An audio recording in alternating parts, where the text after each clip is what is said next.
Guys, this is Starwatif. How are you all? Please support to subscribe this channel for watching new interesting stories. This video includes a self-recorded human introduction in the first 30 seconds, followed by AI generated narration for creative storytelling purposes. So in this video, we will see second part, what if Harry's future was hunted by a children with a monster soul. But before we start, if you want more stuff like this, then please support to subscribe this channel and share with your friends. Now let's start the video. Here is short summary. Reborn as a child, Bellatrix Lestrange is sent back to end Harry Potter before the prophecy can unfold. But as the lines blur between mission and emotion, can a monster's soul resist a second chance? But before we start, if you want more stuffs like this, then please support to subscribe this channel and share with your friends. Let's start the video. Bella was the first to wake up early in the morning. With her eyes fixed on the ceiling, she thought about Harry. The last few days had been really wonderful. Only that one time with Harry in the kitchen, that had been a shock for her and for the others. Indeed, it has been a long time ago, that Harry was so afraid about something. But she had never seen Harry that scared. Sure, he had told her just how afraid he could be, but this was the first time she had actually seen it. When she saw Albus walking into Diagon Alley, she had been equally scared. For a moment she really thought that Harry would be taken away from her.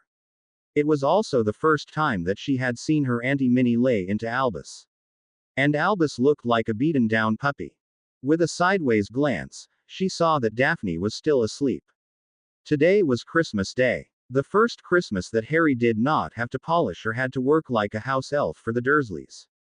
Cooking was the one thing he wanted to do. He had promised it to David the day before. Along with Philo the house elf and Bella, he had agreed to make a delicious breakfast for the whole family. Bella got out of bed and walked over to Daphne. "Daphne, wake up, we are going to make breakfast," she said. What? No, Ia Arlie, it is still no sun yet," was a sleepy response she got from Daphne, who pulled the pillow over her head. "Come on, sleepyhead, we are going to wake Harry, and then we can begin with breakfast," Bella said teasingly. This was something that immediately pulled Daphne out of her sleep. With a smile she looked at Bella and then ran to the bathroom just before Bella could. "Hurry up, Bella. We have to be there before he wakes up," she yelled from the bathroom. Harry was still fast asleep when two girls jumped up on his bed. Harry woke up but immediately saw who it was. Laughing, he pulled Bella and Daphne down next to him.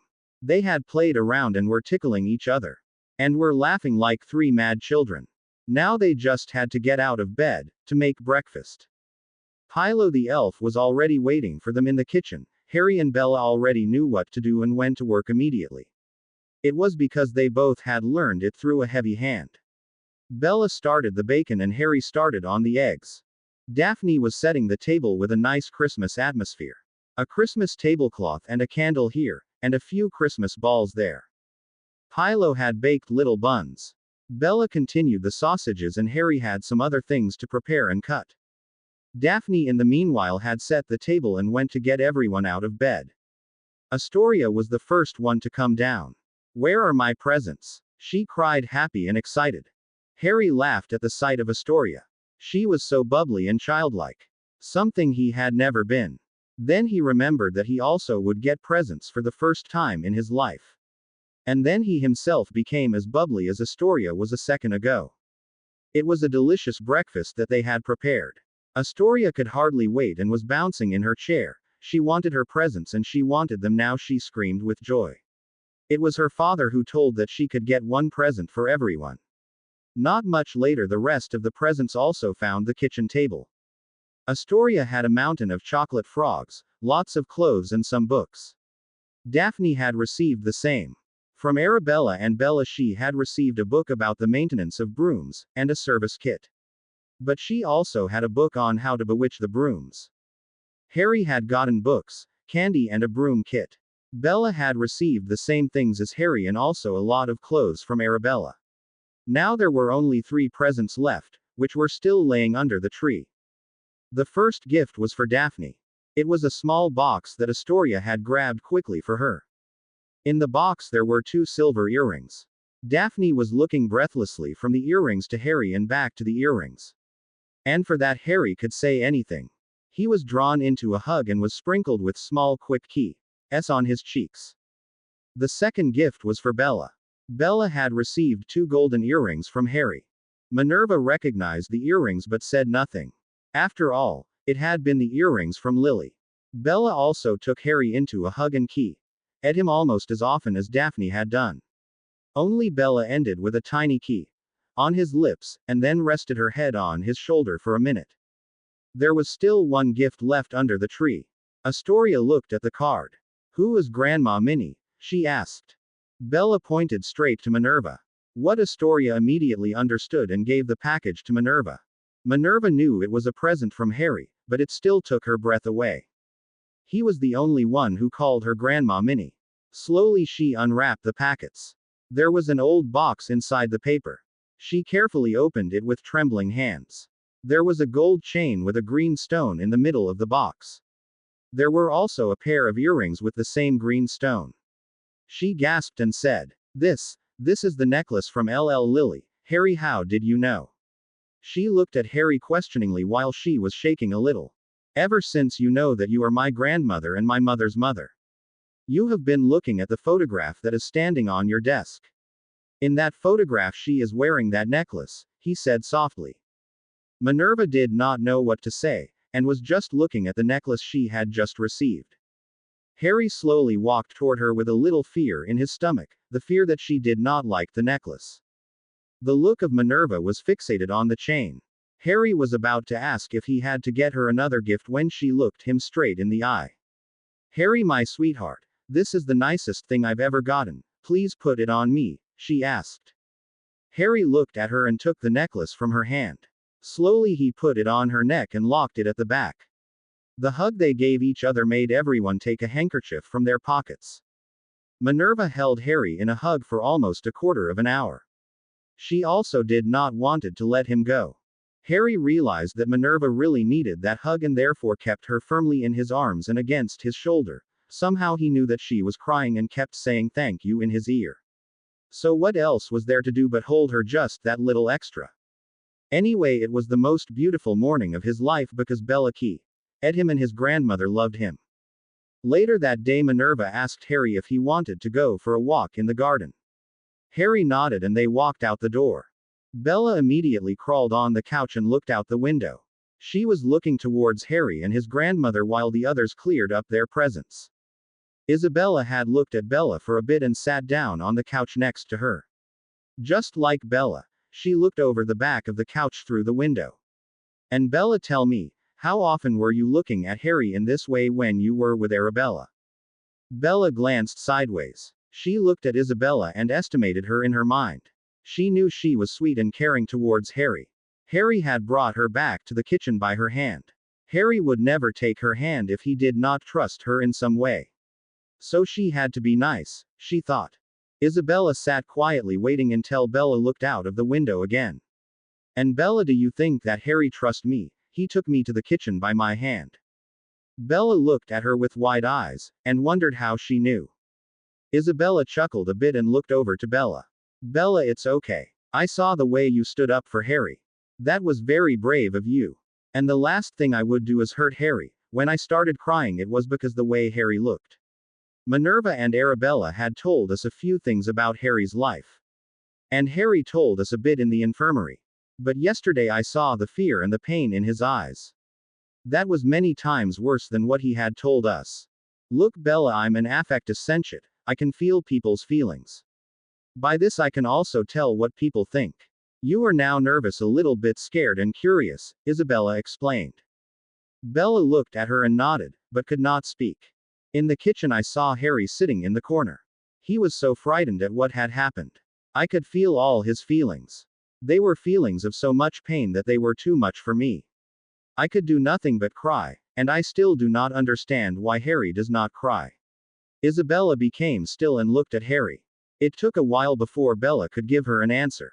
"Yes, I often sat in this way to look at Harry. Every time he was locked in the cupboard under the stairs, I sat on the couch just like this. It always took days before he came outside again and before he was allowed to go back to school. Those days when I did not see him were the longest for me." Bella took a breath and went on.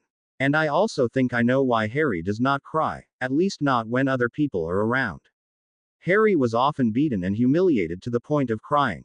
And when he did cry, they would humiliate him for that. And now Harry does not know what the difference is between fear and grief. He trusts you in some way. It is very weird, but he trusts that, I'm sure. Harry would never grab your hand if he did not trust you. Now again Bella looked outside. Isabella looked at Harry and Minerva for a moment and then explained what Minerva was doing. Minerva is now outside with Harry to talk about his past. We all want to see some of his memories. I know it is a lot that we are asking from him. And we are doing this because we want to help Harry in every way. But it will also help us to deal with Albus Dumbledore. Albus is the one who had placed Harry with those muggles. Albus has done all of this to Harry. Everything. Bella. He even kept Harry away from his grandmother for all those years. For Bella, there was a lot information that was new to her. She knew what had happened to Harry. The worst things were always happening in the house of his uncle and aunt. But she never knew that Dumbledore was the one that had arranged everything. He had put Harry on the doorstep of those muggles. So Bella was now thinking about a lot of things at the same time. She knew she would do anything for Harry. He would do it for her. She also knew that Isabella was right. Harry had been more afraid in the kitchen than she had ever seen him. What can I do, Isabella? Bella gave a sweet smile. Bella, you don't need to do a thing, just stay with Harry.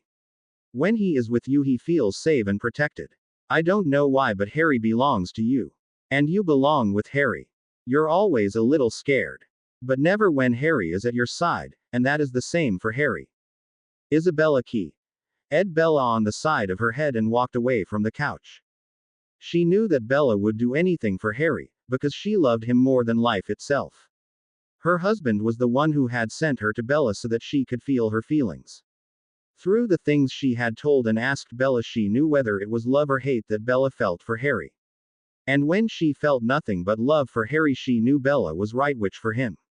She also felt that Bella had a lot of magical power. Almost as much magical power as Harry has, only Harry was still keeping a lot of that power hidden from everybody else. He was afraid to use his magic, afraid of hurting someone. She could think of nothing otherwise than it had to do with his youth. But Bella is the one to show him how it could be. One thing that gave her a little concern was that her daughter Daphne had the same feelings towards Harry as Bella did. And Harry had a bit of those feelings for her daughter as well. But he had more feelings for Bella. She did not know why just yet. It had something to do with the magic of all three of them combined. That was something that she was sure of. Harry walked into the kitchen with his grandmother at his side and had a sad look on his face. Minerva had put an arm around his shoulder and was looking at him with love in her eyes.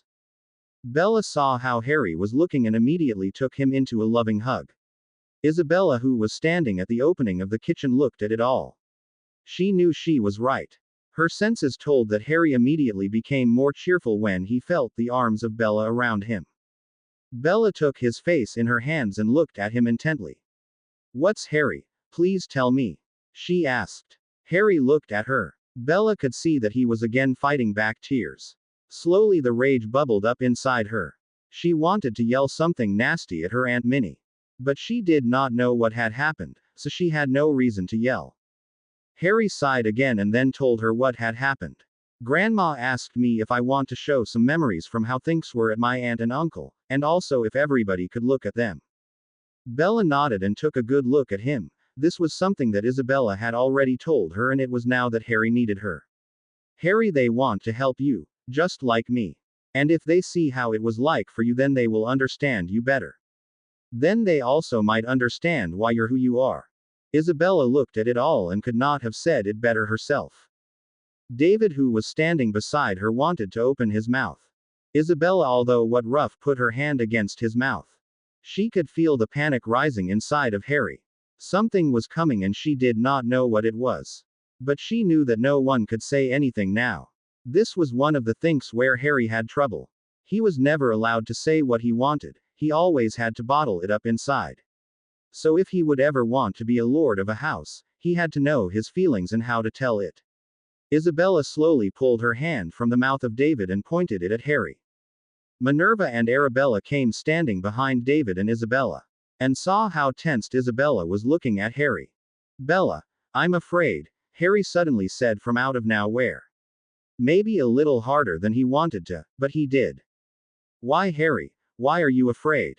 Bella immediately asked him. Bella, I'm afraid that they will not like me if they see my memories. Maybe I'm not good enough. Maybe Granny will not love me anymore because I'm not a good grandson. Perhaps I'm not good enough because I do not listen like I should, and because of that, I'm not a good enough of a friend, and so I'm not good enough for you. Perhaps my aunt and uncle are right. And I'm nothing but a freak. That was the point where Bella put her hand over the mouth of Harry. She grabbed Harry by the arms and pulled him into a bone-breaking hug and told him, Harry, there's no maybe. You know what they did when they saw your scars, when they were with you in the infirmary. They were with you then and they will be with you after those memories. Harry, they all love you just like I do.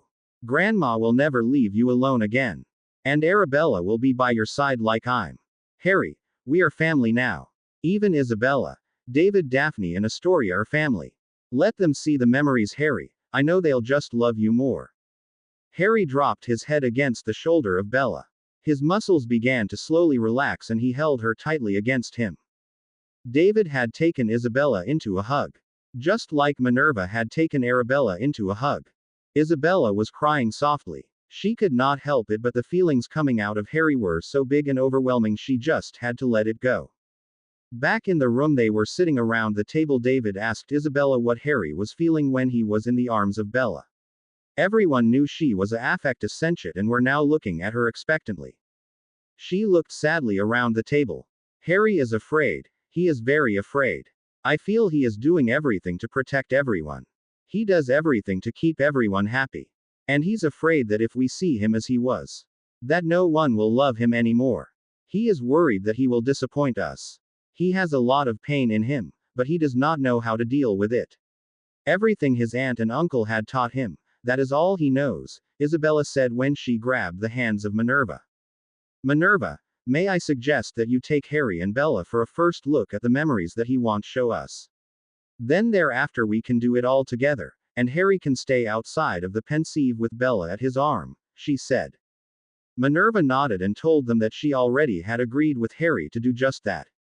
Harry would also ask Bella if she will join us when they go. That afternoon there was no more talk about memories. They came to the conclusion to have an afternoon full of fun. Around noon Augusta came by Flo with Neville and Hermione following close behind her. Neville told them that Hermione could stay with them for the last week of the holidays, and also that her parents were okay with it because Augusta was her magical guardian now. Half an hour later, Amelia and Susan joined them at Greengrass Manor. It was a wonderful afternoon. Harry had got a book from Hermione. He himself had also given a book to her. It would be an afternoon to remember. That afternoon they were all playing games around the table or outside. At the end of the afternoon Daphne had taken them along with her to fly around in the backyard. It really became a wonderful afternoon, and all worries seemed to disappear now that they were flying around. Isabella and Amelia looked worried when they saw everyone on those brooms.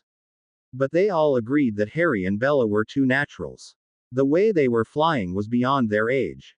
And Isabella had a hard time not to pull them from their brooms because they were doing dangerous things in her eyes. David had called out that he would be their manager if they ever go pro. It was Hermione who shouted back that they were going to start their own team after their school years, and she was the best on a broom from all of them. And she was definitely not only just flying a meter above the ground because she was afraid. No, she was observing them from down under. She had told them with her nose in the air and a smile on her face. That night the whole house was awakened by Bella, who was screaming out in pain. No, I will not do it. Harry, help me, he's hurting me. No, no. Harry, help me. David was the first who was at Bella. With all the strength he could muster, he kept her down on the bed with much difficulty. Bella remained thrashing around with her arms, while she continued to scream. Fetch Harry, exclaimed David. Harry himself, however, was in a nightmare of his own. He was waving his arms around and screamed, "Let me go, you crazy lunatic. I need to go to Bella, she needs me." Isabella did not know what to do. She shook the arm of Harry, but he did not wake up. From the other side of the house, she heard David shouting again. Bring Harry. I can't keep her down for much longer. She's going to hurt herself if she keeps on going like this. Isabella took a levitation charm and levitated a sleeping and screaming Harry to the room of Daphne, because that was also the room where Bella was sleeping while she was with them. Let me go, you. I need to go to Bella. She needs me. Harry screaming again. Harry, help me, he's hurting me. I cannot free myself. Bella's voice sounded through the house. It was so strange now. The two children were lying side by side in a bed, and they both were having their own nightmare. The adults did not really know what to do. They could give them a paralysis curse, but did not know if that would be a good idea. They knew that Voldemort could possess Bella inside her head, and also that they needed Harry to get her free and out of his grip. Arabella did not know what possessed her, but she grabbed the right hand of Harry. Then she grabbed the left hand from Bella and slammed the two of them together. Call it intuition, call it fate, but no one would ever know. Their hands locked in each other as if it was a hand that was put into a glove. Precisely at that moment, both of them shouted, "NNO." Harry was quiet for a second and pulled Bella against him, never letting go of her hand. Around them their aura glowed in a golden color. Currently there should be two auras, but there was only the one aura they could see. In the dream world there was an adult version of Bellatrix sitting on her mattress in the corner of the room. Suddenly she felt a hand in her hand and she looked sideways. There she saw Harry sitting beside her. She looked at him with tears in her eyes. Voldemort stood in the doorway and looked at Harry with loathing. So there you are. The boy who lived, Harry F. King Potter. You are the one I wanted to see. I'm here, just let her go. Harry shouted fiercely back at Voldemort. Not so fast, Harry. Crucio! Screamed Voldemort. Harry screamed in pain and Voldemort looked with venom in his eyes at Bellatrix. Bellatrix, if you kill him now, he no longer has to suffer for your deeds. It's up to you. I can go on for as long as you want, or kill him and be done with it. Go on, Bellatrix, it's simple, just put your hands around his throat and squeeze the life out of him. Bellatrix cried and sat down beside Harry, their hands still forged together. She could release him from his suffering. She only had to kill him. It was as simple as that, and yet it was so difficult. Harry had so much pain, and she could end his suffering. From the time Harry appeared in the room, the adult Bellatrix sat on the corner of her mattress. She had the hand of her little Harry in her hand. She pulled his shivering and shaking form from the pain to against her beasts. On the outside of the nightmare, everyone saw that Bella pulled Harry against her chest. She was crying terribly. Harry screamed and screamed. His muscles were tight and tense. Everyone realized that he was under the Cruciatus curse, but they could do nothing about it. In the dream, Bellatrix brought her head to the head of Harry and lay her cheek against his. Slowly and softly she whispered in his ear. Harry, I'm not going to kill you. I love you, you're my little man. Outside I'm a kid. Here I'm all grown up. But I know I love you and I'm not going to kill you. Through all the pain Harry had, Voldemort could clearly hear him say, Bella, I love you too. And I will not give up. I will help you. It was then that the auras around them turned blinding white. Voldemort got the full impact of the light and was thrown against the wall of that little room in the mind of Bella. The adult Bellatrix conjured a coffin and threw Voldemort in it and locked it on the outside. Harry was released from the curse and was breathing heavily. As Harry lay in the arms of Bellatrix, the door of the room opened and in the doorway a owned woman appeared. Harry, she said. Harry looked up and saw her standing in a white light. Harry, she said again. You do not know me, but you will get to know me.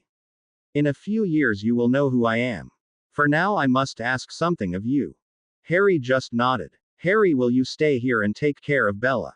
She needs your help. Only you can beat that guy over there in that coffin. He's too strong for you now. The only thing you can do is keep him at a distance, and that you're doing wonderfully. Harry, go train and help Bella. Bella will help you. I can see that she loves you. That is something that is not so difficult. Please protect her, Harry. That coffin will trap him for a couple of weeks. But even then he will come out of it. Go train Harry and keep her safe. Keep her safe, that is very important, Harry, she almost begged him. Harry nodded again and pulled Bellatrix into a deep hug. It was at that moment that Bellatrix turned back to the little Bella. She was on the outside. The bee-owned woman walked away and they were both crying while they awake from the nightmare, Harry from the pain and Bella from what she had done to Harry. The white aura that was around Harry and Bella changed in color and it slowly became two different auras again. Harry had a red aura around him and Bella a blue aura, and slowly they were fading from view. Isabella sank into a chair and held her head in her hands.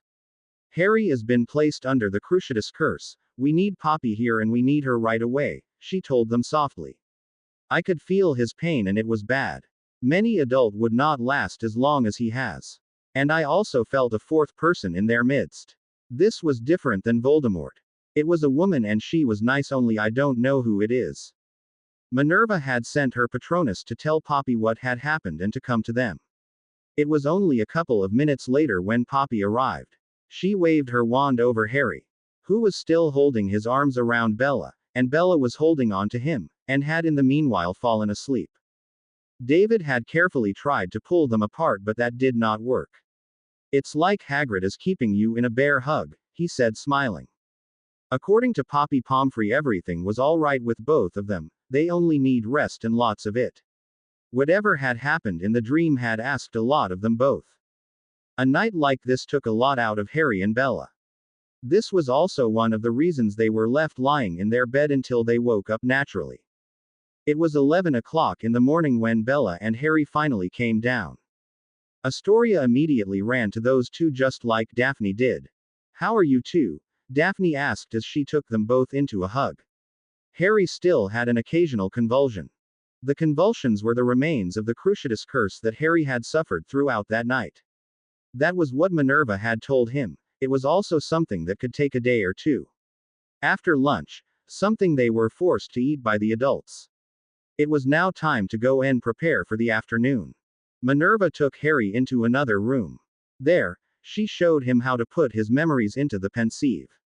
As they stood beside it, she told him it was still his choice. And also what memories they were allowed to see. She herself took one memory of her own and put it on a side table in a jar.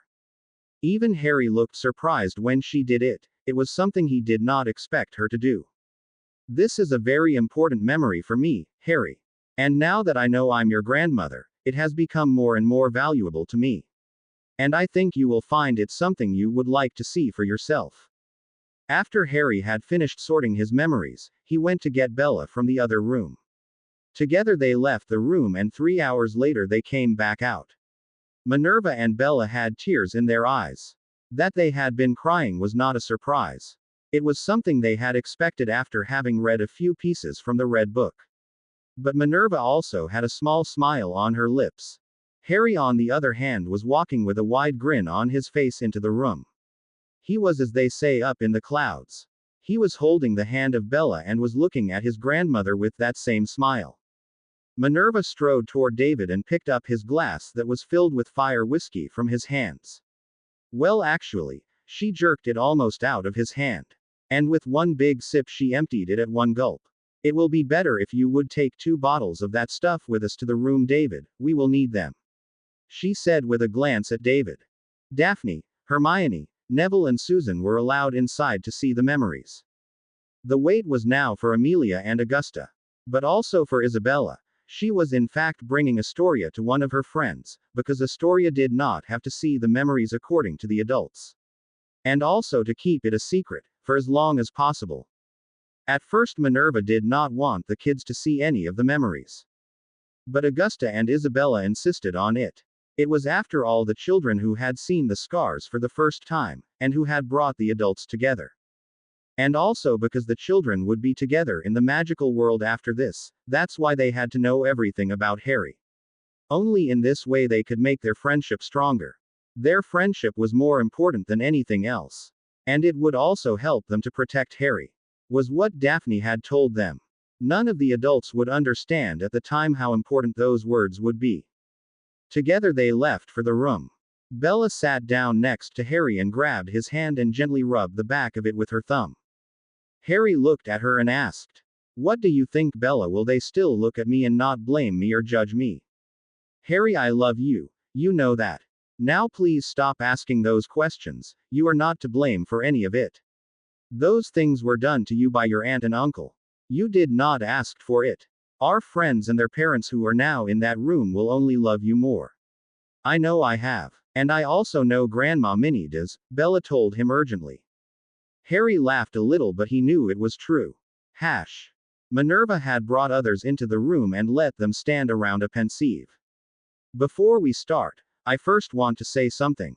What you will soon see is not one of the nicest things you will ever see.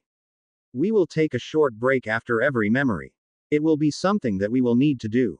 It has not been easy for Harry, actually, his life has been a hell for him. The only good thing he had in his life was Bella. The memories will speak for themselves. Although I know it's not the worst memories that he allows us to see. I myself found them bad enough. She looked at the young people in their midst. Astoria was with a friend, so they had no worries about her when this was over. If any of you do not want to see another memory, you may sit the next one out or leave the room. We will not hold it against you. I also will tell after every memory why it happened. We will begin with a soft memory that was what Harry told me. All together, they nodded and stood closer to the pensieve. Then Minerva threw the first memory in the pensieve. This is the sleeping cupboard of Harry, they just had a party. And Harry here is 6 years old, she said. Everyone put a finger into the pensieve and closed their eyes.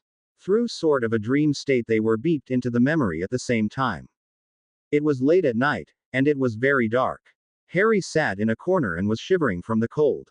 He had a thin pants and a t-shirt. His aunt came out and shouted, "Boy, the guests are gone, you can come inside now. Or you can stay outside, you have a minute." Harry scrambled up and raced into the kitchen while he was still shivering from the cold. "Here is your sandwich, which will be your supper, and now into your cupboard," Petunia said with a snarl.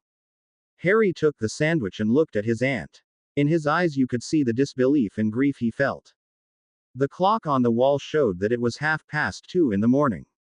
His uncle grabbed Harry by the collar of his shirt and dragged him behind him down the hallway. He stopped at the cupboard under the stairs. When he opened the door, everyone could see that there was a mattress inside the cupboard. Harry was pushed roughly into the cupboard. On the outside you could hear his uncle close the door with a padlock. The only light in the cupboard came from the grill on the door. Inside the cabinet everyone again saw the mattress, a dilapidated and dirty blanket, a saggy pillow, and on the left there were a few small books and an empty milk bottle. And a small Harry, with a dry sandwich still in his hands. The memory faded and everyone came out of their dream state. David looked questioningly at Minerva.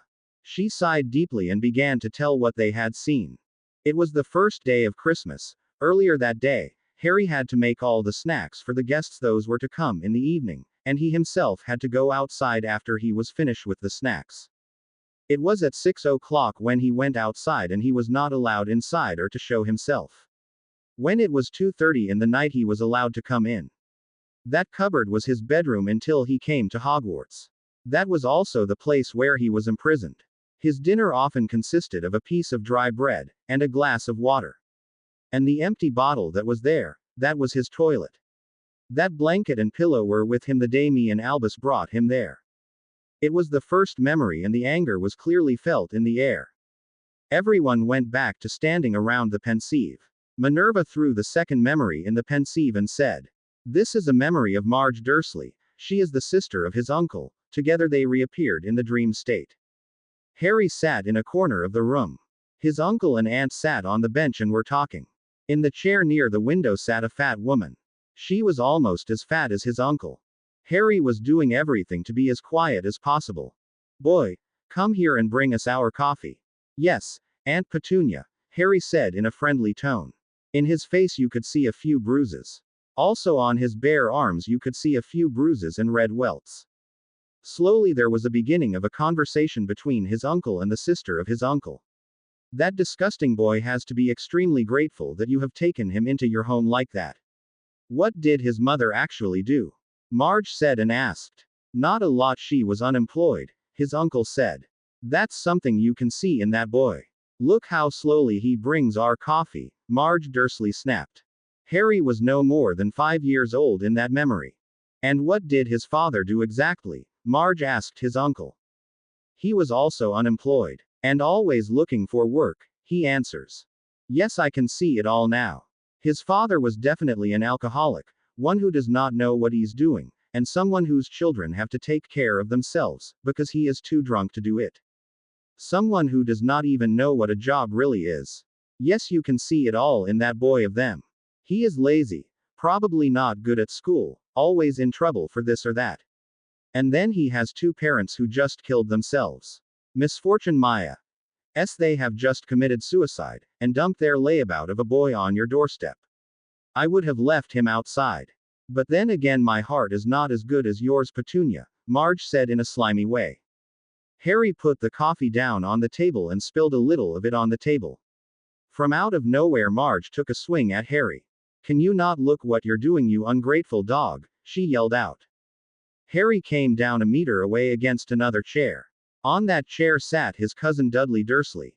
Harry had fallen against his chair and was now looking dazed out of his eyes. His cousin looked at Harry and literally kicked him away from his chair. This often happened when Harry accidentally spilled or dropped something, Minerva said when they were back outside the Pensieve. The next memory I will show you is one of Harry where he was punished for accidental magic. There was a letter that came from his school. He had accidentally turned the hair of a teacher a beautiful shade of blue. Harry came home from school. His aunt stood at the window and pointed angrily at him. He had to come around the back of the house. In the garden, she was waving a letter in his face. Look here, she snapped. This is a letter I received from your school. Can't you do anything normal? Even at school, you have to behave as a freak. What will they be thinking of us? She told him. Harry looked at her. You could clearly see that he did not understand what was happening. She took a broom out of the shed and was now standing in front of him with the broom in her hand. From out of nowhere, she pushed him hard with the broom and he fell to the ground. I want you to take out all the nettles and thistles from the garden. When you're finished, you can go to bed without supper. Sunday evening, you can come out of your cupboard, and that's only if you behave, she snapped. 10 minutes later, Harry was sitting in the garden and was taking the nettles from the garden. His little hands were red from irritation and were covered with bumps. Every time he had taken a nettle out of the garden, he had to scratch himself. His aunt was sitting in a lawn chair, and was watching him with a small smile. Beside her chair there was a small table. And on that table were 2 garden gloves, which he was not allowed to use. When his uncle came home, he was told all about the letter and its punishment. His uncle grabbed him roughly and literally threw him into his cupboard. Harry came hard with his shoulder against the wall. Rubbing his sore shoulder, he saw the door closed again. He also heard how the padlock was again placed on the outside of the cupboard door. The memory was over. David walked away and roughly grabbed a glass of fire whiskey. This he drank at once and growls when he placed it back on the table. Then he filled a glass for everyone and passed them around. Daphne went to sit in a corner and began to cry softly. Isabella sat down next to her daughter and listened to what she was saying. Why has all of this happened to Harry? She asked. He was our hero. He saved us all. Everything we know about him from the books is a lie, she screamed. It took Isabella almost 10 minutes to calm Daphne down a bit. Isabella gently asked if she wanted to skip the next memory. No, Daphne snapped at her mother. I want to know everything about Harry. Soon we have to go back to school, there we have to help him. Therefore I want to know what I have to do to help him, she cried out with determination in her voice. Isabella and the others looked at her with admiration. Neville, Susan and Hermione all nodded. They all agreed with Daphne. This is one of the memories why Harry was so afraid in the kitchen, Minerva said when she took out the next memory. And together they went back into the Pensieve. It was early in the morning. Harry was about 7 years old. He was preparing breakfast for his family. His aunt and uncle sat at the table and growled that he had to hurry up. Harry took one pan full of sausages to the table and was already preparing another one. There already was a pile of scrambled eggs on the table, and his cousin shoveled everything inside without breathing. His uncle screamed that he had to bring another pan with bacon to the table for his cousin. Little Harry could keep up the demands with great difficulty. Harry was now bringing the last pan that was full of bacon to the table. All the food had placed on the plates was already gone. With only 2 steps to go, Harry accidentally grabbed the hot pan with his bare hand. It was so hot that you could hear his hand hissing. Harry dropped the pan out of fear and pain. His aunt jumped and grabbed the pan from the floor. With a big wave, she took the pan that was now in her hand, and slammed Harry full on his back. Less than a minute later, he was again thrown into his closet, his hand red from the burn and his back hurting from the pan that had hit him.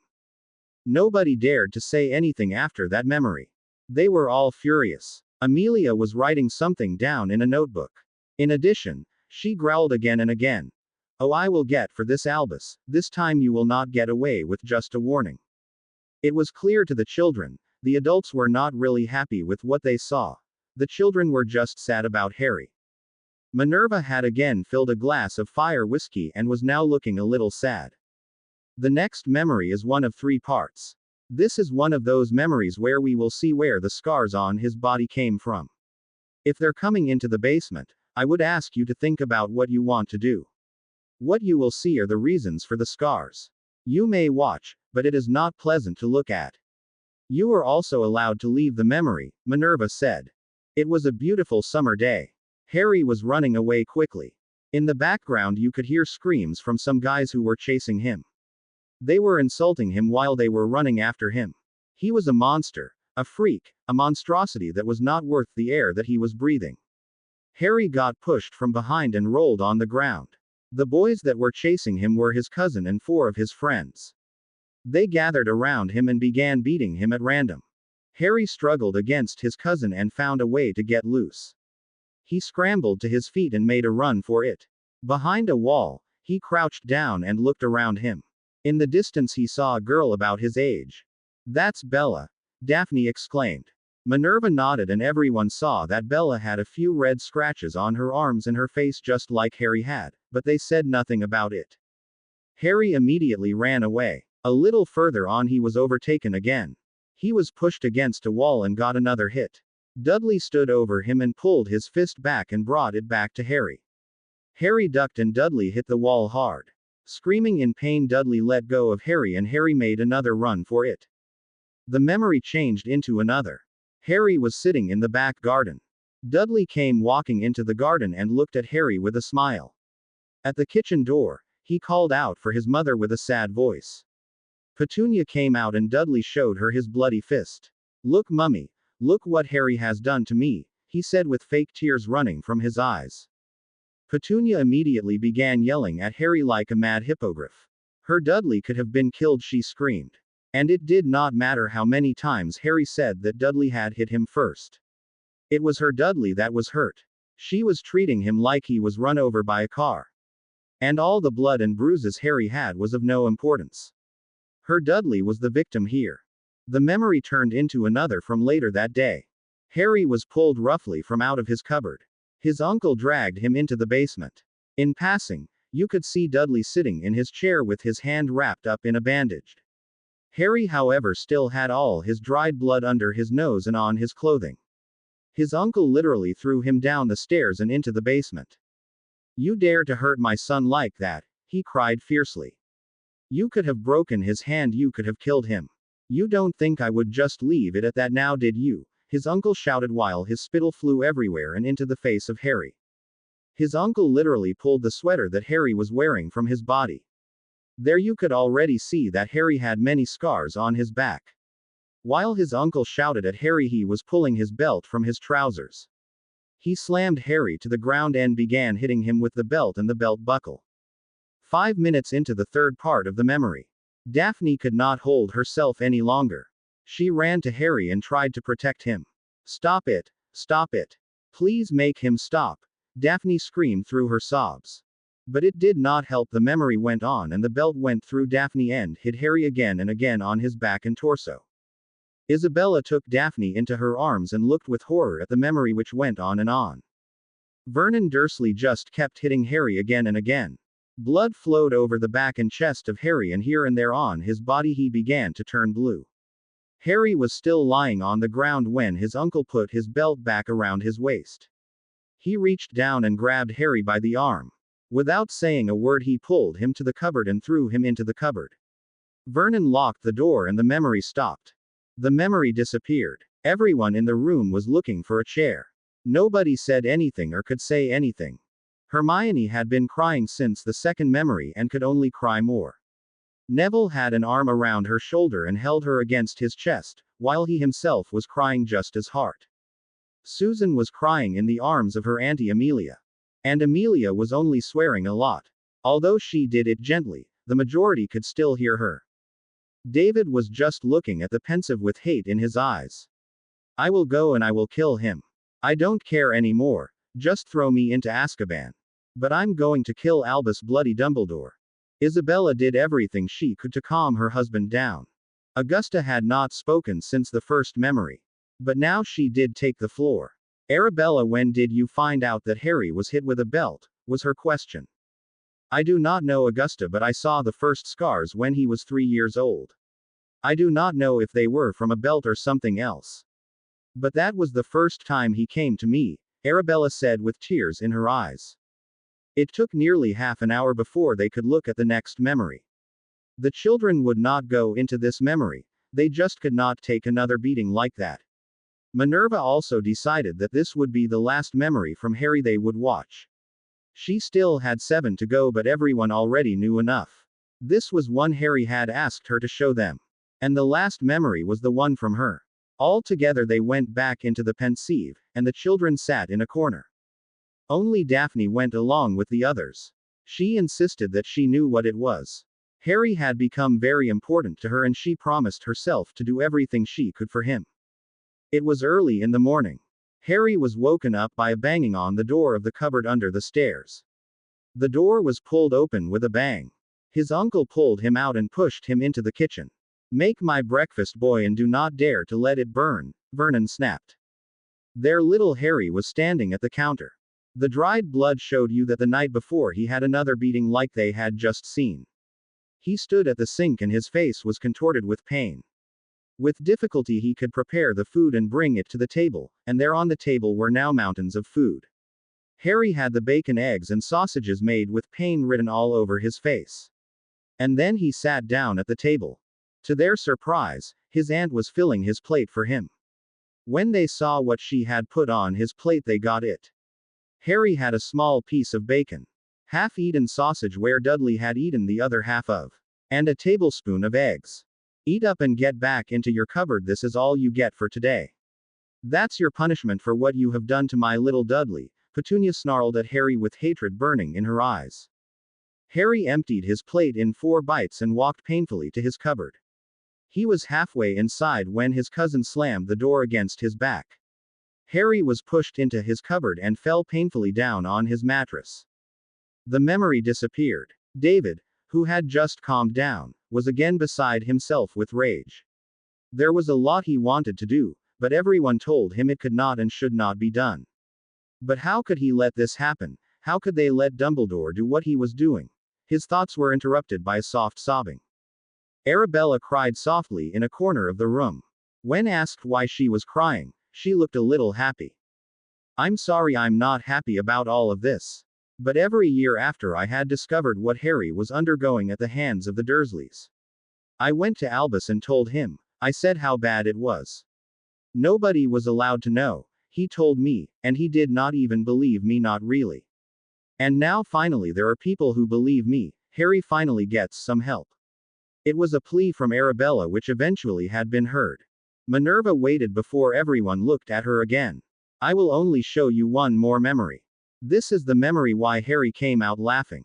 All together they went back standing around the Pensieve.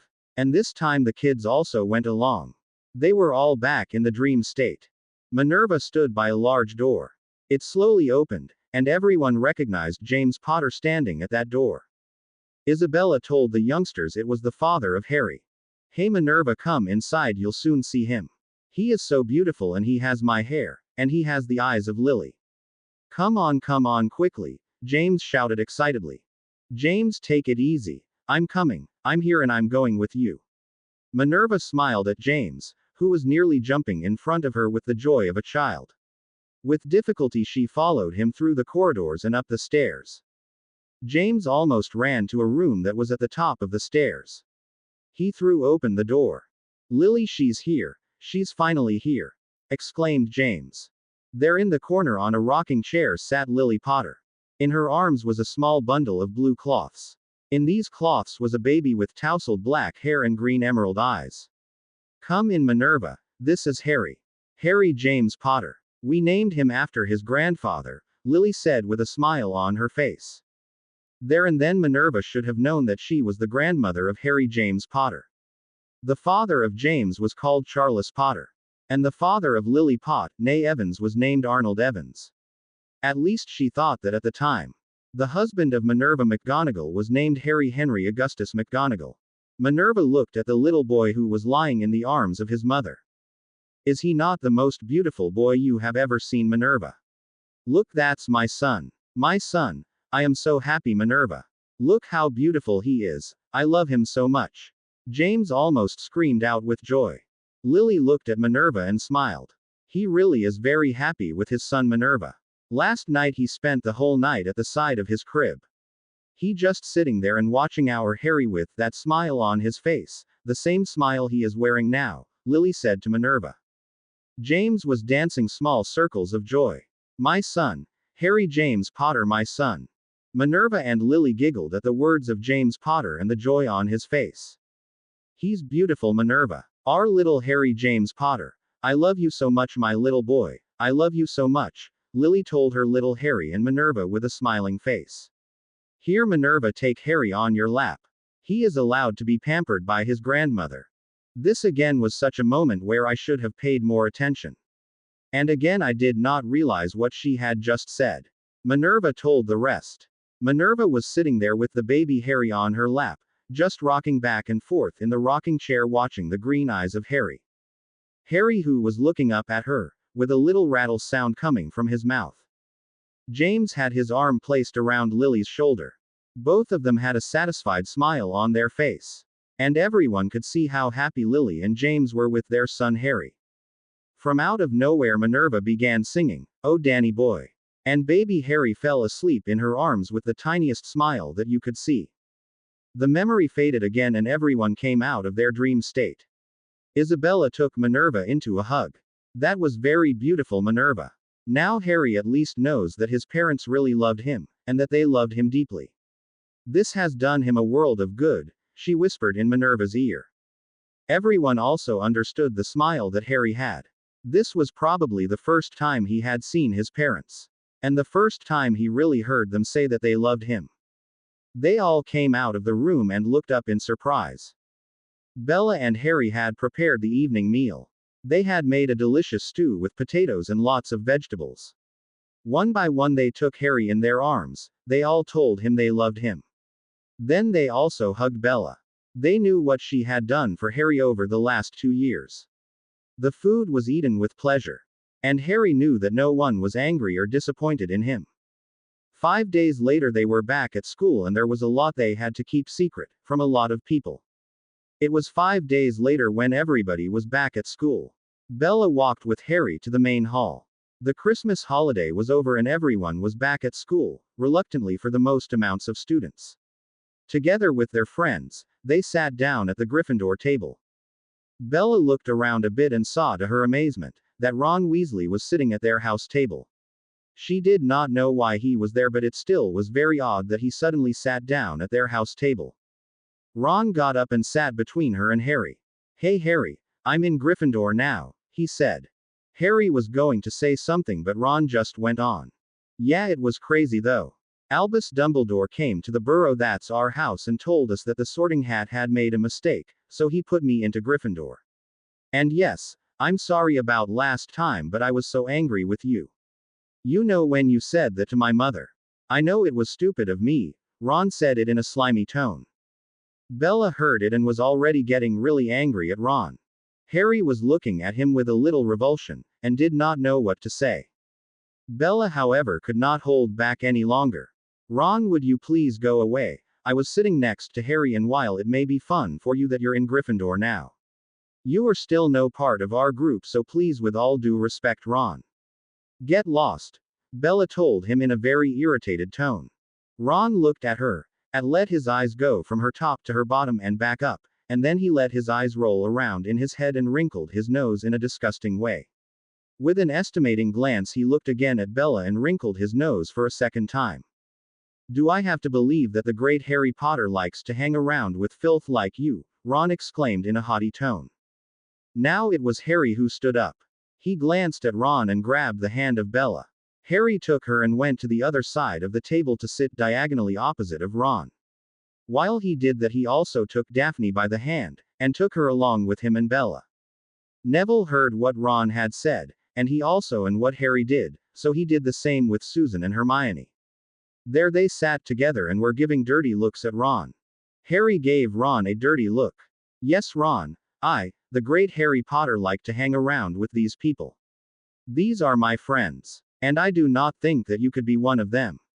Especially if you start by telling my friends are filth, Harry told him in a passionate and angry tone.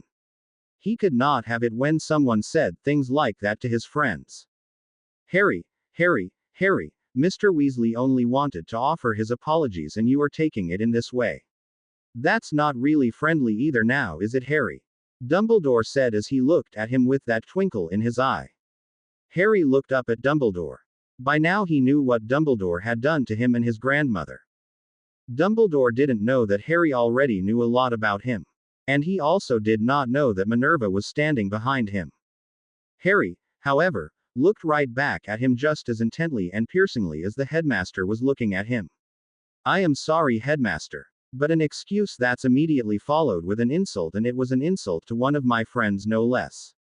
Unfortunately, I cannot in good conscience see that as an excuse, headmaster. You see, Bella here is one of my friends, a friend who has a special place in my heart. And she's definitely no filth like he likes to call her, Harry said angrily. Bella, who was sitting next to Harry, gave him a key on his cheek. Thanks, Harry, she stammered. Harry nodded to Bella but kept his eyes on the headmaster. And headmaster, Harry said. May I ask you why you call him Mr. Weasley and me only Harry? Am I less worthy of your respect than Mr. Weasley is? Dumbledore knew that he had been tossed from the frying pan into the fire. And Harry was serving his dish cold. Minerva, who was standing behind him, walked away while she was chuckling behind her hand. It was a memory that she just had to share with the rest. Dumbledore looked at him. I'm sorry, Mr. Potter, you're absolutely right. With a look at Harry and at Bella. Bella, who was looking just as angry at Dumbledore, said nothing. He walked away again with his nose in the air. Ron, who was oblivious to what was happening, again wanted to go and sit down between Harry and Bella. But this time he was pushed away by Fred and George. Minerva was sitting at the upper table and looked at Bella and Harry with a small smile on her face. She could see that Bella and Harry were already laughing with their friends. Minerva saw that they had a good time and her smile grew a little bigger. What she did not understand was why Ronald Weasley was suddenly in Gryffindor. Something had happened during the Christmas holidays, but she did not know what it was. So it was definitely something she would not like. Bella was talking quietly with Daphne and Hermione when all of a sudden someone was standing behind them. Daphne, if you are through with these lesser people, then there is always a place for you with us in Slytherin. That's where a real Greengrass is supposed to be. So as you can see, I am now in Slytherin. It was Draco Malfoy who was standing behind her. Daphne turned around slowly and looked Draco straight in the eye. I'm sorry, Draco, but I'm a Gryffindor. My father gave me his blessing. Draco looked at her with a sneer on his face. Daphne, you know that you belong to me. When my father is done with the marriage contract between you and me, then you are mine. The look of Daphne went from a dirty to an angry look, and was immediately followed by a look of fear. Harry saw it and stood up. Draco, Daphne is one of our group, and if I can do something about that contract, then I will do that. You just leave her alone, Harry said with a little venom in his voice. Potter, I will get her as my trophy wife, and there is no one that can keep her away from me, and certainly no Potter, Draco sneered. Draco gave him a dirty look and walked away almost laughing out loud. Bella gave Harry a key on the cheek. You've done that beautifully, Harry. However, Harry did not know why he did it, but he had done it and he would do it again. After they finished their breakfast, they all walked back to their common room. Draco was waiting for them at a staircase. Potter! He shouted. Harry, who was followed by Bella and Daphne, walked up to Draco. Potter, I challenge you to a duel at midnight in the Forbidden Corridor on the 3rd floor, Draco said. Harry looked at him and thought for a moment. Neville, who stood behind him, said, Okay, Draco, I am his second. Draco nodded and walked away. Harry looked at Neville. What is a second man, and why are you that for me? Harry immediately asked of Neville. That's nothing special. It means that if you cannot fight Draco, that I will take your place and do it for you. But we both know that Draco means nothing. Harry nodded to Neville but could not really say he was reassured. Neville himself was not really that good in stressful situations. It was 12:30 in the evening when Harry, Bella and Daphne secretly left the common room. Neville came a few minutes later to not draw any suspicion. Slowly the four of them walked to the corridor at the 3rd floor. None of them had seen Ron. Ron was walking under an invisibility cloak right behind them. It was almost midnight when they were in the Forbidden Corridor. And of course Draco was nowhere in sight. You see, I was right, that weasel did not even dare to show himself.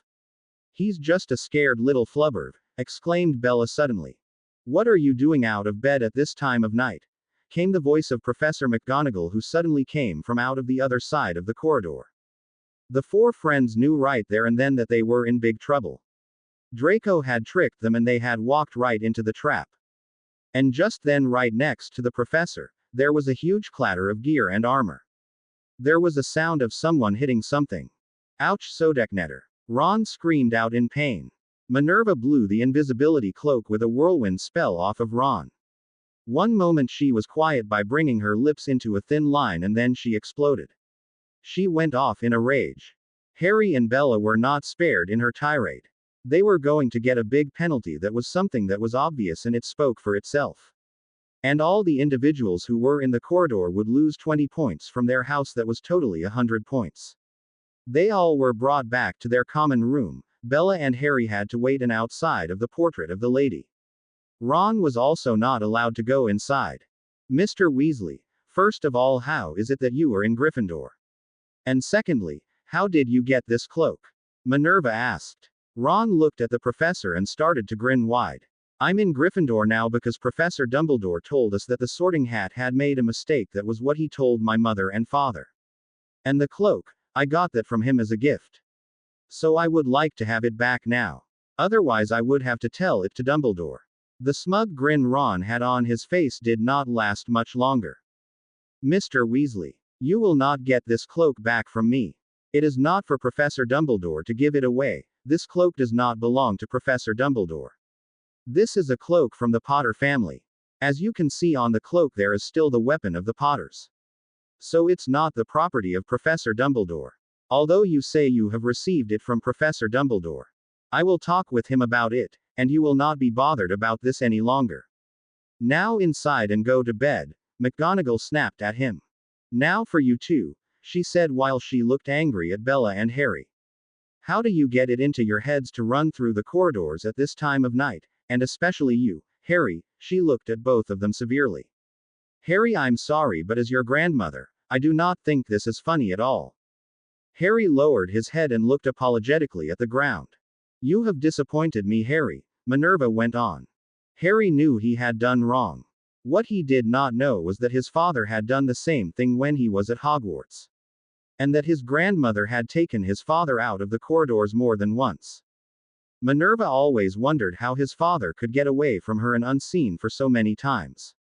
But the cloak which she had in her hands gave her an idea as how he had done it. Bella, I had expected better of you too. So I'm sorry, but I'll have to tell Arabella about this. With those last words they were sent inside. And Minerva hid a small smile behind her hand. Just like his father, she thought. Bella told the whole story to Susan and Hermione. Harry told Daphne and Neville about what happened outside the portrait. He did not tell them that it was his grandmother that had found them. There were still too many students in the common room, and also because Ron was still there. That morning the group was sitting ashamed at the breakfast table. Everyone had seen that there were 100 points missing from their house. Hermione and Susan knew what had happened but wisely kept their mouths shut about what had happened. Professor McGonagall joined them at the table and said, You four and Mr. Weasley will serve your detention tonight at midnight with Hagrid. He will wait for you at the main entrance. And then she walked away. There were some who had heard what Professor McGonagall said to them, and they headed straight at them, furiously telling them how wrong they were. It was a scandal that they had lost so many points from their house. Only Fred and George were sitting on their knees. We are not worthy of you. We are not worthy of you. They cried simultaneously. Hermione chuckled at the sight of the twins. Fred would later tell her that they never lost 100 points at once. And they had already pulled more jokes than half of Hogwarts together. Susan asked for attention and pointed to Ron. Everyone immediately looked at the way she was pointing. Ron stood by Dumbledore and seemed to really enjoy the talk that they were having. The face of Ron went slowly from a little smile into a broad smile. Professor McGonagall also had been watching intently at what was happening. Professor Dumbledore stood up and walked toward Harry. As he stood next to Harry, he first looked across the table. It was like he was estimating his friends for what they were worth. Harry, my boy, I just heard that you and your group were caught on the 3rd floor. And just like everybody else in this school, you know that that corridor was forbidden for anyone. I've also heard that you have received a penalty. Mr. Weasley was there at my request, and that's why he will not suffer the penalty. I have also heard that you also have a cloak from Mr. Weasley in your possession. I would like to have that cloak back. Now I know that you all have received a punishment, so I will do nothing about it. I will, however, go to all your parents and tell them exactly what you have done. And I will also mention that if this kind of behavior keeps happening, that you and your friends will be removed from this school, he said in a fatherly tone. Inwardly he hoped that he had made the children very frightened of what their parents would do to them, and that they would let Ronald Weasley into their circle of friends. Harry, who was struggling to suppress his anger, did not know what to say. But the hand of Bella made sure he remained calm. Daphne, who had looked at it all, stepped in front of Harry. Daphne gave Harry a key on the cheek and whispered in his ear. Let me handle this, Harry. For things like this, it mostly required a lady's touch. Harry looked her straight in the eyes. He had seen the determination she had, and knew that it would be okay. The nod he gave her was almost invisible, but Daphne did see it and knew that she could do what she wanted to do. Professor, I regret this sincerely. But I must tell you that there are some misunderstandings. These misunderstandings you have probably overlooked. If you allow me, I would like to explain them to you. Professor Dumbledore looked a bit surprised. It was not often that a pupil was against his judgment. That alone was something new, but also the tone in which this girl did it. That tone was formal and determined, but also a bit angry. The fact that Harry and Bella just sat down with little smiles on their faces did not go unnoticed by him. Dumbledore continued to watch the girl, who did not blink and also did not look him in the eye. Still, he was curious as to how a freshman thought to lecture him, the great Albus Dumbledore.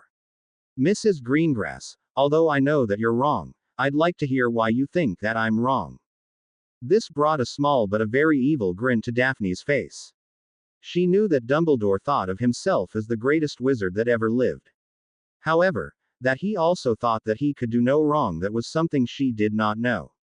Professor, respectfully, but you just told us that the corridor on the 3rd floor was prohibited for us students. Dumbledore nodded and waited what else there was to come. That, however, was not what you told us at the beginning of the year.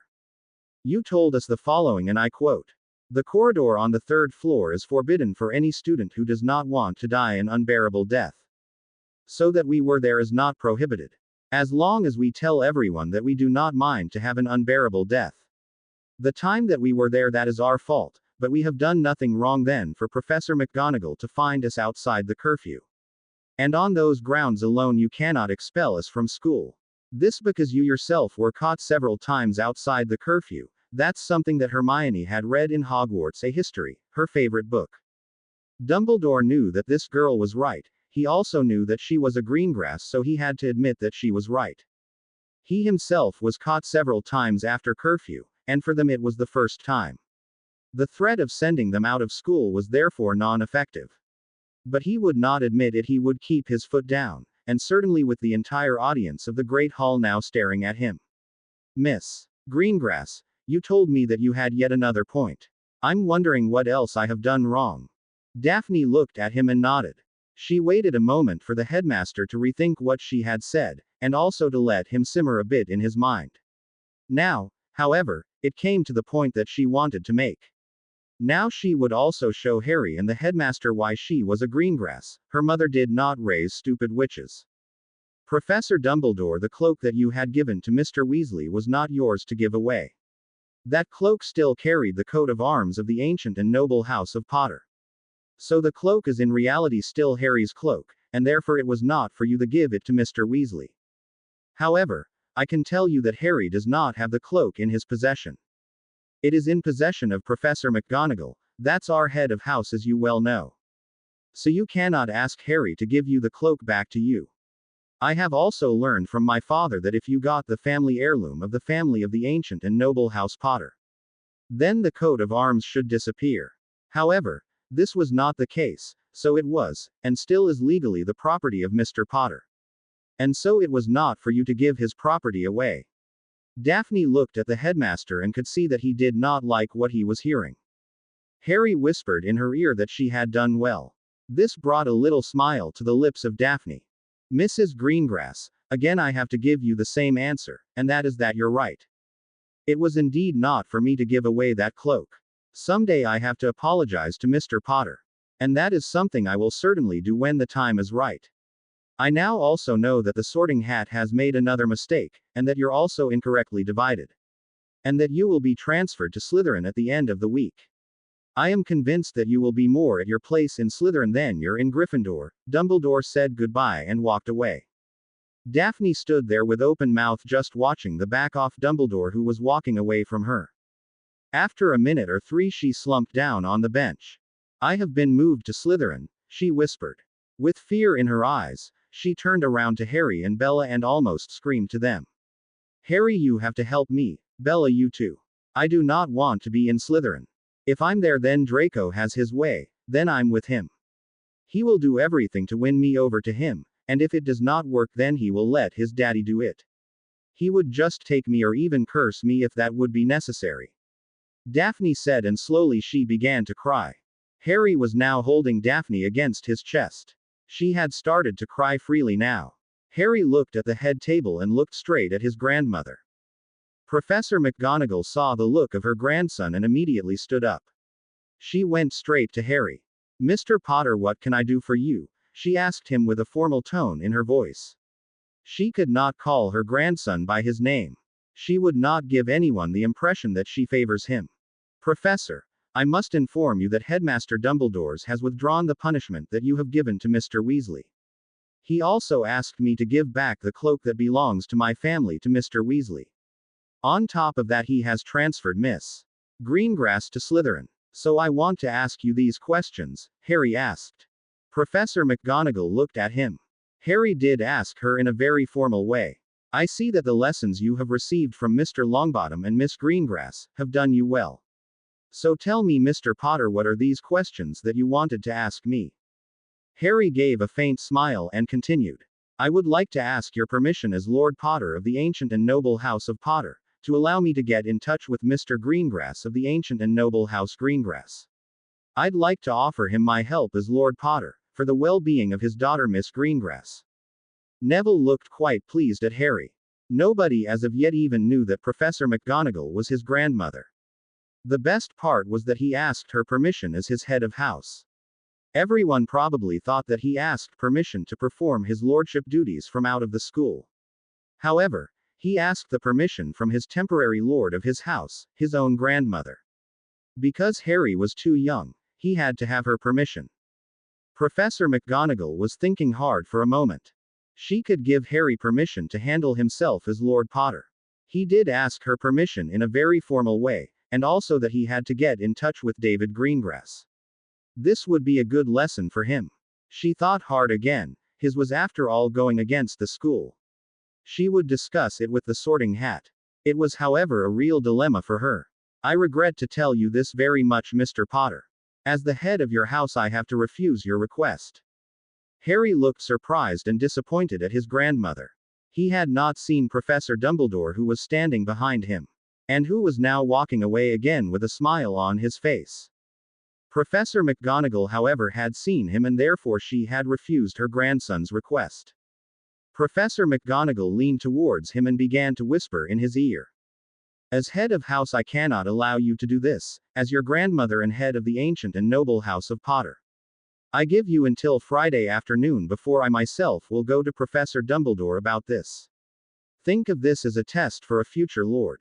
And give me insight of what you're planning to do. Minerva McGonagall winked at him and stood straight. Is there anything else, Mr. Potter? She asked him immediately afterwards. Harry immediately looked up at his grandmother and asked her, would you please take the memory of Hermione about what happened between Miss Greengrass and Professor Dumbledore? I need it for what I'm about to do. And if it is possible, I would like to make use of your classroom for an hour together with my friends. McGonagall looked at him and nodded. Come to the classroom at 5 o'clock, then you and your friends can have it until dinner. There I will take the memory from Hermione, she said. After that, Professor McGonagall walked away proudly, just thinking of her grandson. Her Harry, who had began to turn into a worthy gentleman. Harry looked at his friends and told them that they all had to be in the classroom at 5 o'clock. There he would tell them what he was planning to do. But he immediately told them the reason for why he wanted to do it. I'm mad at Professor Dumbledore because of what he did. I want to get back at him, and I think I know how to do that. I also want to help Daphne to remain in Gryffindor, and I have to do as a lord of my house. I now have permission from my grandmother. But I want to do it well. So therefore I will need all of your help. The friend nodded and told him they would be there. They did not know what he wanted to do, but he needed Bella and Hermione to do it, and those two he took for a walk around the lake and then to the library. The rest of them would meet up after their classes from that day. It was 5 o'clock when the friends came into the classroom. Good day, Grandmother Minnie. Thank you again for the use of your classroom. Harry said to his grandmother. No thanks needed, Harry. I'm happy to do it for you and your friends. Is it okay if I also stay and sit behind my desk with a friend? Asked Minerva. Together they looked up by those words. When they saw her pointing to the Sorting Hat, they immediately knew whom she meant. That the hat had not gone back to its place on the shelf in the office of Albus Dumbledore was a real surprise for all of them. Professor McGonagall sat down behind her desk and wrote a quick note. Harry, is it okay if I just use Hedwig for this note? I know she will get it there quick, she asked. Hedwig came flying through the window, while Minerva was still in the middle of asking her question. Minerva had quickly written a letter to David Greengrass telling him that Harry wanted to contact him. Hedwig flew out of the window with the note tied to her leg. It was still a big mystery how good the bond was between Harry and Hedwig. But it was certainly something very special and very big. And while it was a mystery to the friends of Harry, Minerva knew that Hedwig was magically bonded to Harry. That was one of the things that Harry had surprised her with. The fact that an animal was bonded to a wizard or witch was not unusual. But to be bonded to a wizard that was so young, that was something new. And an owl was almost never bonded to a wizard or witch, they were mostly there for the whole family. The friends were now sitting around the table and were all looking at Harry. Everyone knew that he wanted to help Daphne, but nobody knew how he wanted to do that. But they had seen him walking around the lake with Bella and Hermione. There they had a whole conversation. And it often was the place where Harry came up with the best solutions. Harry coughed and looked at his friends. I, Lord Potter of the ancient and noble House Potter. My friends, I welcome you here at this table. I hereby formally ask for Thea S.I. Stance of the ancient and noble House Longbottom, and I hereby also formally ask for Thea S.I. Stance of the ancient and noble House Bones. One of our comrades has a problem. And it is serious enough that she will need the help of all of our houses. The one that will need our help is the heiress of the ancient and noble House Greengrass. I want you to tell your representatives or the lord of your house about this problem and ask them for their help. Ask them if they want to add their voice to ours. Everyone was now looking at Harry with a questioning look in their eyes. Only Bella and Hermione were laughing quietly behind their hands. Professor McGonagall did not know where it was going. Only the Sorting Hat beside her was chuckling. He apparently did understand what Harry was referring to. Harry looked back at the Sorting Hat when he heard it snickering. Young Lord Potter Maia. Assume that you are going to speak about this to the Board of Governors, asked the Sorting Hat solemnly. Harry said that that was what he wanted to do, and he hoped he was able to pull it off with the help of his friends. That's very noble and very Slytherin of you. Young Lord Potter. You had done well in Slytherin, as I say so myself. In all my years here at the school there is only one person who had tried to go against the school, and it was not successful, the Sorting Hat said. Harry looked doubtfully at the hat. May I ask who it was and why it was not successful? Yes, you may, young Lord Potter. It was the Lady McGonagall.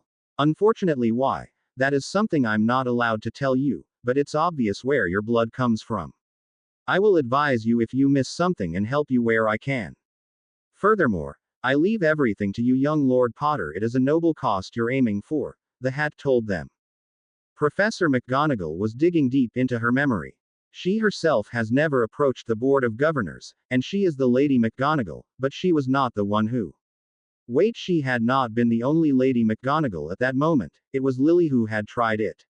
That was about a magical guardian, but she could not remember who it was, nor why. Harry nodded at the hat and was once again standing in front of the table and proceeded with his telling. I ask you to help one of our friends, Daphne Greengrass. This afternoon I along with Bella and Hermione went in search for a solution. In our search we found a number of things, and they are the following. The first thing is that Headmaster Dumbledore is allowed to put someone into another house. As headmaster, he is entitled to do so. However, if he does something like that, he must first ask permission from the Board of Governors. I do not believe he has done so when he replaced Draco Malfoy and Ronald Weasley. I do not believe that he will do it with Daphne. So it's up to us to come to the aid of Daphne Greengrass. Bella will tell you what we found and how we can do that. Bella stood up and looked stirred at Harry. Thank you, Lord Potter, she solemnly said. She glanced at her friends and began her story. The large families have a seat in the Wizengamot. That according to their house and its status. Now on the Board of Governors of this school it's not so much different. It is the big families who have a seat or who had one. Hermione has done research on who owns what seat. Now there are 15 seats on the Board of Governors. We know of 6 seats from who they are. They are also the seats that we have. If we can get the vote of those seats, we can reverse any decision that Headmaster does or takes. The Board of Governors and Wizengamot are broadly the same. Harry is just like Neville and Susan, too young to vote. But they are allowed to act on behalf of their house. In the case of Harry, he is allowed to transfer his vote to another house. We therefore want to pass the vote of House Potter, for this problem to House Greengrass. It is true that Lord Greengrass in this case has the power to vote for Lord Potter. Harry will go and quote a letter to Lord Greengrass so he knows what we mean. Now Hermione is going to explain what we want to do, and which votes we will need. It had become very quiet while Bella was telling her story. Only the Sorting Hat appeared to have a lot of fun. Well, yes, and possibly, good, that will do, were the words he occasionally said in a whisper. Hermione was shy and looked timidly around the table. Though she always wanted the attention in class with her good answers, now in front of her friends, she had a very different feeling about that. I'll tell you what votes we have and we need, as Hermione looked around the table. Neville and Susan, when your question to your representative of your house to ask for their vote. McGonagall, of you I would also ask your vote. McGonagall looked at her uncomprehendingly, and waited to see what more she was going to say. It was now that Hermione realized she had skipped a part. Sorry about that, she said. The Board of Governors are the following houses that have a seat on the board. On those seats are sitting Headmaster Dumbledore himself. Then we have McGonagall, Prosper, Malfoy, Greengrass, Potter, Black, and Longbottom. Bones, Gryffindor, Ravenclaw, Hufflepuff, Slytherin, Diggory, Not. The 6 votes we need are Potter, Longbottom, Greengrass, Bones, McGonagall, and Gryffindor. Professor McGonagall didn't even know she had a seat on the board. But now that Hermione had told it, she understood why she was never allowed to know anything. This again was something Dumbledore had kept from her. Hermione was silent while everyone was counting on their fingers. She knew that they would all come to 6 votes. And they would all know they were 2 votes short. So as you see, we are 2 votes short, Hermione said. Professor Dumbledore cannot vote, because we are going against him. He also cannot give his vote to another house. The vote off House Black is also one vote that is not countable. House Black does not have a representative. And there is also no mention that it can be done by a different house or may be used by another house. We could go for the Gryffindor vote, but that could get tricky. Because we do not want the headmaster to know that Harry has that vote. Then there are the other members. If we have one or two on our side, then we could keep Daphne in our house. So our question is, ask your house for their help and let's form a block against Dumbledore. Hermione was looking at Harry and gave him a nod. Harry turned to the hat. Do you think we can win it this way? Harry asked the Sorting Hat, where he was now standing in front of. The hat thought quietly about what Harry had asked. It did increase the tension in the room, but he still took his time. Harry, your mother has tried it in the same way. She did not have enough votes. It is also the only way you can do this. If you still have a way to join with other members, then, and only then, do you have the biggest chance to success. Daphne stood up and whispered something into the ear of Harry. Harry gave a broad smile and whispered it to Bella, who turned to Daphne and gave her a key on her cheek. Now she turned to the group. Okay, you all write a letter to the head of your house. Aunt Minnie, would you please retrieve the memory from Hermione, then we can send it along with the letter from Harry. And would you take those letters to David Greengrass when you go there tonight? Then you can read them all there together. Professor McGonagall stood up. I will make sure that everyone is at the family Greengrass estate this evening. Then you will all know tomorrow what we will do and if you have done well. Everyone started their letter to their head of house. Hermione and Bella were helping Harry with his letter, and it was a hassle to do it like a lord of a house. But he succeeded with the help of Hermione and Bella and had a nice letter to give to Lord Greengrass. Professor McGonagall had removed the memory from Hermione and placed it into a jar. Susan and Neville had given their letters to the professor just as Harry and Daphne had done. In a separate room just next to the office of his grandmother, he read the letters out loud to the Sorting Hat, who told him that it was the best thing he had ever heard. He himself had quickly looked at the memory of Harry from that morning, and laughed hard at the sight of Dumbledore. After dinner, Professor McGonagall walked along the Gryffindor table. At the spot where Harry and his friends were sitting, she kept silent. I will not be in my office tonight. You lions will go to bed after dinner, and at midnight you will be at the entrance for your punishment. Angelina Johnson will take you there. Furthermore, everyone will be at the Greengrass tonight. So I do wonder if it will succeed, young Mr. Potter. With a smile and striding, she left the great hall. House Greengrass. Earlier that evening, David was enjoying his tea at the table in the kitchen of House Greengrass. Hedwig flew through the open window and landed next to him on that table. Hey girl, what's going on? And what do you have there? Is that for me? David said, a little childish. Hedwig looked at him and David could swear that she had rolled her eyes at him. David did, however, recognize Hedwig immediately. So it was only natural that he immediately called for Isabella. He removed the note from Hedwig's leg and gave her some water and some owl treat.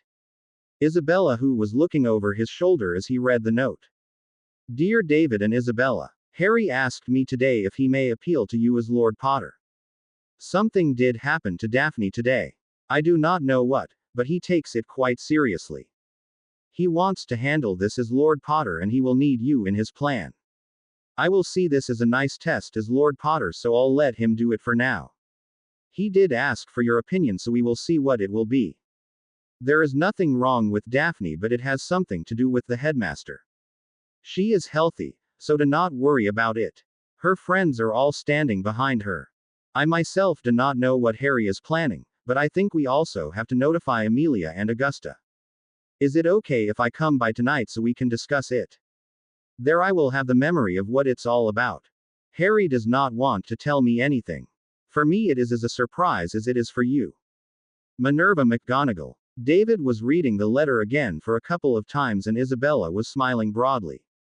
What? David immediately asks his wife. You think our young Lord Potter is very special. I can feel the pride rising in you while you are reading that letter, she told him as she looked at him intently. Yes, he's a very special young man. I've rarely seen so many qualities in a young man his age. I also think that we can expect a lot from him, and am very curious about his request. Maybe it's wrong for me to say this, but his life up until now was maybe the best school he could have. I do not like it myself, but it could be. Isabella knew what her husband meant. It was a horrible life that Harry had, but his survival instinct could be very useful in the long run. It was 8:30 in the evening when the fire in the fireplace flared green. Minerva McGonagall came out of the fire and looked around the room. Amelia, Augusta and even Arabella were already there. Minerva was completely in her happy zone and therefore immediately began talking. Good evening. I have a letter for each of you and a request. I have also a memory from Hermione that we must first look at. I think that our young ladies and young lords will surprise you, Minerva said with a jovial smile. It was therefore that they immediately looked at the memory from Hermione. Minerva McGonagall was proud of the way Daphne had pushed the headmaster into a corner. But David was very angry that the headmaster was about to place his daughter into Slytherin. He immediately wanted to go to the school and give the headmaster a piece of his mind. Minerva and Isabella were just able to keep him at bay before he could step into the fire. David, I think that this is what Harry wanted to talk about. I myself still do not know what he wants to do, so let's just sit here and listen to them first, okay? After that you can remove the beard from Albus hair by hair, if you still want to do that, Minerva said. After that Minerva took 4 letters from her pocket and handed them to Augusta, Amelia and David. There was also one letter for her. That was the one they would read first.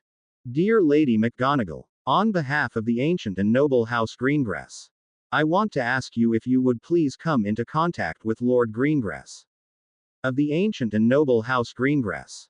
There are some rules being violated at the School of Witchcraft and Wizardry. These offenses are used in a regular occurrence. Although I cannot say it out loud, I do believe that the power is abused by one magician by name that I cannot say. That is why I ask you, Lady McGonagall, of the ancient and noble House McGonagall, if you would please come in contact with Lord Greengrass, of the ancient and noble House Greengrass, to find out what the whole story really is. Yours sincerely, Daphne Greengrass, heir of House Greengrass and the next Lady Greengrass, of the ancient and noble House Greengrass. David listened to it and was very impressed with his daughter. She did very well. Assume that there will also be a little note from her within the letter of Lord Potter. There is no doubt about which magician they mean. Minerva, please, all I can say now is welcome in our midst Lady McGonagall of the ancient and noble House McGonagall. Everyone was talking about it and agreed that it was very good and respectful, and that for children who were only 11 years old. Amelia Bones was the next to open her letter and she also read it to the others. Dear Auntie, I want to ask you if you could come into contact with Lord Greengrass. Something has happened at school that is something that shouldn't happen. Multiple rules are violated and abused by one headmaster. The reason why I'm asking you this is because young Lord Potter asked me to. It is a request for the Board of Governors. So when you're with Lord Greengrass, it's in the name of our house Bones. Harry wants to do it very solemn. And I'm not sure, but think he also wants to take Dumbledore down a peck or two. Greetings, Susan Bones. Well, Lord Greengrass, the ancient and noble House Bones awaits your request. Everybody laughed when she said it with a slice of humor. Now it was Augusta's turn to read her letter out loud. To the head Longbottom of the ancient and noble House Longbottom. I, young Lord Longbottom, take hereby my right as Lord Longbottom to address the representative of House Longbottom. I have received a request by Lord Potter of the ancient and noble House Potter. Young Lord Potter has asked me a request to unify our houses for a noble cost. It's about a thing that is happening at our school at this moment in time. I must therefore ask you to honor his request and to represent our house in this case. As young Lord Longbottom, I ask you to come in contact with Lord Greengrass. That's Lord Greengrass of the ancient and noble House Greengrass. There you will learn what it is that is happening at our school. And also the rules that are regularly violated and abused. I hope you will grant my request on behalf of our House Longbottom. As always, I, young Lord Longbottom of the ancient and noble House Longbottom, will be standing besides the ancient and noble House Potter like our house has done in the past. Yours sincerely, young Lord Longbottom, Augusta had to blink away a small tear when she read the letter from her grandson. He is getting really big, is he not, my grandson? Augusta said with another small tear. This earned her a lot of nods and admiration. David gave the letters he had to Isabella. He was still too angry with Albus about what he wanted to do to his daughter. So he himself thought the letters would not change anything, but he was open to what they would say. That was something he had to do, because Isabella would not forgive him if he did not. The first letter was from Daphne. Dear Father, Headmaster Dumbledore wants to transfer me to Slytherin. I cannot tell you how upset I am about all of this. It is also something that we students can't do anything about. I myself pointed out some errors to our dear Headmaster Dumbledore. Mistakes with which he was insulting my friends and me. Now Harry told me that he had a solution for my problem. However, it should be done as a lord. So I hereby called my right as heir of Houses Greengrass. My Lord Greengrass. I hereby call on my right as heir of the ancient and noble House Greengrass. In this right, I asked Lady McGonagall to contact the Lord of my house. This request I made on behalf of young Lord Potter of the ancient and noble House Potter. He will also contact you as Lord Potter. I therefore ask you to honor my right as heir and receive Lady McGonagall in our home. Young Lord Potter will explain everything about it. Yours sincerely, Lady Greengrass, of the ancient and noble House Greengrass. Isabella was impressed by her daughter. I am sorry, my lord. But your daughter is right. She has the right to make a request like this. And also to arrange an appointment if she sees that it will benefit our needs. I also think that you will have to invite Lady McGonagall into our house. David laughed loudly. My daughter already has me in her pocket. That is another good lady in the making. Now, however, there was only one letter left and it was from Harry. Isabella cleared her throat and began to read. To Lord Greengrass, of the ancient and noble House Greengrass. I, Lord Potter, of the ancient and noble House Potter, do hereby do a request for a cooperation between our houses. To my deepest regret I must inform you that your daughter has been wronged. She has 4 more days in Gryffindor before she gets transferred to Slytherin. It is well within the right of Headmaster Dumbledore to do so. However, he may not take such a decision without the consent of the Board of Governors. Along with Bella Fig and Hermione Granger, we have figured out what we could do in advance. It comes down to this: if more than half of the board votes against the decision from the headmaster, then Lady Greengrass shall remain in Gryffindor. Here with this letter we will add a memory about what happened at Hogwarts School of Witchcraft and Wizardry and the problem it gave your daughter Daphne Greengrass of the ancient and noble House Greengrass. I, Lord Potter of the ancient and noble House Potter, do hereby request your help to defend the honor of your name, your house and your daughter. I'm not yet of age, but I do have a seat on the Board of Governors. I still have 2 other seats, and that is the seat of Gryffindor and that of Prosper. Because I'm not of age, I am not allowed to vote. I may however join my seat with that of another house. That's why I want to merge my 2 votes with that of House Greengrass. The acting head of my house can unfortunately not fulfill that duty. This is because of keeping the secret of her person at this point. And her relationship to me personally. The reason for this is familiar to you. It would also not fit if she would represent her lions and her cub with more than 1 vote. So I, Lord Potter, of the ancient and noble House Potter, ask whether you, Lord Greengrass, of the ancient and noble House Greengrass, if you would honor me by releasing my 2 votes for me. There are 7 votes required for a majority of the votes. I myself believe that Dumbledore will not tell the board about this. He namely did not tell the board about the transfer of one Ronald Weasley and Draco Malfoy. This is something he has done during the 2 weeks of Christmas holiday there were at the school. Assume he's not informed the Board of Governors about this. At least, I, Lord Potter, did not receive any word of it. I have also not heard it from my magical guardian. This leads me to the question about what else Dumbledore has withheld from us without consultation. I therefore believe that we, the Board of Governors, must intervene. At my request, Lord Longbottom, of the ancient and noble House Longbottom, made contact with his representative to make contact with you about this matter. Here I would therefore ask you to discuss this issue with her personally. At my request, Lady Bones of the ancient and noble House Bones, made contact with her representative to make contact with you about this matter. Here I would therefore ask you to discuss this issue with her.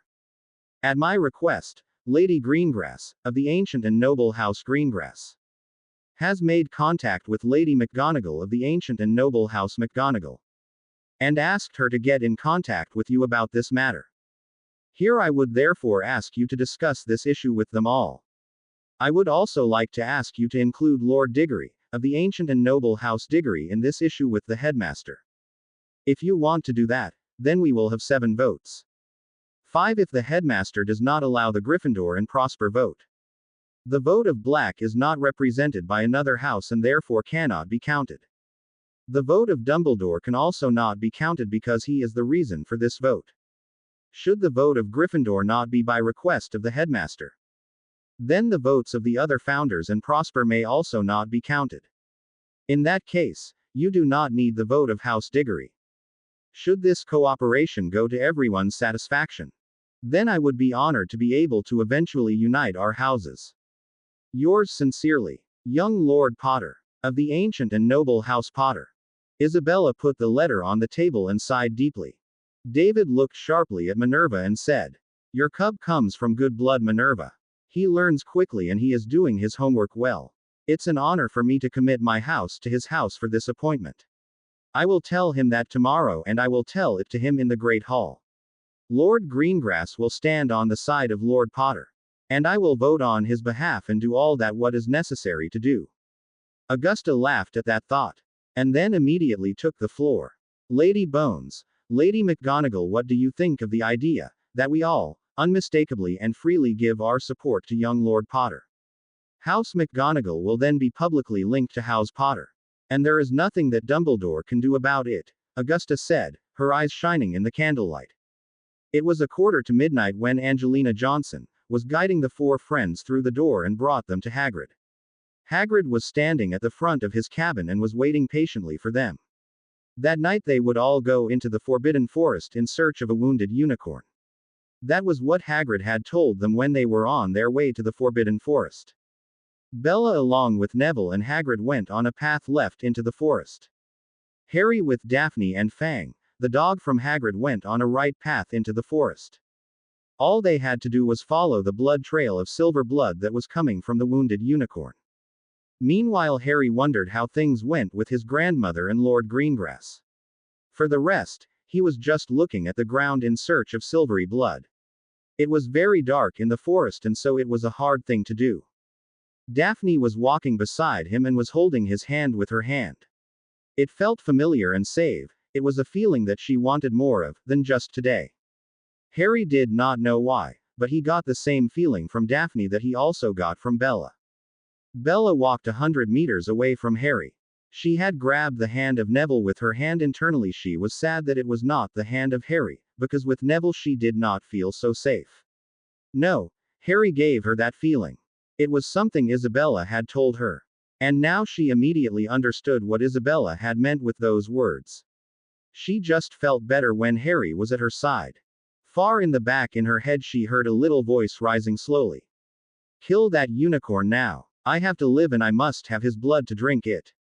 It was weird. It sounded like the voice of the man, that Voldemort. But he was not talking to her. "Kill that beast, I need his blood. I must live and fight. I must return." Again there was that voice and he sounded even clearer now. It was like it was getting closer. Bella stopped and looked around. She did not see anything around her, and she could not hear where the voice should or could be coming from. It was strange, but she knew it was there. There it was again, that awful voice. "Listen to your master and kill that beast." Bella was slowly becoming sick. She heard the voice slurping, beeping, munching and swallowing. She heard the sound of the person drinking something that was sticky. As they walked on, the voice was becoming louder and clearer, but she did not see where it came from. Was she imagining it or not? There were all sorts of thoughts going through her head.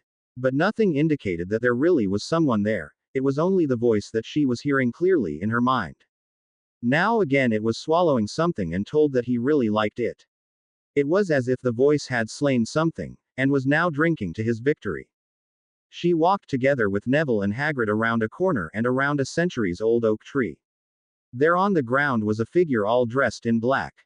You could hear him munching and beeping on something that was lying beneath him. The first thing Bella wanted to know was what it was he was beeping on. "What is that?" sounded the voice of Hagrid. "Petrificus totalis, Petrificus totalis," sounded the voice twice in quick succession. Hagrid and Neville were in a body bind before Bella could blink with her eyes. "Stupefy, stupefy," sounded the voice again. How the shape had them in a body bind and then had them stupefied so fast Bella didn't know. The shape hadn't even turned around. She had only witnessed 2 spells and it was over. The figure then slowly rose to his feet. It turned around and was now facing Bella. Slowly it went towards Bella. Bella fired red sparks from her wand. She was just too terrified by the figure. "Who are you?" sounded the voice. Only this time it was not in her head. It was the figure that she heard. "I'm Bella," Bella muttered fearfully. From under the dark cap emerged 2 eyes. The 2 red eyes she saw every time when she had one of her dreams about Voldemort. "No!" Bella screamed loud and anxious.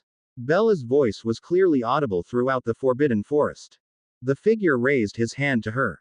Bella stumbled backwards and fell to the ground. The voice sounded again in her head. "Kill Harry Potter." The figure of the other voice also seemed to hear the voice in her head. "Who is Harry Potter?" the voice asked. "I just know a James and Lily Potter," it said. Bella, however, did not answer. She was just too scared to do it. Now it was another voice that answered. This sounded familiar, but Bella did not know from who it was. "Harry Potter is a student in her house. He is the son of Lily and James Potter." Now the voice of her thoughts sounded. "Harry Potter, the son of Lily and James. And you have to kill him, girl. Then you will kill him right now. Harry Potter must die and you're going to do it." Again the voice from the figure sounded. It was at the same time as the voice in her head. "Kill Harry Potter, kill him now. Kill him." "No, I will not do it. Harry, help me, there are 2 of them now. Help me, Harry." Bella screamed and screamed with fear and pain. She trembled and shook violently. From out of nowhere came a figure in her field of vision. The figure that was holding her was pushed over and screamed out with pain. Harry looked into the eyes of Bella and the voice disappeared from her head. "He is out of my head, Harry," Bella could just say that before she passed out.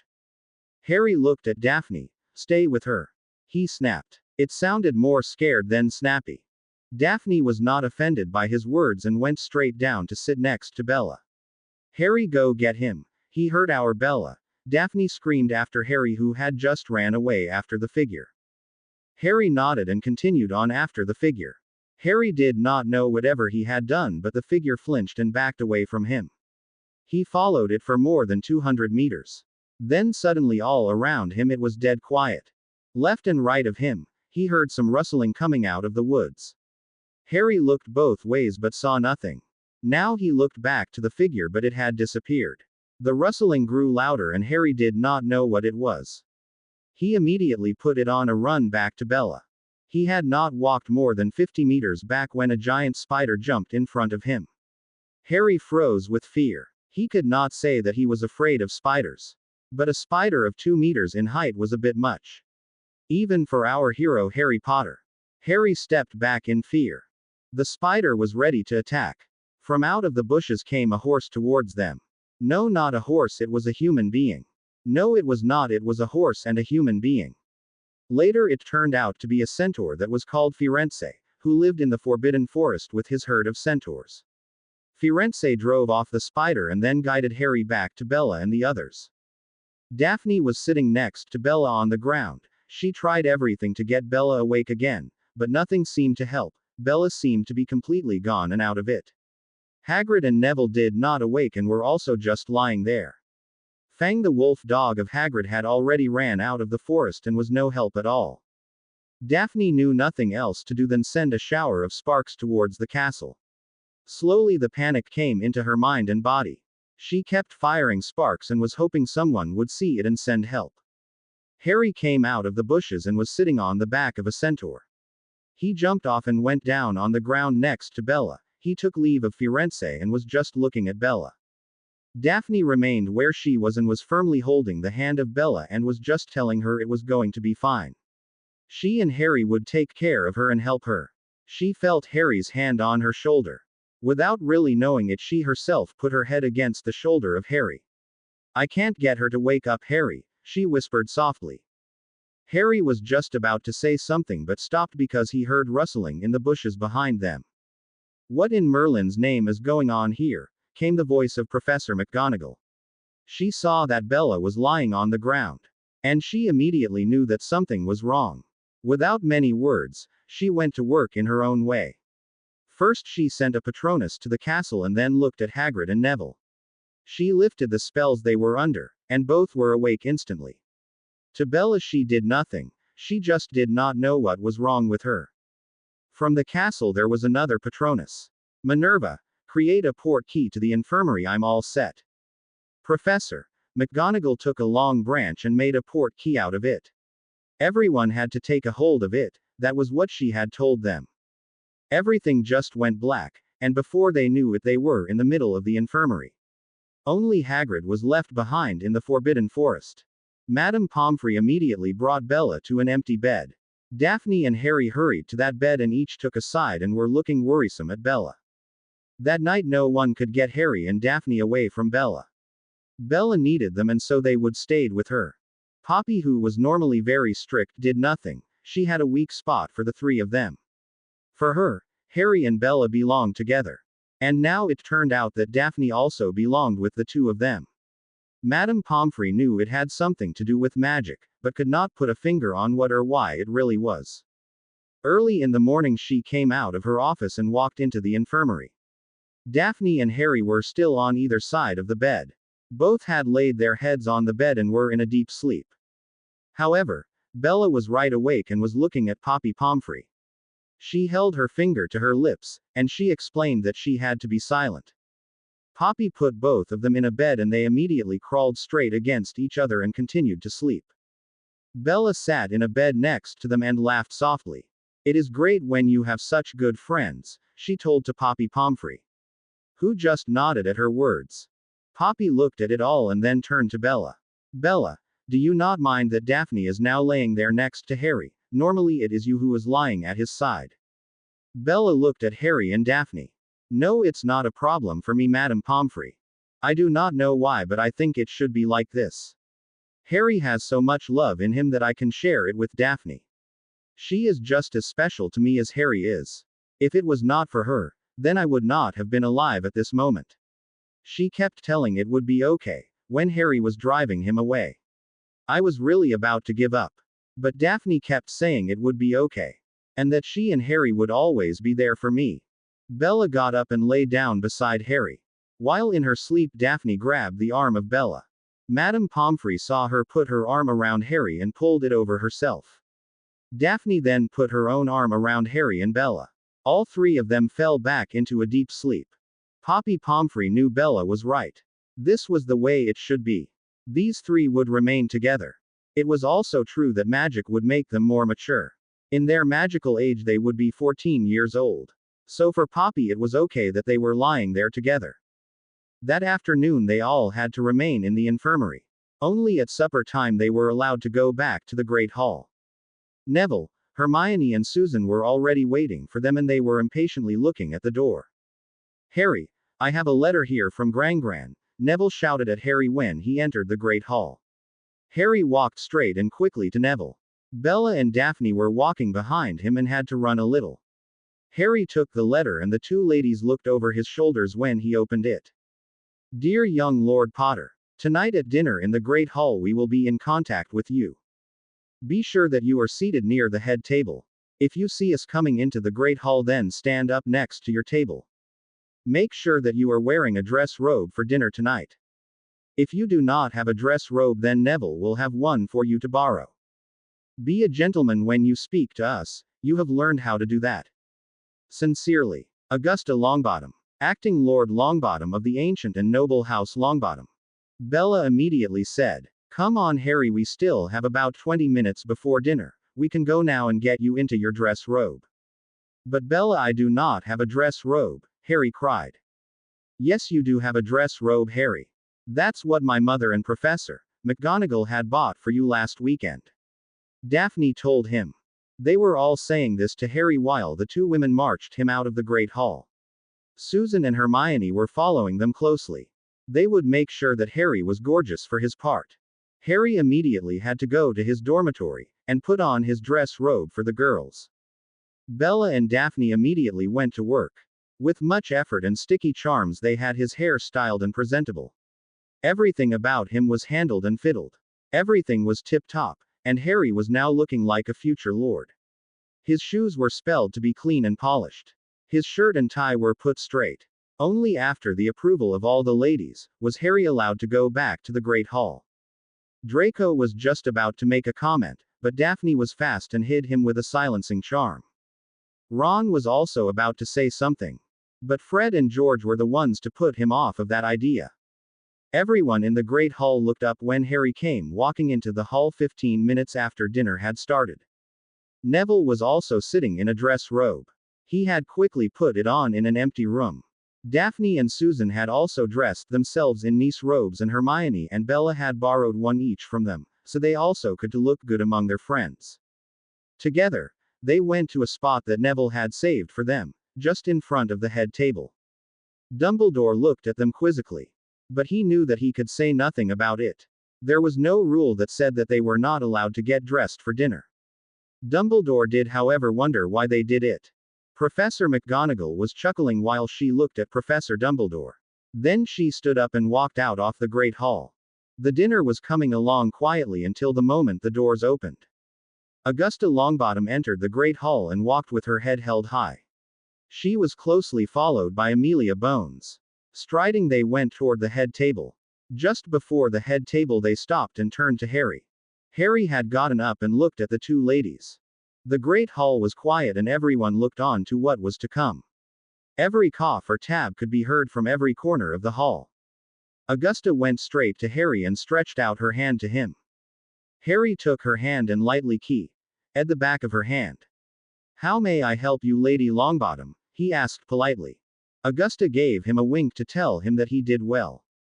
"Young Lord Potter, I, Augusta Longbottom, of the ancient and noble House Longbottom, and representative and deputy lord of the ancient and noble House Longbottom, am here to tell you that it is an honor for me and my house to link our houses together, the ancient and noble House Longbottom, for this and perhaps for future arrangements between House Longbottom and the ancient and noble House Potter." Augusta did a small curtsy and again gave Harry the back of her hand. Harry again kissed at the back of her hand lightly and spoke in a clear voice so that the whole hall could hear him. "I, young Lord Potter of the ancient and noble House Potter, would like to express my gratitude for the alliance between House Potter and the ancient and noble House Longbottom." Augusta thanked Harry again and went to stand behind him. Just as she walked past him, she whispered that she was very proud of him. Harry nodded briefly and now looked at Amelia Bones. Amelia also gave her hand to Harry, and he again kissed it lightly on the back. "Young Lord Potter, I, Lady Amelia Bones, of the ancient and noble House Bones, would like to tell you that it is an honor for me and my house to link our houses together, the ancient and noble House Bones, for this and perhaps for future business between House Bones and the ancient and noble House Potter." Amelia did a small curtsy and again held out the back of her hand towards Harry.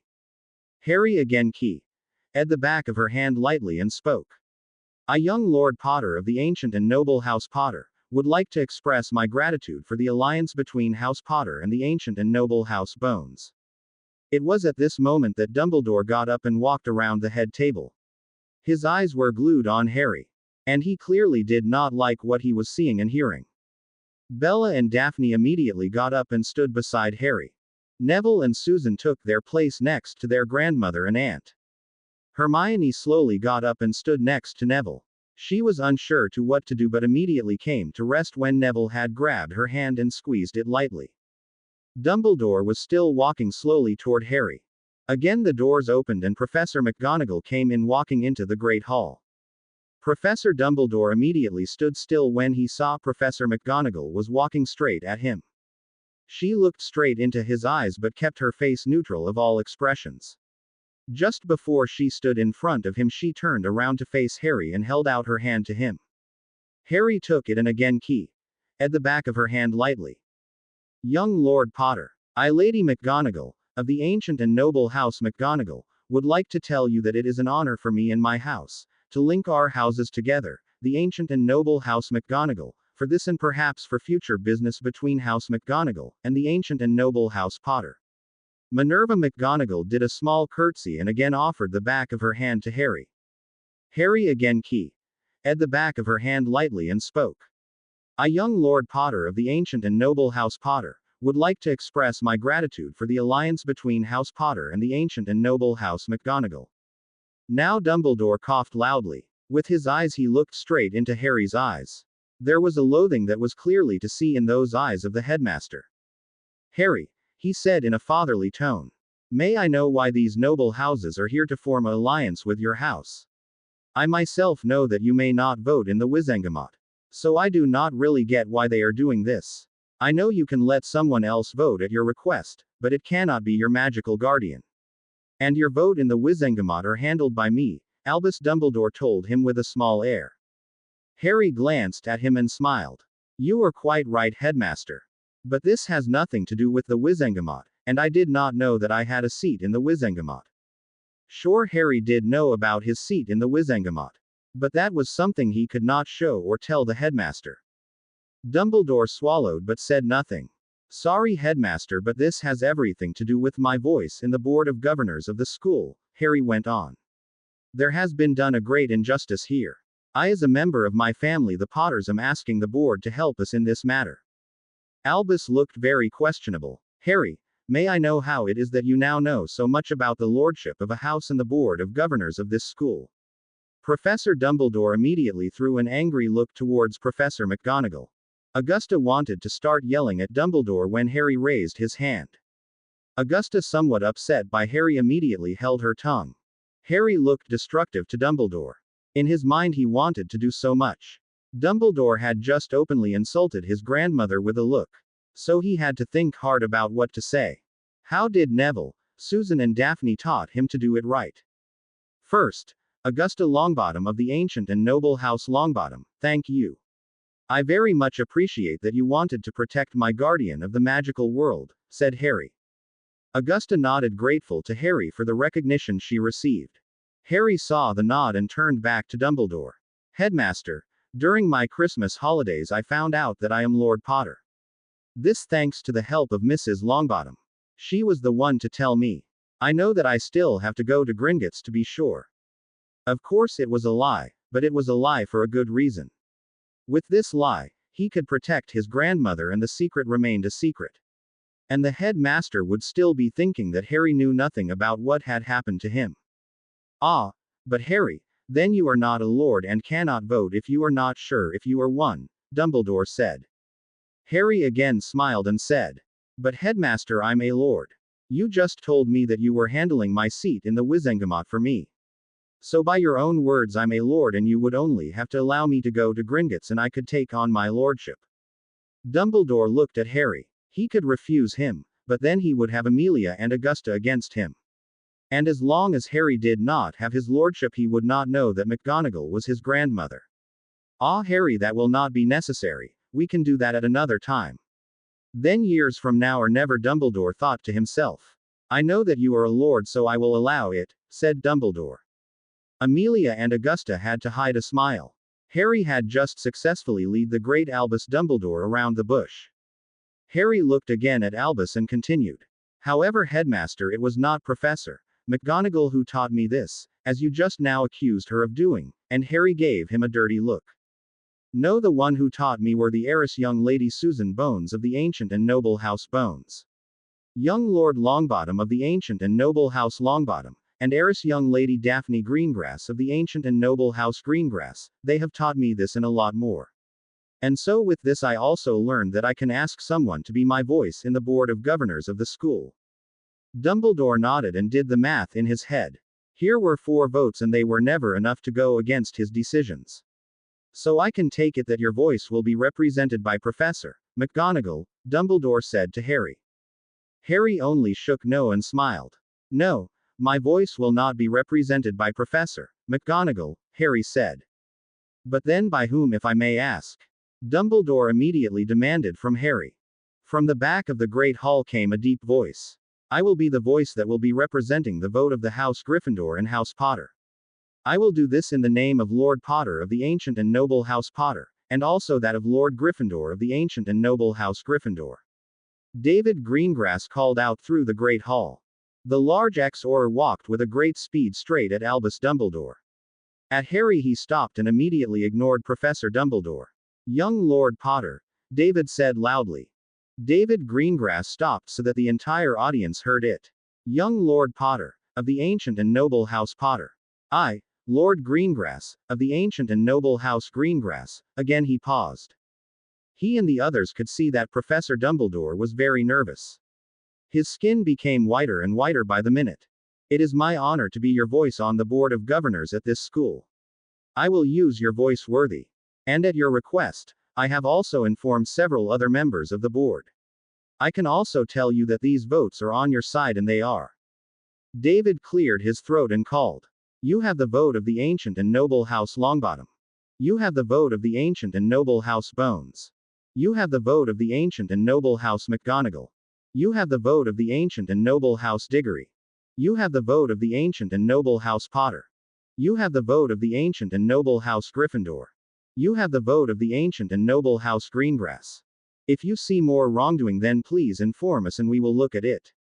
I look forward to our alliance. Thank you, young Lord Potter. David took a deep bow and Harry also bowed back at David.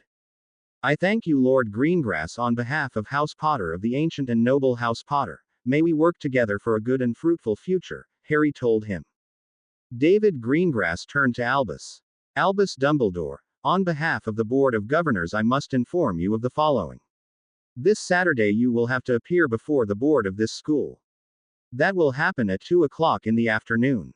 There you will have to give a review of the following points. Point 1. The transfer of one Mr. Draco Malfoy. Harry looked around and saw that Draco was about to be sick. Point 2. The transfer of Mr. Ronald Weasley. Point 3. The transfer of Miss Daphne Greengrass. Point 4. The abuse of rights and obligations. Point 5. Not informing the Board of Governors about decisions that were made by you personally. Point 6. The withholding of information about the decisions made by you. Dumbledore sighed deeply, then he shook no. Then he looked at Harry. He turned and slowly walked away. Harry looked satisfied when he saw Dumbledore walking away from them. David turned and gave Harry a firm handshake. Young Lord Potter, it has been my honor to see the group of you and your friends work together as you did. We adults can take an example from what you all have done. With those words, David gave Daphne a key on her cheek and walked away. Everyone in the group looked shyly at the ground. Only Harry and Neville looked up. Because that was expected of a lord, it took them a lot of effort to do it so stately. Augusta, Amelia and McGonagall had their hands keyed lightly by Lord Potter and Lord Longbottom and said their goodbye with a small curtsy. The adults were not even out of the Great Hall or Draco stood in front of Harry and said, Potter, do not think you have won. If my father hears of this, he will. Harry looked straight into the eyes of Draco. Draco had only finished half his sentence when a tip of a wand appeared right between his eyes. It was the tip of the wand of Susan. Draco, you just like everyone else heard that our houses are behind House Potter. So a threat to the House of Potter is a threat to our houses. So tell me what it will be, Draco. Susan told Draco fiercely. Draco looked frightened at Susan and ran away. From back of the Great Hall there was a small round of applause. It was Amelia, Augusta and David who were clapping for Susan. Susan blushed and was trying to hide her face in the back of Harry. Bella tapped the others and pointed to Ron Weasley, who was angry and was stopped by his two brothers. And with this show, everyone in the Great Hall knew that the houses were now in an alliance. That evening, the friends were all sitting together in the living room of their own common room. The fire crackled and the flames were warm. From out of nowhere, there was a house elf that had just pops in front of them. Daphne, who recognized the elf immediately, was the first who was at his side. It turned out to be a Greengrass house elf that was upkeeping the garden for them. I have a letter for Lord Potter and his friends, the house elf said to Daphne. Harry took the letter and gave it to Daphne. It is your house elf, so you get to read it in front of us, Harry said with a smile.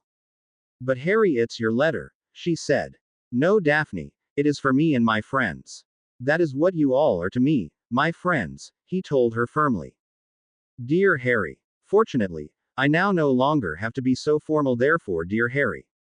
This evening I have given Dumbledore his papers. The sample of the lordship that you've shown was fantastic. I cannot say anything else. You have impressed all of us. Later that evening we again looked at the memories of Augusta and Amelia. All you have to do to improve is to look a little less at your friends and more to the person you are speaking to. Look straight at the people to whom you are talking, it will show power. Then you also show that you mean it, and will not back down from them. For the rest, we laughed a lot. It was beautiful how you took your grandmother in your protection. I raise my hat to you by magical and pointy hat. To Daphne, Susan and Neville. I have to praise you from everyone. The way you three have transformed Harry into the lord that he is now is magnificent.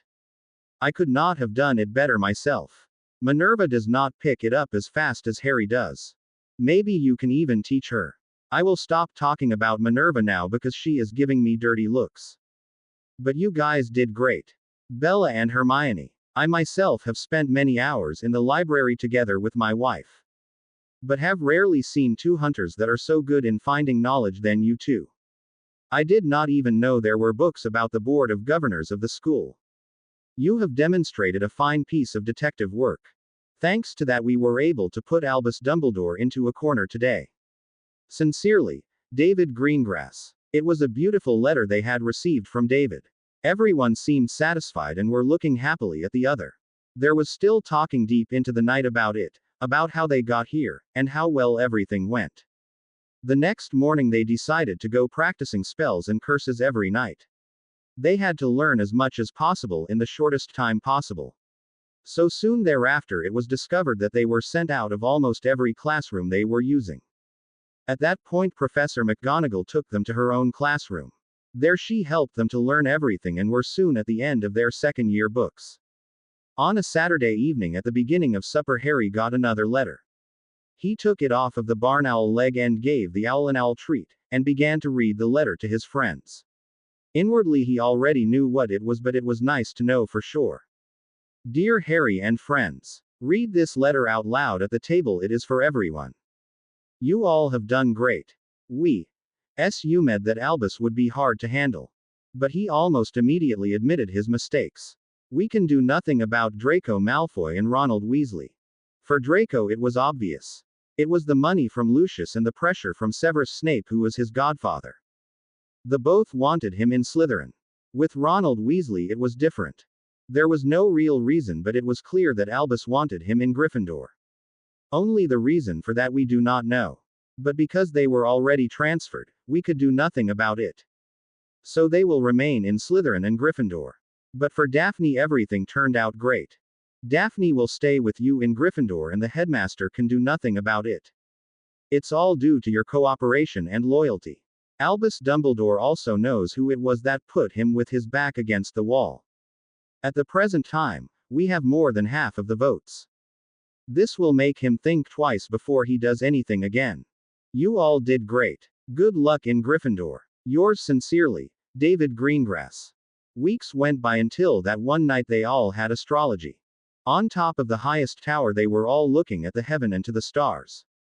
On the ground next to the castle, there was a lot of noise. Harry and Neville looked over the edge of the castle wall down into the darkness. Downstairs they heard Hagrid screaming. No, Norbert is just a baby. And maybe he will not even like it in Romania. Neville and Harry did not know what Hagrid was saying. Until the moment they saw a boy with red hair coming out of the cottage. That's a Weasley, Neville said. Later they heard that it was Charlie Weasley. Charlie had a long rope in his hands. And with 4 other boys he pulled well, nobody knew what it was what he was pulling, nobody knew at that moment. Neville, however, thought he knew. According to him, it had to be a dragon. That was the point that Harry became pale. We need to get to Grandma, Harry suddenly exclaimed loudly. It was Bella who was at his side first. She was barely able to catch him just before he collapsed on the floor. Daphne rushed toward the other side of Harry. Dazed as he was, they took him to Professor McGonagall. There he was put on a chair and had to come to himself first before he could do something else. Minerva looked anxiously at her cub. Harry, are you okay? What happened to you? It took a while before Harry was okay. Firenze warned me about something. He said there was something hidden in the castle, and that Hagrid would tell someone about it when he would lose his animal. Minerva turned white at what she was hearing from Harry. How did you know of the Philosopher's Stone? She asked. The stone of what? Asked Susan. Professor McGonagall knew she had said too much, and so she wanted to dismiss them from her classroom right away. However, it was Bella who did not want to leave. Aunt Minnie, you know that we're going to look for whatever that stone is, so you can tell it to us and save us the trouble, she said with a dazzling smile. Professor McGonagall thought deeply about it. She knew that they were going to be searching and really wanted to know the answer. But she would not tell it to them. Okay, I'll tell you about the stone in 5 weeks from now. In 5 weeks it will be the last day at school. Only then I will tell you about the stone. It was not the answer they wanted to hear, but they also knew that nothing they were going to do would let Minerva tell them about the stone. Come on, we still have an hour before the library closes, Hermione cried immediately. An hour later, they all left the library with many books stacked in their arms. They had not found anything yet but would go further with their research. Was it not in the library then it would be in their common room. House Greengrass. David walked into his office in the Greengrass Manor after a meeting of the Wizengamot. Just before he closed the door he heard something in the corridor. It was a sound of a soft sob. He did not know what was going on but slowly he looked around the house. He found his wife Isabella in a small room. What's the matter, dear? Why all of this sadness? He asked softly. With tearful eyes Isabella looked up at her husband. In her hands she held the little red book of Arabella. She gave him the book and let him have a look at it. David's eyes were slowly becoming big with disbelief. David was reading page after page and had to swallow hard. For a man of his size he had a small heart. Isabella, are you telling me that all of this is true? Slowly she nodded. She stood up and gave her husband a hug. David, do you remember the last time we were here? She asked. David looked at his wife and nodded slowly. Isabella grabbed 2 glasses and poured the fire whiskey into it. She sat across of her husband and watched him carefully. For a moment she sighed and took a long drink. Still wiping away a tear from her cheek she began to tell him. Well, that night, Minerva took me aside from all of you. She had given me a letter that she had received from Lily. In it, Lily told her that Minerva was her mother.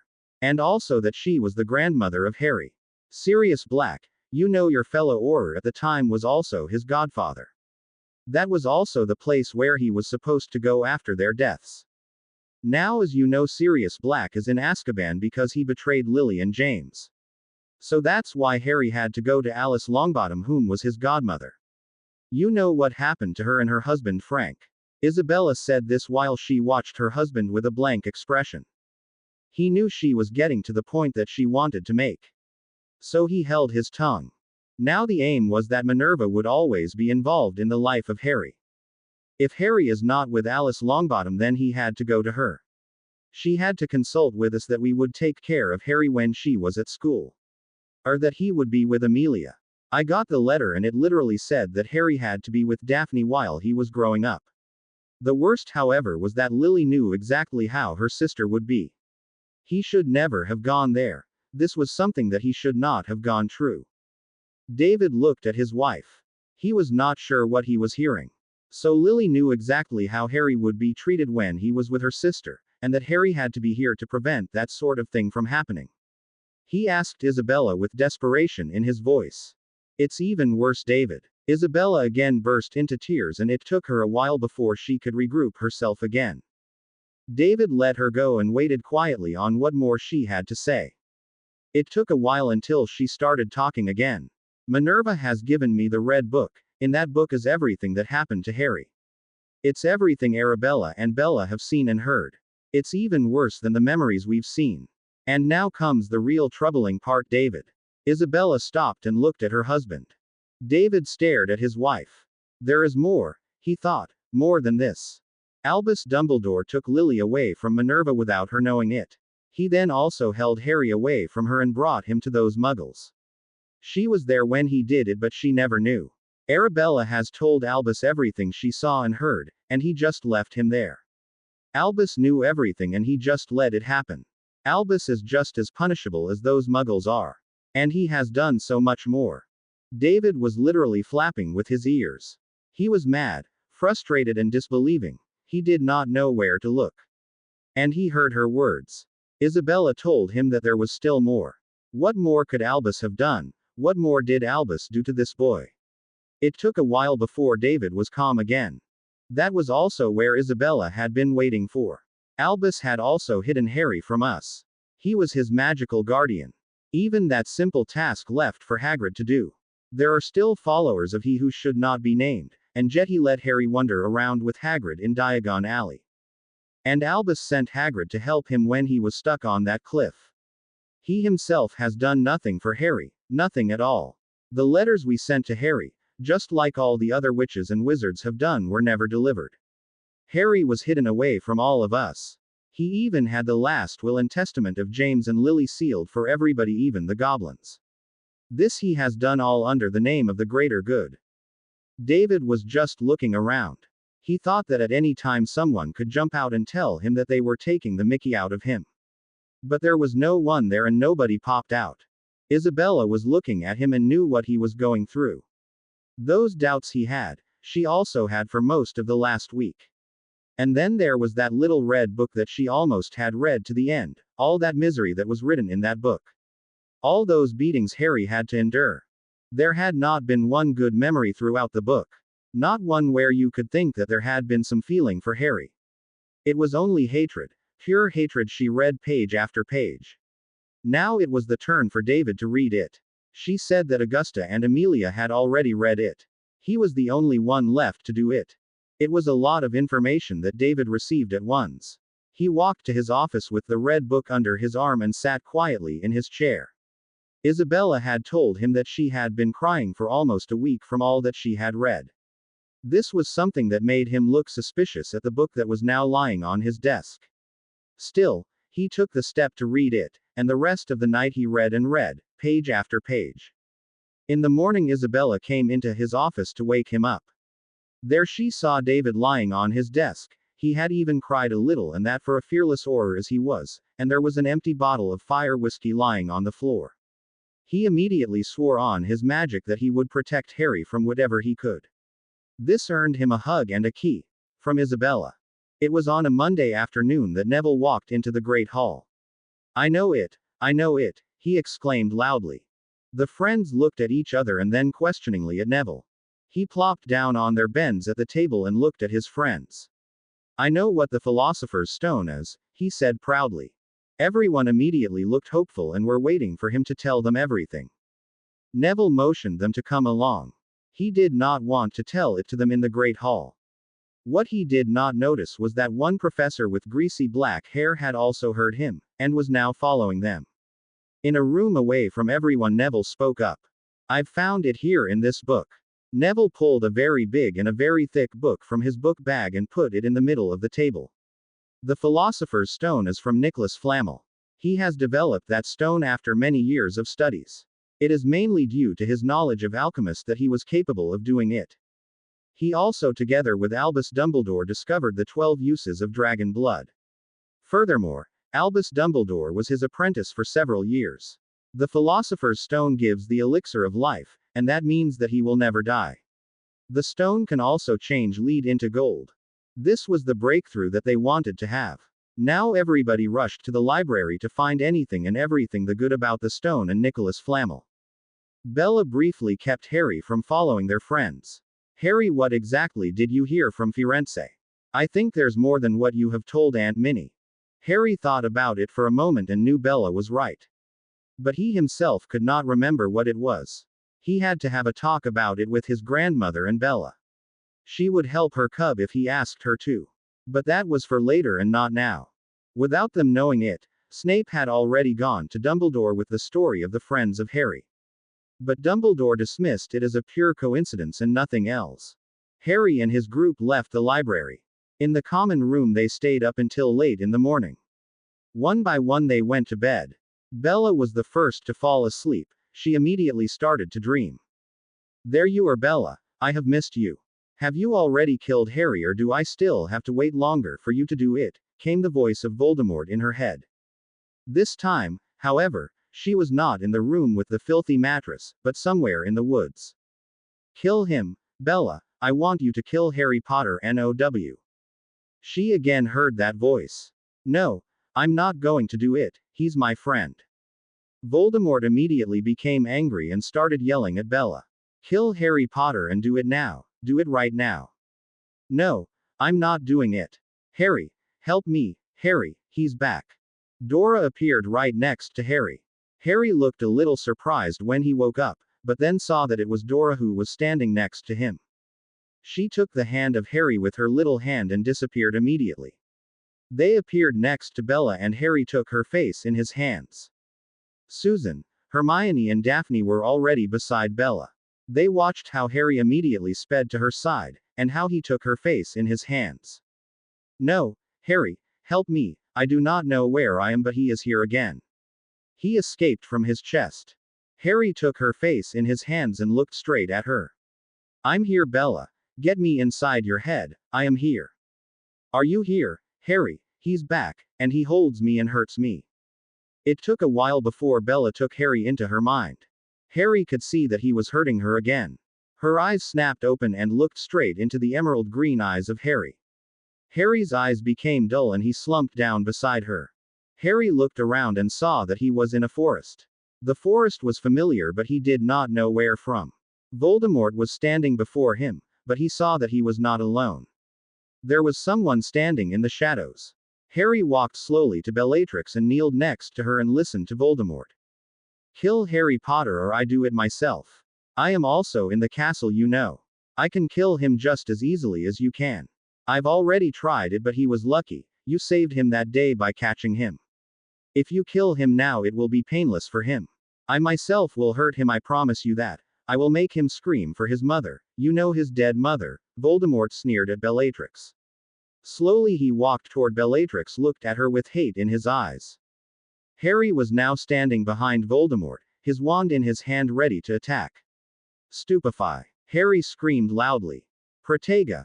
There was a voice from that came from behind Harry. Harry looked around and saw a figure that was all dressed in a black cloak.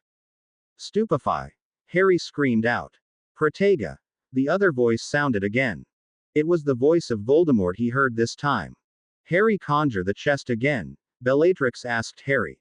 Bellatrix had to place Voldemort back in the chest, but this time Bellatrix had more difficulty in doing so. The figure was fighting against Harry and took several spells, but he was still trying to get to Bellatrix. Harry had learned a lot in the last couple of months. Unfortunately, the lessons from Defense Against the Dark Arts class were not been good enough. The spells he was using were the spells they learned themselves. Now Harry had to dig deep to remember everything. Expelliarmus! Harry screamed, but it did not help at all. Bellatrix did everything she could remember to Voldemort just to get him back into the chest. Stupefy! Sounded the spell that came right down on Harry. Protega! Harry shouted immediately. He had difficulty with the figure, but he held him at bay. Bellatrix had finally succeeded. Voldemort was back in his chest and Bellatrix immediately placed a lock on it. Let's hope that this time he stays away for a longer period of time, she whispered to Harry. Harry still found himself in the dream of Bella. The forest was very dense and the figure kept coming at them. Bellatrix came up behind him. Harry only now saw that she was still Bellatrix and not Bella, and it was the first time that Harry saw that the older Bellatrix was not afraid of what was happening in her mind. She grabbed Harry's wand. Harry, who did not hear her say anything but saw everything happening at once. There were flames coming out of the tip of his wand. The flames went straight down on the figure. With some difficulty, the figure could ward off the flames. Bellatrix turned around and fired a bone-breaking curse at him. This was immediately followed by a cutting spell. The figure had trouble defending the first curse, and was hit in the shoulder by the second spell. There suddenly an open wound appeared on his shoulder and his cap fell off his head. Harry stood behind Bellatrix, who turned slowly back into Bella. Both looked into the face of Professor Quirrell, who was standing in front of them. But that could not be true. Bella and Harry woke up startled and immediately sat up straight. Bella looked in terror at Harry. Harry had the same frightened look in his eyes as Bella had. Hermione, Susan and Daphne were still standing around her bed. But they also saw Katie, Angelina and Minerva, who were standing there. "It is Quirrell, he is the one who is working with Voldemort," Bella exclaimed. Minerva looked up at Bella. "That cannot Bella, he is one of the professors who protected the stone," said Minerva. "I'm sorry Aunt Minnie, but it is real and we have to stop him. A while back she asked me if she could make a few drawings from one of my stories. And who would I be if I would not grant her that privilege? Sure, I said, and I immediately asked her if I could have the drawings, not knowing that one of those drawings would become very, very special to me. This drawing has been given the honor of being my profile image. The other 3 drawings I used as a cover for my Bellatrix stories. Miss Long Life the Bloody Queen, thanks for the drawings. I am very honored and proud that I can share them with everyone. And thanks for the reviews. Harry Potter is not mine. This is a story from a fan. Guest, thank you for the review and I have changed what you have said. BSC1, C29 The second face. Minerva had brushed aside the ideas of Bella and Harry. It just could not be that Professor Quirrell was working for the dark wizard that was called Voldemort. Bella, however, stood by her opinion, and there was no way that she would think differently about it. Harry was perhaps the only one who really believed her. He himself had seen Quirrell's face in the nightmare, but in spite of that he would always believe her because she would never lie to him. The rest of their friends just took their word simply as the truth. It did not matter to them whether the others really believed them or not. They were their friends, and if they said it was the truth, then it was the truth, no question about it. From that moment in time, Harry was often alone with Bella at his side. They were trying to find a way to unmask Quirrell. They did not know how, but it had to happen at a time when everyone was there to see it. There were 4 weeks of school left, and during that time it had to happen. This week they had the final exams of the year and then another 3 weeks before they were going home. They spent hours at an end in the library and in empty classrooms. They did everything just to find a way to lure Quirrell into a trap. After a week they asked for the help from Daphne and Neville. They just wanted to expose him for what he truly was. The downside was that none of the teachers believed them. Only Hagrid believed that someone was trying to steal the stone. But that could not be a teacher according to him, and he was sure that it was not Quirrell. But he also told them that he had given Fluffy to Dumbledore for the protection of the stone. Fluffy was the 3-headed dog he owned, it was something he said with pride in his voice. He also said that nobody would get past Fluffy because he was just too big for anybody. Daphne came up with the idea to lure him into a trap. That was also a conclusion that they all had. Only Daphne had a way to do it. Now the only question left was when they could do it. After a lot of discussion they decided that they would trap him on a Sunday morning. They knew that Quirrell would always go for a walk in the morning. He did it all year, and always on a Sunday morning when the rest of the castle was still asleep. Daphne also had the idea to ask her father for help. That was something Bella found to be a good backup plan. She knew that David was a former Auror and that they could make good use of him if necessary. Now it was only the question of where they were going to line him up. The rest of the week they followed Professor Quirrell everywhere he went, and not once did they let him out of their sight. With eagle eyes they kept an eye on him, and when he went into a room they waited for him on the outside. This should be the week they were going to do it if nothing went wrong. On Saturday evening Dumbledore stood up from the head table and hurried out of the door. He had just received a letter and was clearly irritated by it. Harry, who had seen Dumbledore leave, went straight to his grandmother. He did not know why, but he immediately wanted to know what was going on. That was also the question he immediately asked his grandmother. "Grandma Minnie, where is Dumbledore going to? I want to know because I think Quirrell has fooled him with that letter." Minerva looked at him intently and thought before she spoke. "Harry, I do not think you have the right to know where the headmaster is going, but he just received a letter from the ministry. He is now going over there to help Minister Fudge. And when are you going to stop thinking that Quirrell is planning to steal the stone, Minerva said to her grandson with a little bit of venom in her voice. Harry listened to what his grandmother told him and ran toward his friends. It's going to happen tonight, he screamed. Dumbledore is gone and he's going to do it now. Hedwig his owl was already flying into the great hall through an open window. Daphne, please write a letter to your father and tell him to come now. Neville, Susan, you two do the same. Hedwig will take them to where they are needed, as Harry took a breath and looked around the great hall. Bella and I will go to the classroom of Quirrell. There we will do everything we can to stop him. Hermione, you will go to the third floor. Please see if you can secure the door. Just try to keep Quirrell away from it as long as possible. Do everything you can, but do not let him reach the stone. It was fascinating to watch how Harry was putting everybody to work. Daphne and Bella just stood there and were watching him with open mouth. It was clear to them that Harry was a leader, but he would never say it about himself. We're going now. When you are done with the letter, please come and help us. Hedwig is the fastest owl, so it will be okay. Harry and Bella went away and left the others behind. Daphne was bent over her parchment and thought of what she was going to write. Lord Greengrass, I have a request for you from Lord Potter. Please come over here quickly. Quirrell is going to steal the stone tonight. Do not ask me how Harry knows this, but he knows it for sure.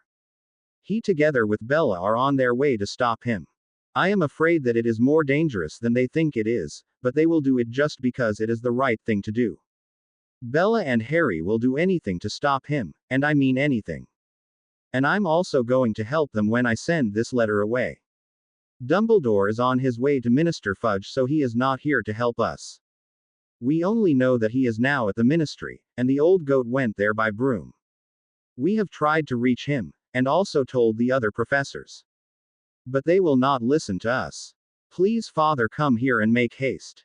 Your daughter and heirs, Daphne Greengrass. Neville and Susan also wrote the same note to Augusta and Amelia.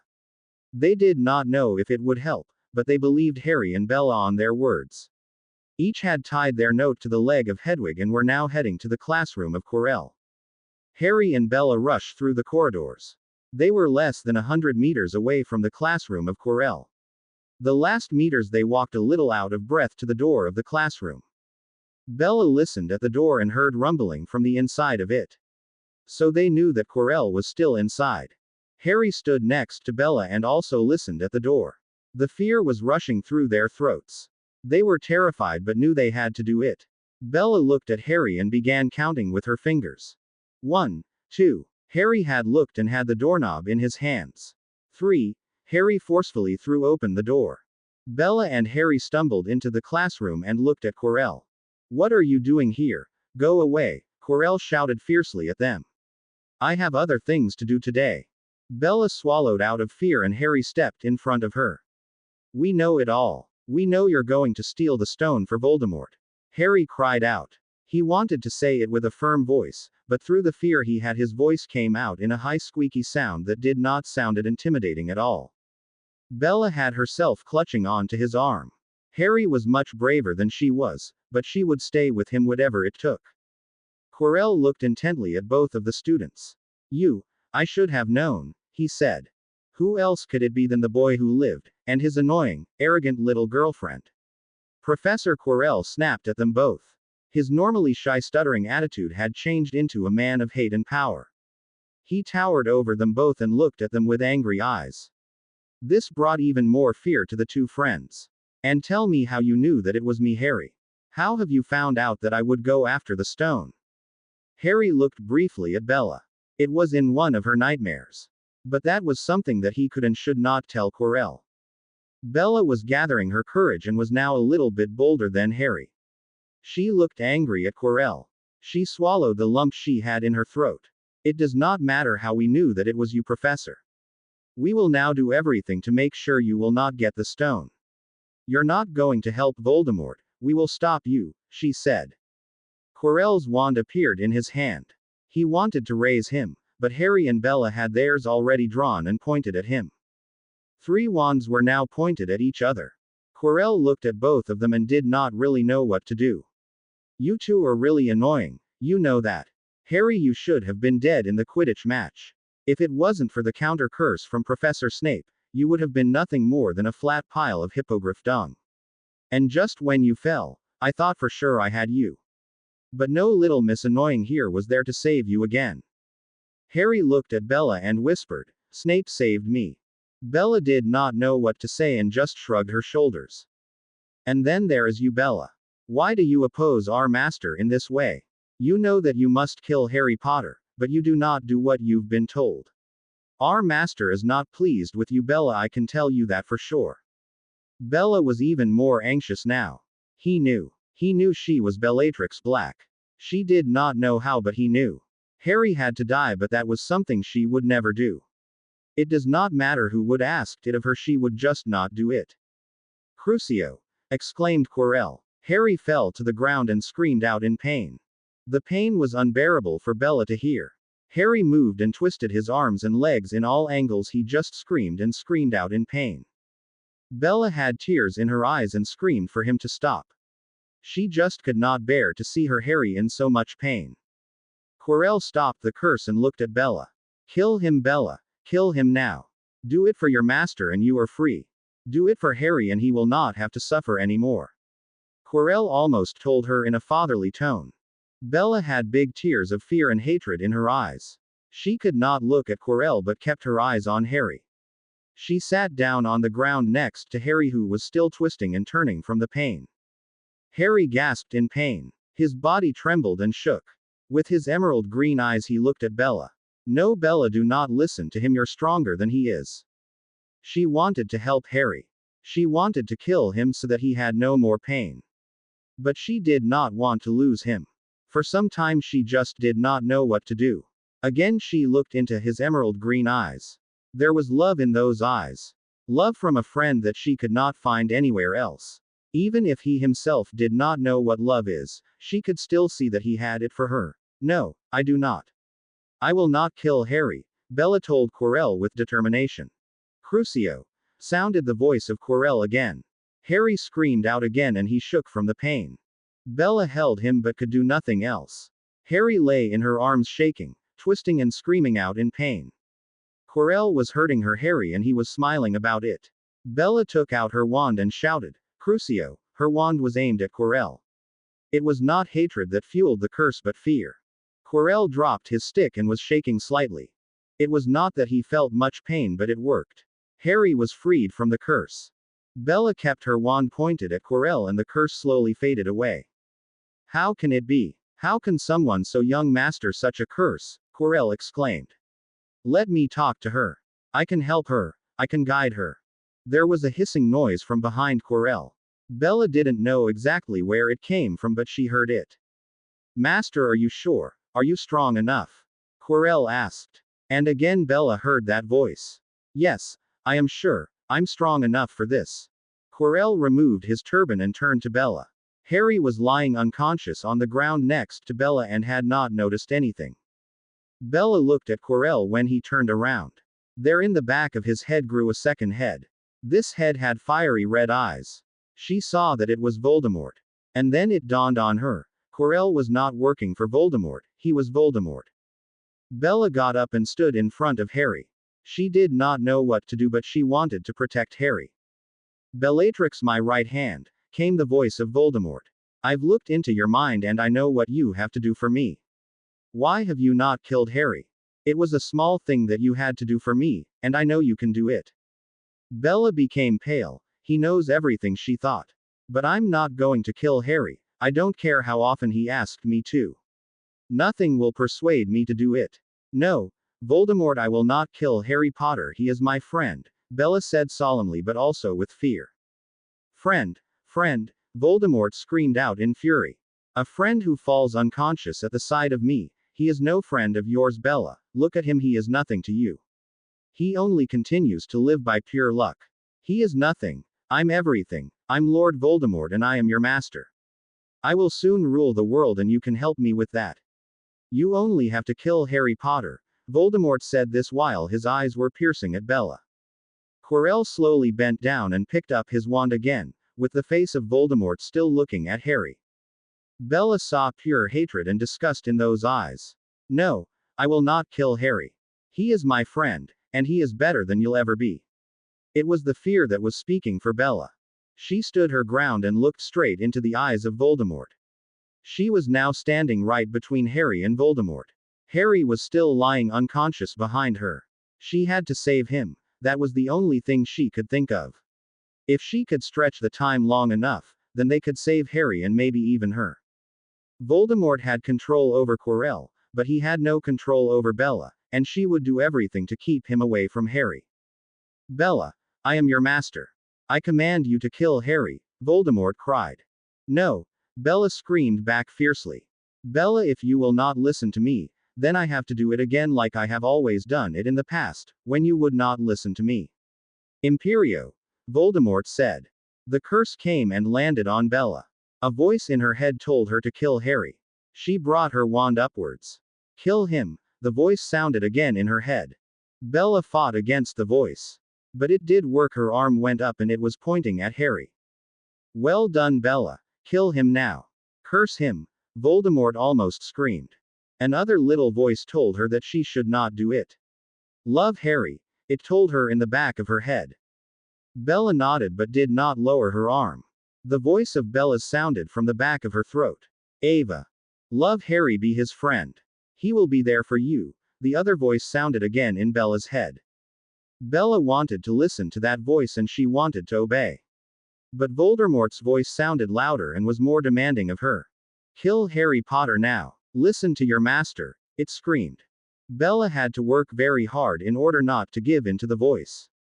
Her wand still focused on Harry. She said, Avada. She could not finish the curse. She did not want to finish the curse. Be the friend of Harry. He will protect you. He will always be there for you. Again there was the other voice. Only this time it was louder. Voldemort began to lose his grip on the imperious curse he had put on Bella. Bella fought against the voice of Voldemort. She was not going to kill her Harry. Bella, Bella, walk away from him. It was Harry's voice that was speaking from behind her. Bella now looked straight into the emerald green eyes of Harry. He was awake and he was looking at her. The moment their eyes met each other, Harry again closed his eyes. With an almost closed mouth, he told her that she had to walk away. Harry was awake and he had looked at her. The little voice was right. Harry was her friend and he would remain her friend. Bella turned back to face Voldemort. The imperious curse was repelled by Bella and Bella walked backwards and away from him and Harry. Voldemort looked at Harry and saw that he was still unconscious. With a few steps he walked towards Bella. Bella, how can you be stronger as a child, stronger than when you were my right hand? Voldemort asked. Bella had to think on that question. She knew what Voldemort meant. She had read those books in where it was told that she was his right hand, that she was a killer and a crazy bitch. But she was not his right hand anymore. She was the friend of Harry Potter and that was the answer.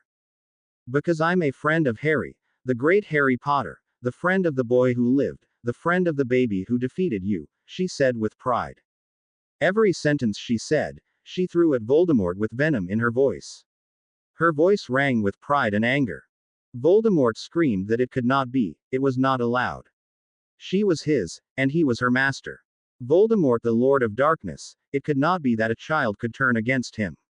He was the greatest and the most powerful wizard that ever existed, he alone conquered death. Bella slowly continued to walk backwards. Quirrell with Voldemort sticking out of his head was following her. The frustration that Voldemort was feeling made Quirrell close his eyes. So he had not seen that Harry had risen to his feet. With small steps Harry walked behind Quirrell and towards him. From out of nowhere, he jumped up and grabbed Voldemort from behind. Quirrell screamed and threw Harry away from him. Bella looked frightened at the eyes of Quirrell when he turned to her. His face showed a burn and it had the shape of Harry's hand. Expelliarmus! Echoed Bella's voice through the classroom. The wand of Quirrell flew through the air and Bella caught it. Harry, Quirrell will burn when you touch him, she screamed. Harry did not know what Bella meant but he again jumped at Quirrell because that's what she wanted. Quirrell stepped away from him and avoided his other attempts. Bella conjured a pair of ropes around the ankles of Quirrell, and he fell to the ground. Harry again jumped on top of him and grabbed his head with both his hands. With his hands Quirrell tried to push Harry away from him. But his hands were burning and they were slowly turning into dust. Just like his face that Harry was holding on to. The head of Voldemort screamed in pain. Bella pulled Harry away from Quirrell and took him in a hug. Together they watched as Quirrell and Voldemort turned into a pile of ashes. Is it over, Harry? Bella asked him softly with the tears still in her eyes. Yes, Bella. I think so, Harry told her. The door to the classroom swung open and David came running in. He was closely followed by Minerva and Augusta. Isabella and Amelia, who were behind them, walked straight towards the two children. Before they came to them, their eyes were drawn to the pile of ashes. There was a cloud forming from the ashes and it was slowly turning into something. Everybody was looking while the cloud turned into Voldemort. Then Voldemort flew straight at Harry and right through him. Bella screamed and Harry again lost his consciousness. David looked at Minerva and walked towards Harry. With his strong arms he picked Harry up. With Harry in his arms, he went straight to the infirmary. Isabella did the same thing with Bella and took her along. Neville said that Hermione was still on the third floor, and therefore it was up to him to fetch her immediately. He said it while he was blushing profusely. In the infirmary, Daphne told that they wrote their letters while Bella and Harry were already on their way to the classroom of Quirrell. After they were finished with their letters, she had gone along with Neville and Susan to the classroom of Quirrell. There they found that the door to the classroom was locked from the inside. Whatever they did and tried, they could not get the door to open. But they heard Harry screaming in agony from behind that door. It was like he was dying. Daphne had told them with tears in her eyes. They also heard Bella screaming that she did not wanted to kill Harry. And suddenly there was a silence from behind the door. And that was also the time that her father came around the corner. It was at that time when Daphne screamed at him. Harry and Bella are in here. You have to help them. We cannot get the door to open, it is locked from the inside. The rest that had happened was known to the adults. There they were sitting around Harry's bed. Poppy Pomfrey told them that Harry had been placed under the Cruciatus curse for nearly 10 minutes, and it will take a long time before he is back to normal. Now she would keep him asleep for the worst of it. Bella was in tears and could not stop them from falling. She just couldn't tell what had happened without breaking down again. She did, however, give them the memory from what had happened in the classroom. Everyone had just watched the memory and had seen what had happened in the room between Bella, Harry and Quirrell. David was deeply impressed by the students and disgusted at the head that grew out of Quirrell. They were horrified and proud at the same time. David told Bella that many adults could never have done what they have done themselves. This made Bella smile a little bit. She was sitting next to Harry and was holding his hand in hers. Minerva apologized to Bella that she did not believe them right away. And that they were right about the stone and the danger it was in. Bella found it hard to believe but knew Minerva meant it. And that Harry would forgive her anyway if he was awake. The doors of the infirmary opened and Dumbledore came walking inside the infirmary. He was jovial and happy. What is going on here? Have I missed something? Dumbledore asked kindly. David was angry and wanted to attack Dumbledore right there and then. David, however, was stopped by Isabella and Augusta. It was Amelia who stood together with Minerva and were now in front of Dumbledore. It was Minerva McGonagall who began to speak as she looked Dumbledore in the eye with a look that can only be described as one of fury.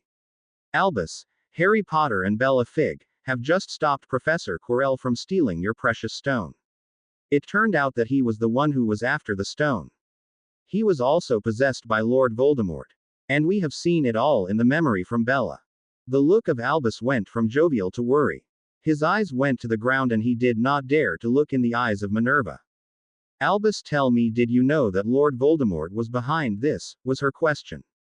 The only thing that Dumbledore could do was nod. David jumped up angry but was immediately pulled outside by Isabella. I had my suspicion that he was after this, Dumbledore said with some difficulty in his voice.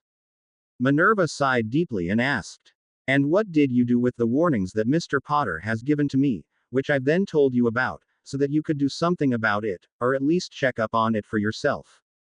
Dumbledore was now only looking at his shoes, and was deliberately avoiding the eyes of Minerva. I thought that Harry and Bella were wrong and I did nothing with their suspicions. This was the point that Minerva lost her patience. Albus Dumbledore. This is the last time I trust you with one of my lions or my cub. Harry and Bella have saved that stone that you had hidden in the castle. They have also defeated Voldemort when they were saving your stone. If it had not been for those two, then Voldemort would have been back in our world. I would thank them on my knees if I were you. And do not even think of speaking to me about the greater good. Now get out of my eyes and away from my lions. Minerva turned and sat back down on the bed with Harry. Bella listened to it all and took the hand of her Aunt Minnie. She could not believe the words she had just heard.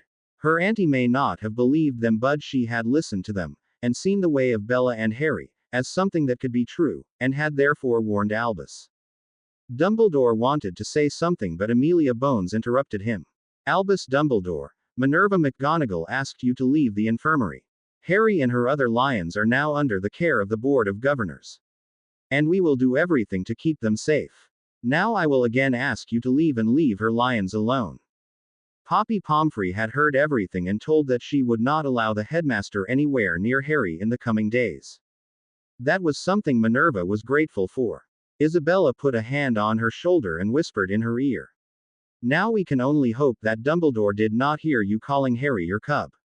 Minerva smiled and nodded. The story that Harry and Bella had fought with Voldemort was jealously kept a secret by all the teachers. It was therefore not a surprise that the whole school knew about it and was talking to each other about nothing else than that fight between Harry and Voldemort. Many students came to the infirmary after their classes, simply because they had no lessons or exams. They wanted to see a glimpse of their heroes. Fortunately for the friends, they were all held back at the door by Poppy Pomfrey or Isabella Greengrass. It did not matter who it was, no one was allowed in because Harry and Bella needed their rest. And they would have it by Merlin's name, Poppy had said on one afternoon. Among all the stories that went through the castle, and with all the gossip which went around, there were a lot of stories that were far-fetched. There was one that told that Bella was in fact secretly married to Voldemort, and Harry had slain him to win her heart and her love for him. It was a story that was popular among the female population of Hogwarts. There was also a story going around that the three-headed dog was one of Voldemort's dark creatures, but Harry and Bella had torn it to pieces. They were barely alive after that fight and therefore, no one was allowed to go into the infirmary. But the story that was the closest to the truth went as followed. They were told that, namely Harry and Bella were in fact brother and sister. That was the reason why they were so close with each other. And then there was Professor McGonagall, who was actually their mother, who had again forbidden that anyone could come to the infirmary to look at them. One of the students had heard that a puff or a raven, who had heard it again from a lion, who himself had heard it from a raven, that they had heard it in the hallway that Minerva had called someone her cub. And she had beaten Albus Dumbledore to a pulp when he went into the infirmary. She had given him a black eye and thrown him out again. It was 3 days later when Harry woke up. The first thing he saw were the brown eyes of Bella. When she saw that he was awake, she flew him around his neck and hugged him for all she was worth. With tears of happiness and sadness, she buried her face in his neck. She kept saying sorry and that she loved him so much, and that she had failed him as a friend, and also that she was not worthy of his friendship. Harry stopped it right away and told her it was over. He was happy with his friends. And especially with what they all had done. But it was by no means her fault. Nobody knew that Voldemort was growing out from the back of Quirrell's head. Harry was quietly telling Bella that he already knew everything. His grandmother had sat with him last night, and together with Poppy Pomfrey they had told him everything. This was because Poppy had woken him up to see if everything was all right with him. They had done this so that Poppy would not have to disappoint his friends if he was not okay. The only thing that Harry still had to do was get some rest, and that was what he had done before he woke up again. Harry then said that he was really proud of his friends. Without them, their parents would have never gotten there so fast. It was their swift actions that had brought them here and into the castle, especially since Susan had waited for them in the Great Hall, and to tell them everything that was going on at that point. He had heard that David and Isabella were the first to arrive. Susan had sent them directly to Quirrell's classroom, where she knew they were needed. The next one to arrive had been Augusta, and was immediately sent to fetch Minerva. Amelia was the last one to get here and was immediately grabbed by Susan and was also brought to the classroom. And the moment that Susan had arrived, David had finally opened the door and they could all immediately go inside. Then Harry told Bella that he was especially proud of her. Bella looked at him with wide eyes. Why, Harry? I did not do anything. I was only frightened by what Voldemort could do to us. Harry looked at her and smiled broadly. Bella, you've said no to Voldemort. You did tell him that I'm your friend and that I'm better than him. You made him angry so I could attack him. You saved us. And maybe we will have more luck from now on, and you will have no more dreams about him. Bella looked at him hopeful, but something inside her told her that the dreams were far from over. Why she had those thoughts she did not know. But that Voldemort told her that he had read her mind gave her a sense of uneasiness. She knew that it must have happened in the Forbidden Forest. That was the only time she had heard him, both in real life and in her mind. That night, Harry was back with his classmates at the Gryffindor table. It was the last night they were staying at the castle. Ravenclaw had won the House Cup, something that went well with the other houses. Only Slytherin was shouting that it was not fair. Harry and Bella had won the Quidditch Cup with their Quidditch team. It was after all becoming a lovely evening. There was delicious food and the evening was filled with laughter. Dumbledore had tried to speak with Harry but Minerva had forbidden him to do so. She had even threatened Dumbledore with castration if he would try it again. All of the friends thought that it was not much of a punishment for someone of his age. But Minerva had told them that everything would be removed if she did it, and then he would only be known as Dumbledore. That night they had a small party in the Gryffindor common room. All thanks to Fred and George Weasley. Ron Weasley was the only one who wanted to make a fuss, but his brothers had glued him to his bed to get him out of the way. The party went on until Minerva told them to go to bed. At 2 o'clock in the morning she again came to tell them to go to bed or they would be doing lines for the rest of the night, or the Quidditch Cup would be given to Hufflepuff because Gryffindor did not deserve it according to her. But the smile on her face told them that she did not mean a word she had said. The last day had come and the friends were walking along the lake early in the morning. They were the only ones who had already packed their trunks and were able to sleep in. Too bad for them that they were the only ones, and the rest of the house were still packing their trunks with all the noise they could make. That uproar caused them to wake up early and were now walking around the lake on the way to breakfast. After breakfast, the friends left the castle and headed for the train. The way back was quiet and went without much trouble. Ronald Weasley and Draco Malfoy still tried to curse them in their backs. But that was solved by the prefect before they could utter a spell. It was their thanks to Harry and Bella that they had saved the magical world again. On the platform in London, Harry walked out. He hoped that he would see his grandmother there. But with everything that had happened in the castle, Harry did not know what to do. Nor where he should go or would be going with his grandmother. First they said goodbye to Susan and Neville. They were picked up at platform 9 3/4 by Amelia and Augusta. After an awkward hug with Harry and a heartfelt hug with the rest, Amelia and Augusta disapparated with Susan and Neville on their side. Daphne would just like Hermione be collected on the outside of the platform and that was on the Muggle side. Harry along with Bella walked through the wall at platform 9 3/4 and right towards Arabella. The person who they saw first was Hermione's mother. Hermione immediately introduced her mother, Emma Granger, to all her friends. And she was soon taken up into the group of adults, and everybody could see that they enjoyed it. Her father was waiting outside the station because he could not find a parking space. They were all going to meet him the next time they would see each other. Harry and Bella stood together with Daphne a little to the side. They left the adults for what they were and took their own way to say goodbye to Hermione. From out of nowhere, Harry suddenly took the hand of Bella. He was shaking and began to retreat back towards platform 9 3/4, taking her with him. Daphne was standing behind him and was holding him gently. She stopped him from running away. She picked up his other hand and felt the same thing Bella was feeling. Harry was shaking profusely. Softly she asked him what it was and if he was okay. Harry looked at her and slowly shook his head. His eyes were anxious and his mouth gave no sound. Everything about his body screamed fear and his eyes screamed pain. It was a feeling that was felt immediately by Isabella. She then looked over the shoulder of David and saw that Harry was backing backwards, back to platform 9 3/4. David saw his wife looking and went to the three and put a hand on Harry's shoulder. Harry ducked and made himself as small as a ball. He did it just out of fear when he was touched on the shoulder. David was shocked when Harry did that and did not know why that was.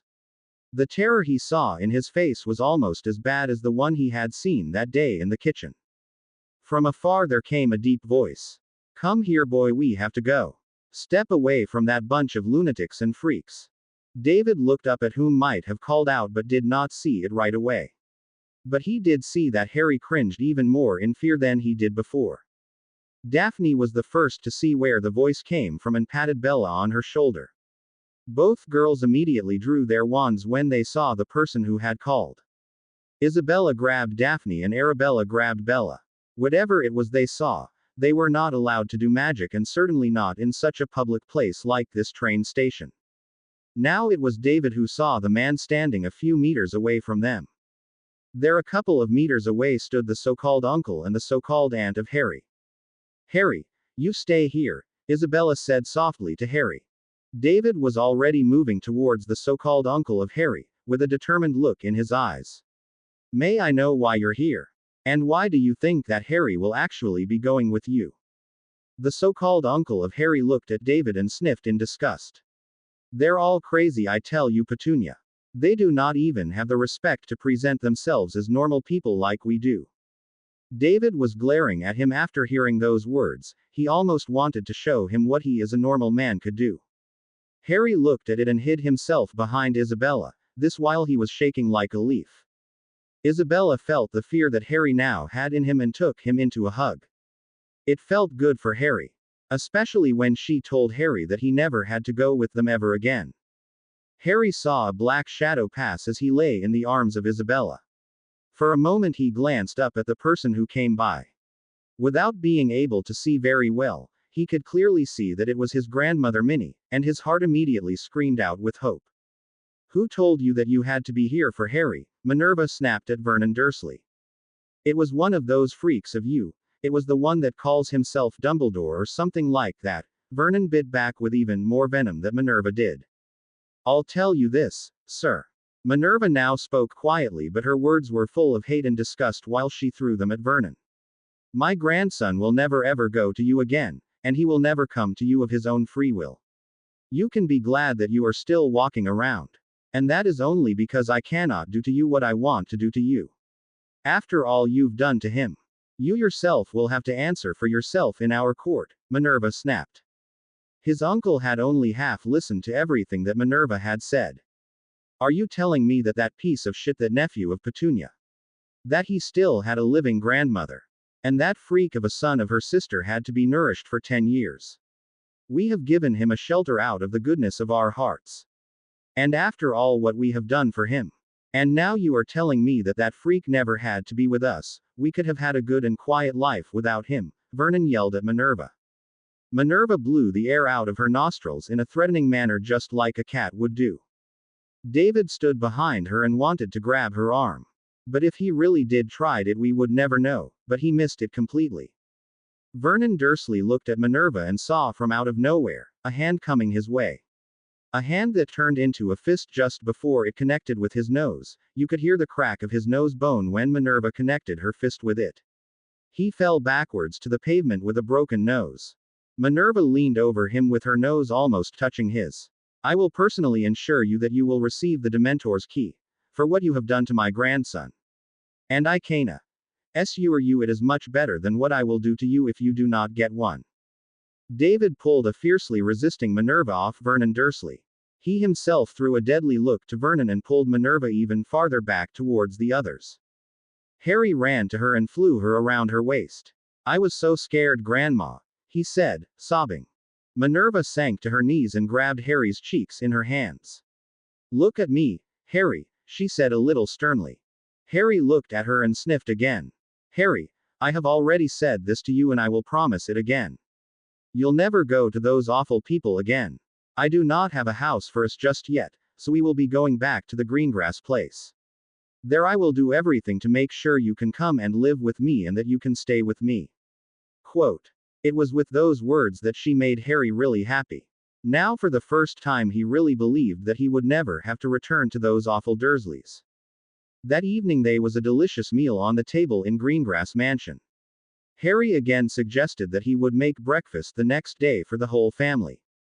Isabella wanted to say no, that he didn't have to do it, but Daphne was faster. Yes, Harry, please do. Then you can teach me to make those delicious eggs my father loved so much. This brought much laughter around the whole table, and a blushing Daphne who was hiding her face in the tablecloth. With a game of snap poker they enjoyed the rest of the evening. It was late in the evening when they all went to bed. Astoria had spent the whole evening with Harry. This had resulted in a lot of angry looks from Bella and Daphne. You can sit all year with him, so now it is my turn to sit with him or on his lap, she snapped at them both with a smile. Astoria then stuck out her tongue and threw them a raspberry. This, too, brought laughter throughout the room. Even Daphne and Bella had to laugh after that remark. The next morning the three of them had cooked a delicious breakfast. Daphne was not used to getting up so early, but she did it anyway. The only bad thing was that Astoria had planted herself next to Harry again as soon as she was downstairs. And on the other side of Harry was his grandmother. Outside of the open kitchen window there was a large owl that flew towards them. It landed on the table and dropped a letter at Minerva's plate. Then immediately flew back out again. Minerva took the letter and looked at it. From the seal she could see that it was a letter from Gringotts. Only Minerva did not know why they would write her now. Carefully she opened the letter and read it aloud to everyone. Minerva took the letter from the bird and looked at it. From the seal that was on the letter she could see that it was from Gringotts. Only Minerva did not know why they would write her now. Carefully she opened the letter and read it out loud. To the head of House Potter, Peverell and Gryffindor. Dear Lady McGonagall Potter. To the temporary head and spokesperson of House Potter. We at Gringotts would like to inform you that the last will of James and Lily Potter will be presented tomorrow and will be read to all the beneficiaries. We at Gringotts would like to invite you to be present during this reading. You will be welcomed as the first guest, and be separate from the others. Furthermore, we have invited several more people, which have all been described in the will. We have also heard that you reside with the Greengrass family at this moment in time. Would you be so kind to invite them along to the reading? Their names are also mentioned in the will. The reading of the will take place at 11. You, Lady McGonagall and Lord Potter, Peverell and Gryffindor are required to be here at 30 minutes past 10. We can then keep you aside until the reading can start. Would you please also ask Harry if he can wear his coat of arms clearly and visibly on his robe? And you yourself will have to show the house ring openly before and after the reading. May your gold flow abundantly, and may your enemies die at your blade. Sincerely Bogrod, Goblins President and CEO Gringotts. But especially valuable member of the Potter family. Minerva looked around the table and rested her eyes on Harry. Well, Harry, tomorrow we will finally hear where we can live. And what you have, and maybe even more. Harry nodded and immediately asked if he could be excused from the table. He stood up and quickly went to his bedroom. There he would spend the rest of the morning. Bella was looking at Harry while Minerva was reading the letter she had got from Bogrod. The facial expression from Harry became increasingly gloomy. After Minerva was finished with the letter, he immediately asked to be excused from the table. She saw how he stood up and immediately went upstairs. After an hour she went upstairs to see how Harry was doing. She knew that there was something wrong, but she did not know what. When she arrived at his door she found that it was locked, and after a lot of pleading he still did not answer her. It made her a bit nervous, but she let him have his time for now. Half an hour later Bella tried again, and every half hour after that she did it again. Every time she knocked on his door and asked how he was doing. At 1 o'clock in the afternoon she was fed up. She sat in front of his door and knocked every 5 minutes. Again and again she asked if she could come inside. At 2 o'clock Harry was tired of her constantly knocking and he opened the door. Bella stood up and looked him deeply in the eyes. Harry wanted to say something, but Bella just took him in a hug. The deep sigh she heard told her everything she needed to know. Harry had needed this hug, but he did not know how to ask for it. Bella asked him nothing but continued to stand as long as Harry would allow her. Bella felt like she had been standing there for 2 hours, but it had only been 20 minutes in reality. This was exactly the thing that Harry had hoped for from when he found out that he had a grandmother. Now it was finally time, and tomorrow was the day he went to see his new home, the house that he for the first time in his life could call his home with his grandmother. And the thought of it all just overwhelmed him a bit. But he also knew he could always count on Bella to be there for him. Nothing was said between Bella and Harry. There was only this hug, and that was exactly what was necessary for releasing the tension in him, the tensions that he had built up in his body and mind. The next morning, Harry was the second one to be downstairs. His grandmother was already in the kitchen and had breakfast ready for him. Actually, it was her own breakfast, but she just did not have the appetite for it. Harry, who was also not hungry, wanted to go to Gringotts right away. Minerva smiled at him and said that they could wait another 4 hours. They were only expected to be there at about 30 minutes past 10. For Harry it was just too long, but he remained seated and kept looking at the clock every 5 minutes. Daphne was the third one to be in the kitchen, and she had Harry's fire dragon laying on her lap. She was polishing the stem further to a shine, that it was already gleaming like it was possessed did not matter to her, she did it anyway just to be. At 8:30 everyone was in the kitchen when the fire in the fireplace came to life. Susan was walking out of the fire with her Aunt Amelia following close behind her. Only about 10 minutes after Susan, Neville came out of the fire with his grandmother Augusta behind him. He was proudly showing his family's coat of arms, the coat of arms of House Longbottom. It was 30 minutes past 10 when Minerva took an old piece of string from a cabinet and made a portkey from it. Everyone took a hold of the string and Minerva activated it. All together they ended up in an empty room in the Gringotts Bank, a room that was special made for goblin friends. Bogrod stood by the door and watched how Harry was scribbled up from the floor. When Harry was standing, Bogrod immediately walked over to him and said, "Hello Harry, friend of the goblins." "Hello Bogrod, is everything well? May your gold flow, and may your enemies die at your blade," Harry said in his form of greeting. Bogrod laughed loudly and shook Harry's hands, and then he took him in a quick hug. A hug which Goblin never did, let alone to a wizard, but Lily got him hooked on it, something he never would tell anyone. David looked at it and was very surprised. David had done business with Gringotts for many years, and even a little business with Bogrod himself. But he has never been greeted like this, not even with a handshake. Augusta hung a bit to him and said, "See, this is why Harry is a special case." David just nodded as he was watching Harry with an open mouth. Bogrod looked at Harry from an arm's length and complimented him on his robe. "Well, you're a worthy Lord Potter, and your coat of arms is beautifully placed.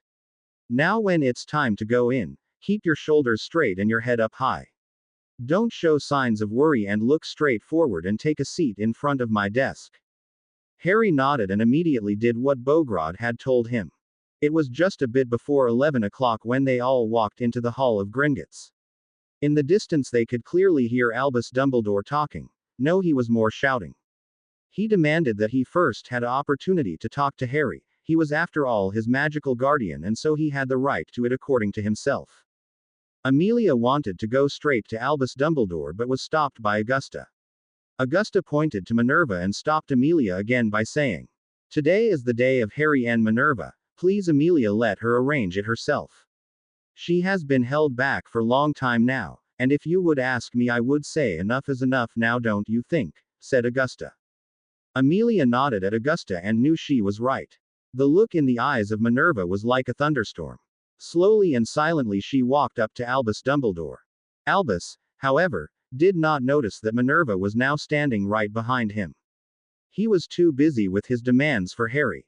She put a firm hand on the shoulder of Dumbledore. On her hand that was now resting on his shoulder she showed her family ring.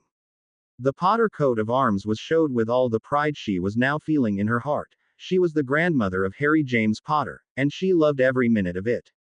Albus turned his head a little and immediately saw the ring on her finger. He swallowed and looked along the arm, to arrive and see the fiery eyes of Minerva. "Albus Dumbledore, if you ever use my cub for any of your purpose again without me knowing of it, you will feel my wrath and I will curse you to next week and beyond," Minerva snapped at him. Albus Dumbledore kept his mouth shut and hurried down the hall of Gringotts. He ran into the chamber where the reading would be held and took a chair that stood next to Ron and Molly Weasley. Little Ginny Weasley was there as well but had a very sad look just like her father had. Harry took a hold of the hand of his grandmother and looked slowly around the room. As long as they were still in the hallway he could hold her hand and took his comfort for as long as it was possible. In the chamber he had to be a gentleman, but here in the hallway he could still be a boy for a little longer. There were a lot of people there that he did not know and there were only a few that he had ever seen before. Bogrod walked up to them and told the rest that they were to go inside. Harry watched how the family Greengrass went inside. They were followed by Arabella and Bella Fig. The last to go inside were Amelia and Susan Bones. It was now the time that Augusta and Neville with Hermione Granger at his hand were walking into the chamber. Neville was very stately and looked at no one in the chamber. He had agreed with Harry that he would do it in the way Harry was supposed to do it, just to show him how it was done. And now it was time. Bogrod came walking towards Harry and glanced at him for several moments. Harry was a head taller than Bogrod but he felt very small at that moment, and it showed in his eyes. Bogrod put his hands on the shoulders of Harry and said, "Harry, my lord, it is all good and today will be the new start of your new life. Your parents loved you with all their hearts and took good care of you. You finally have your grandmother at your side and you have her back in your family. Last year you single-handedly made friends that your father and mother wanted you to have. You're also my family and as long as you're here I'll be there for you, and I will stand at your side. You're like a son to me. Harry, as much as I'm part of your house, you're part of mine. After today, everyone knows that you're Lord Potter. And from now on you will not be alone, you will have your grandmother, me and the rest of your adopted family at your side." Harry nodded gratefully, and then looked to his grandmother. Minerva smiled faintly at him. Harry could see that she also was on the edge of her nerves. Bogrod walked to the front of the chamber and stood behind his desk. There he called for silence and started with his announcement. "I want everyone to stand up for Lord Harry James Potter and Lady Minerva McGonagall Potter," he said solemnly and with more respect than a goblin would ever have for a witch or wizard. There was a lot of buzz and whispering going around the room about how Bogrod had announced them both. Everything immediately became silent when Harry, followed by Minerva, walked into the chamber. Molly was the only one who shouted out what she was thinking. How could that old hag be a Potter? That was something she should not have said out loud. Minerva still remembered what she had seen in the Sorting Hat all those months ago, and especially what Molly was planning to do to her cub. Minerva walked towards Molly and looked her straight in the eyes. "I am a Potter because Harry Potter is my grandson. And one more insult to the name Potter and I let Bogrod do to you what goblins like to do to people who does not show any respect for their friends." That look that Minerva gave Molly made her sink back into her chair. Minerva heard Neville whispering something to his grandmother. "Look, Grandma, Harry has the same look as his grandmother. He can also bring someone to silence right away by just looking at them." Augusta and Minerva looked at each other and chuckled a bit. Harry took his place along with his grandmother in front of Bogrod and waited for what was to come. Bogrod looked at Minerva and whispered loud enough so that the audience could hear it too. "Lady McGonagall Potter, it would be my honor for me to deal with any interruptions, and handle it for you in our goblin way." He gave Molly a deadly look and saw how she gave a little shiver of fear. Bogrod again looked around the room and then spoke. "We are here today to hear the last will of the late James Hadrian Potter and Lily Potter, Evans name McGonagall." When Bogrod said the last name of Lily out loud, a little noise of surprise went through the chamber. Minerva turned and looked angrily at Albus Dumbledore. Albus, who saw that look, had the grace to look down in shame. Something Minerva did see, but it did not mean a thing to her now. Bogrod waited until everybody was silent and continued. "I will start the memory so that everyone can see and hear what it said. After the will I ask everyone to leave the room immediately. Everything you received will be given to you or put on your account." Bogrod had a large pensive standing in front of him and tapped a few runes that were engraved in it. There a blue glow appeared above the pensive on then turned into two forms. Harry saw that they were his parents and immediately grabbed the arm and hand of his grandmother. The shapes looked around the room and then rested their look on Harry. "Harry, my son, Sorry that you spend so little time with us, but know one thing: we love you. We really love you. Those were the first words Lily Potter spoke from the pensive. Now it was James who took the floor, and the room looked on with bated breath. This is our last and only testament. This was taken at Gringotts and was witnessed by Sirius Orion Black, Bogrod Head Goblin at Gringotts, and Alice Longbottom. Sirius Orion Black, to you we leave an amount of 500,000 galleons and the share custody of your godson Harry James Potter. Alice Longbottom, to you we leave an amount of 500,000 galleons and the share custody of your godson Harry James Potter. Remus Lupin, to you we leave an amount of 500,000 galleons and the Shrieking Shack for sentimental value. Augusta Longbottom, to you we leave an amount of 1,000,000 galleons for raising your grandson Neville Longbottom, also the godson of Lily and his blood brother Harry James Potter. May they grow up together as brothers. To the ancient and noble House Greengrass, an amount of 1,000,000 galleons for friendship and family, and a promise that your daughter Daphne will grow up alongside with Harry and Neville.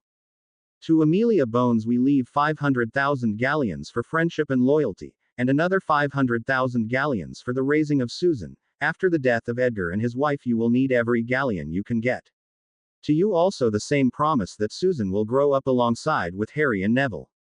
Ted and Andromeda Tonks and their daughter Nymphadora Tonks, to you we leave an amount of 100,000 galleons and a chance to join the Potter family. To Arabella Fig we leave the small cottage on the Peverell estate and the potions basement that goes along with it, plus 50,000 galleons. Bogrod, my worthy friend, to you we will leave 10% of all interest under the name of Potter, Prosper and Gryffindor, this until that Harry is of age, or that he himself stops it. Albus Dumbledore, to you we leave an amount of 1 Canute. And the requirement that you give back what you have borrowed from House Potter. I have always seen you as a dear friend, but when I overheard you talking with Molly Weasley, things have changed. Never will I give my son to her, or any one of her family. To Severus Snape, my apologies for what I and my friends did to you when we were in school, and a sum of 100,000 galleons for the friendship and loyalty you gave to my wife Lily Potter. These are the amounts we give to our loved ones and friends. Bogrod has a list with things we will give to certain people. Now there are 2 people that we should mention and the things that goes with it. Now that everyone knows that we are dead, the following should be arranged as follow. Harry James Potter, future Lord Potter, Prosper and Gryffindor, and hopeful by blood and not by name as I'm. In case of our death, he must be handed over to Sirius Orion Black and Alice Longbottom. In the event that one of the 2 or both of them cannot provide for Harry, then Harry shall go to his grandmother Minerva McGonagall, the real mother of my wife Lily Potter McGonagall. This can be confirmed through a blood test which can be done at Gringotts. If Harry cannot be there, then he must be brought to the following people: David and Isabella Greengrass, Amelia Bones or Augusta Longbottom, Ted and Andromeda Tonks. Under no way whatsoever will Harry be allowed to the so-called sister of my wife, Petunia, and her husband Herman Dursley. They will abuse and belittling Harry, and this is saying it lightly. Furthermore, I must tell you that Peter Pettigrew was our secret keeper. Sorry Albus, we did not entrust this by you, but Sirius was a decoy. Everyone was quiet in the chamber when the shadows from Lily and James disappeared. Bogrod brought a new memory in the pensive and started up again. In the chamber, however, most of the people that were now friends of Harry looked angrily at Dumbledore. Many of the other people did not know why they did that, but it was obvious that Dumbledore was the target for the hospitality from everyone. But Amelia had whispered in his ear that there was now enough evidence to put him in Azkaban for a very long time. The memory was starting again and everybody looked at it. This time it was Lily Potter who was speaking. Minerva McGonagall, as you have heard or already know by now, I'm your one and only daughter. I know that you were told that I had died at birth, but that was a lie from Albus.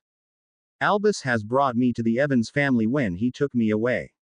They were nice people and good parents, there is nothing I can say otherwise. Unfortunately, my sister was and remains a terrible person just like her husband. James has given you a chance to be acting Lord Potter, should that be necessary. Bogrod has the papers and the rules that will go along with it. Sirius will be a treasure of fun for Harry, but that is about it. He will never be a real father figure, until he finds the one for him. Minerva McGonagall, I leave you your grandson Harry James Potter. I also leave you the castle on the McGonagall estate. We bought it for you when you lost it. It was supposed to be a Christmas present, but that will no longer be the point now. You will also receive a new vault under your name, Minerva Potter McGonagall. Bogrod also owns 10% off the interest of that vault. Bogrod knows the amount that is now in the vault. You are also allowed to join the Potter family. If you have to decide to be acting Lord Potter, then you have to be a Potter. The second person we have to call up on is our son Harry James Potter. First of all, we want to give you the knowledge that we love you with all our hearts. We also leave you the Potter Castle on the Peverell estate. If you go there for the first time, make sure that you take Poppy Pomfrey with you, it is very important. We also leave you our house in Diagon Alley, called Lily's Cottage, and the house in Hogsmeade. Various land titles, property titles and shares from many companies. Bogrod knows all about this. He and his family has been our bank manager for many generations. We also have 4 house elves, Minnie, Maxie, Dodo and Snot. The last name was concocted by your father. There is one more thing, and that is something Bogrod will tell you when all the other guests are gone, or when you're 11 years of age. We love you, Harry, and take care of Sirius. He would probably require a father more than you. This was the end of the will reading, and everyone went away peacefully except for Albus Dumbledore and Molly Weasley. But they were removed by a couple of goblin guards. Harry asked a few people to stay behind. He had heard their names in the will and wanted to know who they were. They were led to another room by Bogrod. There they could talk freely about whatever they wanted. Harry even received tea for everybody that was in that room, something that was received with strange looks from the people there. Minerva looked around the room and glanced at who were all there.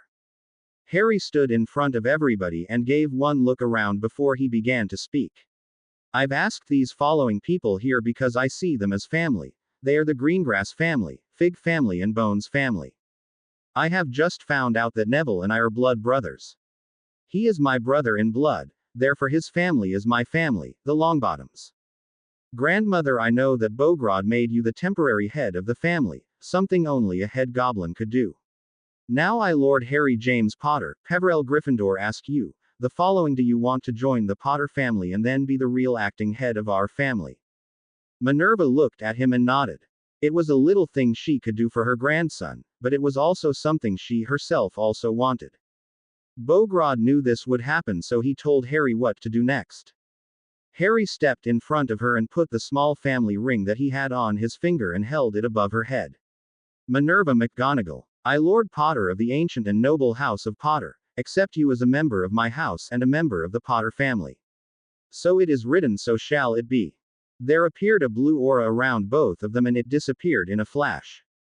Bogrod smiled and said that it was done properly and that Minerva was now a Potter. Harry turned to Andromeda Tonks and asked, Lady Tonks, for you I have the same question. Do you also want to join the Potter family? Andromeda Tonks nodded and her daughter Nymphadora nodded too.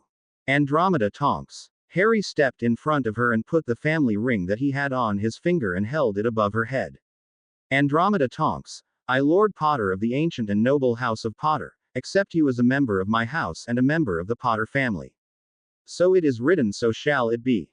Harry sighed and began anew. Nymphadora Tonks. Harry stepped in front of her and put the family ring that he had on his finger and held it above her head. Nymphadora Tonks, I, Lord Potter of the ancient and noble house of Potter, accept you as a member of my house and a member of the Potter family. So it is written, so shall it be. With them the blue aura also appeared and disappeared in a flash. I, Lord Potter of the ancient and noble house of Potter, welcome you, Minerva Potter, McGonagall, Andromeda Potter, Tonks and Nymphadora Potter, Tonks, all into the family. At that moment the coat of arms of the Potter family appeared on their robes. Harry greeted Remus Lupin and learned that he was a friend of his father and mother. He immediately invited Arabella and Bella Fig to come and live with him at the Potter Castle at the Peverell estate. This was because he could not do without Bella. Something Arabella and Minerva immediately understood. There was one question where he got no answer to. Who was Sirius Orion Black, and why was he not here? He did see everybody look at the floor when he asked that question. Amelia suggested that she, with the help of David Greengrass, would first do an investigation into it. Then when she got the answer she would tell Harry what she had found out. It was something that Harry could understand, but it did not mean that he liked it. The question of where Alice Longbottom was a question Harry did not ask. He did not know why, but he would go and ask Neville about it on another time. After a pleasant afternoon, having sat together and talked, Harry took leave of everyone. He invited everyone to come to the Potter Castle for a proper welcome party, something he wanted to do later that month. Along with Bella, Arabella and Minerva he went to the Leaky Cauldron for a late lunch. After that he would come back to Gringotts for the key to his new home. The last will of James and Lily Potter was just read. A lot of questions were still unanswered, but nonetheless it had brought a smile on the face of Harry. He had a grandmother and everybody knew about it. And lucky for them there were no journalists to cover the story, so it would not get into the Prophet. After a quick meal in the Leaky Cauldron, Harry with Bella's hand in his hand went back to Gringotts. He was closely followed by Minerva and Arabella. When they walked inside Gringotts they were welcomed by Bogrod. There you are, friend Harry, Bogrod said in a nice and friendly tone. It was in a way that made every goblin look at Bogrod with a questioning look in their eyes. There were even some whispers from the wizards and witches who were inside the bank. Bogrod led the quartet to his office and sat down behind his desk. While he looked at Harry he had a worried look. I have a number of rings for you to try on, Harry. Even though you're not of age you do have the right to wear these rings. It are the rings of the Prosper family line and Gryffindor family line. Bogrod became quiet and again looked worried at the boxes he had on his table. Now he looked at Harry and went on. At the will reading you heard your father say that he hoped that you were worthy. He himself was not worthy. Yes, he was the Lord Peverell and the Lord Gryffindor. But he was it only by name. You're also the lord of those houses, but the magic of the house will see if you are worthy of the name. Bogrod handed Harry the boxes and looked how Harry put the rings on his fingers. Harry took the rings out of the boxes and one by one he slid them on his finger, and they reduced immediately. There was a green and a yellow glow that surrounded Harry for a moment. Bogrod immediately asked if he wanted to give another drop of blood. He told Harry that he wanted to know what the green and yellow glow meant. It was something he had never seen before. Harry trusted Bogrod and gave his drop of blood without any hesitation. And while he waited he felt the hand of Bella slip into his and squeezed a little. Bogrod stood before Harry and looked at him. He took his hand in his and began to tell what Harry has gotten from his father and mother. Harry, you have many stocks and bonds from a lot of different companies. Your grandmother's got a list of all the companies. From the interest on your money we goblins own 10%. In the last year alone we at Gringotts made a good profit and earned ourselves 400,000 galleons. That was just 10%. In the large vault of the Potter family you now have 236 million galleons. Bogrod now turned to Minerva. Minerva Potter McGonagall, you now have a vault under the name Minerva Potter McGonagall. From that vault we also have 10% from the interest. The last year we have made a profit of 225,000 galleons for Gringotts. Your vault now contains an amount of 12 million galleons. Minerva looked at Bogrod with wide eyes and stammered something about how can that be. Bogrod had expected that question and smiled at Minerva. Lady Potter McGonagall, the Potter McGonagall vault was made possible by Lily and James Potter. It was made possible on the 31st of July 71 to be exact. On that day Lady Potter told me that it was a gift for her mother. I regret sincerely that I now have to give it to you, now that Lily cannot do it herself. Minerva nodded and stared at Harry for a moment. She now knew from who Harry had inherited such a good heart. Bogrod turned and picked up the piece of paper that Harry had used for his drop of blood. There appeared another piece of paper, but Bogrod left that lying there for a moment, but his eyes got wide as he looked at it. Bogrod again turned to Harry and said, Ah Harry, when you put on the rings of Peverell and Gryffindor you proved to be the lord of those houses, just like your father was. However, the green and yellow glow meant something else. You're now not only the lord of those houses, but you're also the true and only living heir of Goderic Gryffindor. This means that you can access his part of the castle. And you will have Thea's stance of Lady Hogwarts. It also meant that you're the only living heir of the Prosper family. The green glow meant that the Peverell and Gryffindor gave you their blessing, and with that also the access to their family magic, something your father didn't have. What that all means we will find out later on another day. There is still more, Harry. Although your father carried the names Gryffindor and Peverell, he never really had the right of the lordship. It's a right that you now have. The yellow glow meant that you're the heirs by blood. It gives you the right to separate the family and continue both of the family line by name. Now I know that we already knew this, but now that you are wearing those rings it is made official. You are Lord Harry James Potter, Gryffindor, Peverell. Now I have one more thing. Bogrod grabbed the paper and looked a little hesitant. Harry, your great-grandfather Hendrik Albertus Potter has agreed on a wedding engagement with the Black family. Now I must tell you that after the fact that you're now Lord Potter. The contract has again been activated and you must marry within 2 years of your 17th year, and you must marry one Bellatrix Black. Harry looked happy and glanced sideways at Bella. Although they were almost 12, they found this a very nice thing to look forward to. However, Bogrod was not as happy as Harry and Bella were.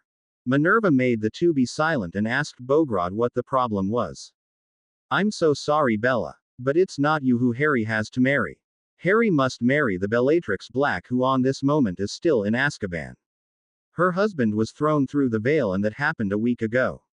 In his will he had thrown Bellatrix out of his family, so she now again is Bellatrix Black. Unfortunately for him, his brother was killed a day before him, so Bella inherited everything. That Bogrod knew that Bella was really Bellatrix Black was completely missed by all four of them. Harry was not sure what Bogrod meant, but it was his grandmother who would explain it to him later that evening. While Bogrod was telling this, Minerva had a number of other thoughts running through her mind. The history was changed when Bella was sent back in time. Otherwise Harry would never have to marry her. The real question, however, was, what else has changed and what was going to happen from now on? And in the younger days of the old Bellatrix, was she already the grandmother of Harry, or was Albus still lying to her? Or was she thinking of this the wrong way? Bogrod looked at Harry for a moment and spoke again. Harry, when you're ready you can call one of your house elves and ask them to bring you and your family to your new home. Before you go into your new home, you must first read this letter. I thank you for coming, Harry, friend of goblins. Harry shook the hand of Bogrod and said, Goodbye, Bogrod, may our gold flow freely. Bogrod laughed loudly and took Harry in a farewell hug. Harry again walked with the hand of Bella in his hand back to the room in the Leaky Cauldron. Arabella and his grandmother were walking right behind them. In the room in the Leaky Cauldron he called for Minnie and Maxie, two of his elves. With two small plops they appeared in front of him. Minnie and Maxie looked equally surprised at Harry. Their eyes were slowly increased in size when they realized who was in front of them. Minnie was the first who really understood who was standing there. Master Potter, she cried in anguish. Harry nodded and the house elves immediately flew to his waist. Master is back. Both of them cried out, as they looked at Harry with watery eyes. Minnie, the female elf, began to sob uncontrollably. Harry bent down and gave her a hug. What is it? Why are you crying? He asked softly. Master James and Mistress Lily are dead, the elf brought out with some difficulty. Yes, I know, but now I am with you and we are here, Harry said as he pointed at everyone who stood by him. And we're staying with you. Minnie looked at Harry with wide eyes and took him straight into another hug. She started to glow and the white glow spread around him and the elf. Maxie looked at Harry and he also took Harry in a hug, and again there was that glow. Harry looked at his grandmother. Who told him that the elves were now bound to him? Harry did not know why, but he was very happy about that. Now he leaned down to Minnie and asked if she would go and get Poppy Pomfrey. And then bring her to the Peverell estate. Minnie nodded and one plop later she was gone. Harry now turned to Maxie and asked if he wanted to bring them to the estate. All four of them then took one of the small hands and again with a plop they were gone. A small plop later they were on a deserted country road. Harry together with Bella just looked around but saw nothing but a dirt road and some bushes on the side of it. Maxie walked ahead and motioned to them that they had to follow him. Together they walked for a while down the country road. After a while Minerva shudders a bit and immediately knew that she had walked through a defensive ward. And the only reason they were allowed to walk through it was because Maxie was still holding on to their hands. In the distance there was a big fence with the letters J, L, James, Lily, on it. Harry wanted to open the gate when he heard someone calling his name. Bella was the first to look around. There, in the distance, Poppy Pomfrey came walking towards them. She was not happy when an elf had just popped into her infirmary and had taken her away without a word. But now that she saw Minerva standing in the distance, she knew that there must be a problem. Together they walked through the gate and could hardly believe their eyes. Bella grabbed Harry's hand and squeezed it a little. Both of them were looking left and right at everything that there was to see. In the distance there was a small castle that became bigger with every step they took. It was a castle with towers. On the left they saw a large pond with a diving board, at the right there were several greenhouses for plants and herbs. On their right hand stood a small house, which Arabella had gotten from James and Lily. But Harry wanted her to be living in the castle with him and his grandmother, just as he wanted Bella to do. But the real reason was that he wanted to be there for Bella, he just never knew when she might call him. In the distance behind a couple of trees they saw a metal kind of ring up in the air. Bella looked at Minerva and pointed towards that ring. That is a practice field for Quidditch, sweetheart. Minerva told her. Both of the eyes of Bella and Harry were now sparkling with excitement. Slowly they walked further and continued to look around. There was a forest on the left of the castle and a meadow on the right of the castle. The front door of the castle was big and imposing. In front of that door stood two other house elves. You are Dodo and Snot, I think, Harry said kindly. Dodo looked at Minnie, who nodded.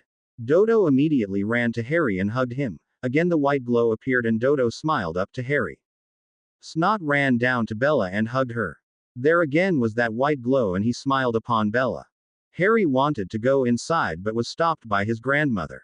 Harry, I have a letter here which we have to read first. Minerva took the letter out of the envelope and read it to all. Dear Mom. Yes, I can now call you Mom because you now know that I'm your daughter. I love you and know that I always did it, and I did it from my first transfiguration lesson. If I remember correctly, you are now in front of Potter Castle. And if I know you well enough, then you had to stop Harry from going inside. Minerva cast a smiling glance at Harry. Harry, however, looked angry. But he did it with a smile. Minerva chuckled and went back to the letter. As a little baby he already was so much like his father. So the next thing I did was necessary. As you now know, we are killed by Voldemort. If so, then the next thing is very important. I've done something with Alice Longbottom, something you may not be proud of. We used a ritual, a centuries-old blood magic ritual. Do not be afraid, it's not dark magic, but it was black magic. We did it for a reason, but that I will tell you later in this letter. Mom, the first time you're going inside the Potter Castle, make sure that Poppy is there with you.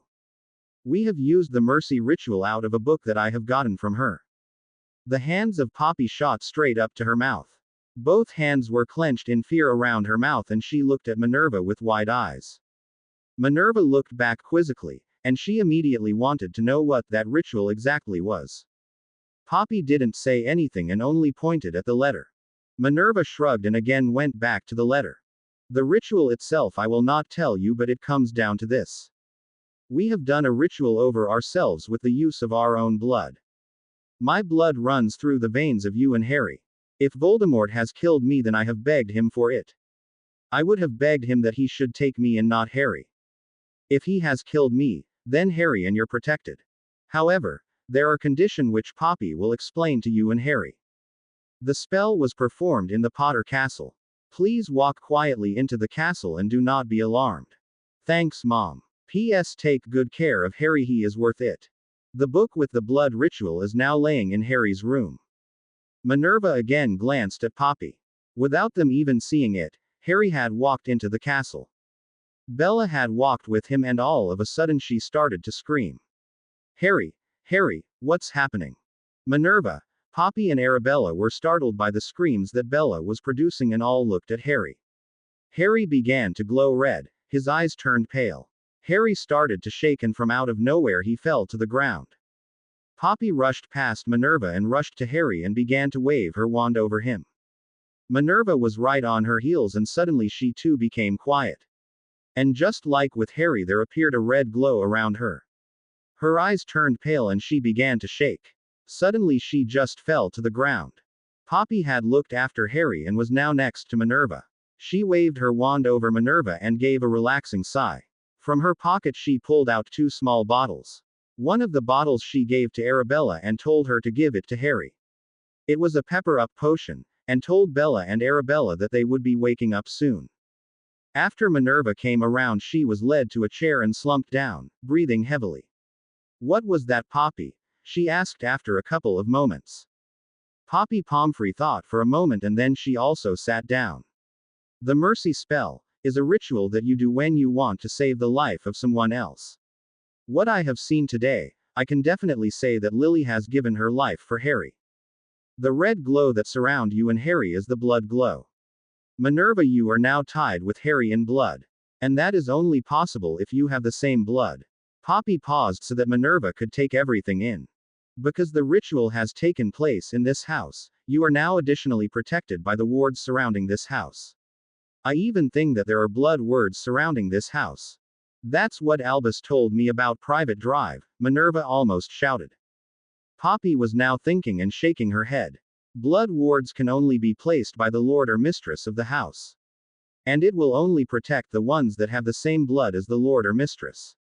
So Albus can never place those wards unless Petunia was his daughter, Poppy said.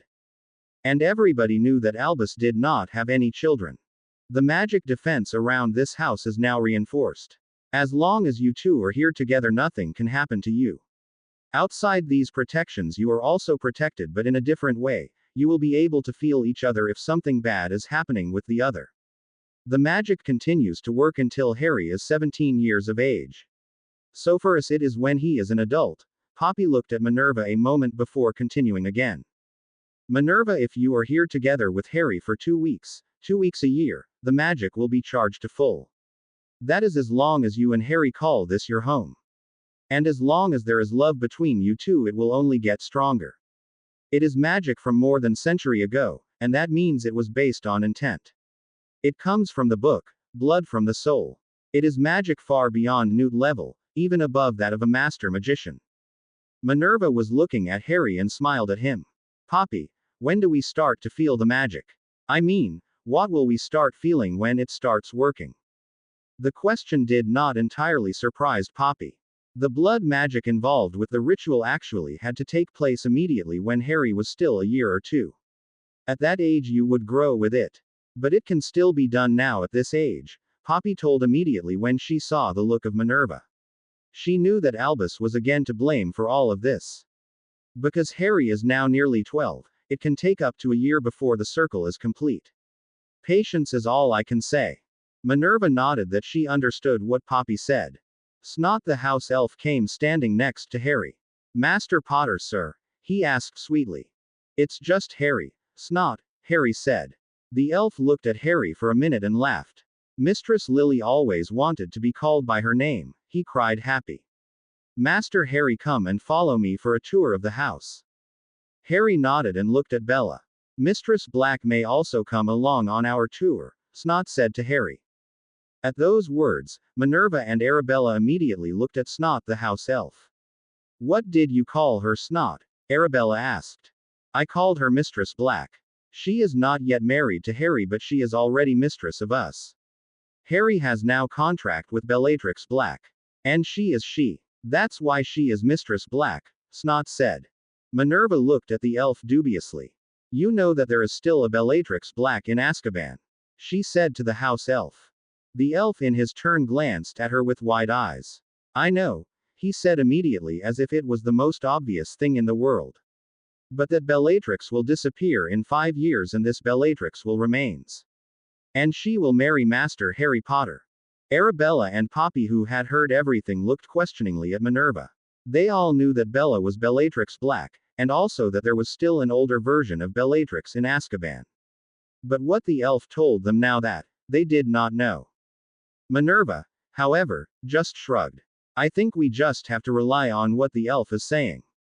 Last year, so many things happened that we did not understand. Or did not even know were possible. So I think that this also will be the same thing. Harry was already walking with Bella after the elf. As he walked on, he and Bella had not heard a thing of what his grandmother had said to Poppy and Arabella. He was more focused on the elf walking in front of him. The elf had walked on to the study of James, which would now be the study of Harry. Inside the study he picked up a great book and a quill. Master Harry, you must now tell who is allowed in and who is not. Harry opened the book and looked at the names that were in it. Almost every name was crossed out. There were only 4 names here who were allowed to enter. Harry took the book and walked with the book to his grandmother. There he showed it, and Minerva's eyes immediately became small with anger. These were the people who were allowed without permission. The 4 names that were still there were the only names that were allowed. Harry Potter, Albus Dumbledore, Cornelius Fudge, Molly Weasley. Snot, which of these people have been here within the last 12 years? Minerva asked immediately. Snot looked past the names. Mr. Fudge once 12 years ago, and Mr. Dumbledore almost once every 6 months every year. Molly Weasley's never been here. The house elf looked questioningly and a little anxious to Minerva. This did not escape Minerva, and she immediately put the elf at ease. You have done well, Snot. It was wrong, but it was not your fault. Harry, please cross the bottom 3 names through, and then write who may be allowed in your house. Harry walked back to the office and began to write. Harry Potter. Minerva McGonagall Potter. Bellatrix Black Fig. Arabella Fig. David Greengrass. Isabella Greengrass. Daphne Greengrass. Astoria Greengrass. Neville Longbottom. Augusta Longbottom. Hermione Granger. Amelia Bones. Susan Bones. Andromeda Tonks Potter. Nymphadora Tonks Potter. Sirius Black. Remus Lupin. Poppy Pomfrey. Now that Harry had put all the names in it, he showed them to his grandmother, which approved them but had some questions about Sirius. Although she did not tell him why she had questions, she did frown quite a bit when reading that name. Harry put the book back and went on the tour that the elf was giving them. Minerva and Arabella had now also joined the tour of the house. There were 11 bedrooms, all with their own private bathroom, a large living room, a kitchen with a dining room attached to it, a large library, a pool where Harry and Bella were extremely happy about, a room to duel and train in. That room was filled with everything that you should have as an Auror. His grandmother told him immediately that his father had been an Auror, and that's why this room was there. Underneath the castle there was a large basement which was especially made for potion making, which was especially made for Lily. It was a room which made Arabella very happy, just like it did with Poppy. Poppy was happy because if she had the choice she would always take the potions from Arabella, and not from Severus Snape. This was what Minerva had told them all. There was another room, but that had to be saved as a last room, Snot had told them. Outside there was a small forest, and 4 large greenhouses. Here Arabella could grow all of her herbs and plants she would need for her poisons. There was also a large pond for swimming, something they could do in the summer. Further along there was a small building. Behind the building there lay a half Quidditch field. In the building there was a lot of Quidditch gear. There were even special snitches. They went faster and faster when you almost caught them. Harry and Bella wanted to try it right away. But Minerva did put a stop to it and told them they could do it later. First we have to look at the last room and eat something. After that you might go for a while, Minerva said. A little disappointed, Harry and Bella walked back to the castle. Snot then told them that Dodo, Minnie and Maxie had made dinner and that it was almost ready, which they this time would eat in the side room. Harry walked to the side room. It was the only room they had not seen yet. Snot flung the door open and walked into the room first. Harry was the first to go into the room after the elf and froze immediately. Minerva did not really pay attention and bumped into Harry when she walked into that room.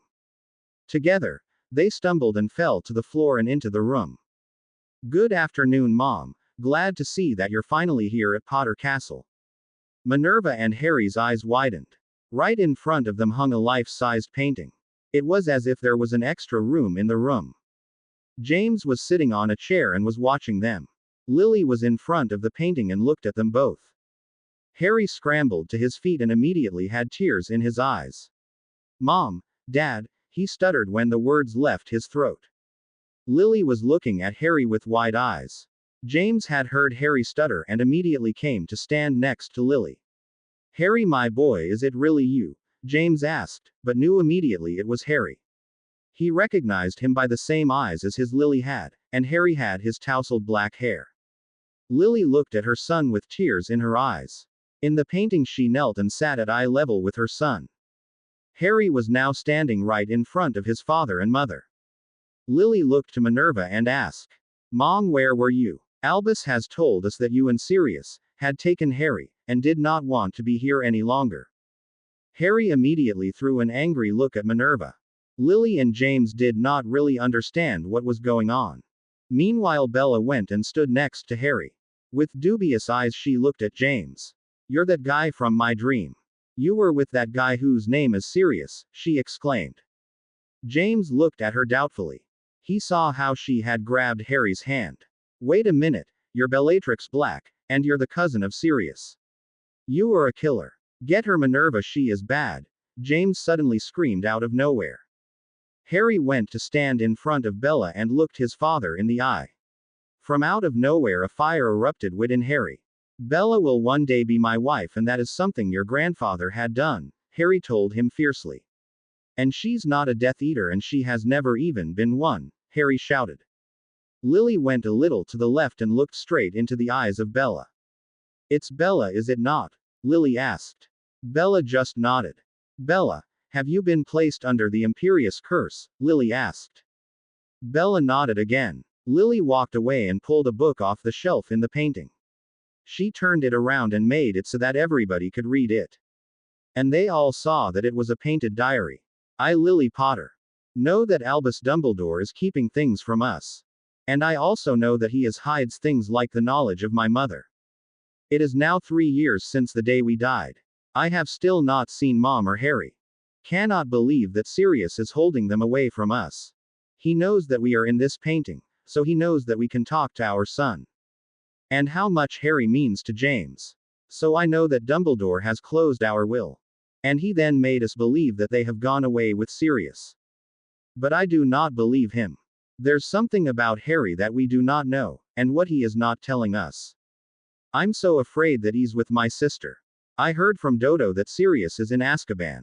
Dodo has also told me that Bellatrix has saved Neville. She has been under the Imperius the whole time she was a Death Eater. Now she's also in Azkaban. Since that curse does not work there, she will be remembered everything she had done. I feel so sorry for her. I hope to see Harry so then I can tell him about Bellatrix. And also that he must marry her if her husband dies before he is 17. Lily waited patiently and watched as they read it. Bella looked up at Lily and began to cry. You knew it all already. And Albus has kept Harry away from you for all this time. Lily nodded and smiled kindly to Bella. James did not know what to say. Mom, Dad, do you have a pensieve? Then we can tell you what happened to all of us and how we got to be here. Even before Harry had said it, Dodo had already brought the pensieve into the room. It would be a late night that night. Harry, Bella, with the help from Minerva and Arabella, told them everything. They showed all the memories. As with Gringotts, the memories all appeared above the pensieve. The images were not as clear as if you were in it. But you could still see well enough. Bella told them about their friends and what Harry had done as Lord Potter. She then told about the Quidditch team where they were both part of, but also that they were using their old brooms. Then they showed the memories of Minerva. With difficulty they showed the memory of the confrontation they had with Voldemort a couple of weeks before. They showed the memories from Harry at the Dursleys with some reluctance. Lily was pissed at Albus when she had seen some of it. She had told him so that Harry could not go to her sister. But now she was so proud of her Harry. James had the same feelings. But he threw the conversation into another direction. You fly as well as me, James said with a laugh. But you have the cunning of your mother. The way you have dealt with Dumbledore was very cunning and smart. You went and stood toe to toe against him, James told them with the pride of a father. Then Harry told them with pride in his voice how they were feeling when they heard that Minerva was his grandmother and how they were allowed to drink tea together with Bogrod. You had tea together with Bogrod, James exclaimed, startled at what he had heard. Yes, Harry replied. Lily giggled a little. Minerva immediately looked questioningly at James. James looked perplexed and said, I from the age of 8, went to Bograd and his father every 2 or 3 months, at the side of my own father. We never got tea. As Lord I went every month to Bograd. And even then I never got tea. He looked at Lily. Your mother Harry has gone with me, and the father of Bograd was still our bookkeeper. I do not know what she had done, but we got tea the first time she was there. Well, actually, your mom got tea. I got it because I was there with her. And James sat down and pouted with a smile. After they had showed the memory at Gringotts, Lily just smiled broadly. She had done the same thing just as Harry had done. Bograd and his father were not just goblins for her, they were ordinary friends. There was no difference for her. Everyone in her eyes was the same, just like you did. I am proud of your son, James told him. Harry then showed how he as Lord had done everything to keep Daphne Greengrass in Gryffindor. Lily looked on with wonder at all things Harry and his friends had done. She mumbled that she herself had forgotten the votes of the founders. But she was especially proud of how Harry had done it with Bella. The memories of Bella's dreams were extremely difficult for them to see. How Bella, each time and again, was possessed by Voldemort. But they were proud of the way she together with Harry was so strong at those times. They would keep on talking late into the night. Harry and Bella were exhausted and had fallen asleep on the couch. Minerva had brought them to a room and together with Arabella had put them in one bed next to each other. Back downstairs, Minerva told Lily and James that Harry had to marry the now 28-year-old Bellatrix Black that was now sitting in Azkaban. This thanks to you, Grandfather James, Lily had bidden to him, when she had heard what Minerva had told them. Lily then told Minerva and Arabella that they had made the painting when they heard they had to seek shelter. They had copied their memories and placed them into the painting. Now they lived on in this way. Until the sun came up they were talking and talking. And they now all knew that Albus had been responsible here. Little did they know that it was not yet over for Harry and Bella. There would be so much more to come. In the weeks that followed you could find Harry in front of the portrait of his father and mother. There he was slowly making up the time he had lost as a child. The time where he mostly had wished that his parents had been with him instead of the Dursleys. And something he would have if it had not been for the meddling old fool named Albus Dumbledore. James often told him stories of the past and how it had been at school. Lily told how she just like Harry had grown up as a muggle. These were the most wonderful hours Harry had spent in his childhood. Bella was often at his side and then hung on to Harry's shoulder and listened to the stories that James and Lily were telling them. Early in the morning, Minerva went back to Hogwarts, but every night she came back to the castle. Then she often sat in front of the portrait and had conversations with her daughter for hours at an end. Harry then usually went to Arabella in the potion room. That was what Arabella had called it. She had told Harry that she, like a squib, had almost no magic but could make the most difficult potions there was. Bella and Harry were often assisting her in making the potions and were also taught the basics of potion making, something Severus Snape had not taught them properly. And so they learned much more than that Severus Snape could ever teach them. Although they knew that Severus Snape would never give them any good marks, or even think they could brew a proper potion. They learned as much as they could from Arabella. Arabella enjoyed the time she could spend with Bella and Harry. Never in her dreams would she have thought that she could be part of the magical world. And now she was not only part of it, she lived in a castle and had a wonderful daughter. Each potion Bella and Harry made, she graded them and told them what they did wrong or how good it was. If they were not brewing any potions, they were working in the greenhouses planting or harvesting herbs and other things they would need. Mostly after lunch they would go outside and practice Quidditch or just go swimming in the pond. Everything they did at Potter Castle would help them at school. And here at the castle they had more fun doing it than they had doing it at school. On one of those evenings Minerva had an in-depth going conversation with Lily and James. Arabella, who was sitting next to her, was totally focused on a Muggle novel, and was absolutely oblivious about what Minerva and Lily were discussing. Harry and Bella were for one sent to bed early that evening because they needed the rest. And finally, in a moment of silence, Minerva came to the point that she could ask the question that had been bothering her for a long time. From out of nowhere, Minerva asked Lily without hesitation why Lily had sacrificed herself for Harry. It was not that she disliked the decision. It was something that would be the ultimate offer a mother could make for her child. And she respected Lily immensely for it. Lily then told her that Albus had told them about a prediction that had been made, and it basically came down to this. Voldemort would be defeated by a child whose parents had fought him 3 times. That child would therefore be Harry or Neville. We just did not know which of the 2 Voldemort would choose. So we both went into hiding just to be safe. The next thing we did was to make Peter our secret keeper. And as it turns out, Peter was the one who betrayed us. Minerva then told Lily and James that everyone had suspected Sirius of the betrayal, and also that he had killed over 10 muggles while he went after Peter. But above all that, he had killed Peter. The next thing Minerva told them she did with a little hesitation, and that was that Harry had a piece of soul in his head, and that it was a piece from the soul of Voldemort. But she immediately also told them that it was gone now, and that everything was okay with Harry. From out of nowhere there was a cry of pain. It was Bella who screamed. Minerva stood and disapparated to the room. Arabella wanted to walk out the door but was immediately called back by Lily. Please Arabella, take those 2 small frames with you, Lily asked. Arabella did not know why, but she did it anyway. Up the stairs Arabella heard Bella screaming again and again. No, I will not kill Harry. It does not matter, I will not kill him. Both of the women knew that Bella was back in her world of nightmares. The only thing they could do now was waiting until she called for Harry. Then one thing was certain, they knew that Harry would come immediately. From the hands of Arabella, they heard 2 voices. It were the voices from Lily and James. They had appeared in the small portraits that Arabella had taken along. They wanted to look at what would happen and also what Harry really did when Bella called him. It took a while before Bella cried for Harry. But just when she screamed for Harry, he was already beside her. Harry crawled on her bed and looked at her. I'm here, Bella, he said softly.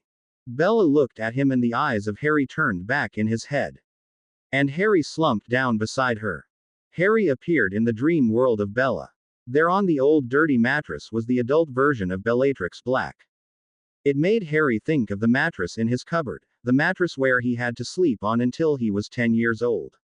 Bellatrix, I am here, where is he? Harry asked her. The adult Bellatrix stared at him with red eyes from crying. I really do not know, Harry. You came and he was gone. But we are still here. So he has to be around somewhere, Bellatrix said. Harry took her hand and pulled her up.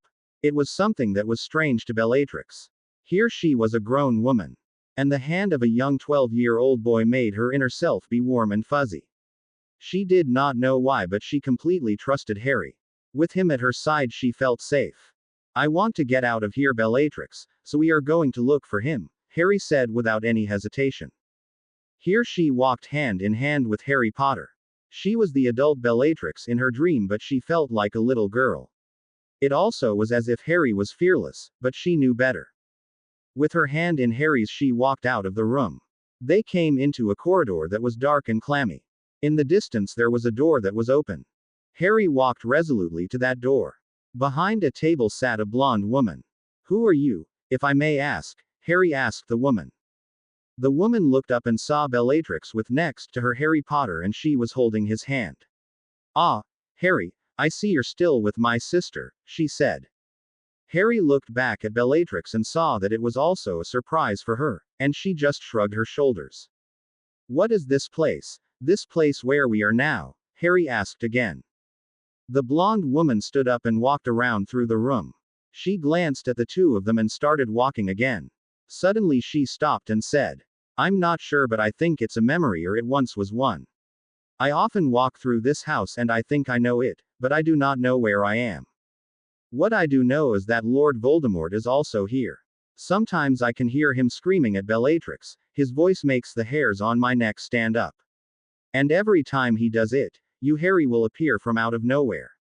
Harry, I know I've already told it to you, but you can beat him. I do not know when I told you, but I know I have done it. You cannot beat him here and now. But you can still keep him at bay. I have also seen Sirius here just once or twice. Once I have seen your father here. Harry, did you know that Bellatrix once was in love with him? The woman said with a smile. Bellatrix blushed at the words her sister said. The bee-owned woman looked at her and smiled, just before her eyes went big in surprise. Oh dear, you are now in love with Harry, she exclaimed. Harry looked at Bellatrix. In his eyes, you could see desperation. This Bellatrix was much older than the Bella he knows. And he was also in love with his little Bella. But was he also in love with this Bellatrix? Harry was not sure why, but the bee-owned woman immediately knew what he was thinking. Yes, Harry, you're also in love with this Bellatrix. The Bellatrix that you see now is a reminder of a dream or memory. This is the Bellatrix you will know in about 27 years. Your Bella is 12, but they are one and the same.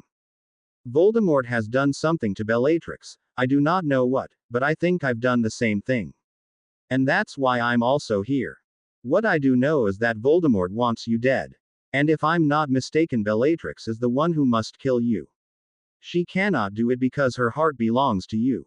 But in order to keep it that way, you have to stay with her. I do not want her to kill you. But do not know what I can do about it, the woman said. Harry was now the one who was walking through the room. Bellatrix followed him with her eyes. She could not understand why she had to kill him. He was so kind to her. He was never angry with her and always cuddled her when she needs it. But he always came to help her when she asked or screamed. It was very difficult for Bellatrix to not care about Harry. He has captured her heart. He had done that on the day that she looked directly into his eyes. It was the day when he hid himself from his cousin. What those two green eyes did with her she did not know, but her heart skipped several beats that day. In her mind it felt as if she had already killed Harry once or twice. But she did not know if it was a desire or a memory. But now he was the one she was following, and she would continue to do so. He was the one for her. She could still remember that Neville came in her dream. To this day she still has huge regrets about that day. Neville was immediately placed under the Cruciatus curse and had screamed out in pain. He was very strong, but he still did not believe in himself, and that was his problem. Harry was a totally different person to her. He was placed longer under that curse than anyone else. That was what David Greengrass had told them. Adults were not as resistant as that he was that day. That was also something that David had told them. Now she was again walking behind him through the corridors. Together they were on their way to the man with the red eyes. It was Voldemort who they were looking for. Bella did not know why she was so afraid of that man. And Harry was just searching for him. While the adult Bellatrix was still holding the hand of Harry, the two of them walked through the house. In the distance they saw him standing. His red eyes flashing with fire when he saw Harry. The hissing sound he made was directed at Bellatrix. It was a sound of hate and loathing. Bellatrix hung her head when Voldemort made that sound, but looked on with surprise when Harry did the same hissing sound back at Voldemort. Bellatrix could remember how Voldemort always hissed at her, and it always made her more anxious than she already was. But again it was very different with Harry. He squeezed her hand and began to hiss at Voldemort. For Bellatrix it sounded as if Harry was full of hatred. She could not understand him, but she knew it was a different language he spoke. With her eyes on Voldemort she saw him grow whiter and whiter, something that somehow amazed her because he was already very pale to begin with. Voldemort raised his wand and fired off a green beam of light, and it went straight towards Harry. Harry evaded the beam of light and dragged Bella to the ground with him. The curse went just above their heads and missed them by an inch. Harry raised his wand and threw up a shield. Voldemort cast a curse at them. Bellatrix watched the curse go through his shield. What she did not know, but there was suddenly a wall between her, Harry, and Voldemort. Bellatrix's eyes flashed dangerously towards Voldemort. She now knew exactly what the curse was. Harry saw the wall that was suddenly there slowly fading away. Bellatrix went straight at Voldemort, and fired curse after curse at him. Voldemort reflected every spell like it was nothing, but he was still backing up. Harry looked at how Bellatrix was firing spells at Voldemort at a frantic pace. He clearly heard her screaming, "You dare and try to kill my little Harry." Harry could not help it, but he got a warm feeling from inside just looking at Bellatrix.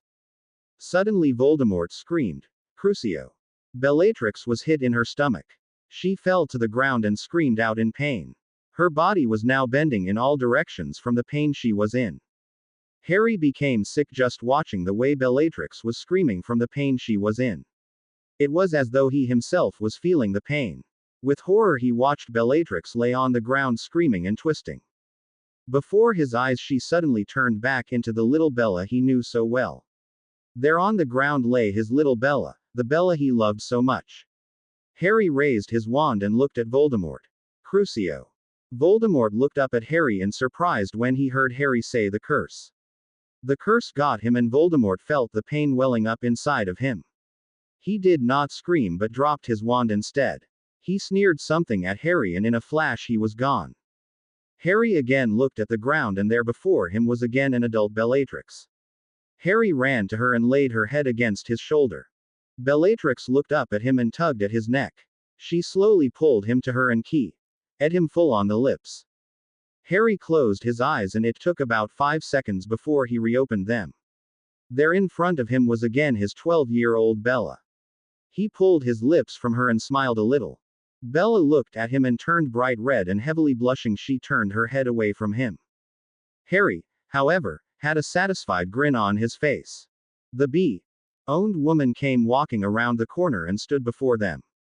You have to go away from here, go to the room and try something. Unfortunately, I myself cannot help you, I just don't know what to do. Together they walked towards the room with the dirty mattress, Bella now hanging on his arm. She became even more afraid of Voldemort after the curse, but she did not tell Harry about it. She was so pleased with Harry, he had saved her again. In that room they saw a small house elf standing alone on the mattress. And who are you, if I may ask? Harry asked the house elf. I is Dobby, sir. I'm here to warn great Harry Potter, sir. Dobby became quiet and looked past Harry and right into the eyes of Bella. Dobby suddenly looked around. He was obviously looking for a hiding place. But there was nowhere he could hide. Bella looked at the elf and asked him why he was so afraid of her. You is Bellatrix, you is bad witch. You are a Death Eater, Dobby squealed anxiously. Bella's eyes widened and looked questioningly at the house elf. Harry looked from the house elf to Bella and back. Dobby, Bella is no Death Eater, she's my friend just like you're my friend, Harry told Dobby softly. Dobby was now the one to look at Bella and back to Harry. Dobby is a friend of Harry Potter, squealed the elf excited. Yes Dobby, you are my friend, but only if you are also nice to Bella. Because believe it or not, but Bella is not and has never been a Death Eater. Dobby looked between them. He had a hard time because he did not really know what to think. Dobby comes to warn great Harry Potter, sir. Master Potter must not go back to school. It's not safe there for Harry Potter, sir. Dobby squeaks again. Why can I not go back to school, Dobby, and why is it not safe there? Harry asked. Even before Dobby was able to answer, the blonde woman came around the corner. Dobby was shocked when he saw the bee-owned woman and immediately wanted to get away from there. Dobby, stay here, cried the woman to him. Harry and Bella looked shocked and straight at the woman. Meanwhile, Bella knew that the bee-owned woman was her sister. But she could not remember her name. Bella looked at Dobby and saw that he was terrified. She did not know why, but she didn't like it. Bella went over to the house elf and stood in front of it in a protective way. Harry stood by the wall and saw what Bella was doing. He also wanted to protect the house elf. But when he saw Bella doing it, he changed his mind. Perhaps it was better for Bella to protect Dobby than him. The bee-owned woman looked irritated at Bella but then sighed deeply. As she rubbed her fingers over the bridge of her nose she said, Dobby, Harry and Bella have to go to school. Will you please be there to protect them? Bella is not a Death Eater just like I'm not a Death Eater. Now bring them back and protect them for me. Yes, Mistress Malfoy. Before Harry could say anything he and Bella were taken away from the dream world. When they opened their eyes they were lying together on Bella's bed. Minerva and Arabella immediately ran towards them. Dobby had appeared between them. He was a bit shy and did not really know what to do. He looked quizzically at Bella and Harry. Bella reached for his little hand and introduced him to Arabella and Minerva. This is Dobby and he is here to help us. Harry wanted to say something but Dobby squealed. Master Potter, you should not go back to school, but I know you will. Dobby will keep you and Miss Bellatrix safe. This Dobby has promised Mistress Malfoy. Dobby is good elf. And with a plop Dobby vanished into thin air. Harry and Bella told them what had happened and what they had seen. They also told them about the bee-owned woman, but they were not really clear about who she was. Minerva thought hard for a moment and then came up with a solution. But they would have to wait until the morning for it. Now they first had to go back to sleep. Harry was again allowed to remain with Bella. Something that Bella was really happy about. It was late in the morning when they came out of bed. Harry was the last to walk into the kitchen. Even before he was inside, he was taken in a hug by a young woman with purple hair. "Hi Meepophora," Harry said with a muffled voice from out of her shoulder. "Do not call me Nymphadora," Tonks said. "My name is Tonks," and she hugged him even closer. Harry gifted the hand of Andromeda a key, and welcomed her to his home. Minerva said she had a suspicion about who the bee-owned woman was, and asked Bella if they were allowed to see the memory of the night before. Bella nodded yes. She did not know if it would help her, but she was more than a little sick of being in those nightmares. Every time she woke up with more pain than she had that day before. And you never know, maybe they knew something she and Harry didn't know. Before they went into the memory, the first thing that Harry and Bella did was proudly showing the castle to Tonks and Andromeda. Tonks was over the moon when she saw the dueling room. She explained that she was now in the training center for the Auror department, but she would prefer to do more training on her own. Harry immediately offered her to come to the Potter Castle whenever she wanted to practice. And if she did, she could also teach him and Bella a thing or two. Tonks was now jumping for joy. She kissed Harry and Bella on their cheeks and ran to her mother to tell her what Harry had said. Harry was pleased with the opportunity to learn more magic. Bogrod had told him that he could do magic in and around his castle as much as he wanted. The wards around the castle were so good that nobody could see that he was doing it. He was even invisible for the ministry. After tea they all went to the pensive to look at the memory from the night before. Andromeda and Tonks were very upset when they heard that Bella was actually Bellatrix Black, and even more when they learned that she was innocent. Andromeda stood up and took Bella into a heartfelt hug. She was crying softly as she put her head in her neck. "You are my sister Bella. And the bee-owned woman in your memory is your other sister. Her name is Narcissa Malfoy," Andromeda said. Bella's eyes were suddenly very big. "Is my sister the mother of that arrogant little insect that is called Draco Malfoy?" They all looked up when Bella suddenly screamed that out. "Sorry, but Draco does nothing but annoy Harry. It's because of Harry that I'm doing nothing, but if it was up to me he would be cursed into nothingness." Minerva heard it and wanted to say something. "Sorry Professor, but Bella's right. Last year the only thing I saw was Draco taunting Harry. It all became much worse when he was put in Slytherin. There he had his 2 gorillas to do his dirty work." Tonks told Minerva when she saw that she wanted to say something to Bella. Andromeda told that they could not blame Narcissa for the person Draco had become. Everything Draco was doing now was taught to him by his father. Lucius was one of the worst men she had ever met. If she had not fallen for Ted Tonks, then she would be the one to be married to Lucius. Just at the thought of it she shivered a little from revulsion. That was also the reason why she was banned from the Black family. James and Lily had heard it all. James moved closer to the frame and asked for their attention. "It's true what Andromeda just said. When Andromeda had chosen for Ted, she was immediately thrown out of the family. There was no place for a mudblood lover in that family, they had told her. I then promised Sirius that if they wanted they could come to my family. Unfortunately, the war came faster than we thought. I'm therefore very pleased that you brought them to our family, son. I'm really proud of you." Harry blushed slightly at the praise from his fathers. His mother was standing beside his father and looked approvingly at her son. "Harry, do you understand what you did when you took them into our family?" Lily asked. Harry first nodded yes and then he had to shake no. "Listen, Harry," and Lily looked at him intently. "Harry, Andromeda and Nymphadora are now your aunt and niece. You could even say that you have made Nymphadora your sister. Tonks walked over to Harry and looked him straight in the eyes. Harry, now that I know that I'm your sister, I expect a great Christmas present. You're so rich, that I'm thinking a house is good enough. Harry looked a little bewildered but most of all anxious at Tonks. Tonks burst out laughing. I'm just kidding, Harry. I can't tell you how happy I'm to hear that we are now a family. I love you, little brother, and Tonks immediately hugged Harry again. Harry, just like always, froze when he was pulled into a hug, but now that it was Tonks who hugged him, it was okay. Tonks, he said sweetly. Tonks looked at him and nodded. Tonks is not my family, but it's our family now, Harry said softly. Andromeda and Tonks stayed for the rest of the evening. After dinner there would be a humongous housewarming party. The house elves had made a wonderful dinner, and Harry and Bella had invited everyone they knew. This would be the party that Harry had promised everyone after the will reading from Lily and James. Daphne and Susan were the first to arrive and could hardly believe their eyes. They knew that Harry was rich but not that he was this rich. Hermione came out of the fire just behind Poppy and Augusta, who were next to arrive.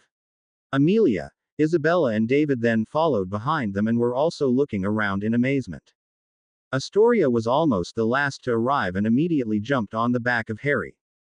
The last one to arrive was Neville. While Astoria still had Harry in a deep hug, he looked up at Neville. His eyes rolled upwards and he fell down to the ground. The same thing also happened to Neville. There appeared a lilac-colored glow around both of the boys and with a flash it was gone. Poppy immediately walked up to them. Daphne and Bella were already beside Harry and Hermione was sitting next to Neville. Both of the boys woke up a minute or so later and looked very surprised at each other. Poppy looked at the two boys and nodded. I think that I know what it is, she said. It has to do with the mercy ritual. Alice and Lily have both done it and linked their magic with their blood. Neville and Harry looked at her uncomprehendingly. Poppy thought for a bit but then looked at the portrait of Lily and James. Lily was waiting to tell what she knew. Everyone turned and sat down near the painting. Harry and Neville sat in front of it. Neville, your mother and I have performed a ritual. In this ritual, we have used our own blood. Through your blood that is also yours and Harry's blood. You two are now blood brothers, but most obvious part of this is that you are true brothers in magic. Neville and Harry looked at each other and were laughing. What it all meant they did not know. They were now brothers and that was all they needed to know. Harry took Bella and Daphne by the hand and told everyone to follow him for a tour of the castle. The adults smiled and just walked behind them. They had lost Hermione when they passed the library, something they took with a lot of fun. The evening went on until the early hours of the morning. Lily and James also had a great night. Just seeing all their old friends just made them very happy. Tonks and Andromeda remained at Potter Castle for several more days. Tonks wanted to know everything there was to know about her new baby brother. And Andromeda was just glad that she had her little sister back. Bella was again the sweet and innocent Bella she had lost so many years ago. Tonks had taken to Bella and Harry in an instance. She taught Harry and Bella how to stand and how to act if they were in a duel. And she even dueled with them for a bit.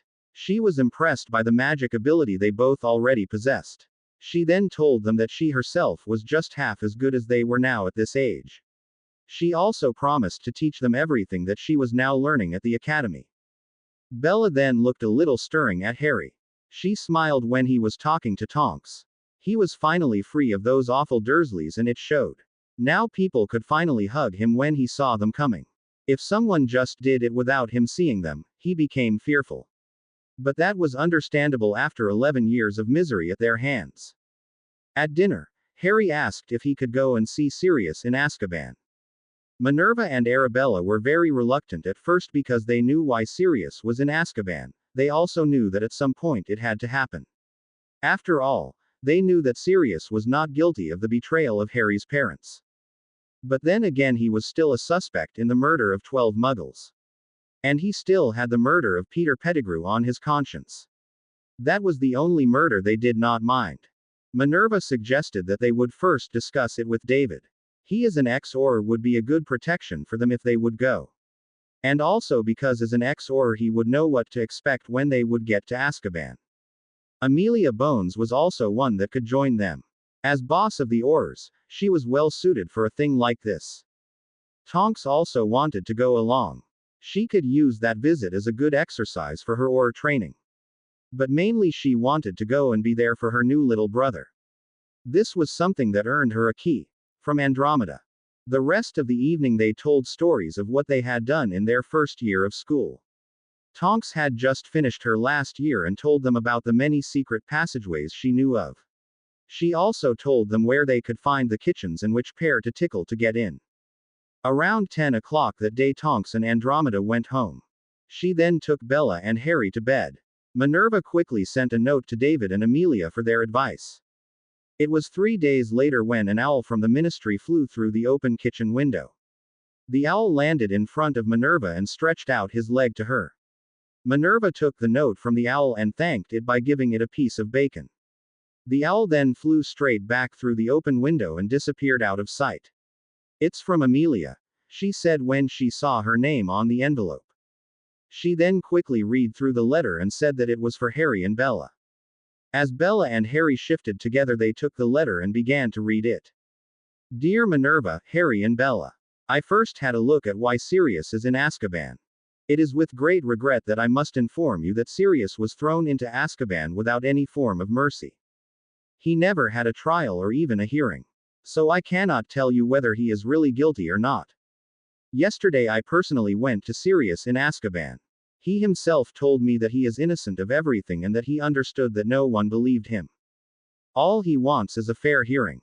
Because only in a fair hearing he can prove his innocence. And he can do it under the influence of Veritaserum. Truth poison. I did discuss the case of Sirius with Fudge, but he continues to uphold his own ideas and that it is not true and that Sirius is guilty of betraying the Potters. When I told Sirius that Harry wanted to see him, he said the following. Amelia, I do not care. You can place me in a cage and completely freeze, stun or bound me. But please let Harry come. That were the exact words he told me. Sirius was once a very good friend of mine. Actually, he was something more to me. And I believe everything he told me. I know I should not say this, but I think it could be a good thing for both of them if they would meet. Together with David, I can arrange it so that Harry and Bella could meet him on Saturday. David will be able to bring them there together with the help of Tonks. Minerva, if you do not think it's a good thing, then let me know. Otherwise, make sure that Bella and Harry are ready on Saturday at noon. Greetings, Amelia Bones. P.S. The case against Dumbledore is next week. And it will be held on Friday. Afterwards we should be able to go to Diagon Alley with all the children. Let me know what you think about that. Harry cheered up completely when he heard that he was going to meet his godfather for the very first time. Along with Bella, he could hardly wait for that moment. It was still a good night's sleep away, but that would not be the problem. On Saturday morning both Harry and Bella were waiting anxiously. Together with David and Tonks they would go to Azkaban. This was told to them earlier that morning. Minerva had to go back to Hogwarts and therefore could not see them leave. She had a hard time with it but could do nothing about it. 10 minutes to 12 when the flames in the fireplace flared high and green. Tonks came sliding across the floor. I hate to travel by flow, she grumbled. I never seem able to just walk out of it, she again grumbled as she got up. Hello Harry. Hi Bella, is David here already? Both of them shook their heads. Tonks sighed. Good, because he hates it when he has to wait. She had hardly finished telling them that and the flames flared up again. David was slowly walking out of the fire and was closely followed by Daphne. Daphne looked around her father and saw Bella and Harry standing there. Before David could say anything she rushed towards them, and took Bella and Harry in a hug. It was the most intimate hug David or Tonks had ever seen. My father gave me permission to be there for you and Bella, just to support you. But only if you would allow me. Daphne looked tense between Bella and Harry. Both started to nod yes, and Daphne took them right back into that hug. David looked at Tonks, and behind his hand he told her he did not want it at all, but that it was Isabella who made him do it. And an Isabella Greengrass is one woman you better listen to. Tonks chuckled a little at the thought. David then told them what they could and could not do. First, they could not make eye contact with the other prisoners. And whatever happens, they had to keep their hood on at all times, and cover their faces. Only by Sirius they could take off their hood. The three of them nodded as if they were one. Together they walked to the main entrance and through the magic wards that surrounded the Peverell estate. They could not disapparate from inside the wards. Only Minerva could do that, and later Harry and Bella would also be allowed to do that. Outside the wards, David took the hands of Bella and Daphne and disapparated. Harry, you will go with your favorite sister. Sweet little brother of mine, Tonks said with a chuckle. Harry could not help it, but he also had to laugh a little. He liked Tonks, she was fun and different.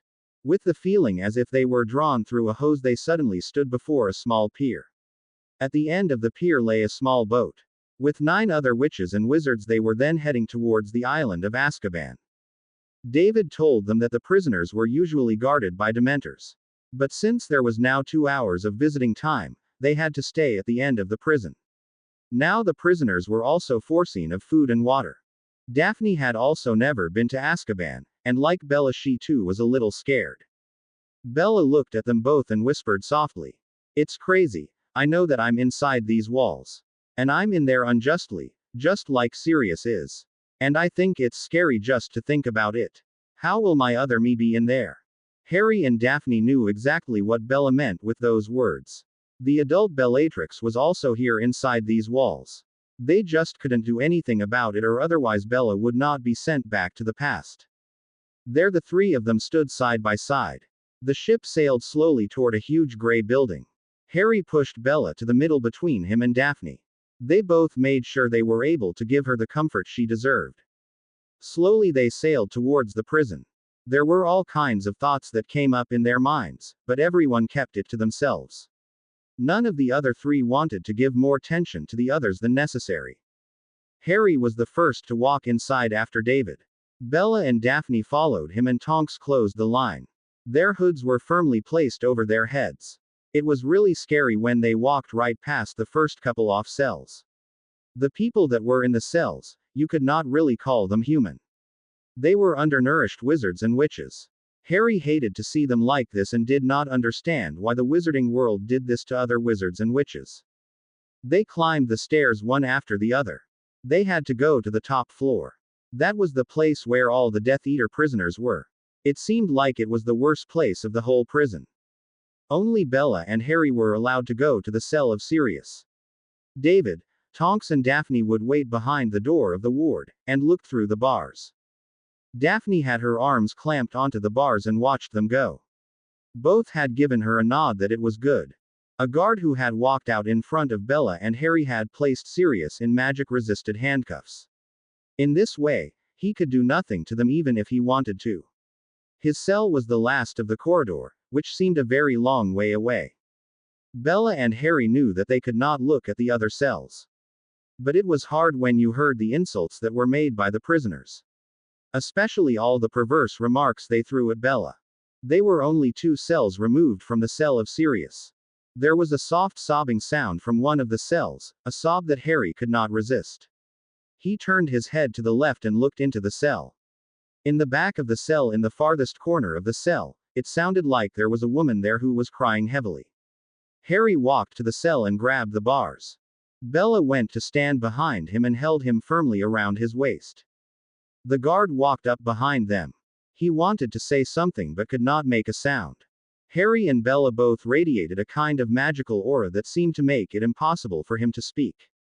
"Is everything okay with you, ma'am?" Harry asked in a friendly tone. He knew the answer would be no, but what else could you ask at a moment like this? The woman in the cell stopped her crying. Slowly she rose up to her feet and walked to the bars. The guard raised his wand and wanted to do something. Harry, however, thought differently about that and put his hand on his wand. And without much effort he brought it down again. The woman in the cell now stood before him and looked him straight in his eyes. Harry knew who it was and wanted to say something. But he could not. His mouth opened and closed but nothing came out. "You have beautiful eyes. Too bad I'm a little too old for you, but I can feel a warm feeling right here," the woman told him gently, while she was pointing at her heart. Bella came from behind the back of Harry and looked at the woman. "I know the feeling deep in your belly as if all misery recedes and there is only happiness that is left," Bella told her. The woman in cell nodded and was now looking at Bella. "I do not know you, but I feel like I do. the woman said kindly as she watched Bella carefully. Bella looked back and just nodded. Again the woman let her brown eyes flutter back to Harry and looked at him again. Who is the one you are here for? She asked. Because I doubt that you are here to see me. Harry nodded that she was right and motioned to the cell of Sirius. You are here for my cousin. He is innocent, you know, so be kind to him. Harry looked deep into her eyes and put his hands on hers. They melted at his touch, but she did not know why. I know he is innocent, Harry said. He is just as innocent as you are. Her eyes that were already large and sunken were even larger now. They filled themselves with tears and she walked away from the bars. Harry knew she was innocent because he had knowledge from his little Bella. With a glance back he was led further by Bella to the cell of Sirius. Sirius was sitting by the bars and watched the whole scene that was playing itself right before his eyes. I love what you've just done for her, Harry. That was something that would make your mother real proud, you know. Those were the words Sirius started with when Bella and Harry arrived at his cell. Harry sat down on the ground in front of him and looked straight at his godfather. Bella sat beside him and was also looking at Sirius. In the ear of Harry she immediately whispered, "That's the Sirius I've been dreaming of." Sirius, however, had understood the whisper word for word. His eyes went from Harry over to Bella. I do not know how it could have happened, but Bella, how did you get here and also in the cell where you were just standing in front of? But that you're here with Harry is special enough and also frustrating in a way. Bella looked very surprised at Sirius and was not sure what to say or even if she would want to tell him about Voldemort or the marriage contract. Sirius laughed loudly, and it was just as if you heard a dog barking. But he again was looking at Harry. Sirius, what do we have to do to get you out of here? The question of Harry overwhelmed Sirius a little. Harry, I'm suspected of killing your parents and 12 muggles and also for killing one of my former friends. He thought that by saying this that Harry would look differently at him. But Harry knew the answer. Sirius, I know you're innocent or else you would not let yourself be cuffed at these bars. And you would not have cooperated with Amelia Bones. You know Amelia? Sirius asked Harry, quite surprised. Yes, Sirius, I know Amelia. I know her privately and in a business sense. She has temporarily connected her house to my house. Harry then whispered something in the ear of Bella.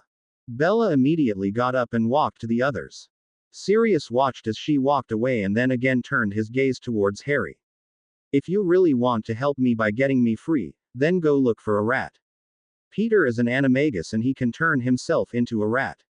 I do not know where he is, but he's surely with a wizarding family.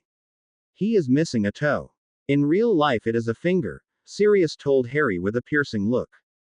Meanwhile, there was a young lady who was now standing beside Harry. Sirius looked up and back at Harry.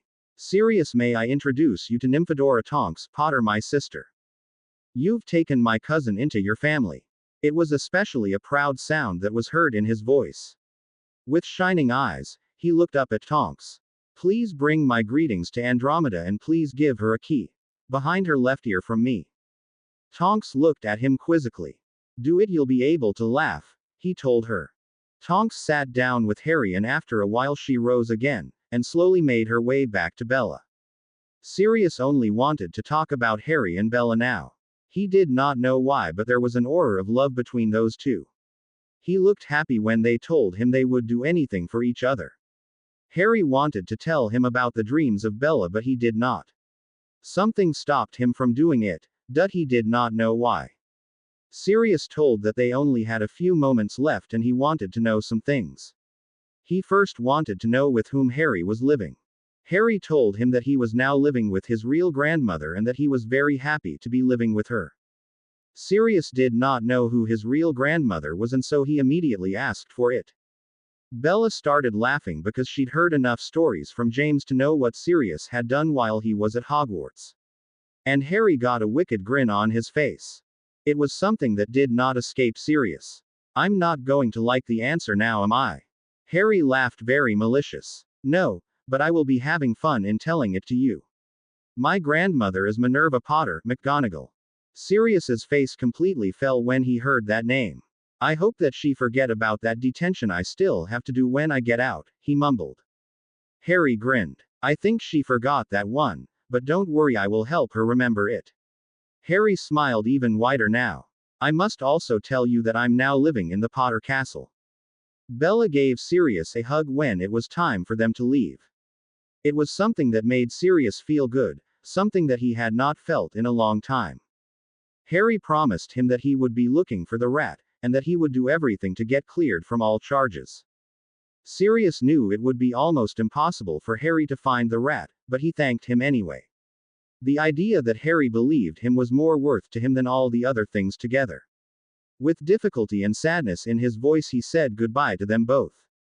Harry was hesitating and did not want to leave Sirius in that cell, so Bella had to pull him along and away from Sirius.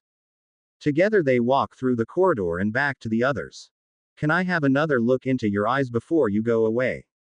A female voice from the cell next to him asked him in a soft voice. Harry looked up and whispered something in the ear of Bella. Bella looked at him and nodded. It's good, Harry. Actually, you will still be doing it to me. Bella walked a few meters further and turned to Harry. She could see him now walking towards the cell. The woman in the cell gasped. She looked straight into the green eyes of Harry. Again she got that warm feeling deep in her belly. Harry stood in front of her and again put his hands on hers. It gave her the same tingle that she had felt before. Bellatrix Black, I don't know if you know it, but your husband has recently been thrown through the veil. And so you're no longer married to him. Because of this, he has completely disowned you in his last will. Her eyes became big and a deep sigh escaped from her lungs. Thank Merlin.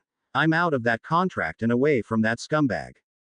These were the words that Harry heard her muttering in the sign that she blew out of her lungs. There's also something else I must tell you. Now that you're free again, there is another marriage contract for you. So when you're free from this place, you must again marry to someone else, this all thanks to your grandfather. Bellatrix slowly began to curse and blamed her grandfather once more for what was happening to her. Harry took his hands and put them on her cheeks. With the gaze of his emerald green eyes, he looked at her and could see that she immediately became quiet. I also know whom you will be marrying, and I do not know if you will like it. Even before she knew what she did, she immediately asked him in a snappy tone. Who it was that she had to marry now. Immediately afterwards she stammered sorry and that she did not mean it in that way. Harry, however, just laughed a little. Bellatrix again lost herself in his emerald green eyes. You must marry a Potter. I can also tell you that he does not mind it at all. Bellatrix looked at him quizzically and wanted to say something, but she was completely surprised with what this emerald green-eyed boy in front of her did. Harry planted his lips on the lips of Bellatrix. She wanted to struggle with everything she had, but her body did not respond the way she wanted it to. Her hands did not push him away but pulled him towards her. She did not know why, but she felt everything slipping away. She felt no misery, no hatred, no disgust. The only thing she felt was the love in that one key. Harry broke off the key and took a small step backwards. Bellatrix had her eyes closed and was now opening them very slowly. Harry took his cap and pushed it backwards on his head. Bellatrix just continued to stare into the green eyes of Harry. Her eyes went very quickly from his eyes to his scar. She was startled with what she saw and put a few fingers on top of her lips. Harry turned around and slowly walked away from her. Bellatrix leaned against the wall beside her and was slowly dropping to the floor, while holding her finger to her lips. Harry himself did not know it at that moment, but this was the turning point for Bellatrix. This had been the moment that Bellatrix Black had fallen for the great Harry Potter. Harry walked over to Bella and gave her a key, and together they went over to Daphne. Daphne was waiting for them both and had seen all that Harry had done. But she did not know who the woman was that Harry was key-ing. Bella took Daphne in a hug and told her what Harry had done and why he had done it. Daphne looked at Harry and went right in front of him. Harry James Potter, that was a very nice thing you just did. She then looked Harry straight in the eye and from out of nowhere she key-ed him. Harry took the key and deepened it a little. Daphne at that moment felt all the love Harry had for her and it gave her a tingling feeling all over her body. Harry was walking with Tonks at his side away from Azkaban and back towards the boat, which would take them back to the shoreline of England. Bella and Daphne were walking a few meters in front of them. He could clearly hear that Bella was telling Daphne about the key he had given Bellatrix in her cell. He also heard her say that she allowed it and that he was actually dotting her in one way or another. Harry himself was also thinking back to the moment he ed Bellatrix. In her dream he had already ed Bellatrix, but at that moment she returned to the little Bella he knew. Only this Bellatrix did not return to his Bella, but she did give him the same feelings in the pit of his tummy, just like the feelings his Bella gave him. His mind went on to the questions he was having rooming throughout his mind. Did he also love this Bellatrix like he did his Bella? Or was he betraying his Bella by feeling these feelings? He knew he loved her and it confused him immensely. Tonks, who was walking beside him, put her arm around him and she then pulled him a little closer to her side. Harry, you love both of them, you love them equally. You do not know it yet, but they are one and the same. In about 22 years you will have the Bellatrix from Azkaban at your side. But she will never become the way she is now. Harry sighed and looked up at his new sister in all but blood. She had a certain magic about her that made him sigh in relief. She could reassure him like no other, she just had to say something and without being asked she could hit the nail right on the head. His feelings were like putty in her hands. He knew Isabella felt his feelings and therefore she could really understood him. But with her it was different. She had a way to make him forget his troubles. For a moment she took away the burden and he could look at it in a new way. She had become the refreshment in his life. Even though he only knew her for just a little while, she was one of his family. With her arm around his shoulder, he felt himself as free as he could be. His gaze went to Bella and Daphne. Again it was his sister who understood him without being asked. Just wait, Harry, they will make that choice for you. They're good witches and they both love you just for who you are. The return trip was uneventful and in silence. At the dinner table they were joined by Andromeda and the rest of the Greengrass family. Even before the food was served, Harry was torpedoed by a small rocket that carried the name Astoria. Daphne's little sister had a weakness for him. He was the brother she always wanted but never had. After a little dalliance and jabs at each other, she also sat at the table and the dinner began. During dinner they all told about what had happened that day. The key that Harry had given to Bellatrix Black at the request and insistence of Bella herself was something that raised many questions. But that could all be rebutted when they all could see the memory of that moment and the meeting between them. The memory was playing and everybody was watching it with fascination in their eyes. Harry sat on the ground in front of the painting of his parents. Harry, with that one key, you have changed her life completely, Lily told him in a soft voice. Andromeda came towards him and sat down beside him. Harry saw how the rest went away except for Bella and Daphne. Daphne crawled onto his lap and Bella went to sit close to him against his side. Andromeda looked at it and laughed. I see you've stolen the heart of my sister, said Andromeda to Harry.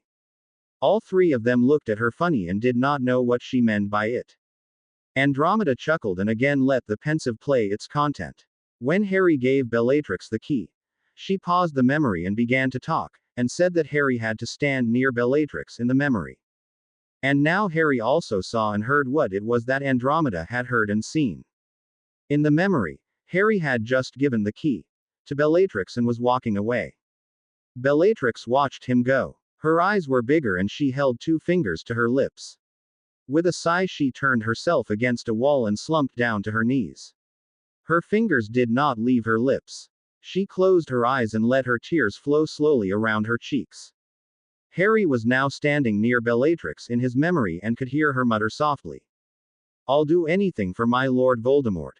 But he will stay away from Harry. Harry is mine to keep. My little Harry. The memory faded and everyone was looking at each other. Andromeda took Harry's hand and squeezed it gently. Because of the key you have given her, she felt real love for the first time in her life. And now you have conquered her heart. And I know that for sure because I can also see it here in my little sister. And she looked at Bella. Bella looked back and slightly tilted her head toward Daphne and nodded gently. She knew she would hurt Daphne with it, but she had to say it. The tears sprang into the eyes of Daphne and all she now wanted to do was leave, but was stopped by Andromeda. Daphne, Harry is Lord Potter. Peverell and Gryffindor. If he chooses, he could take a second wife or sister wife for those houses. He does not have to, but it is allowed, and he could do so if he wanted to. Daphne looked questioningly and almost pleadingly at Harry. Her eyes were radiating with hope. Harry did not know what to say. The last thing he wanted to do was hurt them both. It was Bella who gave the answer for him. Daphne, Harry has to take us both, or otherwise he will not have me. Andromeda laughed at those words. That's my little sister. Oh, how I've missed you. She knew that the love they felt was just beginning, but it had the potential for a life bond as no other before, it maybe even a love bond. Daphne, however, had thrown herself over at Bella and ate her full on the lips and muttered many thanks while she was showering her with many kisses. Harry looked a bit startled but did not know what to say. Andromeda, however, whispered in his ear that it was still years away before he had to marry one or both of them. That brought his nerves to rest, just a little. Daphne was now with them in all their training sessions they had with Tonks. Neville and Susan were also invited, but would only train along with them on occasion. Once in a while Remus Lupin would come along. He then talked about the times with the father and mother of Harry. But he also gave them defense lessons, something that would become less and less. The warning that Narcissa had given them was one they had taken very seriously. It was Saturday morning when Amelia came to fetch them. This would be the day that Albus Dumbledore began his case against Minerva. Today was the day he had to plead his case before the Wizengamot. Harry would sit down in the visitors' gallery with all his friends, and in the gallery he would watch what would happen. That morning Harry had a conversation with Augusta and Isabella but would not tell them what it was all about. Later he would talk with Neville, Susan and Daphne. But he also talked a little with Hermione by Flo. Bella he told a little bit, but he said nothing to the others. Harry did not want to let everything over to fate. This would be the day that Albus Dumbledore had his case in which he would try and pull the guardianship of Harry back to himself. The lawsuit. It was 10 o'clock in the morning when they were all waiting until the case would start. They looked around the room and saw everyone from the Wizengamot coming into the chamber. People came from everywhere. Everyone took their appointed place and looked up to the Minister of Magic, one Cornelius Fudge. Because Dumbledore was the one who wanted this case, he could not speak as the Chief Warlock. So it was Minister Cornelius Fudge who would do that job for him. Ladies and gentlemen, we are gathered here today for the case of Albus Dumbledore versus Amelia Bones and Minerva McGonagall. It's the case of the guardianship of one Harry Potter. It was on this point that the whispers started. It became quiet in the chamber when Cornelius Fudge hit his hammer on the wooden block on the table. Will Albus Dumbledore, Amelia Bones and Minerva McGonagall please enter the chamber and take their place in the designated seats? The doors opened and the first to walk in was Minerva McGonagall together with Amelia Bones. Again there were a lot of whispers in the chamber and everyone would take little glances at Amelia. Bella hung a little to Daphne and Harry and whispered, "Do you think your father was right, and that Dumbledore has already won the case before the case even started?" Daphne looked rather questionable but nodded at the question. "I think Amelia and Aunt Minnie will not stand a chance," Daphne told them both while she hung her head in sadness. Harry just sat there with a grin on his face. Bella and Daphne knew he had something more up his sleeve than that he had told them, and so they asked him about it. They knew some of it but not everything. Daphne knew more than Bella, but she had promised Harry to tell no one about it. "Let me say this, I have had a whole conversation with Isabella and Augusta, and I think that I'm 100% sure that my grandmother will become my magical guardian, now and forever. I also had Hermione look it all over and she said that it would be okay. We only have to do what we have discussed this morning," Harry said. He then said nothing more to Bella. He did ask if everyone knew what they had to do when it was time to do it. He felt the hand of Neville on his shoulder, and knew instantly that he would be standing behind him.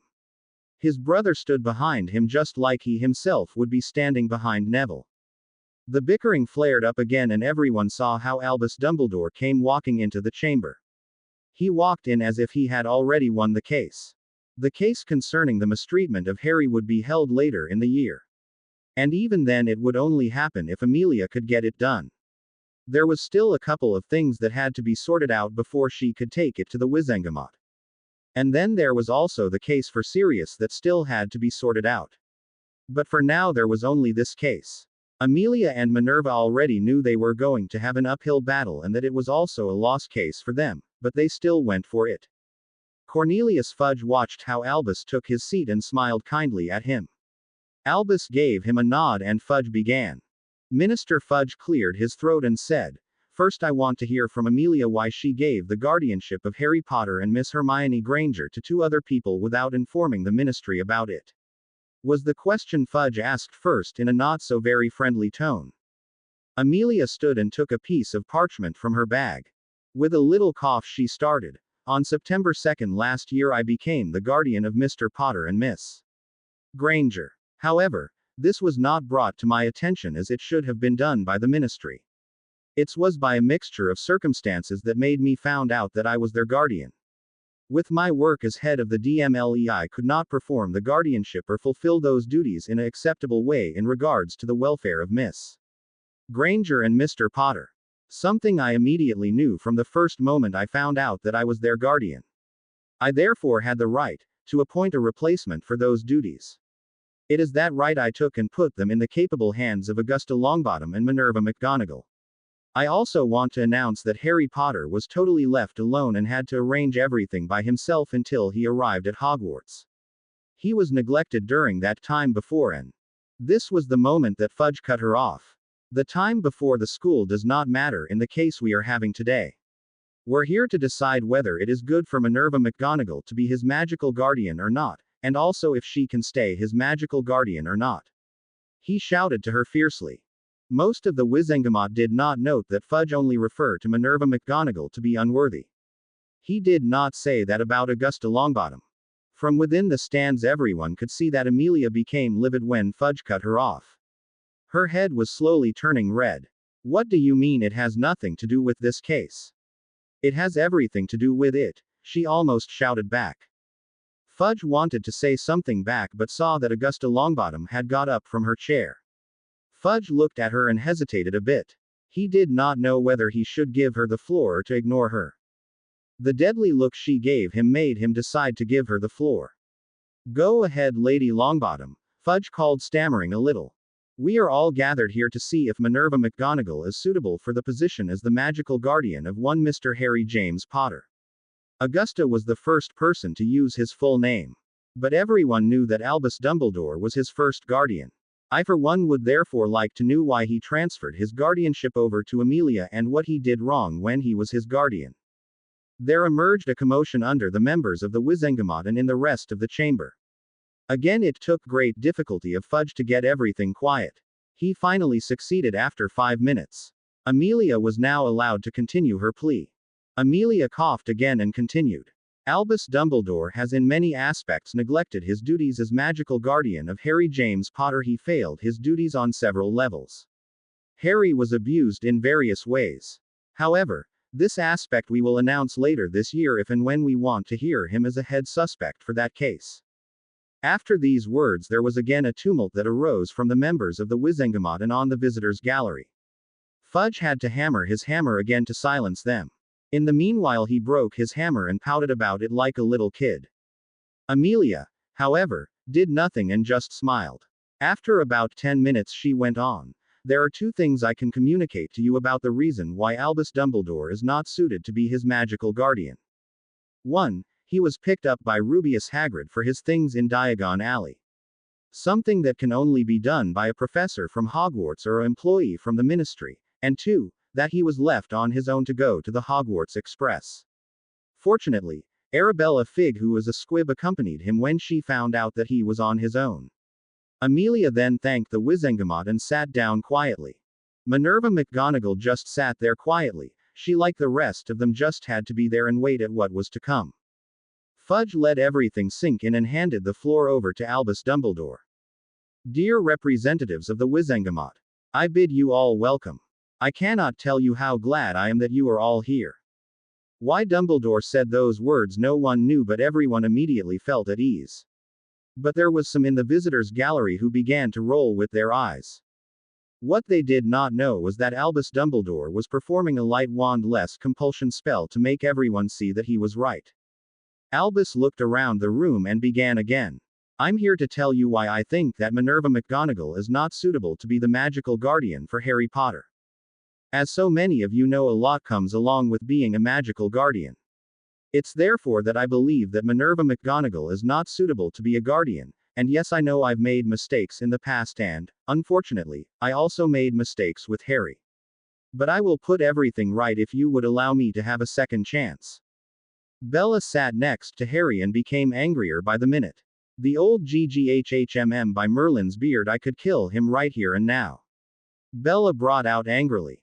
AAUUWW, Harry suddenly screamed in pain. Daphne, who sat on the other side of Harry, was holding his hand in hers. She became so angry at Dumbledore, so angry that she squeezed Harry's hand, and in addition, she drilled her nails deep into the back of Harry's hand. Dumbledore, who pretended that there was nothing to be worried about, just continued. As you all know, Harry must overcome a lot in his life. He is very well known and has to be protected from everything. I am the savior of this world and the slayer of Grindelwald. It is I who can guide him through all of his fame. So I ask you to give me a second chance and I will prove that Harry can be protected. Albus nodded at everyone and sat down satisfied. Fudge suspended the session and said that they would vote in half an hour. Harry walked with Isabella and Tonks out into the hallway and were followed by Bella and Daphne. In the hallway, Harry went over to his grandmother. Nobody at this point knew that Minerva was his grandmother, except for his friends. At the will reading of his parents, there were no reporters present, and because of that, there was nothing announced, not about his grandmother, but also nothing about the houses he now owned. It was something that was arranged by Augusta and Minerva. They were the one that wanted the will reading to be private. David came out of the room where they were discussing the case. He went straight to Harry, and bent down and looked him straight in the eyes. Harry, it's not looking good in there. Many people will blindly believe in Dumbledore. I think they're going to vote for him, and that will again make him your magical guardian. Everyone who was standing next to Harry gasped at the words David was speaking. Harry looked past David to someone who was standing behind him. There was a grin on his face and he slowly began to chuckle. Neville, who was standing behind David, chuckled along with Harry. David looked around him and then he looked at Minerva. Minerva shrugged and gestures that she also did not know what Harry was talking about. Everything will be okay, David. You everything will be fine. Harry then took the hands of Susan and Daphne and walked away without saying another word. Neville nodded to David and then walked after Harry. Augusta, who had just appeared, watched them go. As Harry preparing himself for what is to come. Now everyone turned their heads to Augusta and looked at her. What is Harry going to do? Minerva snapped at her. Easy, Minerva. Harry came to me this morning and had a very good idea. I cannot tell you what he is going to do. But I can tell you this, that you're not going to lose him. I can promise that. Bella laughed at the face Minerva was pulling. Daphne, who had already informed her about everything that Harry was about to do, had said that it was Hermione who had helped him with his idea.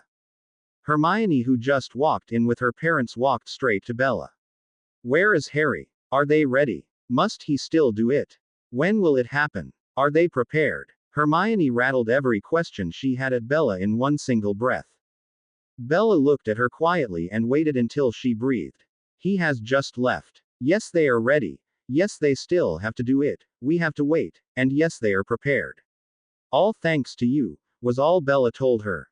All the adults looked on in astonishment at all those questions that Hermione asked in one breath. But also at Bella, who had answered them one by one. From out the chamber someone said that they were ready to vote. Bella and Hermione walked quickly back to the visitors' gallery. They went up to the front and called out that they wanted to enjoy the show. The adults were astonished by the children and followed them to the gallery. Amelia and Minerva went to their place in the chamber. Dumbledore already sat in his chair and grinned at the two ladies. Fudge asked for silence and went on to the vote. Who agrees with the vote that Minerva McGonagall will remain the magical guardian of Harry James Potter? There were 10 people who raised their hands in the air. Who votes in favor for Albus Dumbledore as the new magical guardian for Harry James Potter? There were 21 people who were now raising their hands. Okay, then that's settled, and Albus Dumbledore will be returning as the magical guardian for one Harry James Potter. Is there anyone here who object against this judgment? Let them speak now or forever hold their peace, Fudge said. Minerva stood and wanted to say something to protect her cub. Fudge saw her standing up but quickly looked the other way. He just wanted to hammer his new hammer on the table when Harry's voice sounded loudly throughout the chamber. Stop!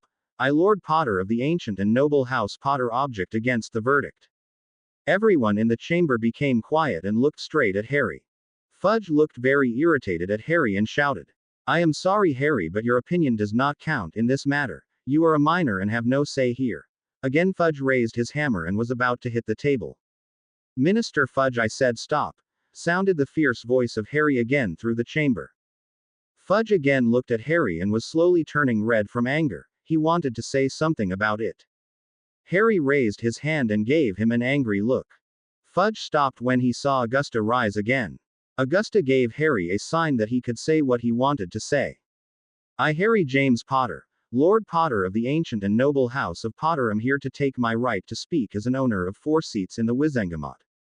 Fudge's eyes flashed with fury when he heard what Harry wanted to do. He hit his hammer loudly on the table. He wanted to do something about Harry, but he could not refuse the request of a lord. Harry sighed deeply and started again. I hope that this is the last time that I have to start my story. If it is not, then I will ask for your removal from this chamber. Do I make myself clear, Minister Fudge? Fudge stood. His face was red with anger and his hands firmly planted on the table and opened his mouth. Minister Fudge, before you say something, I know that if I ask for your removal that I must have the support of at least 4 houses, who will stand behind me in this call of judgment. That's why I ask you to be silent. What I can already tell is that I have 4 houses that will aid me should it come to this. Fudge knew that he had to be silent for a moment.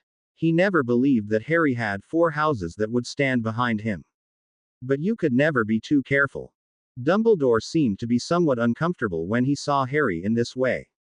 Harry glowed from his raw magic. It was the same glow as when he stood against him when he protected Daphne Greengrass from being put into Slytherin. Minerva began to glow with pride, and did everything she could do to hide her ring. I, Harry James Potter, do hereby call upon my right to speak on behalf of my house, the ancient and noble House of Potter. Since I'm my own person and I as lord of my house, I do have a voice in this matter. And I do indeed have the right to speak on my own welfare. However, it is well known that I have become a lord. And yet no one has informed me about this matter regarding my own person.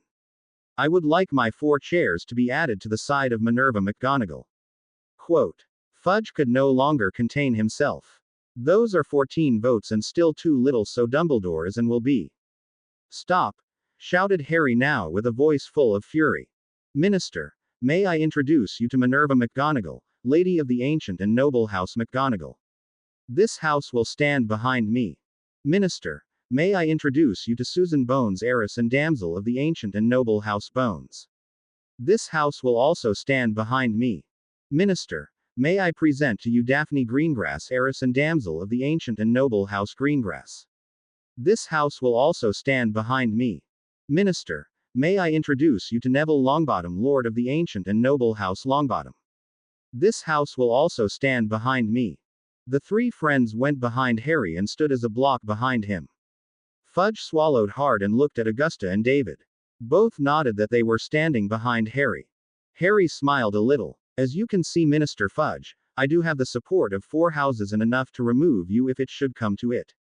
As House Potter, I do have 4 seats to vote. With House Potter, I also have minor houses. They together have 3 seats that will make the total to 17 votes. Fudge bit his lower lip. Harry saw that Fudge had to strain to keep himself from shouting at him. This was really fun for Harry to watch. Also, under the House of Potter, there is a special house called House Bogrod. Bogrod also has 1 seat. And that house is also in my possession. I, Lord Gryffindor of the Ancient and Noble House Gryffindor, will stand behind Lord Potter of the Ancient and Noble House Potter. Fudge rose to his feet and tried to protest. Harry saw him and threw his left hand up in the air. There everyone could see the Lord Ring of House Gryffindor. Fudge swallowed and looked questioningly around and at Dumbledore, who just shook his head. Harry, who was delighted, looked at Fudge and smiled wickedly. I, Lord Gryffindor, give my 2 votes to Minerva McGonagall. That will make it 20 votes for Minerva McGonagall. Minister Fudge. Fudge laughed loudly, and now looked with his nose high in the air at Harry. I'm sorry, Lord Potter, but 20 votes is not enough. There were 21 votes for Dumbledore, so he is and will be your magical guardian. Fudge hit his hammer, and that was that, he thought. Dumbledore rose from his chair and walked over to Fudge. He jovially shook hands with Fudge. Almost everyone rose and picked up their belongings and papers. Harry and his friends remained standing and unmoved in the middle of the room. With a nod from Harry, Neville stepped forward and took the floor. I, Lord Longbottom of the ancient and noble House Longbottom, do hereby request that the Minister of Magic Cornelius Fudge will be removed from these chambers. Neville shouted through the chamber of the Wizengamot. Everyone jumped and turned around in fear. They saw Harry still standing and unmoved in the middle of the chamber. Daphne and Susan stood to the side of him and stood still like a block of concrete. And Neville stood behind them with their heads held high. Fudge looked at him and asked, My Lord Longbottom, from where do you think that you got the right to ask for my removal from this chamber? Fudge said with an evil sneer. Neville looked at Harry and smiled a little. Harry looked at him and gave him another nod. I, Lord Longbottom of the ancient and noble House Longbottom, am hereby informing you that you have interrupted Lord Potter several times. Lord Potter has warned you that you would be removed if you would continue to do so. Now you have for the umpteenth time interrupted Lord Potter, when you were informed of the 20 votes he has in his possession. After you have received that information, you immediately closed the case. It is impersonal, rude, and very dismissive of you to assume that Lord Potter was done. You did not even ask if that was all. We four will not stand for it. This is not your personal playground any longer, Minister Fudge. And it is with regret that because of this behavior we are asking for your removal. We will stand behind Lord Potter, and therefore if you insult or offend House Potter in any way, you not only insult House Potter but also House Longbottom, Greengrass, Bones, Gryffindor, and McGonagall. Fudge looked like he got a slap in the face. Here was a boy of 11 years old who has not even started his second year of Hogwarts reprimanding him, and on top of all that this boy was right. It's all good already, Fudge snapped. Well, Lord Potter, what more did you have to say? Fudge asked Harry like he was reprimanding a child. Harry, however, pretended not to hear him. Fudge turned red and wanted to jump out of his skin. Amelia saw it, and before it got any worse she had two oars guiding Minister Fudge to the side of the chamber. My Lord Potter, will you please forgive us for the disrespectful way Minister Fudge has been treating you? I can't assure you that he was speaking for himself and not for us. I hereby also want to apologize to you, Lord Longbottom and Damsels Greengrass and Bones, and of course also to you, Lady McGonagall. They all nodded and gave Amelia a small smile. Amelia smiled and asked, My lord would then be entitled to ask to finish your story. Harry then smiled at Amelia. I blame no other than Minister Fudge himself. I do hope that it's a one-of-a-kind incident and that it is not the way you all treat your young lords and ladies. Augusta perked right up when she heard the last words of Harry. She had told him to say that. It would be a sure way to get the attention of everybody in the chamber. And it also said that they were not to be messed with. Isabella sat on the visitors' balcony and could feel the pride of Augusta, which she immediately told to everyone she was sitting with. But I was not quite finished. Harry said and took a deep breath. I, Lord Peverell of the ancient and noble House Peverell, stand behind House Potter. Harry raised his right hand and showed the ring of House Peverell. I give my 3 votes to Minerva McGonagall. Fudge could no longer contain himself and again screamed at Harry that he was too young and not even allowed to vote. This would be the last straw for Harry. Minister Fudge, hereby I do ask the Wizengamot to judge you for the insult and total disrespect of 7 ancient and noble houses. This should happen at a later date, but it must be this year, Harry snapped at Fudge. The hall was startled and again completely silent. Here and there you could hear softly whispering in the distance and some muttering. Minerva looked at Harry with pride. The same pride was felt by Amelia, Augusta and David for their own children. Susan, Daphne and Neville had behaved like gentlemen and ladies of the house, just like they were supposed to do. Harry made himself relax and looked around the chamber. What Minister Fudge just screamed was something that was true. I, Lord Potter, cannot vote within the Wizengamot. Something that does not take away that I can add my vote to another house or that another house may at my request vote on my welfare. Had this meeting gone the way it should have gone, and that I was informed of this case before this case had started, I would have started this meeting by taking up my lordships and ask someone to vote on my behalf. But because that was not the case, I'm doing it now. I, Lord Potter, Gryffindor and Peverell of the ancient and noble houses Potter, Gryffindor and Peverell, hereby appoint Minerva McGonagall as spokeswoman and deputy lord of the ancient and noble houses Potter, Gryffindor and Peverell, until I'm fit and ready to take that place. May I introduce you to my representative Minerva McGonagall, Potter, my grandmother. The hands of Harry glowed with a white light and the 2 rings disappeared from his fingers. The same happened to Minerva. The rings appeared on her fingers. Harry walked up to her and took her hand and softly kissed at the back of it. Daphne and Susan followed Harry and welcomed her in the Wizengamot on behalf of their own house. They did this while everybody was looking at Minerva with an open mouth. Neville was the last who walked toward Minerva.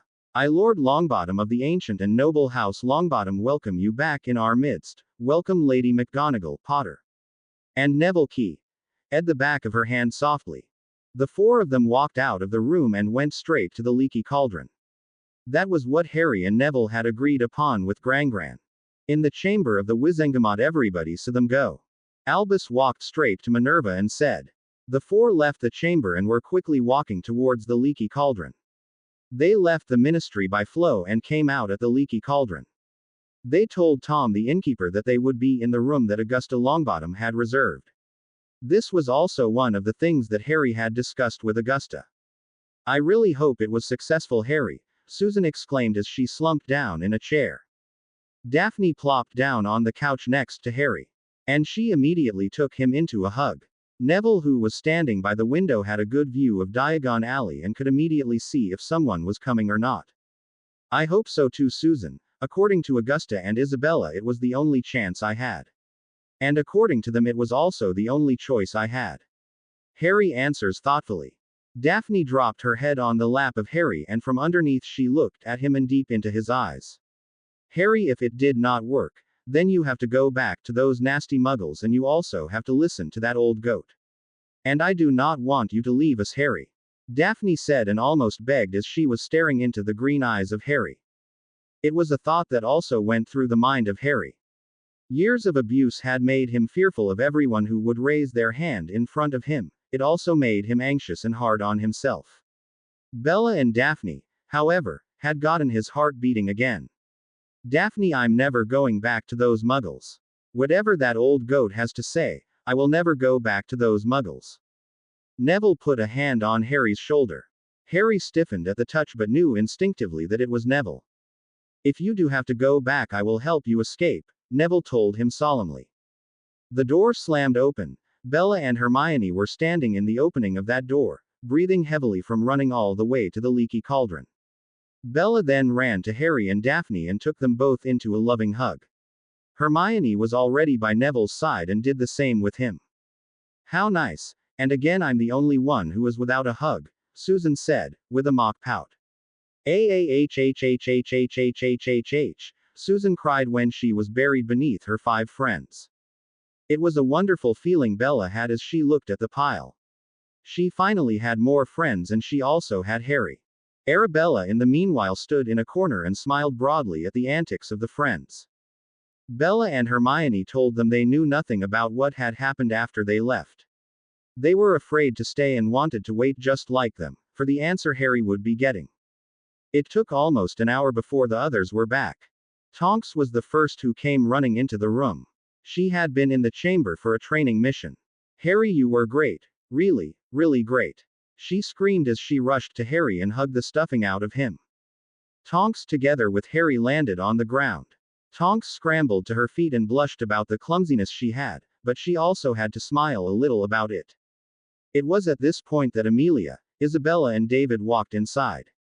The wide grin that David had on his face spoke volumes to the others. He sat down and kept shaking his head from side to side. Isabella and Amelia took the 3 future lords and ladies in a big group's hug. Finally it was Remus and Augusta who came walking into the room. They were supporting a shocked Minerva.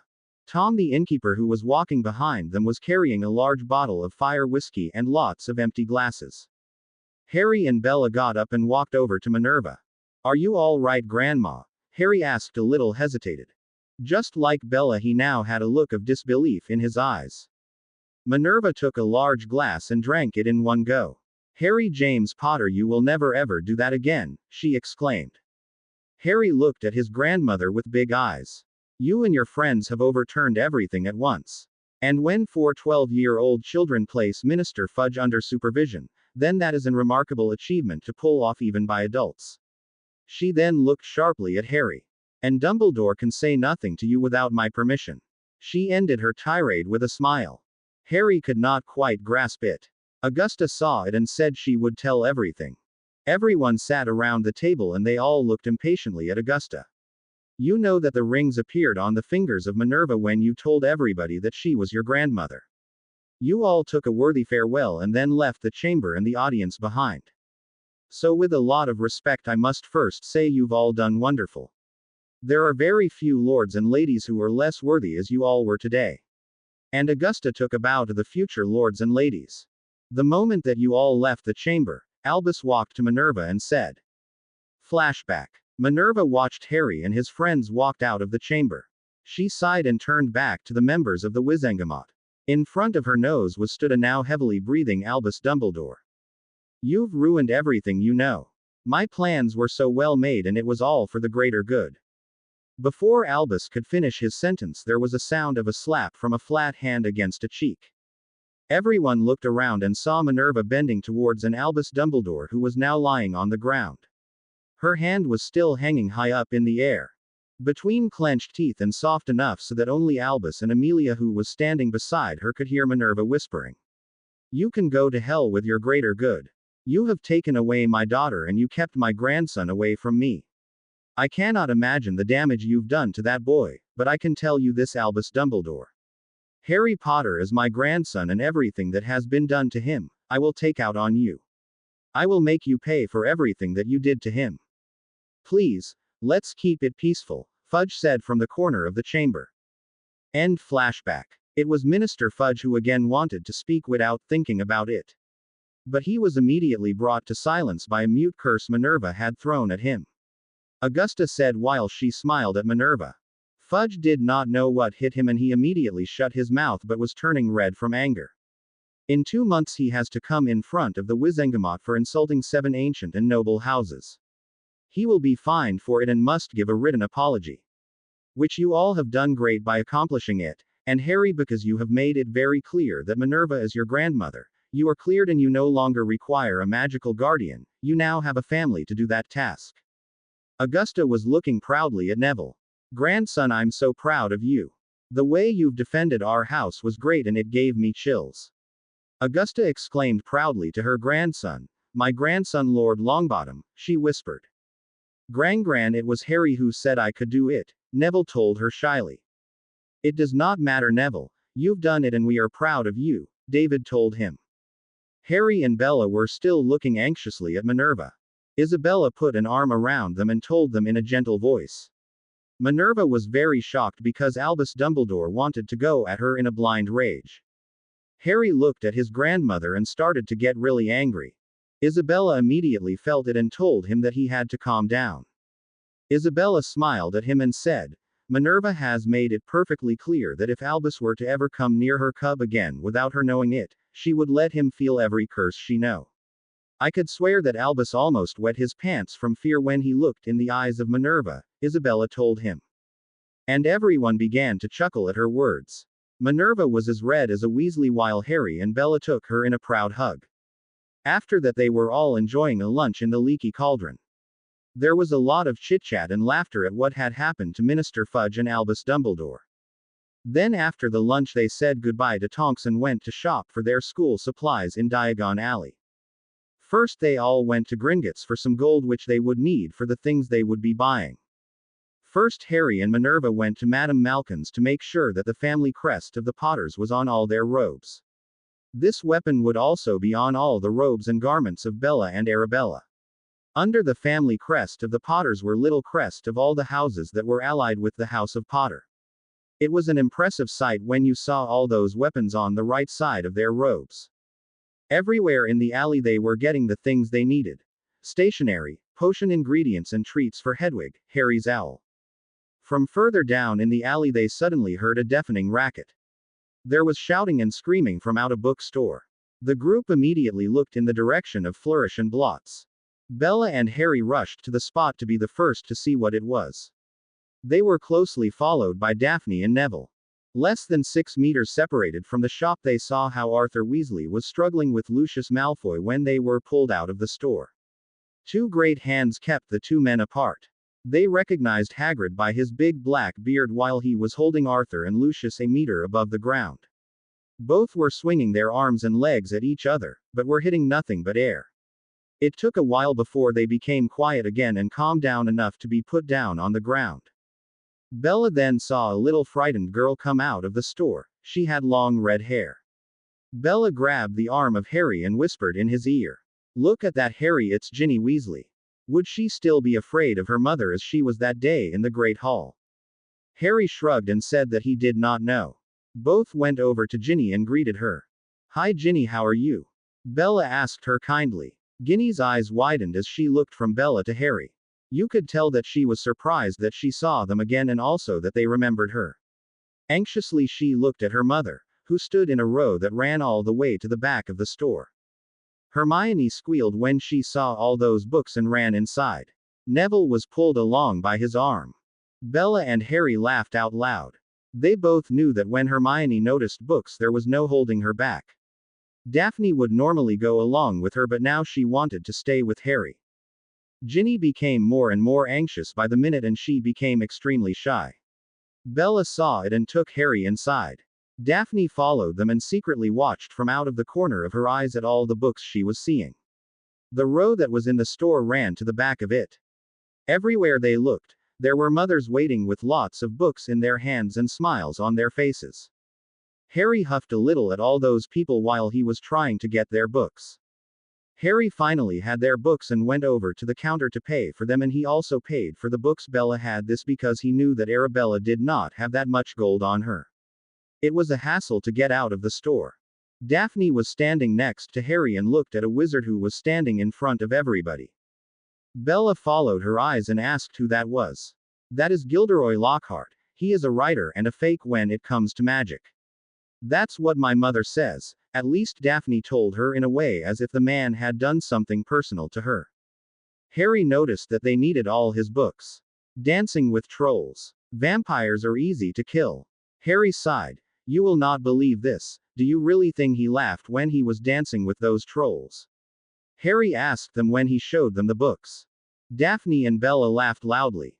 This gave them many irritated looks from all the witches that were waiting in the line.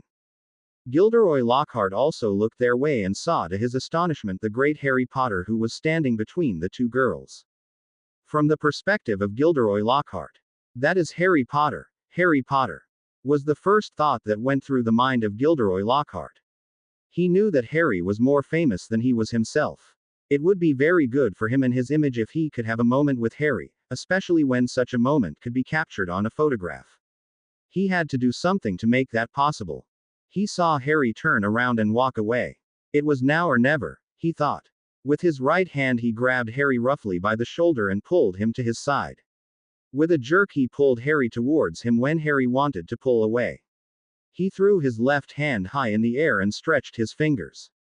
He wanted to wave at the crowd and looked straight at Harry. His white teeth gleamed as if it was sunshine in a smile. The look of Harry stood anxiously when their eyes crossed each other. Gilderoy Lockhart saw the look from Harry shoot from his eyes to his teeth. Then they went to his waving hand and returned to his eyes. A blue flash of light came from the hands of Harry. With a bow Gilderoy Lockhart flew 4 meters backwards. His head came against the bookshelves that were mounted on the wall. Gilderoy Lockhart let his eyes roll to the back of his head and went down in a heap of misery. From the perspective of Bella and Daphne, with their fingers twisted in the fingers and hands of Harry, they walked away. Through the narrow corridor they walked out of the store. With their hands behind them they were pulling a smiling Harry to the door. At once they lost their grip on the hands of Harry. As one they turned around. There they saw the panic in the eyes of Harry. The emerald green color of his eyes that would make them weak in the knees and fill them with warmth were now blank and soulless. There was no heat, no love, they were filled with pure terror. It was worse than that day in the kitchen of the Greengrass family. Harry was held by the arm of Gilderoy Lockhart and was pressed against his side. Harry could not move an inch. They saw Gilderoy Lockhart starting to wave to the crowd, but they also saw that Harry had a different idea. Bella and Daphne rushed toward Harry to help him, but they were too late. They saw how Harry pulled his hands and arms up in front of his face, all to protect himself. Then there was a blue light that escaped from the hands of Harry and blasted Gilderoy Lockhart full in the chest. Gilderoy Lockhart flew backwards against the shelves and came down in a heap on the ground. Harry stumbled backwards and crawled into a ball. Bella rushed to stand between Lockhart and Harry, while Daphne sat down beside Harry. She wanted to grab his hand, but he immediately pulled it back. Harry was clearly frightened and did not want to be touched by anyone. Susan and Hermione had also arrived. They instantly took the place of Bella. Bella sat down on the other side of Harry. Together with Daphne, she began talking to him. Mainly soothing and sweet words of love and friendship, but it did not help. Harry was just too afraid of all the contact and sounds around him. Whatever they did, they could not get through to him. From the perspective of Neville, Hermione and Susan. Neville was annoyed to death at how Susan and Hermione were looking at that Lockhart. He himself did not know what was so special about this man. He would be much happier if he stood with Harry, who was laughing and was pulled along by Daphne and Bella. He suddenly saw the hand of Lockhart on Harry's shoulder. The beautiful emerald green eyes of Harry suddenly became very dull. Yes, even Neville thought those eyes were beautiful. He did not have that warm feeling in his belly. But he liked them better than the scar that he had on his forehead. He understood Harry completely. That scar was a daily reminder of the fact that he had no parents. Neville himself had no parents. Yes, they were alive, but that was all they were, this because they were in the St. Mungo's hospital. They were completely and mentally abused by Death Eaters, but he still has them, something Harry did not. Maybe his parents could be saved someday, but that was not now or any time soon. Harry was caught in the hold of Lockhart. Neville took the hands of Susan and Hermione with too much force and pulled them along. Both of them screamed a little squeak of pain. And looked pointedly and with anger at Neville. With a gesture of his head, he indicated that they had to look forward. They both looked at the front and saw the dull eyes of Harry. Harry was just putting his hands in front of his face. It was now that they understood Neville. Together the two women ran forward. Neville, however, released them and ran out of the store. Hermione and Susan saw a blue flash and immediately heard a bang. The next thing they saw was Lockhart lying in a heap on the floor. With difficulty they wriggled through the people. Everyone wanted to see what had happened. Daphne was sitting next to Harry on the ground and Bella stood defensively between him and Lockhart. Susan and Hermione yelled at Bella. "Go to Harry, we will keep him at a distance." Neville was on his way out when he heard the blow. He looked around, but everyone was already standing in front of him and he could not see what had happened. Quickly he walked out of the store and looked around. There 20 meters away from him they stood waiting for them. "Grangran!" Neville called loudly. "Harry, help, he's scared." From the perspective of Harry Potter. Harry watched as Gilderoy Lockhart smiled at his fans, his teeth glittering at all of them as if the sun was shining bright. Harry knew that it had to be a spell and he almost became ill just looking at it. It was something that Harry could not stand. People like Gilderoy Lockhart who wanted the attention from everything and everyone. Harry glanced at Bella and Daphne and saw that they also had a look of loathing. It was a look that made him feel good inside. Down the row he saw Hermione and Susan. Both had a look of pure adoration. Neville stood next to Hermione and looked like he had eaten something wrong and was not really happy at the way they were looking. "Let's go," Harry said to Bella and Daphne. He took their hands and wanted to walk away. From out of nowhere there was a hand that was roughly placed on his shoulder. Harry froze when he felt the grip on his shoulder. With a jerk he was pulled backwards. Daphne and Bella felt the hands of Harry slip from their hands. They both looked around and saw that Harry was pulled back by Gilderoy Lockhart. Harry was caught between an arm and a hand on his shoulder. He was tightly pressed against one side of a person who stood beside him. With fear running throughout his body, he looked up.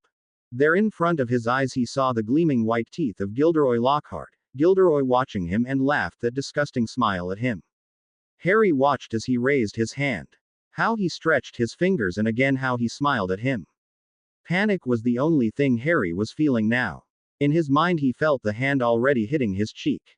With his eyes squeezed shut, his arms and hands in front of his face, he wanted to do nothing but protect himself for what was to come. What really happened he did not know. There was a bright blue light in front of his hands, and he was suddenly free from the hold of the man. Harry was stumbling backwards, his hands still covering his face. Shivering like a leaf, he dared not to look. Outside of Flourish and Blots, all the adults were standing together when they heard the bang from inside the store. With all eyes focused on the front of the store, they looked at the entrance of Flourish and Blots. Nobody came out, so it was not as bad as they thought. Then suddenly there was Neville. He shouted to his grandmother that there was something wrong with Harry. Before anyone could react, they saw that Minerva and Isabella were already at the door. With a flick of her wand, Minerva pushed the crowd to the side of the store. There she saw Harry sitting with Bella and Daphne beside him. Susan and Hermione stood defensively between him and a man who was lying in a heap on the ground on the other side.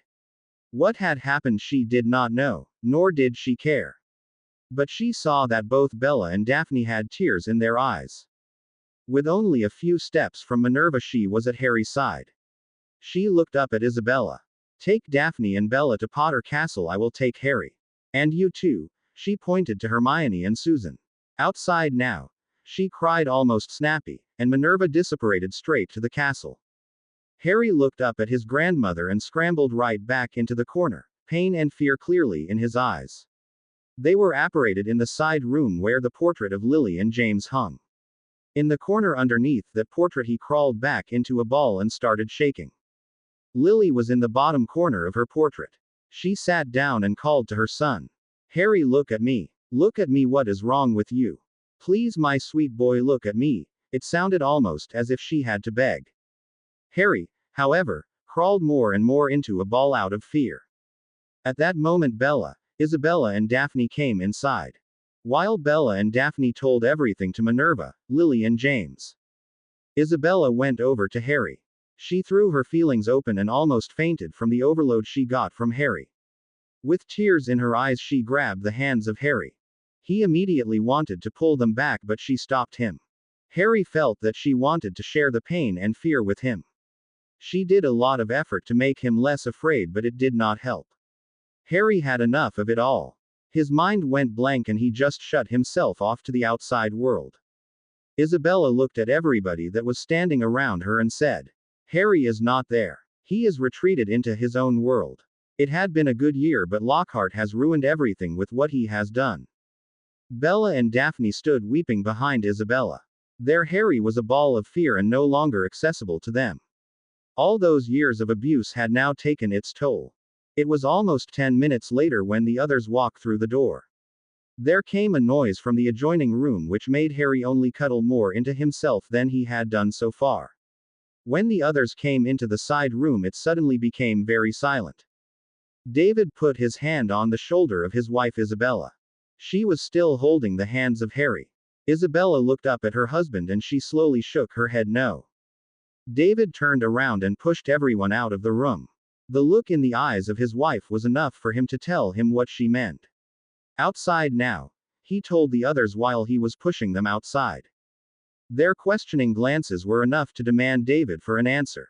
But David had to bounce back first before he could say anything. Harry is currently in his own world.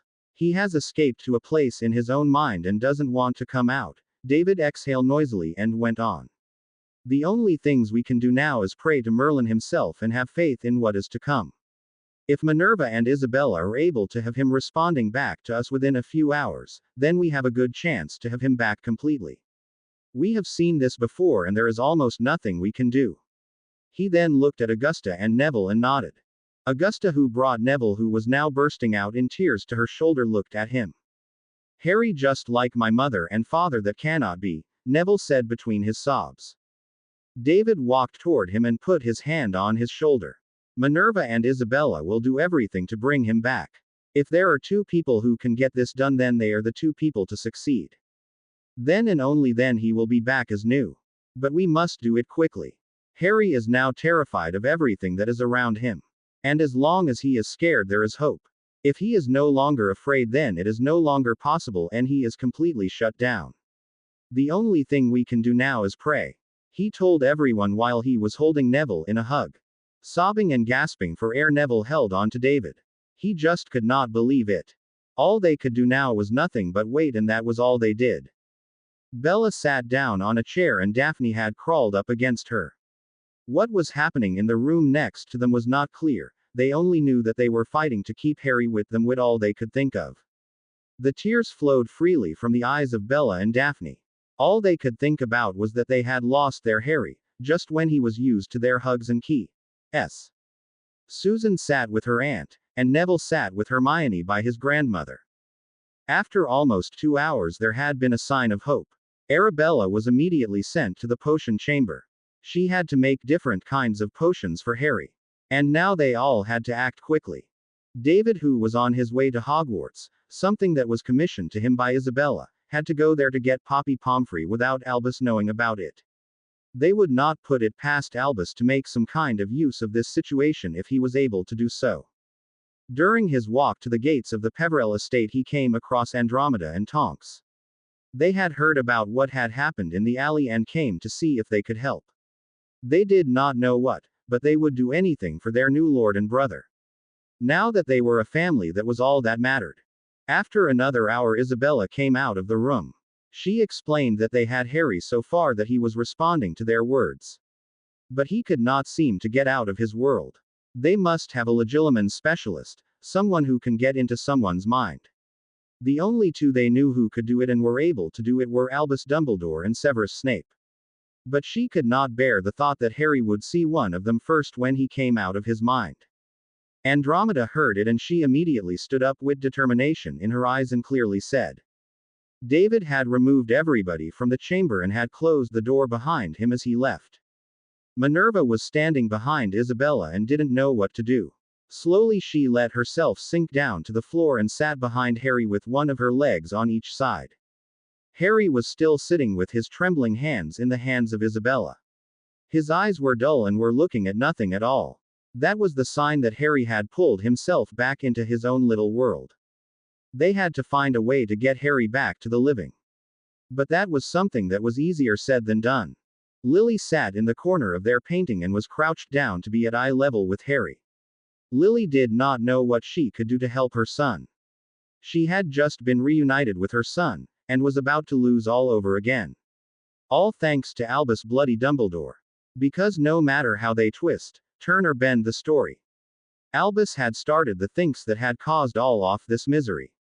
Isabella tried to ask Harry everything about everything she could think of. She hoped that it would work on getting him out of his own world. Unfortunately, there was no response at all, not even a twist of his eye. It was 30 minutes later when Lily took her turn and gave Isabella some rest. As long as she felt him, and she felt that he was frightened, then it was a good sign. It was also how Isabella knew that he heard everything that was said to him. Now it was the intention that you told the right thing. And just that one thing would make Harry look up or focus his eyes for just a second. But in the half an hour that Lily was talking to him, there had been no such thing. Now it was the turn of James to try and get through the outer shell of Harry. He told Harry everything he could remember, about his time at school and about Sirius. About the jokes they'd played on the students and professors. And the times they had escaped from the professors. But James did not get a response either. Harry just pulled himself farther away in his own world. Now it was Minerva's turn to get Harry out of it. She talked about how happy she was when she learned that she was his grandmother and how much she loved him. She told him how she always came to Lily when he was a baby, and how Lily made her sit down with him on her lap. Now she also understood why Lily wanted her to be with Harry. The time went on, but none of them managed to get a response out of Harry. From out of nowhere, "We're losing him, Minerva. I will lose my grip if he continues to go further back than he is now," yelled Isabella. They were trying to get through to Harry, but after 2 hours they were no closer than when they started. Harry pulled himself further back in his own world. He did not want to come out, he was safe there and he knew it. Gilderoy Lockhart had really ruined it for him. Isabella looked up at Lily, who sat with tears in her eyes. Lily, please tell me, when was Harry the happiest? What would make him smile or giggle? Isabella asked. Lily got up and began pacing throughout her painting.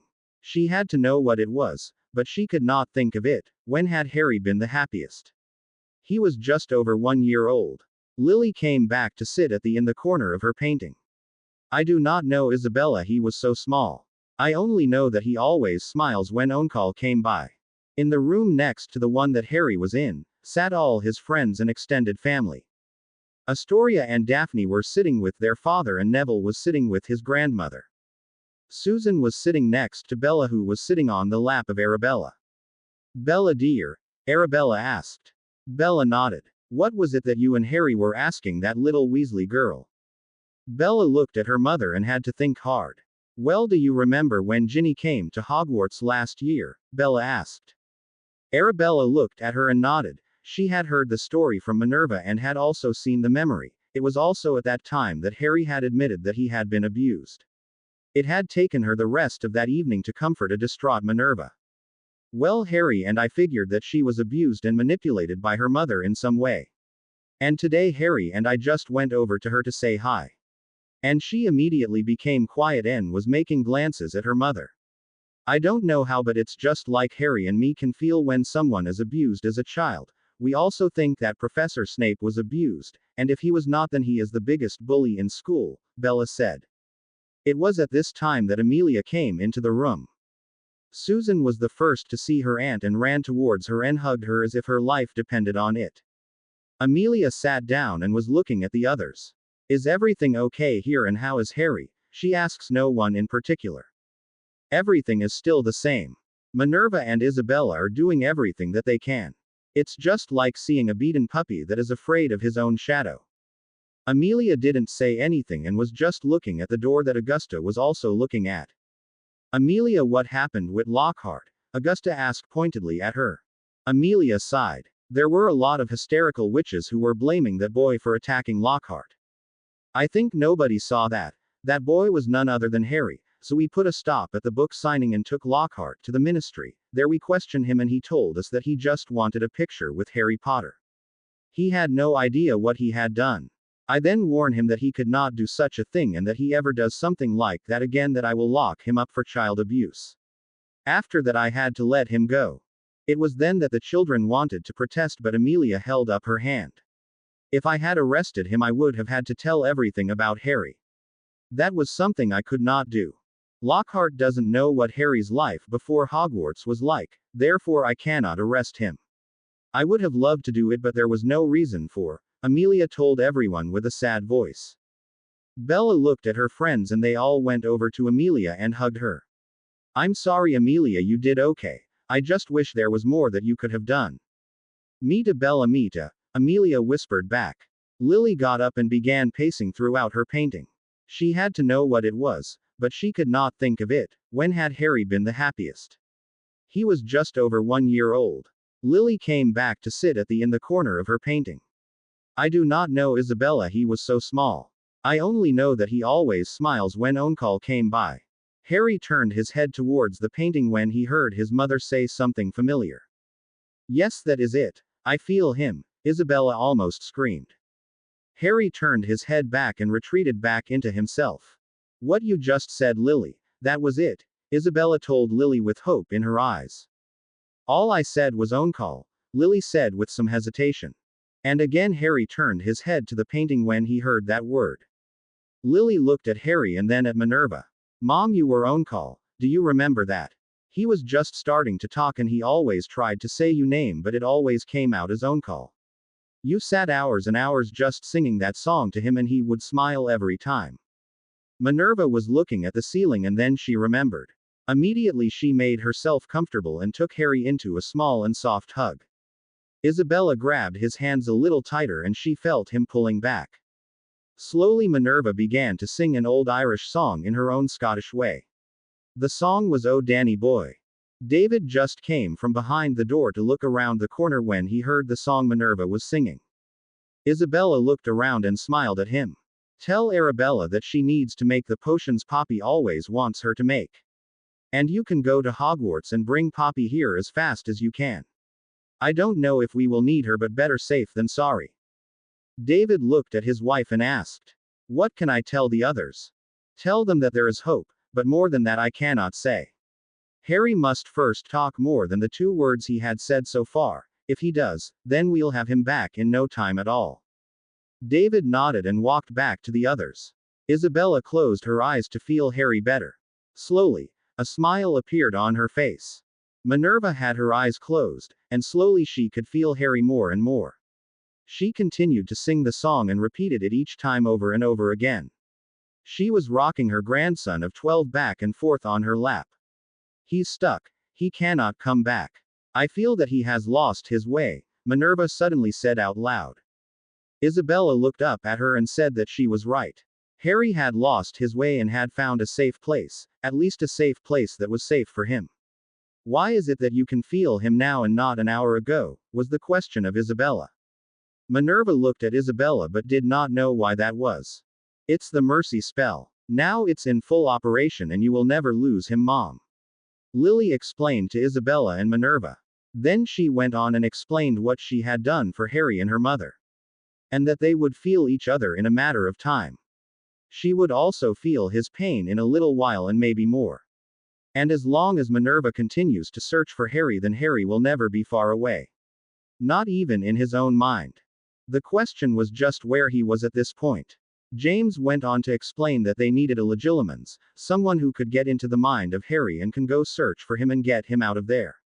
Harry was slowly being rocked back and forth, and from out of nowhere he began babbling. Uncle, uncle. It was not much, but it gave hope. He was just saying that word, but it sounded like he was telling them a lot. They had already spent over 3 hours, and it was just now that they had a good feeling that it would be okay. Harry was only babbling that one word, and that was Uncle. They knew he was looking for Minerva. Uncle meant he was calling to her. So the only thing Minerva had to do was keep singing and hope that he could find his way out. After another hour, Isabella came out of the room. There she explained that they had Harry so far that he was responding.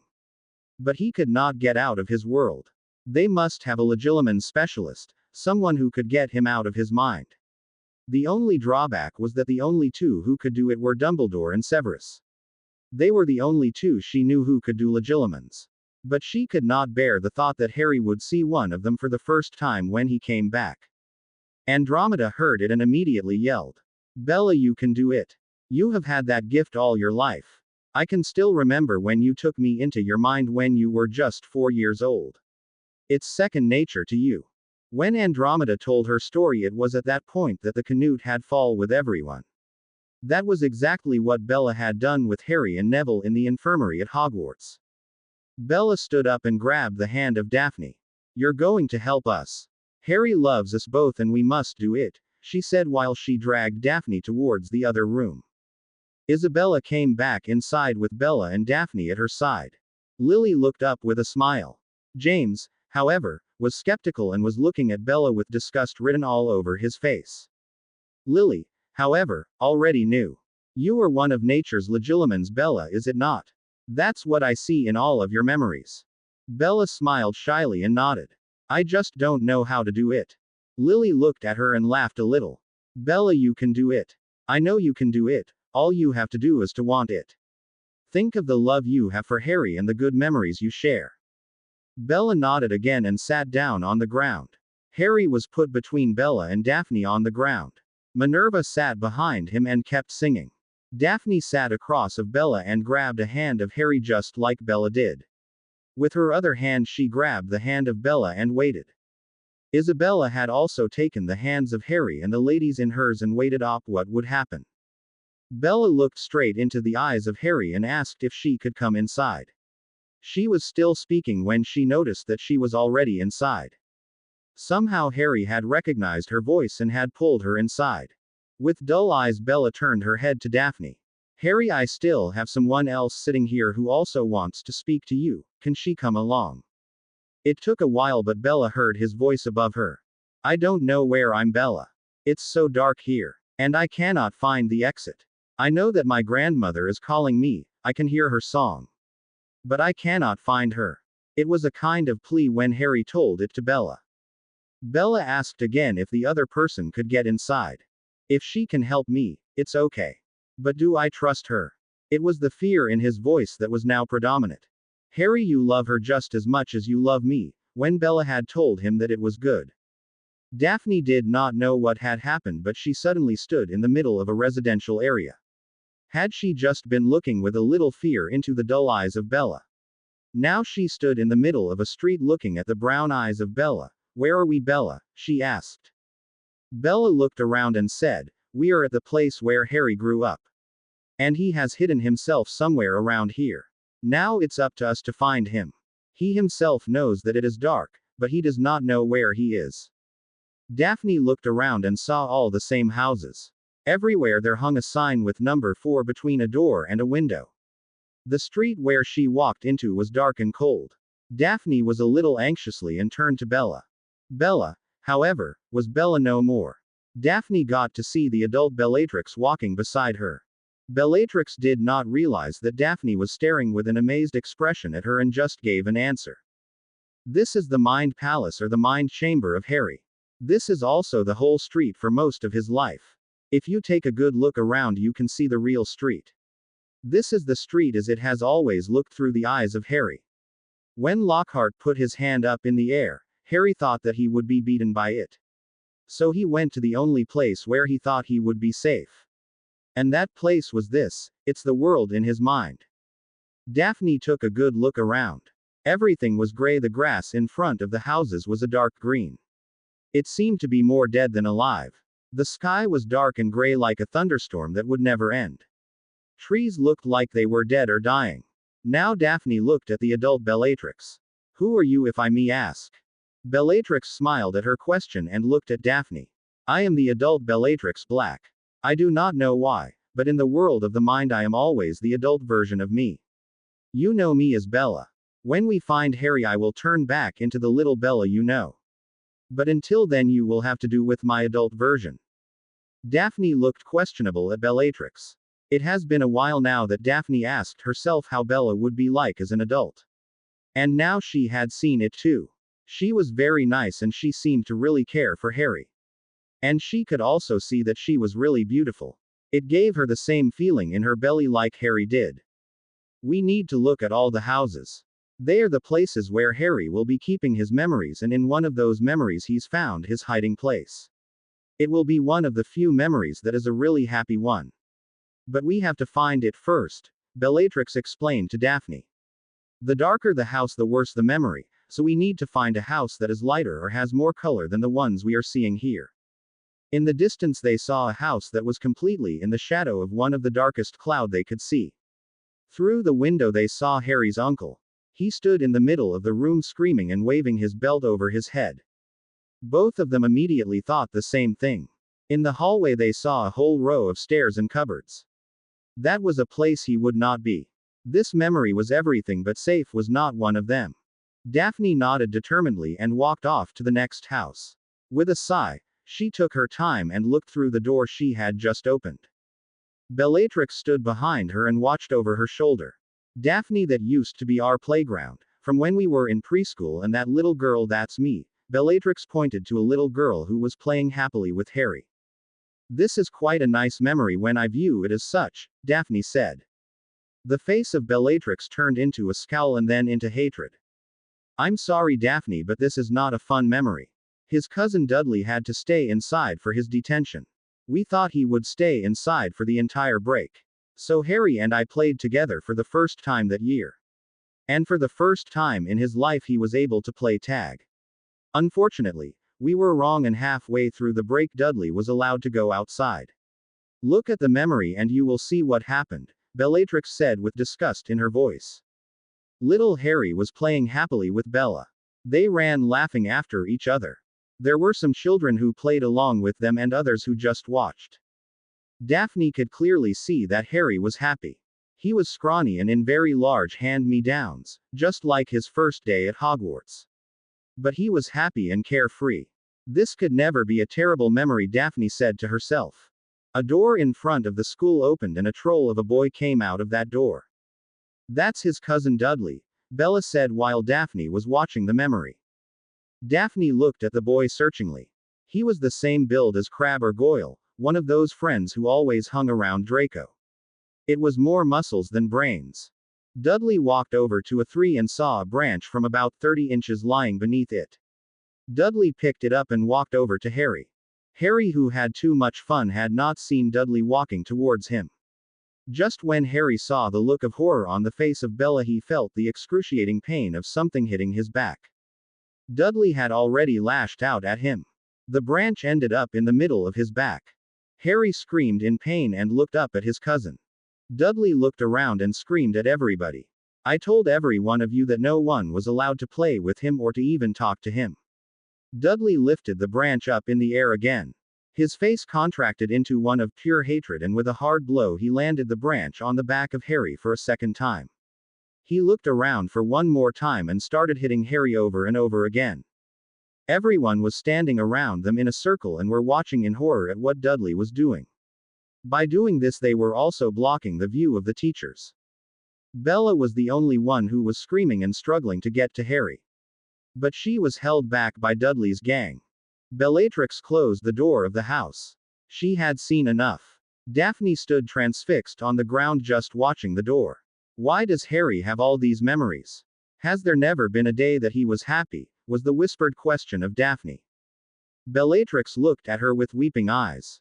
I honestly do not know, Bellatrix said with a shiver in her voice. Daphne watched how Bellatrix dropped down on her knees, her shoulders shaking and tears running down her cheeks. It was then that Bellatrix broke down completely. Bellatrix sobbed uncontrollably. I can't remember if Harry ever had a good memory. Even when he was with us, he was constantly afraid. Not of us, but what would happen to him when he went back to those muggles. Sometimes he told them something what he had done and what he liked, and every time that happened he would get punished for it. It would make any good memory he had into a bad one. At one point we just stopped doing anything with him so that he would have nothing good to tell. And when he had nothing good to tell, there was no reason for him to get punished for anything. Not that it stopped those muggles. Daphne looked at Bellatrix with horror written all over her face. They did nothing fun so that Harry would not get punished, she thought. All Daphne could do was sit next to Bellatrix and comfort her and help her with her grief. After 10 minutes, she roughly pulled Bellatrix up and said they had to go on. They walked further down the street and looked through the window of every house. With each memory Bellatrix told what it meant. If she has not witnessed them herself, she had read about them in the little red book from Arabella. At one window they saw something very different compared to the other windows. There was a memory with color. The colors were dull, and that meant that the memory was fading away into nothingness. Together they stood in front of the door and watched the memory. It was a memory that even Bellatrix knew nothing about. On the threshold of the front door of number 4 Privet Drive there stood a small basket. In that basket lay a little baby boy. Bellatrix and Daphne beeped in a breath when they saw the beautiful emerald eyes. Even in his memory those eyes gave them a wonderful feeling. On his forehead was the famous lightning bald scar. It was the scar which would make him the famous wizard they knew today. From out of nowhere a cat appeared and turned into Minerva. She sat down next to Harry and began to sing the song "Oh Danny Boy." Gently she rocked the basket and baby Harry smiled. "Oh Harry, I wish you were part of my family, then it was me that could take you home. Your mother was like a daughter to me. And your father, well, he was different but very special to me." Minerva said with a chuckle. "According to Albus you're safe here and we should trust him. I hope to see you again in 10 years. Onkal will wait for you. Be safe Harry and come back to us in one piece," Minerva told baby Harry with a tear running down her cheek. Now it was Daphne who pulled the door shut. So Minerva really didn't know, she never really knew that she was his grandmother. Both ladies had tears flowing freely. This is the best memory he has, and probably the last for a long time. Too bad that it's fading away into nothingness, Bellatrix said to Daphne. I remember that he was really happy when he saw Minerva walking into the door when he was with us. Daphne looked at her puzzled. Bellatrix smiled and sat down on the curb. With a flick of her hand, she indicated that Daphne had to sit next to her. Bellatrix looked up and asked, Harry, I know you can hear us. We are looking for you, but we want your help. Can you show us something?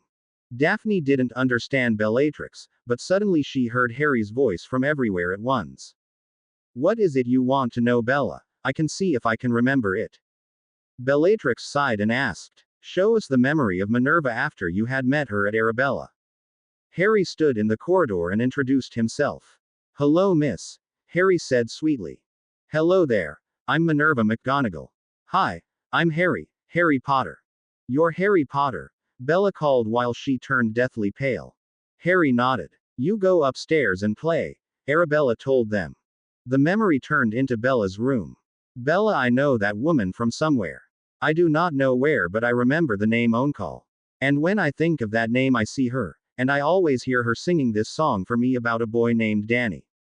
That's the only memory that helps me when I'm locked in the cupboard. I hear her sing and I somehow feel safer. That memory was off the first time I had played with Harry and talked to him. I knew Harry for almost 1 year, and this was the first time he came to us, Bellatrix said with fondness in her eyes. It was the first time that Daphne saw a Bellatrix who was stirred watching a memory. Daphne did not want to disturb her, because she could clearly see that it meant a lot to her. Bella, it's really dark in here and I can see a small light in the distance behind something made of metal. I think I'm in a closet or something, came the voice of Harry from afar. Daphne looked at Bellatrix and Bellatrix looked at Daphne. Harry is in the house that is standing in the shadow. That house with the hall and all the cupboards under the stairs, was their simultaneous response. They immediately ran to the house that stood in the shadows and threw open the door. They had seen this house before. There was a long corridor with lots of stairs. Under each stair was a cupboard. Daphne pulled the door from the first cupboard open and saw a pillow and a mattress. There was a thin blanket on the mattress and there were 3 little green plastic army figures on a shelf. Those are the only toys he had. He had taken it because Dudley had left them behind in the garden, Bellatrix told Daphne when she saw the look on her face. The thought alone turned Daphne to hatred at the Muggles. Every memory of Harry which was fun ended badly. There had been nothing cheerful in his life. What she could not understand was that he had fled to this memory and not the one with Minerva. This was the spot he felt safe, and there was nothing safe in the memory at all. Many stairway, cupboards and irritations later. Bellatrix pulled open a cupboard and the first thing she saw were bars. Slowly from out the darkness the face of Harry appeared. There was a grin on his face that immediately melts the hearts of the ladies. With an Alohomora spell, Bellatrix opened the door of the what looked a prison. And Harry came running out. Along with Bellatrix and Daphne he ran from the house. He looked around and then to Daphne. He threw his arms around her neck and ate her full on the lips. Daphne went limp in the knees and could hardly stand. She had a dazed look when Harry let her go and seemed to be on cloud 9. Harry grinned even wider. He turned and looked at the adult Bellatrix. He took her into a hug, and was about to give her a key. However, Bellatrix closed her hand over his mouth and softly pushed him backwards. Harry looked at her questioningly. Harry, I do not know how I got here. Or why I'm always an adult in the world of thoughts and memories. I cannot remember much of myself, but it's as if I've already lived my life once before. And it is as if this is a second chance for me. I know that there are very few good memories that you have for yourself, but there are so many memories that are important to me. The good ones I have are all of you and Arabella. Last year you gave a lot of good memories to Daphne here, just like you did for Neville, Susan and Hermione. My first memory of you is the key you gave me in Azkaban. That key has changed everything for me. I love you, Harry. That key has changed my life, and I made me seek out the real you. And when I found you, it gave me a taste of real love. Harry, you're very important to us, so never forget or doubt that. Grandma Minnie has been singing Oh Danny Boy for you, for over 3 hours now. She's doing it to get you back, but most of all because she loves you. Just like Isabella has been holding your hand for over 3 hours, while she is sharing your feelings of fear. Your whole family is sitting outside and they are waiting for you. And I think you will be surprised when you see who they all are. It was a whole story that Bellatrix had told to Harry. Harry looked into her eyes and nodded slightly. It's hard, Bellatrix. I do not know what love is. I want to give love, but I do not know how. I want to love, but I do not know how. Swap. The left hand of Bellatrix landed on the cheek of Harry. With big eyes, he looked at her and was shocked at the fire he saw in her eyes. Harry James Potter. You're the boy who lived. You're the boy that has saved the Philosopher's Stone. You are the boy that took Minerva, Andromeda and Tops and made them part of your family just because you could. You let me and Arabella live with you in your castle without ever asking anything for something in return. You're the boy that saved Daphne, the heiress of House Greengrass, from the House of Slytherin. You did the same with Neville, Hermione and Susan. You show more love than anyone else. And that's why we love you. Bellatrix almost screamed at him. She did it to get through to him. She looked him straight in the eyes and grabbed his cheeks with both of her hands. She knew she was going to change into the small Bella, but she had to do it. With all the love she had for Harry, she kissed him full on the lips. Harry closed his eyes and let love flow into his own feelings. It's heartfelt, all the love Bella had for him. He was warm inside and understood it all. He opened his eyes and looked at Bella, his 12-year-old Bella. Harry now understood love in its basic form. Not love from a man to a woman, that was something that would come with time. But the love you feel in hugs and kisses, a heartfelt thank you, and a lot more. Before Minerva knew what had happened, Harry had turned around and kissed her on her cheek. To immediately take her in one of the sweetest hugs he could. I love you, Grandma Onkal, he said while he was crying harder than he had ever cried before. His body shook with the hiccups and small breaths that he took between his sobs. It took some time before he had himself back under control.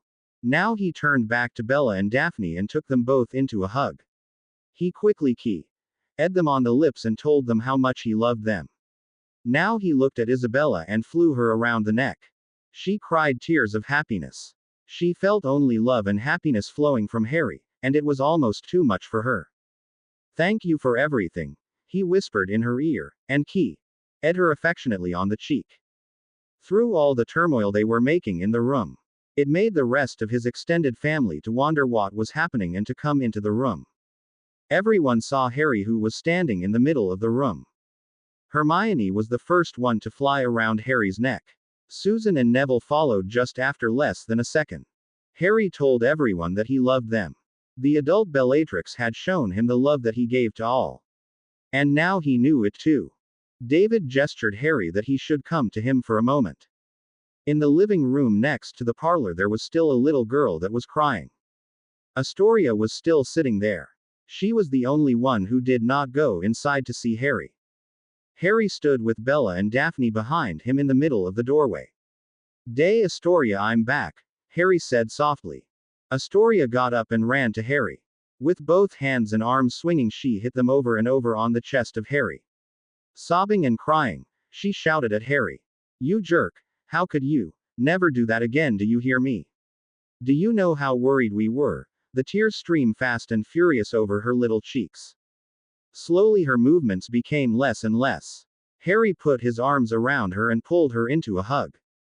"Please never do that again, Harry. We were so worried about you. And I want to tease my sister a lot longer with you. I love you, just so you know I really love you," Astoria whispered softly but loud enough so that only Harry, Daphne and Bella could hear her. "And I love you too, Astoria. And I will try to be as crazy as you." This resulted in 3 blows on his back. Namely from the 3 ladies that were now standing behind him. "You jerk," they all shouted together. Although Harry did not tell it, the words from Astoria had been the most important words he had heard that day. When most of the people had left, Harry had told his story to his parents and some others who would stay the night.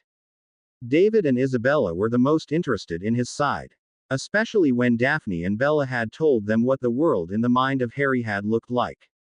It was a depressing place, according to both of them. Unfortunately, there was not much that could be done about it. Only if there were more pleasant memories, then that world would get brighten up when time went on. After they all told their story, David then told them how he had been afraid that Harry would end up just like the parents of Neville. Lily, who had listened to the story, had an idea how Harry was able to lock himself up in his mind. She asked for their attention and started to explain. When I was working at our rituals with Alice Longbottom, that was when we were both with the unspeakable S. While me and Alice were working on the research we had to do, we came across some undeveloped rituals. One of those rituals would enable someone to lock themselves up in their own mind for a period of time. If Alice and her husband succeeded, then they themselves are now locked up in their own minds. Now we only have to find the one word that will open their minds a bit, would allow them to come out of it. That word would tell them that it's safe to come out. Too bad it was so long ago. Everyone was looking at everyone. Could it really be? Would they be able to bring back Frank and Alice Longbottom, just so that they would again be able to walk between us? Minerva looked a little quizzically at Lily. How can you do that if you are locked up in that painting, and what actually do you mean by rituals? Minerva asked. Mom, I've done a lot of preparations to withstand Voldemort, just like Alice did. We both made paintings and put all of our memories in it. You know that they had to be made before we were dead. The other thing we did was to be locked up in our minds, that way Voldemort could abuse us, but we would always keep our minds to ourselves, even when the outside world would think we were completely mad. The intention was that we then within a few days could be retrieved. It has been more than 11 years that they have been trapped in their minds, and that is if they were trapped in their minds to begin with. So I don't really know if we can get them to come back, but it could take up to years before they are fully awake. With Harry it was a surprise. I know that Harry was in his crib when we did that ritual. I know this because he was standing and looking at us with interest. Neville had been lying next to him, but he was fast asleep. And I never expected that he would know how to do it, but he did and is now happily back with us. It also proved that the ritual is working, which will give us hope for Alice and Frank. The question was, how could they do it? How could they recover Alice and Frank Longbottom from their minds? Harry stood up and ran upstairs. Everyone watched as he ran away. A few minutes later he was back. He had 2 small frames in his hands. Yes, that's it. Well done, Harry, you're wonderful. Glad you have the mind of your mother, James exclaimed happily. Everyone looked directly at James. No one knew what he really meant. Those are our additional paintings, James said. We can go there so that we can be in another place. If we put the one from Lily at the bedside table of Alice, then Lily can try to get her back. If we do get her or Frank to talk, then Bella or someone else can bring her back, although Bella will be our last resort to use. They all thought for a moment and then nodded approvingly. The first thing that Isabella did in the morning was to go to the hospital and put the extra frame from Lily at the bedside table of Alice. Neville and Augusta were kept in the dark with a reason. They did not know if it would work after such a long time, and the one thing they did not wanted to give them was false hope. While Isabella went to St. Mungo's, Harry wanted to go to Azkaban. He wanted to see Sirius and Bellatrix again. Harry explained that he did not know why exactly, but it was very important. He could feel it in his stomach. Something told him that he had to go there. And it had to be today because it was only a week before they would be back on their way to school. Later that day, Harry and Daphne were headed to Azkaban in company of one of the Aurors from Amelia. Bella had decided to stay behind. She did not want to scare her other self. It even sounded weird to her own self when she said it in that way. But it was also true. The Bellatrix in Azkaban did not know that she would be sent back, especially when nobody knew why it was she would be sent back. Harry, however, felt very differently about it. They all knew that she would be sent back to kill him, but the reason why she had to kill him they did not know. But his mind had told him that he must help her to prevent her from killing him when she was sent back. With Daphne's hand in his hand, he first went to the cell of Sirius. Sirius saw them coming and was already waiting for them and had a look of longing in his eyes. Harry told Sirius all sort of things, but he also told him that he loved living with his grandmother. And that she still remembered the lines he had to do. Sirius became a little pale when Harry told him over the lines he still had to do and was almost wishing that Harry would never find a way to free him. After half an hour Sirius looked up towards the cell where Bellatrix was. Harry, The last time I saw you, you were standing over there. What were you thinking, talking to my cousin like that? Was his question to Harry. I just spoke to her and gave her a key. On the lips. Sirius's eyes widened. With a dubious look he looked at Harry. You know she's a Death Eater. She was one of the worst. Harry looked at Sirius with a little anger and a lot of irritation. Sirius, you do know that Bellatrix will be my future wife. Sirius was frowning at those words. Are you crazy, Harry? Marry Bellatrix Lestrange, that will be your death. Sirius almost barked at him. Harry smiled a mean smile at Sirius and looked him straight in the eye. No, Sirius, I'm not crazy. And yes, I will marry Bellatrix. Why? Well, because your grandfather is the reason why.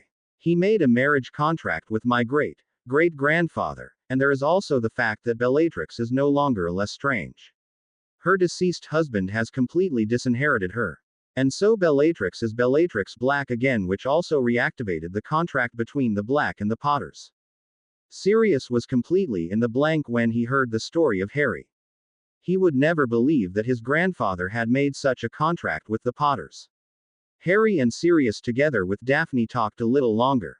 Just before Harry said goodbye, he turned around and looked at Sirius. One more thing, Sirius. Last time when I was with her, she told me that you were innocent. Too bad not all of the family things the same of the other, and Harry walked towards Bellatrix. Harry with Daphne at his side stopped in front of her cell and stood there with his hands resting on the bars. Daphne was standing next to him and looked carefully into the cell. The woman who came to the bars looked different than the Bellatrix in the mind of Harry. She was unkempt and lean. Her brown eyes were empty and without feeling. It was as if you were looking into an empty soul.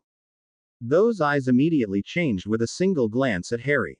Suddenly there was hope and affection radiating from those eyes. She put her hands on those of Harry and looked straight at him. A small smile appeared on her face. You are the Potter whom I should marry, is it not? She asked a bit shy. Harry, however, could only nod. But you also know that I'm a Death Eater, do you not? Harry looked at her and breathed deeply. Yes, I know that, and I also know that you have to kill me.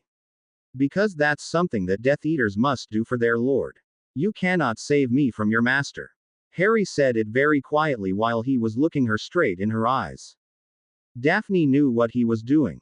He wanted to know if he could persuade Bellatrix to fight for him.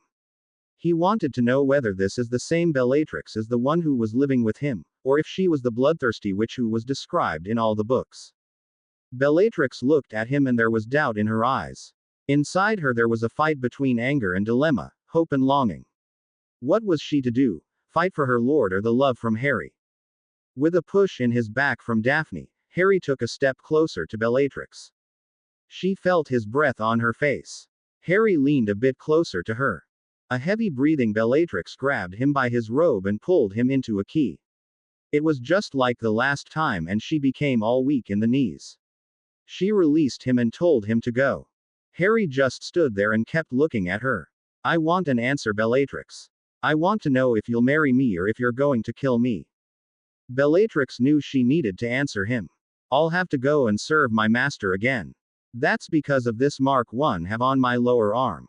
And Bellatrix showed a faded tattoo. As long as I have this, I'm under his control. But if I can, I will be with you. I do not want to kill you. She rolled her eyes and mumbled something while she looked at the floor. With a finger under her chin, Harry brought her head back up, and looked her deep in the eyes. What was it you just said? Harry asked her in a whisper. Bellatrix turned her face back to Harry. I think I love you, Harry Potter. She was a bit shy when she said that. And now Daphne saw it too. Her eyes were the same eyes as their Bella had. The little Bella was still buried deep down in her heart, and for Harry, she would come out again. And I love you. With a big key that curled her toes, he walked away. Bellatrix let herself lean back against the wall and sighed deeply. Harry quickly looked over his shoulder, and saw a wide smile on her lips. On the way in the boat back to shore, Daphne leaned against Harry. Glad that she will be sent back and that she will be the Bella that we now know. I'm really sorry for what she went through, Harry. Harry nodded and pulled Daphne close to him. Me to Daphne, me too, was all he could answer her. Meanwhile, Bella had her own plan to perform. In the middle of the night, Bella had secretly talked to Harry. She had persuaded him that she could discuss something about themselves with the others. What that was exactly, she had left in the middle. Harry had not asked what it was that she wanted. He felt that it was not his place to do that, but most of all he trusted her, so he was okay with it. She had also asked him if she could show his memories to Andromeda and Tonks. She was now his sister and therefore she had a right to it. It didn't take Harry long to agree with her. He also knew that Bella wanted to share her story with her own sister. Isabella had quickly gone to the hospital and had put the extra portrait of Lily down on the bedside table of Alice. When she came back, Harry, Daphne and Auror had just left for Azkaban. Bella sat in the side room and was ready for the others with the pensieve in front of her. Minerva, Arabella, Lily and James were waiting impatiently. Tops and Andromeda sat on the bench with weeping eyes. The two of them had just seen the memories of Harry. They were the same memories as the others had seen the Christmas before. Tops wanted nothing more than curse that so-called uncle of Harry into oblivion. Now it was Bella's turn to do what she wanted to do. The others did not know what Bella had planned, but they all knew that it was important to her. When Isabella sat down, Bella became a little nervous. To the astonishment of Isabella, she saw that Andromeda, Tonks, Potter were allowed to stay. Thank you all for being here. I want to show you some memories. One is of Bellatrix as we saw her in Azkaban. I know that you already know this one, but something important happened in that memory. And the others are from inside the head of Harry. Last night I talked to him about it and he knows what it is I want to do. I want to show you the world in his mind. I want to do this because it's much worse than we have told you all. How and why I do not know, but I do know that I know it and that I'm right about that. The adults looked at her and nodded slightly. They did not know what Bella wanted to show them, but it was about Harry, so they followed her.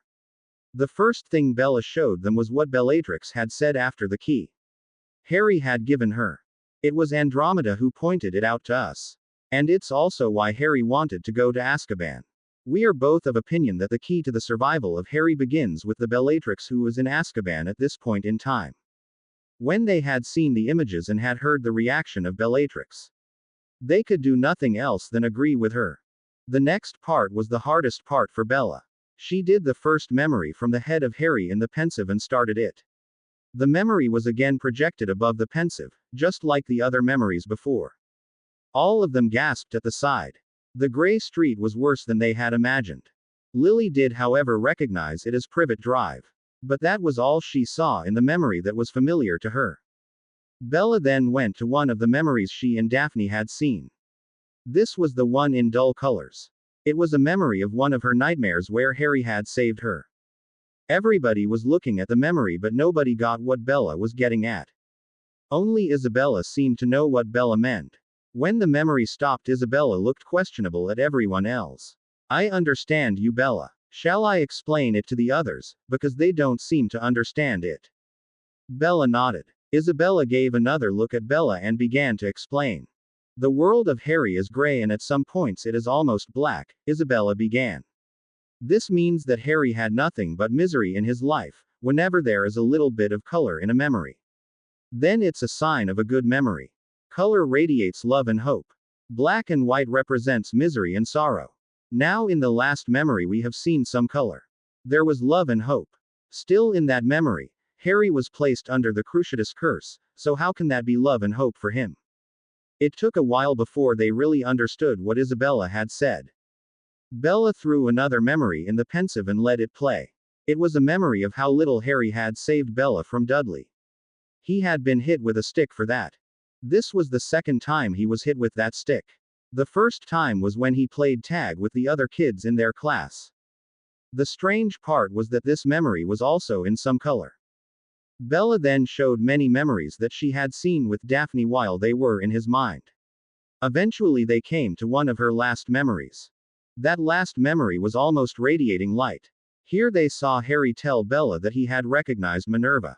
And that he then saw a woman holding him while she was singing something with Danny in the song. This was the happiest memory that Harry had. But the memory of Harry as a baby with Minerva had been the happiest for him. After a strong cup of tea, they still had one memory to see. It was the one of an adult Bellatrix who told Harry what he did out of love.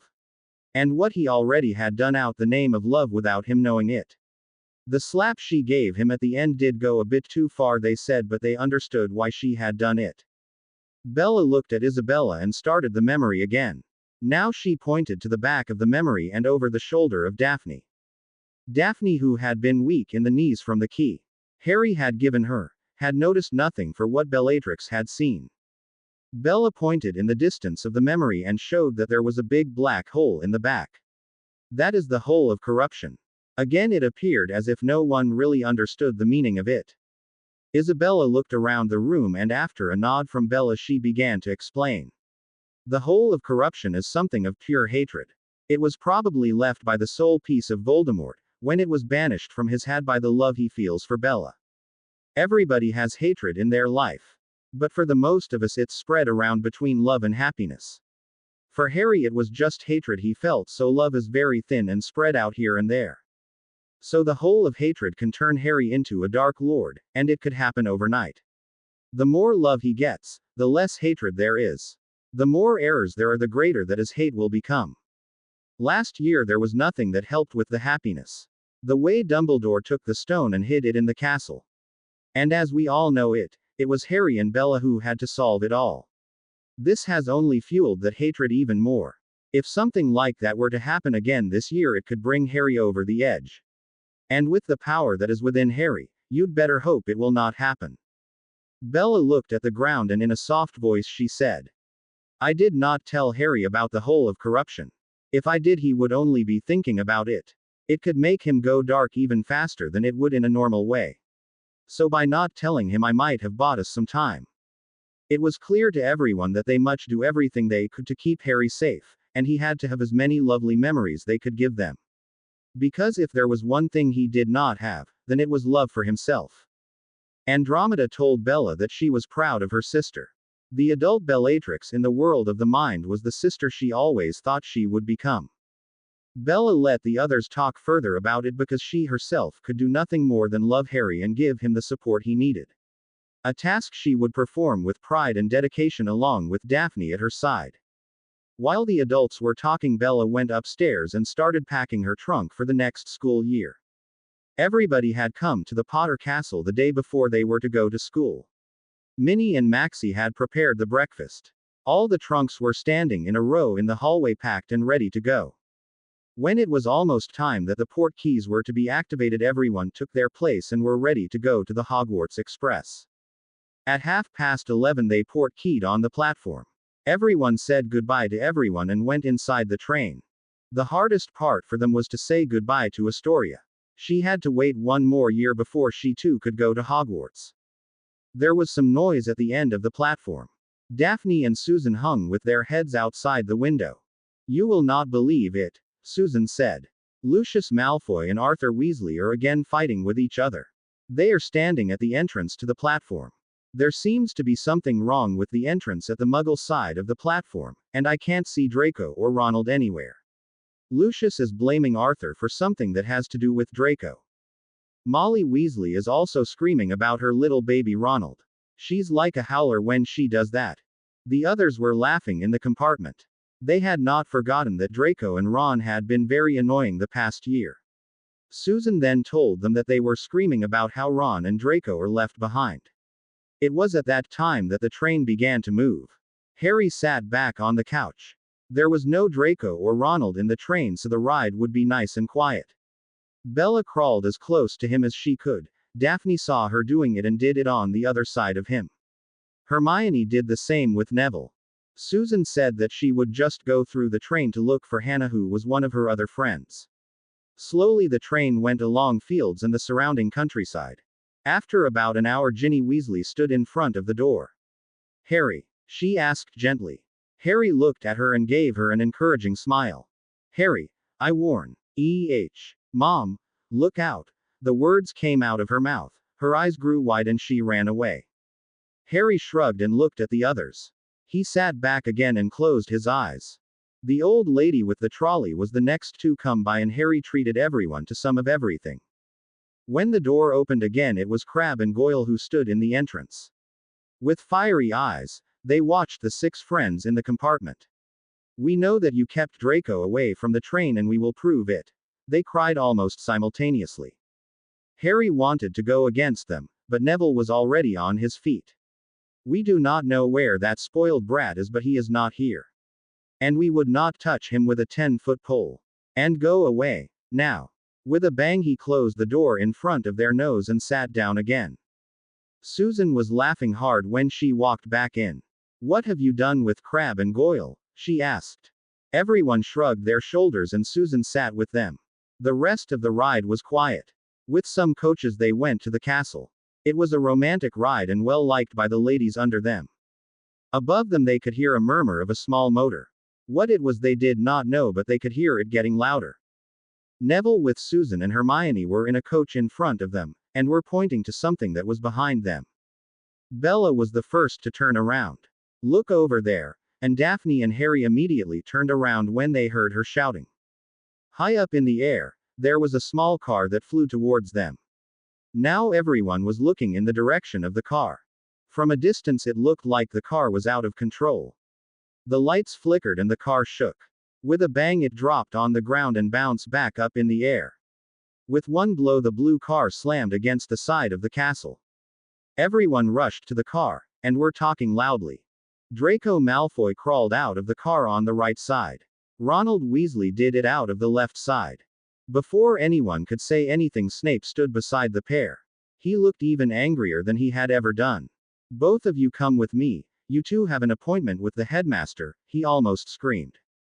Harry could not suppress a chuckle, neither could Bella, and the two of them laughed it out loudly when they were out of hearing distance. By now everyone had heard about the incident, so while the speculations were growing everybody went into the Great Hall. They were expelled from school, and they had to sweep all day all year long, were some of them. Therefore it was with great surprise that they all looked on when Ronald Weasley and Draco Malfoy came walking into the Great Hall laughing together like they were the oldest friends. Draco sat down between Crabbe and Goyle. Ronald Weasley went to sit down by 2 third-year Gryffindors. Bella was watching Ronald with eagle eyes. Something was wrong, but she did not know what. Ronald boasted that the teachers had loved how he had found another way to school, and that they were both awarded with 20 points by none other than Albus Dumbledore himself. Bella immediately looked at the hourglass and there it was, Gryffindor and Slytherin had both received 20 points. She looked back at Ron and heard him say the following. "This year I'm going to tell my sister that she must seduce Harry Potter. She does not want to do it, but she has to. If she does not do it, my mother has another way for me to do it." Bella looked startled at Harry. "Harry, where is Minerva? I need to know now." Harry looked confused for a moment.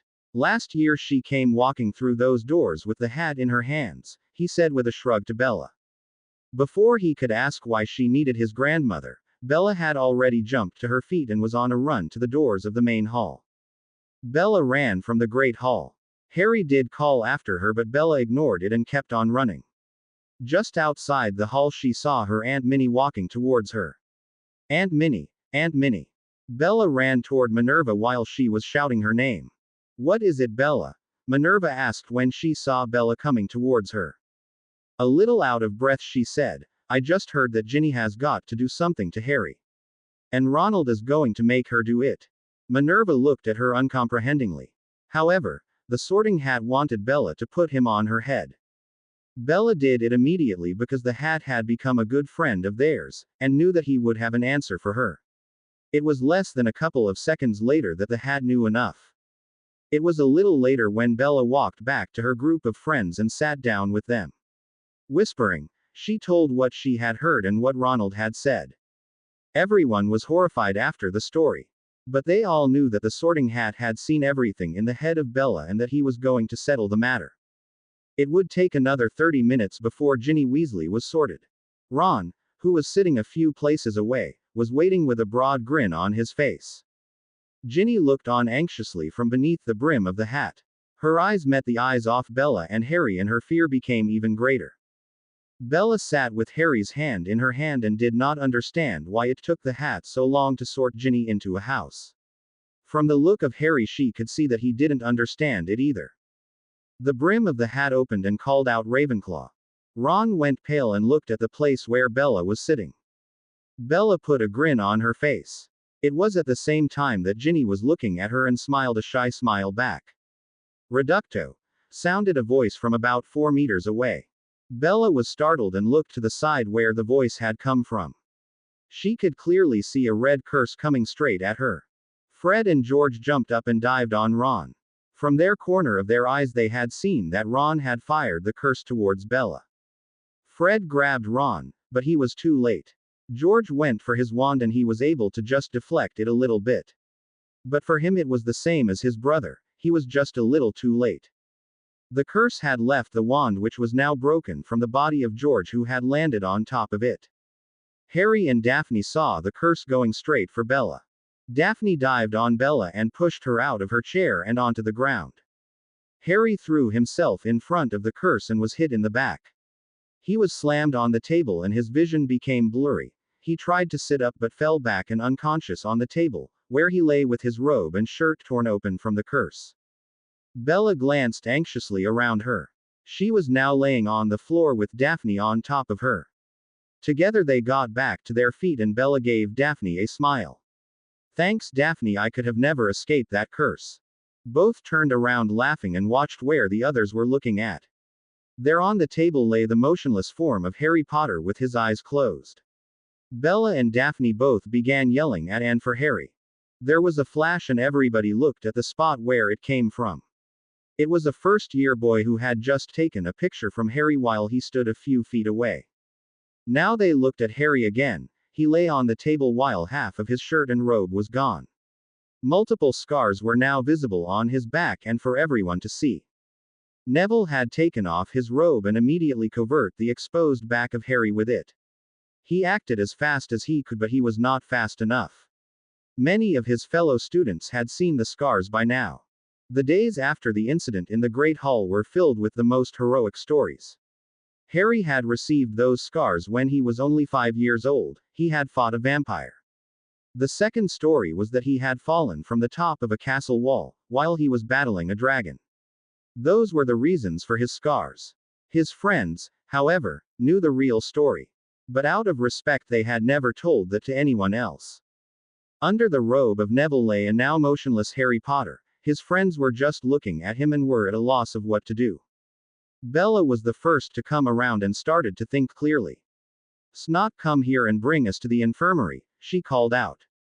The elf appeared next to Bella and took her and Harry immediately to where she wanted to go. Poppy sat in her office and heard the pop. Slowly she walked outside and looked around. When she saw Bella she rushed herself to her side. What in Merlin's name happened? The year has not even started, she squealed. Harry has caught a reducto that was aimed at me. He took it from 3 meters away. Poppy was livid when she heard it and went straight to work. Harry was quickly examined and then laid in a bed. It was at that moment that Minerva came running into the infirmary. With firm steps she stood at the side of her cub. How is he, Poppy? She asked. Minerva, it will all be all right. The one who did this wasn't that strong, otherwise we would not have Harry among us. I'm also glad that he wore his house ring. It took a big part of the curse. But I will have to keep here for a few days. It took a big chunk of his magic to stay alive, but he will be all right. Minerva nodded in understanding and then looked at Bella. Bella, please tell us what in Merlin's name happened in the Great Hall. Bella frowned at the question. She was not sure how her Aunt Minnie would react. But she could not hold it from her aunt either. With a small nod, she decided to tell her aunt and Poppy exactly what happened. She told of the car they had seen and also how it flew into the wall. She then told that it was Draco and Ron who had crawled out of the car. Minerva and Poppy already knew about the car. But not that it was Ron and Draco who had been in it. Bella then told them that they had also received 20 points each for the way they had come to the castle. Both Minerva and Poppy were beyond mad when they heard that. Bella flinched and took a couple of steps back. The anger of Minerva and Poppy made her anxious. Bella gathered all the strength she had to go through with her story. Bella told of how she had overheard Ron bragging. And especially that he had to do something with his sister Ginny. She did not know what it meant, but said that it had to do with Harry. Because she heard Ron said something about Harry. That had also been the reason that she had gone to search for her aunt. Minerva had seen that Bella had put on the sorting hat, and heard the hat tell her that he would handle everything from there on.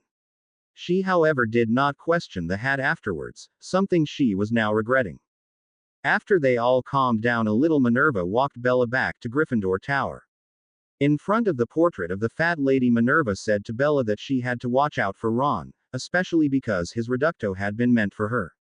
When Minerva saw how Bella went into the common room, she herself went back to the infirmary.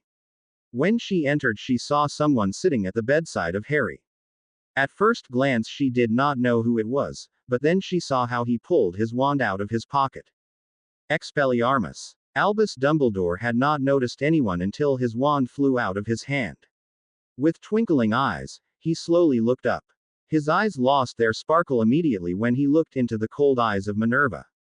Albus Dumbledore, she snapped. I hope you did not in any way curse my grandson. Minerva, I am truly sorry. But I have to do it. You know it's for the greater. Silencio. Minerva shouted. Her voice went as cold and her words sounded like pure hate, while she aimed her wand between the eyes of Albus. No, Albus, I do not know about the greater good. I also do not know why you took my daughter away from me. And no, I do not know why I could not know that my daughter was not dead. Her tone became just a bit colder. Poppy had heard the commotion and was walking towards the infirmary. When she saw it was Minerva, she stopped and just listened. No, Albus, I do not know and I don't understand anything, especially because you told me that my daughter was born dead.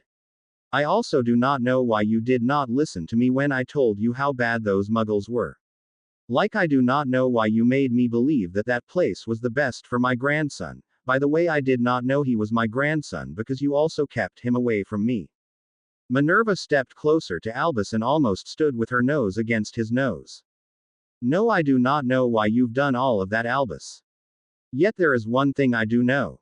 Albus swallowed a little when he saw the fire in her eyes. If you even lay one finger on my cub, one finger that I dislike, a look towards him at this school that I think is out of place. And I will make a flobberworm out of you. Albus Dumbledore turned around quickly and almost ran from the infirmary. Albus did not know where it had gone wrong. But to his regret he had to confess that he was losing his grip. From the beginning of last year everything went all wrong. He had done everything to ensure that Harry had no friends. He made sure he would be friends with Ron. And this year he had to become friends with Ginny and perhaps something more. But everything just went so wrong. It started with Harry, who arrived with 5 friends he did not even know about, and then also that thing with the sorting hat. No, Albus was losing his grip. The worst thing was that Voldemort was living in the back of Quirrell's head. Why had he not seen that before? And why had he not done anything about it? It would have put him back in Harry's trust. Earlier that evening, in front of the portrait of the fat lady, Bella said farewell to Minerva. Bella walked into the common room and looked around. She had a strange feeling in her stomach, that someone was watching her. It gave her the feeling that there was something bad about to happen. In a corner of the common room she saw Ron sitting in a chair. Minerva had warned her before, but now that she saw him sitting there, it was different and scary. Bella immediately wanted to run to her dormitory, the only place in Gryffindor Tower where boys were not allowed or could come. Just before she got to the stairs, Ron was also standing. You must be happy now that my sister is placed into another house. Yes, I do know that it was you who was behind this. But don't even think you can get away with it, you dirty filthy mudblood, he said. Ron raised his wand in front of her nose, and his eyes spat fire. With loathing in his voice and with a sneer on his face. Now you're not so much without that Potter to save you. Yes, I've seen it. I know you've ensured that Ginny would be placed in Ravenclaw. But he will be hers, you. Stupefy. Ron's voice suddenly sounded. Bella could just avoid the curse he threw at her. She fell backwards over a chair and landed on the ground, but couldn't escape the second one. Ron got an even bigger sneer on his face and walked towards Bella. With his wand raised under her nose he sneered. I can already tell you that Harry Potter does not like you at all. You're nothing more than a mudblood to him. And now that he is a lord you will also see that for yourself. He's going to marry someone of an old house and certainly not with someone like you. Harry Potter does not love you, just look at yourself. You're ugly and dirty and just a plain mudblood. Daphne, who was on her way down the stairs, just happened to hear the last of the jabs Ron threw at Bella. She didn't hesitate a minute and cursed Ron in his back. Stupefy. Ron dropped to the floor and almost fell on top of Bella. With an accelerated pace, Daphne walked over to the place Bella was now sitting. Bella sat on the ground sobbing. She was already freed from her curse because Ron was just not powerful enough to keep it on her. Are you okay, Bella? Was the first thing Daphne asked. Bella looked at her anxiously and slowly nodded. Daphne knew it was not true but did not know what she could do about it. Bella got up and walked up the stairs into her four-poster bed. Without much to say, she had gotten into her bed and lay down. Hermione had tried to say something to her when she walked by. But Bella had even ignored Hermione when she passed by her. Susan had just stared at what was happening. Without any words, she had pulled the two women by their arms along with her. There's something I want to know, Daphne. Susan asked while she was still pushing them.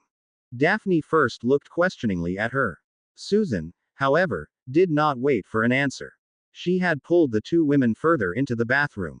What exactly did Ron tell her? Daphne was thinking hard. I don't really know. It was something about dirty blood and pure blood bull, like he was Draco or something. Daphne didn't know why, but Susan suddenly ran out of the bathroom and straight towards the four-poster bed of Bella.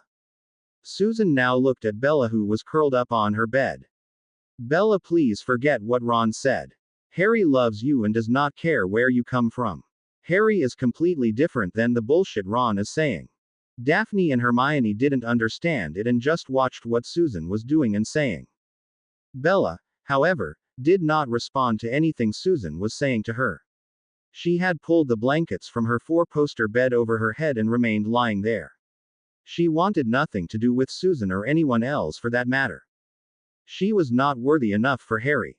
Ron had been right. Harry had to have someone from a noble family, and not someone like her.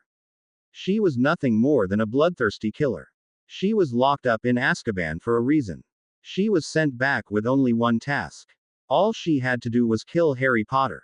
That was her job because that was all she was good for. In the middle of the night, she lay awake and took a drastic decision. Poppy and Minerva. Albus Dumbledore sprinted from the infirmary. He didn't even see Poppy standing there and did not even look at her when he passed her. No, Albus just wanted out of that room and as soon as possible. Minerva stood in the middle of the room and sniffed loudly. Poppy, who had watched it all, walked up to her and asked what all that was. Everyone now knew that Harry Potter was her grandson. But no one had really ever heard the real story. The real story about how and why Minerva was the grandmother of Harry. Or why nobody knew anything about it. Minerva just watched Poppy, estimating her, and she nodded. That night she told Poppy the whole story. Poppy was furious after she had heard the story.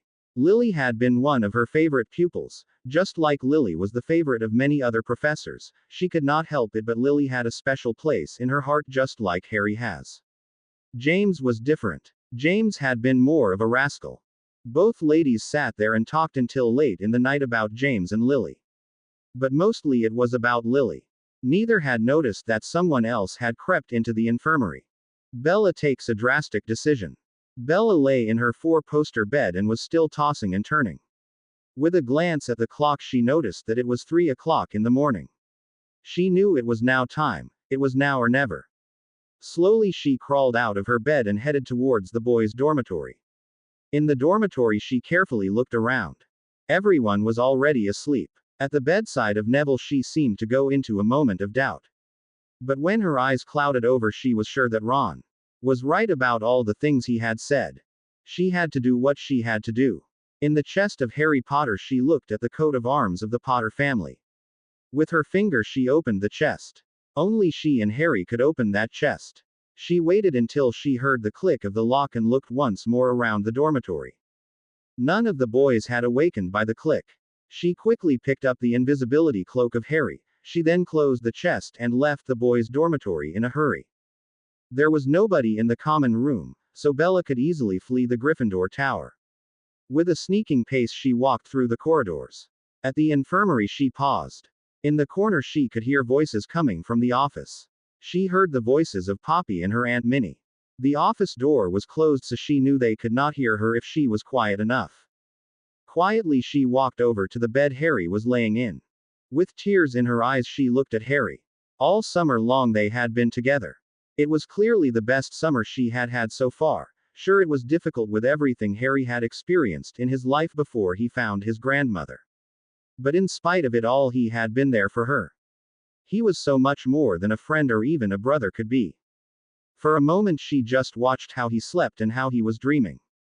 His face was contorted in pain. It was an image she had seen so many times before. She would love to help him in his dreams. But she knew it was not to be that way. Now it was time for her to make the decision. While she was standing at his side she heard the voice again. Kill Harry Potter. Kill him now. It was crazy, but for the first time she wanted to hear that voice. She in fact welcomed the voice. With a shy whisper, she said, "Yes, I will." Harry was still lying on the bed and was oblivious about what was happening around him. Nor did he not know that Bella was standing beside him, or what she was thinking. In his dream Harry was reliving the day over and over again. Only this time he was too late for the curse. The red beam that came from Ronald's wand narrowly missed his arm he had thrown in front of it. He saw it go past him and hit Bella, and also how it went on to hit Daphne. He saw both of them fall down to the ground. He did not know what to do or what he could do. He felt at both their wrists.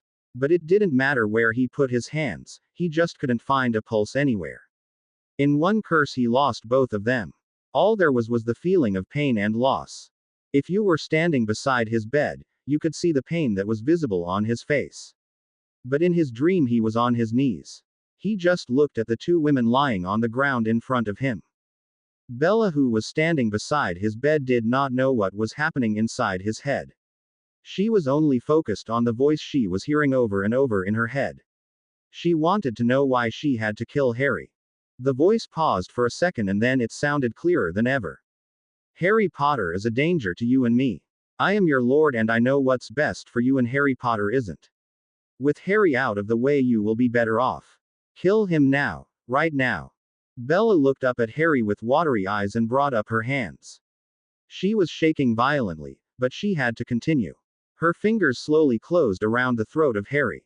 With a little pressure she began to squeeze. What do you think you're doing, Bella? She heard the words and looked around. Her eyes became a bit clearer and went right away back to the blurry vision it had. There was nobody to be seen. The infirmary was completely empty. And the door of the office was still closed. What do you think you're doing, Bella? Sounded the voice again.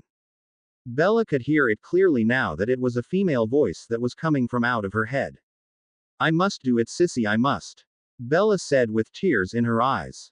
She had said the words out loud and did not notice that Harry had woken up by them, or from the squeezing she was still doing around his throat.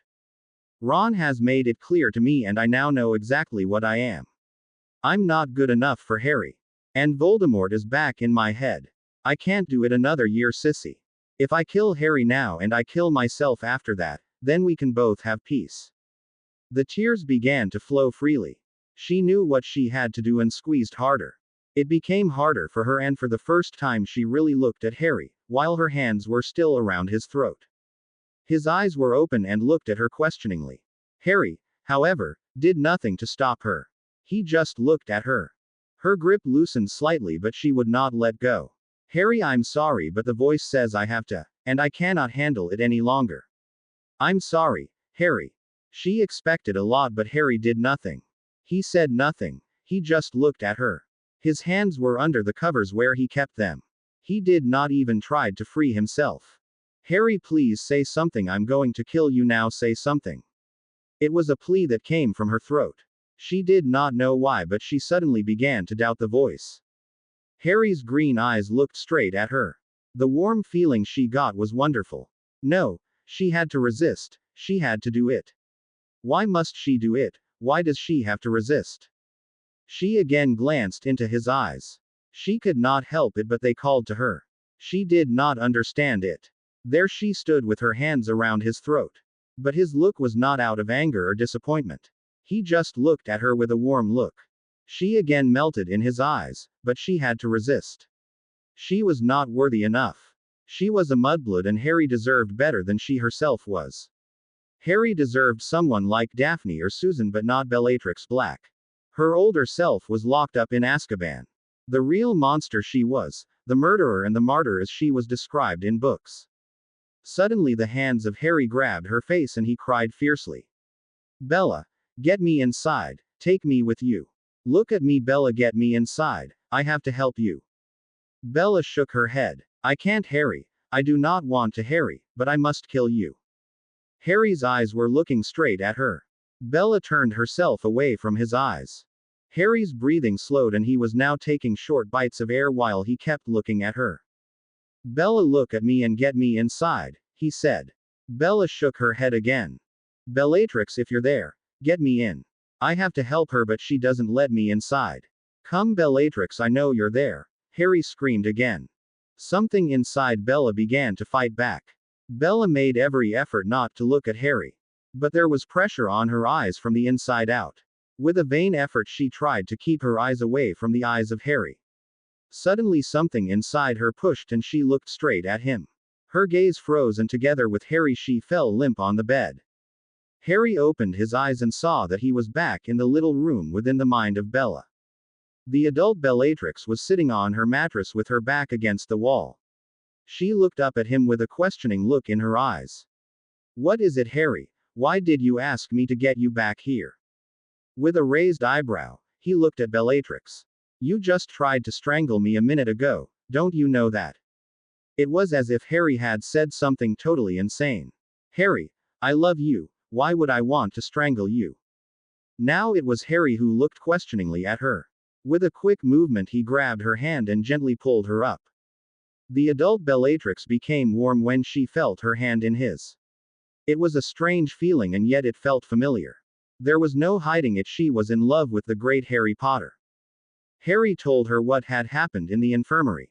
What Bella tried to do and how her eyes were glazed over. To his surprise Bellatrix immediately became livid.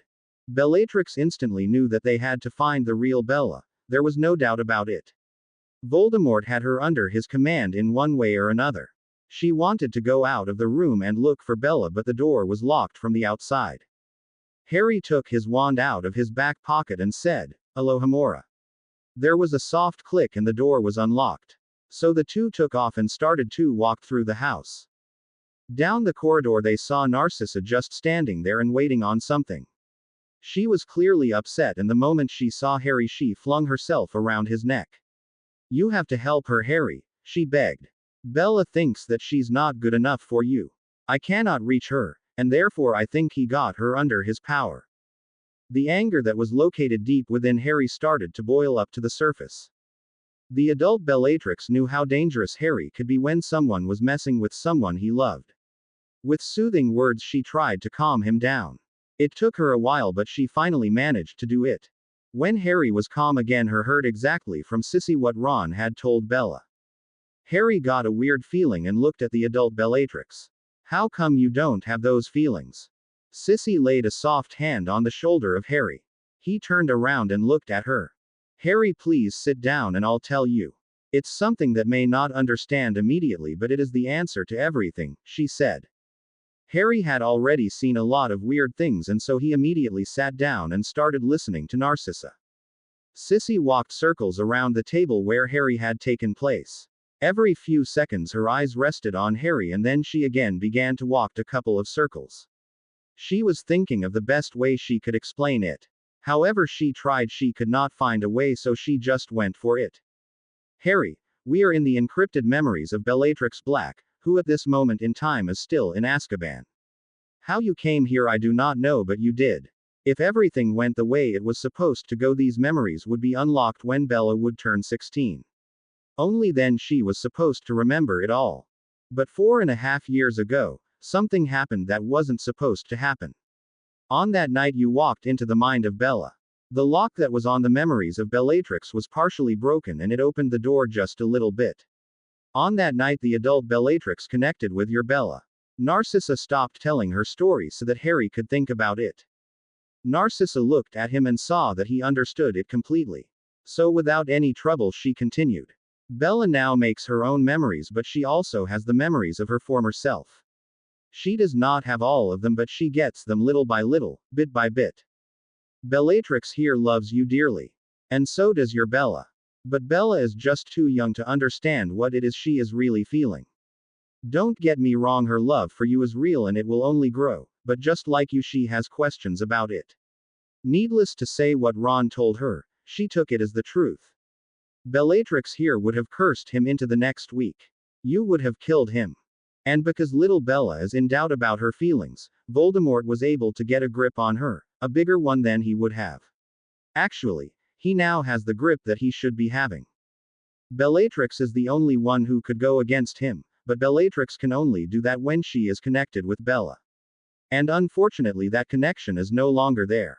And so he has all the power over Bella that he wants to have. The adult Bellatrix looked at her sister and asked, "How can I be the one to go against him? Every time I see him, I feel like a little kid who has no resistance. I'm terrified of him and I do not even know why." Narcissa had to laugh a little when she looked at her little sister encouragingly. She went to stand behind Harry and placed her hands on his shoulders. "This here is your power, Bellatrix," she said. Both Harry and Bellatrix looked at each other. They just did not understand what Narcissa meant. In the ear of Harry, Narcissa whispered that he had to take hold of the hands of Bellatrix. Harry took hold of her hand and looked into the eyes of Bellatrix. It was then that he saw the eyes from his Bella. Then there was a warm feeling that went through his body. When Bellatrix did the same, she also felt her body warm up and her knees went weak. Narcissa let them sit like that for a little while and looked at the picture she saw. It was her sister who, for the first time in her life, looked like she was really happy. It was real love, something Voldemort did not understand. With a little cough, Narcissa took the attention back to herself and went back to her story. You, Bellatrix, are bonded with Harry. It's a connection that happens between a man and a woman, however, it's a connection like no other I have ever seen before. Yours is probably the strongest I've ever seen, but it's not complete, it's missing something. Because of that connection, you are going to help Bella. You're going to help her by getting Voldemort away from her and towards you. Harry will help you with the love he feels for you and Bella. But that will only work when Bella is again connected to you and Harry. So go and find her. Both nodded and walked away in search of little Bella. They did not really understood what Narcissa had said, but they went on because Bella needed them. Harry knew that he loved Bella more than he loved Bellatrix. But he also knew that they were one and the same person, but he was more into Bella. It was something that confused him. Bellatrix seemed to understand what the troubles within Harry were. So she stopped him for a moment. Harry, you know I love you. I'm in love with you from the moment you gave me that key. In Azkaban. I don't know how, but suddenly I remembered it. But I also know that your love is bigger for Bella than it is for me. So don't worry about it. She is the same age as you, so it's only natural. When Bella becomes 16 years old, she and I will once again become one within your Bella. And then you will also love me as much as I love you, because me and Bella are one. So please, Harry, keep on loving Bella as much as you can. Harry nodded and looked at her gratefully. Without knowing it, they had started to walk again and went through the house. In a room on the side of the corridor, they saw Bella sitting at a table. She looked terrified when she saw Bellatrix and Harry standing there. From the moment that Bella fell limp on the bed next to Harry, Bella slowly opened her eyes and looked around. She did not know where she was, or how she got there. Harry, are you there? Was the first thing that came out of her mouth. The question was not answered by Harry but by a man with a cold smile on his face. No, Bella. Harry's no longer here and he will not come either.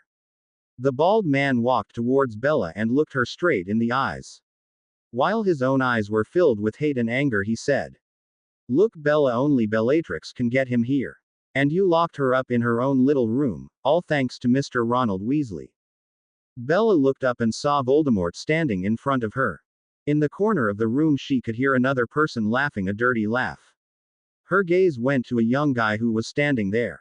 She did not know who it was, but he laughed just as cold as Voldemort did. "Hello there, Bella. I'm Tom Marvolo Riddle. Bella stared into the eyes of Tom. She did not know who that guy was, but he seemed very familiar. Who are you and where is Harry Potter? Tom piercingly looked into the eyes of Bella and gave her a dirty look. Harry Potter has to be killed. And you're the one who's going to do it. If you do not do it, I'll do it for you. I am currently in the castle, although I don't know how I'm able to be in here, but I'm glad I am. You see, Bella, Lord Voldemort and I are working closely together, and one of our goals is to kill Harry Potter. I do have another girl under my spell, who will kill Harry without a question. We both want to see the death of Harry Potter. And you're gonna take care of that, if not then my girl will. Bella looked anxiously from Voldemort to Tom. This was her fault. How could she be so stupid to believe Ron Weasley? Of all the people to believe, why did she had to believe Ron Weasley? And now she had lost the connection with Harry. Bella was thinking hard for a way to get Harry back, and then it dawned upon her. What does Bellatrix have to do with Harry? Bella all of a sudden asked Voldemort. She was afraid of the answer, but knew that she had to ask the question. She had almost killed her Harry. And according to Voldemort, it was Bellatrix who was the key to her rescue whenever she needed Harry to help her. Voldemort looked at her and gave her another dirty laugh. Bellatrix is the one who gets Harry into our dream world, and now that you've locked her up in her little room, all because of what Ron has told you. You have lost your own little live line to Harry, which means I have got you all to myself, Crucio. He cried out. Bella screamed and twisted in pain. Voldemort saw Bella in all that pain and laughed satisfied. Tom the guy from the corner disappeared again while he was laughing at Bella. Bella cried out in pain. She begged for mercy, and screamed for Harry to help. But Harry did not come. Voldemort lifted his curse and waited. Bella looked tearfully into the red eyes of the Dark Lord. She did not know how it got this bad, but she had done it. What will Harry think of her now? She screwed up everything and she knew it. The way he had looked at her when he had woken up in while she had her hand around his neck said it all. He didn't even seem to mind it. Had she hurt him so much that he even asked for it? Had she let him down so much that he wanted to die? She had done the worst to him and didn't know how to fix it. It was then that she heard another laugh coming from out another corner of the room. It was the laugh of Ronald Weasley. Again he told her that she was not worthy enough for Harry. And to her chagrin she had to admit that he was right again. Only now it was not because of what he had told her. No, now she knew that she was not worthy enough because she had hurt her Harry. She knew he was awake and she refused his help. Maybe it was better this way. Maybe she should just go far away from the school. When she came out of this dream she would do just that. She could write a letter to Harry and go away, very far away, so he could not find her, and also because that way she could not kill him. Crucio! Sounded the voice of Voldemort again. Bella screamed and screamed. Only this time it seemed to take longer. Her little body bent into impossible angles. The pain was unbearable and it was not long until she gave up. Please stop. I will do it. I will do it, she cried out when the pain overtook her. Voldemort lifted the curse and smiled satisfactory. She felt blood coming out of her nose while she crawled to the corner of the room. There in the dark stood a table and a single chair. With difficulty she climbed onto the chair and laid her head in her folded arms and on the table, where she started to sob until she had to gasp for air. For the second time she lost herself in her thoughts. Voldemort was better than anyone else she knew. Only Harry could expel him from her mind, but she ruined that chance for herself. All that there was left to do was get out of her dream, promise everything, do everything and get the hell out of Hogwarts. No, this cannot be. How did you get here? You should not be here. Go away. Bella heard the voice of Voldemort, which sounded worried and very upset. What was wrong with him, she wondered. Her gaze went to the opening of the door. No, that can't be. This had to be a dream in a dream. In the opening of the door she saw the green eyes from her Harry. And also the brown eyes of her older self. It was definitely no dream. There in the doorway stood her older self and none other than Harry Potter. With a look to the left and one to the right she could see that Lord Voldemort had left in a hurry because he wanted nothing to do with Harry or Bellatrix. Bella looked deep into the eyes of Bellatrix. Harry was walking toward Bella but was stopped by a hand from Bellatrix on his shoulder. I first want to have a talk with her alone, if that's all right, with you, Harry, Bellatrix asked. Harry looked doubtfully over his shoulder and nodded. He sat down on the ground and watched as Bellatrix walked over to Bella.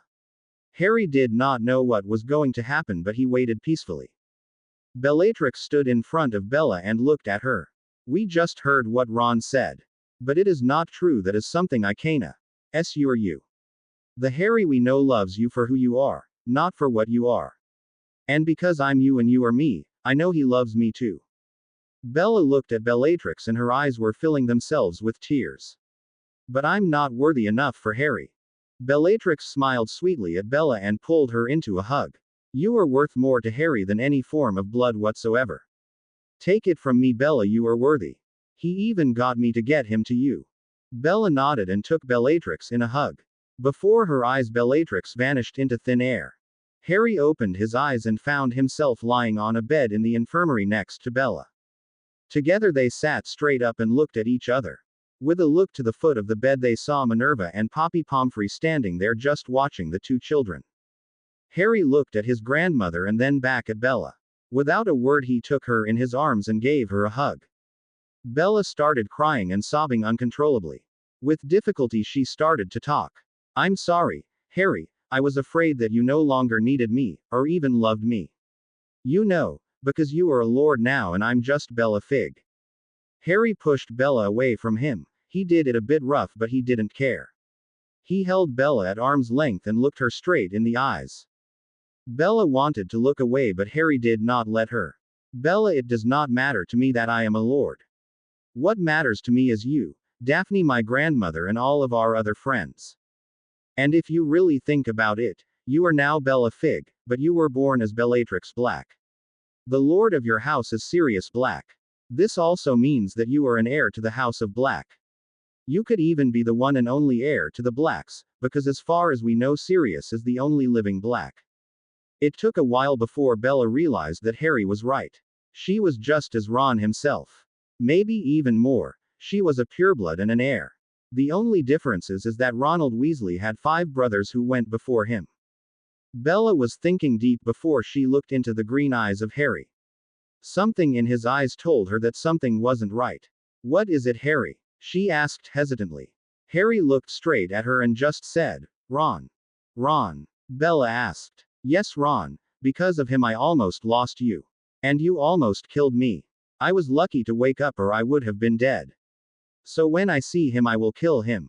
It was at that moment that Minerva spoke up. You're going to do nothing of the sort, Harry James Potter. Harry looked at her and wanted to say something. But the look of Minerva made him swallow his words. Harry and Bella were not allowed to leave the infirmary for 3 whole days.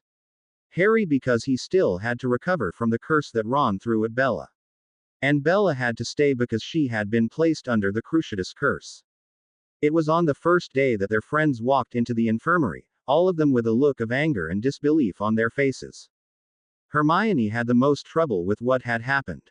Susan also seemed to find it difficult to hold in her anger. Only Daphne and Neville were full of rage. Bella looked on and asked what the trouble was.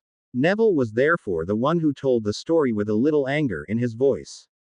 Today we had our first lesson with that phony Lockhart. Our first lesson was one about Celtic pixies. You know what that phony did? He let all of those pixies loose in the classroom, and when he failed to get them back he just ran away. We were the ones to catch them ourselves. Really, that guy knows nothing when it comes to magic. The only thing we could laugh about was Ronald Weasley, who was hung on the chandelier by one of those pixies. Did you know he is even wearing underwear with little flying brooms on it? Bella and Harry almost rolled out of the bed from laughing so hard when they heard the story from Neville and Daphne. The friends were able to stay until 8 in the evening. It was at that time that Poppy Pomfrey sent them away before she herself went back into her office. I want to kill, maim and torture. Suddenly Harry looked anxiously around. His eyes were wide and searching. Bella, did you hear that voice too? Bella looked at him with a puzzled expression and told him that she didn't hear any voice. But it did not help because Harry heard the voice again. I want to kill, maim and torture. Harry jumped out of bed and ran to the door. Bella rushed out of her own bed and ran after him. Poppy, who just came out the office, saw the two of them leaving the infirmary and immediately went into chasing mode, while she screamed at them to come back because they were not allowed to leave. Harry ran down a corridor and suddenly he stopped. Bella could not stop and ran full against him. Twice it sounded, "Stupefy. Stupefy," by two different voices. Before Bella and Harry knew what happened, they fell face first to the ground. Poppy, who just came around the corner, saw both of them fall forwards. At the end of the corridor, she saw Ronald Weasley and Draco Malfoy. They stood side by side and both had their wand pointed at Bella and Harry. Poppy knew that those two were responsible for these spells. So without any hesitation she wanted to say something when she suddenly heard the voice of Albus Dumbledore behind her.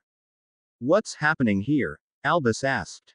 Poppy looked up and wanted to go say something but was interrupted by Draco. "I've seen it all. It were those two over there. They did something to the cat from Argus Filch and they wrote something on that wall over there." Dumbledore was disinterested in Bella and Harry and just stepped over them so he could take a good look at the cat from Argus Filch. It was less than a minute when he said that the cat was petrified. But it was nothing to worry about because she could be cured. It was now that he turned his attention to Harry and Bella. "I see that you two are caught in the act, as it's called." Now it was too much for Poppy. She threw a silencio spell at Dumbledore and started to shout. "They spent the whole evening with me in the infirmary. They could not have done this because they were nowhere near this corridor. Those two just stunned them without any warning, and are just blaming them for something they could have done themselves. But I tell you this, headmaster, I do not know if they have something to do with it, but Harry and Bella certainly did not." Without waiting for a response, she let Bella and Harry hover in front of her and brought them back to the infirmary. Only when they arrived in the infirmary were they released from the stupefy they were under. "Are you two completely mad?" was the first thing Poppy said to them both. It was half an hour later that Dumbledore entered the infirmary and walked straight up to the bed Harry was laying in. He stopped at the foot of the bed and opened his mouth to say something. Just at that moment McGonagall appeared at the entrance of the door. "Albus, did I hear correctly that you just accused my cup of something without any proof?" Albus looked angrily at Minerva and answered her fiery look with one of his own. "Minerva, there were people there who have seen them at the place where it happened," he told her quietly but with some venom in his voice. Minerva looked at Albus and was estimating her options. With a sideway look she looked at Poppy. "Poppy, why was it that they were in that corridor?" Poppy knew that Minerva did not blame her, but she also knew she had to ask. "I do not know, Minerva. They suddenly stood up and ran out of the infirmary. I followed them but was slower than they were. When I came around the corner I found them lying on the ground. And I'm positive that Mr. Weasley and Mr. Malfoy were the ones who had done that." Minerva thought hard for a moment and turned her gaze on Albus. "So Mr. Weasley and Mr. Malfoy were there too, don't you think they could have done it? And just because you were there they put the blame on them. Now I'm not saying that Mr. Weasley and Mr. Malfoy are responsible for whatever happened in that corridor. But don't you go blaming someone without asking first why they were there." Albus knew that that was a possibility and had to weigh his chances. At first he thought this was the chance to get Harry back in his grasp. But he also knew that that was no longer an option now that Minerva was here. Then there was Ronald Weasley. He needed him for his plans with Harry. Harry had to marry Ginny. That was the promise he made to Molly. It was also very crucial for his plans because if Ginny was married to Harry then they would have access to the money and they could then split it. The only problem in that plan was Ginny. She would just not cooperate with them to get to Harry, but that problem in itself was simple to solve with a little love potion. Ron was his pawn and therefore he could not blame him. The second person who was there was Draco Malfoy. From the moment that those two arrived at the school by car they had become very good friends. Both of them had a clear hatred for Harry and Bella. This was again a good thing to keep Harry sharp. So he could not blame Draco for this either, if it was only to keep Lucius at his side. No, Albus had a problem and therefore had to think fast. "You are right, Professor McGonagall. It is impossible to prove whether they have done it or not. It could also have been others, it might not even be Mr. Malfoy or Mr. Weasley. I'm sorry, Harry, and you too, Mrs. Smith." Albus was about to walk away when Harry coughed. Albus turned with an irritated look on his face and look in the eyes of Harry. Yes, Harry. Harry gulped. He did not swallow in fear but out of pure anger. Headmaster, this pretty lady is not Miss Smith but Miss Fig. And I'm not Harry but Mr. Potter. I am really sorry that I have to do this, but I told you last year. I even once asked you why. You see, everyone gets your respect and yet you continue to call me by my name. So I from now on will call you Albus if that's okay with you. Albus Dumbledore was slowly becoming red in the face. How did Harry dare to say his name to him, after all he had done for him? With difficulty he looked kindly at Harry and opened his mouth. I think that will not be possible, Harry. You see, I'm called headmaster or professor. And everyone is supposed to call me by those names when they are in school, and so do you. Harry nodded. I understand it completely, Albus. So I'm Mr. Potter to you. But because it is you, you may also call me Lord Potter, Lord Peverell or Lord Gryffindor. At the moment Harry told Albus of the last name, there was a vibration that went through the whole castle. Albus looked terrified around himself and nodded at Harry. I understand, Harry, but I'm going to my office now. Albus turned and walked out of the infirmary. At the door he heard Harry say, Okay, Albus, it was nice that you came by. Minerva, who had seen and heard everything, blew out her breath. She did not even realize she'd been holding all this time. With a few steps and a broad smile she walked towards Harry. You were amazing, Harry, and she took him in a hug. Bella saw it and smiled with satisfaction. Harry and Bella woke up early in the morning.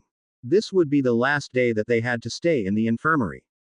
Bella was still thinking deeply about what Harry had done not so long ago. On the one hand, she was very proud of him. The way he stood up against Albus Dumbledore was something not many wizards would do. But on the other hand, she was also very worried about him, because she knew Albus Dumbledore was very powerful. More powerful than her Harry was in this point of time. It was not that Albus Dumbledore was magically stronger than her Harry. No, that was definitely Harry. He was far above Albus Dumbledore when it came to raw power. But Albus Dumbledore knew so much more than her Harry did. She knew that she had to help Harry now. He would do it for her, just as he had done it only a few days ago, and didn't think twice about it. Now it was totally different. She had seen it in the eyes of Dumbledore. There she saw that he was not happy with Harry and that he was planning something, which brought a strange feeling in her stomach. Bella was not the only one who had seen it. Minerva had also seen it when she saw Albus walking away. The look he had in his eyes told her that her cub was heading for a fight of willpower.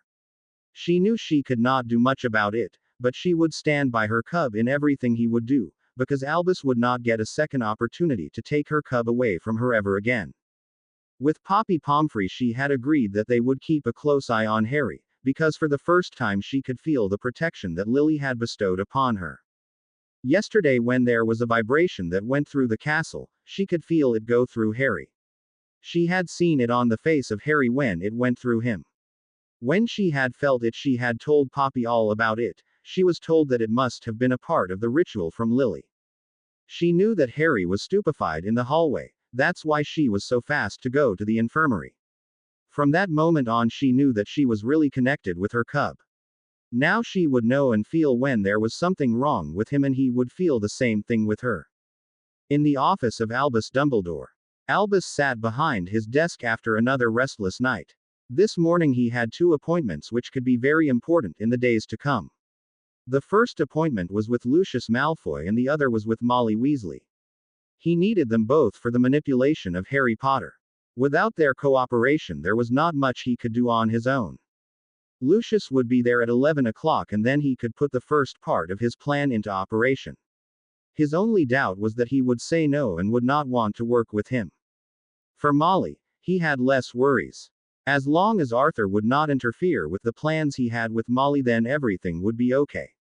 At exactly 11 o'clock the fireplace blazed with green flames. Lucius came walking out of the fire and was closely followed by his wife Narcissa. Narcissa did what a good witch had to do.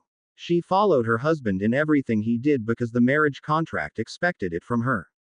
No matter what her own thought told her, this was her place and it was at the side of her husband. Albus pointed Lucius with a slow gesture to a chair and asked Narcissa what she wanted to do, because as a trophy wife she was not allowed to be present at the business meetings of her husband. Narcissa asked if she was allowed to see the castle one more time. Albus gestured to the door telling her that he agreed and Narcissa left his office. Lucius immediately looked penetrating at Albus. What is the reason that you invited me here today, Albus? Was not the so friendly tone of Lucius when he asked that question. Lucius had not forgotten that Draco was placed in another house when he started at Hogwarts. And it took until Christmas before Albus had him where he belonged. Lucius, I need your help. As you know, we have a problem here at Hogwarts. That problem is named Harry Potter. Lucius had looked anxiously for a moment, but after the name of Potter he relaxed visibly. Something Albus did not see or wanted to see. Last year, Albus went on, he used his power to keep Daphne Greengrass in Gryffindor. If he had wished it, he could have used that power to take Draco out of Slytherin. Lucius sat there and looked questionable at Albus. I can still strangle David Greengrass thinking about it. Lucius spat in pure hate when he uttered the name. Albus shook his head and told him that it was Harry Potter who had arranged it. You want to tell me that a boy of only 12 years old has the Board of Governors in his pocket? And you can do nothing about it? Albus looked thoughtful. He knew that Harry had the biggest part of the Board of Governors in his pocket, and the last thing he wanted was another power display of several houses in the Great Hall. There's also something else, Lucius, as you have probably read it. Minerva McGonagall is his grandmother, and Lucius, yes, it is true. It is true that he is Lord Gryffindor and he is also Lord Peverell. Lucius became a little pale when he heard it.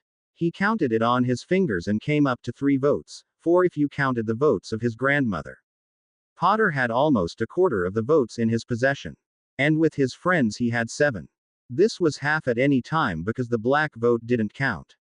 Lucius could now see the problem Albus had with Lord Potter. Okay, Albus, what can I do to help you with your Potter problem? A smile appeared on the face of Albus Dumbledore. Slowly the eyes of the headmaster began to twinkle. Great. I need your help and also that of Draco, Dumbledore told him. Draco is making Harry's life to a living hell and I want him to continue to do so. He can do anything to drive a wedge between him and his friends. I for my part will do anything to keep him out of trouble. Lucius just looked at Albus. He had to consider his opportunities. With Albus in his pocket he could get a lot done if he played this right, when he asked if he could get some favors for Draco. Dumbledore immediately agreed without any hesitation. Lucius looked at Albus again and smiled. He knew it would be a good collaboration. He had Albus where he wanted him. They talked for a while and made some plans. Albus also had an idea what he could do about Minerva, but he had to figure out how Lucius could help him with that. Narcissa wandered through the corridors of Hogwarts. She left the office of Albus and the first thing she did was to go to the Great Hall. It was midday, and she knew the lessons were in full swing.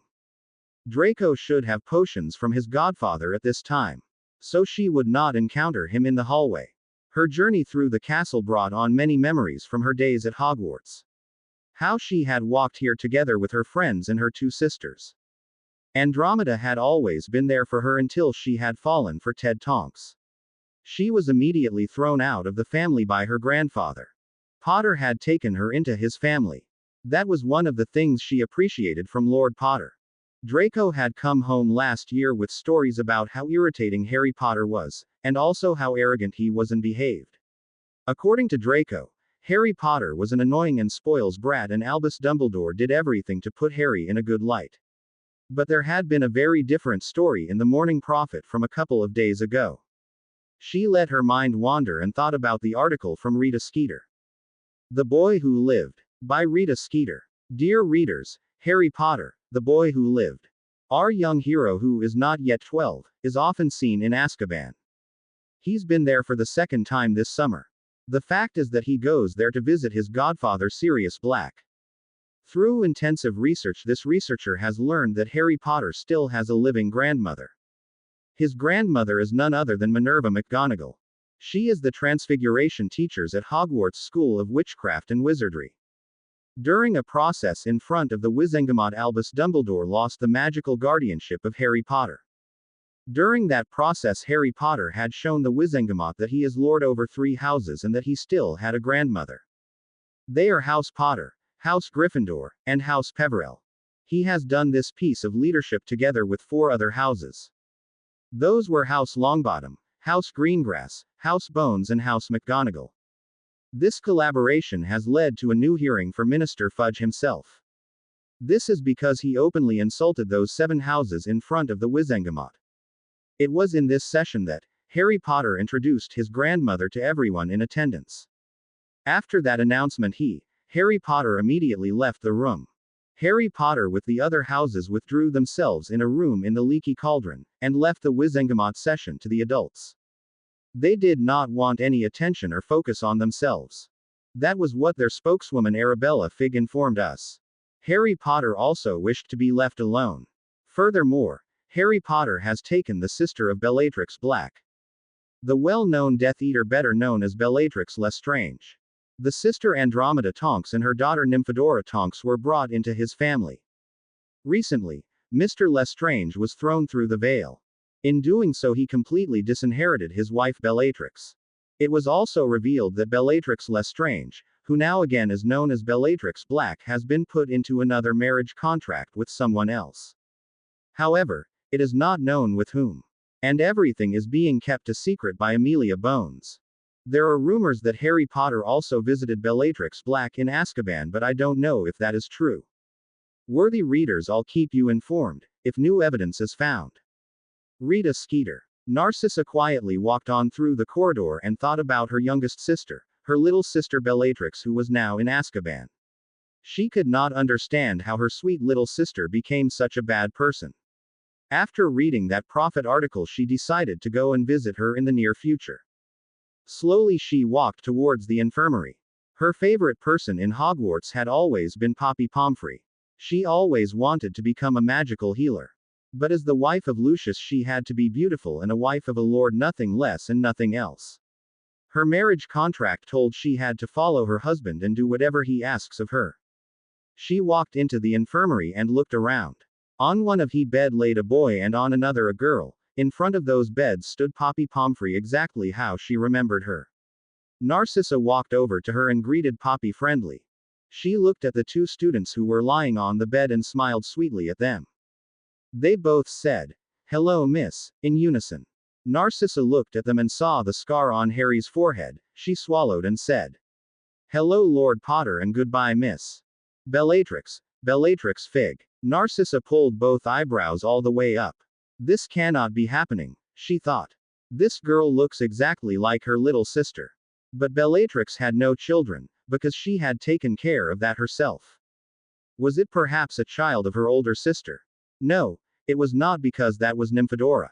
But she looked so much like Bellatrix. Speechless, she was taken along by Poppy to her office. Harry and Bella looked at each other a bit surprised, and Harry whispered, "That's your sister Narcissa, the mother of that excused for a wizard named Draco." In the office of Albus Dumbledore. Albus Dumbledore had talked for another hour and agreed with Lucius on a couple of other things.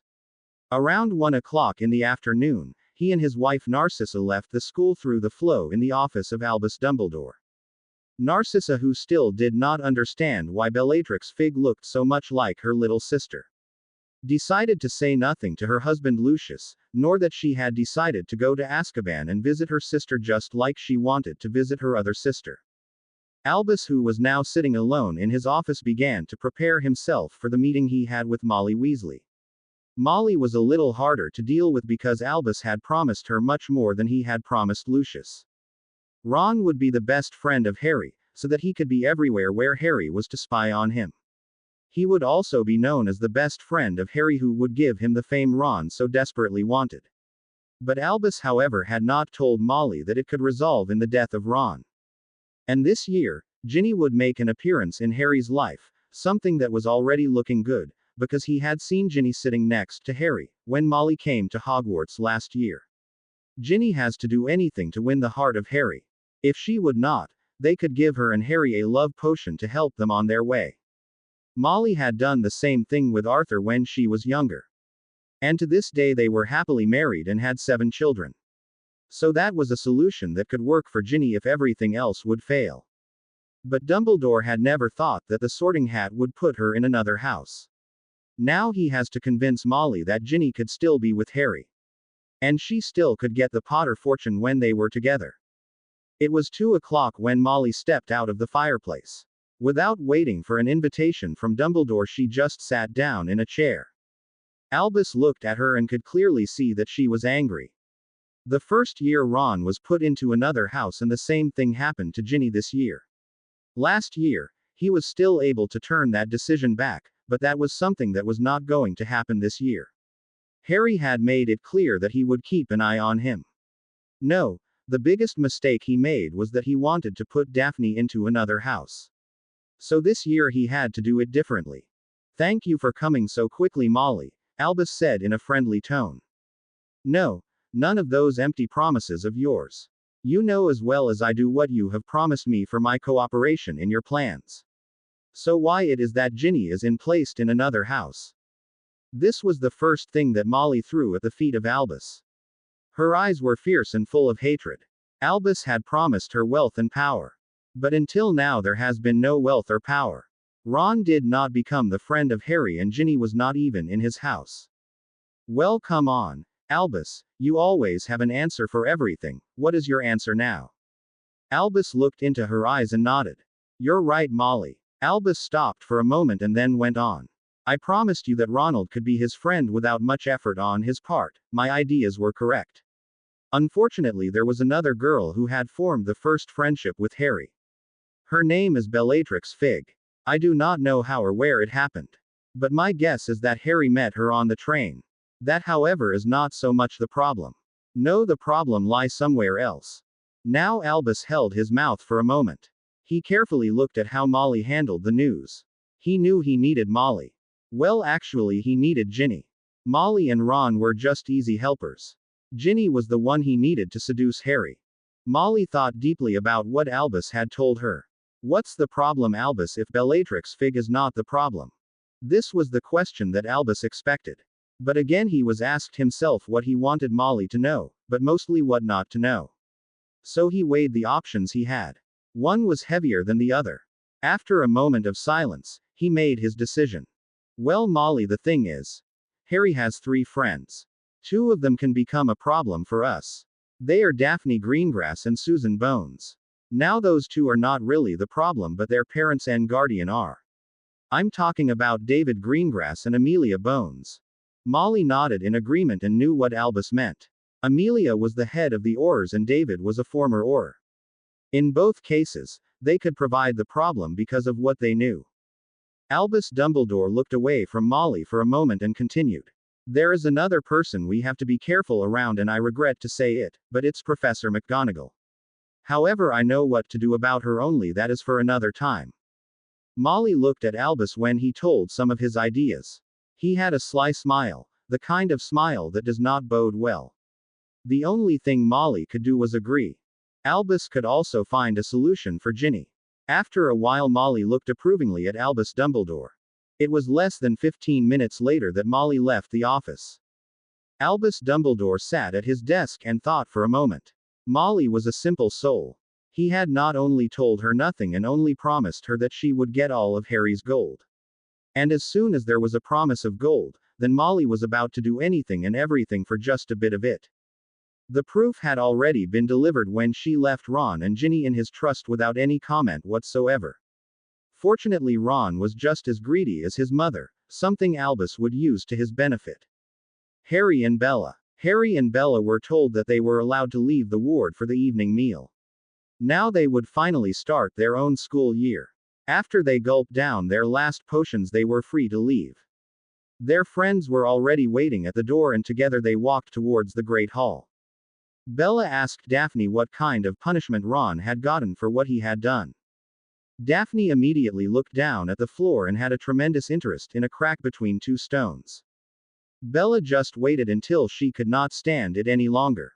"Daphne, what punishment did Ron receive?" she asked again.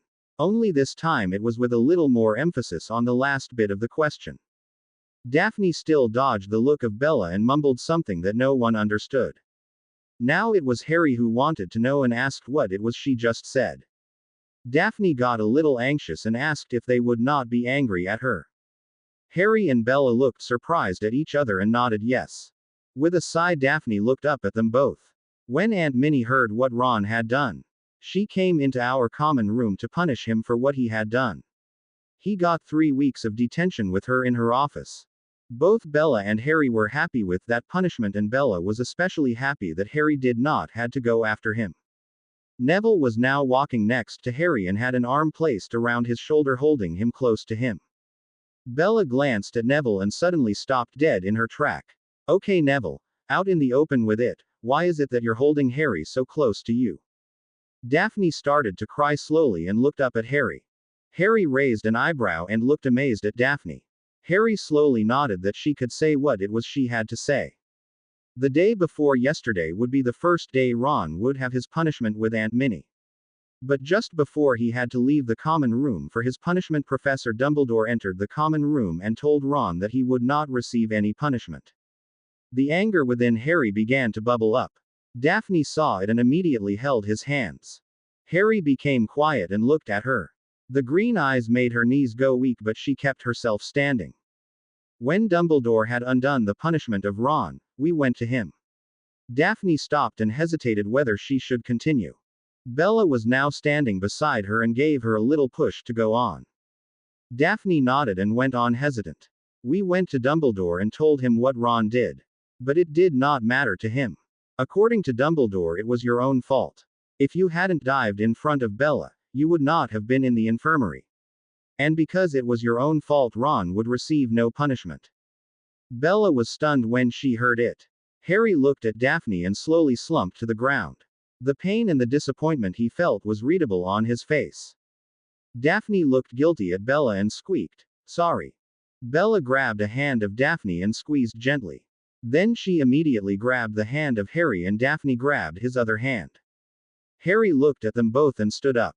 His gaze turned from disbelief to pure rage. He walked between the two ladies and headed to the main hall. He had not yet released the hands of the ladies. They had to run to keep up with him as he walked towards the Great Hall. At the door, he looked around and let go the hands. At the back near the head table was Ron. With great strides and an aura of pure rage, he walked up to Ron. Just before he arrived at Ron, he was stopped by a hand on his chest. Slowly he looked upwards and saw Albus Dumbledore standing next to him. "Harry, my boy, you do not want any punishment for what you are planning to do with Ron, no, do you?" The fatherly tone Albus has fared in the eyes of Harry. "Albus, you want to stop me if I do something with Ron? Or are you waiting for me to do something to Ron?" There was nothing friendly in the voice of Harry when he spoke to Albus.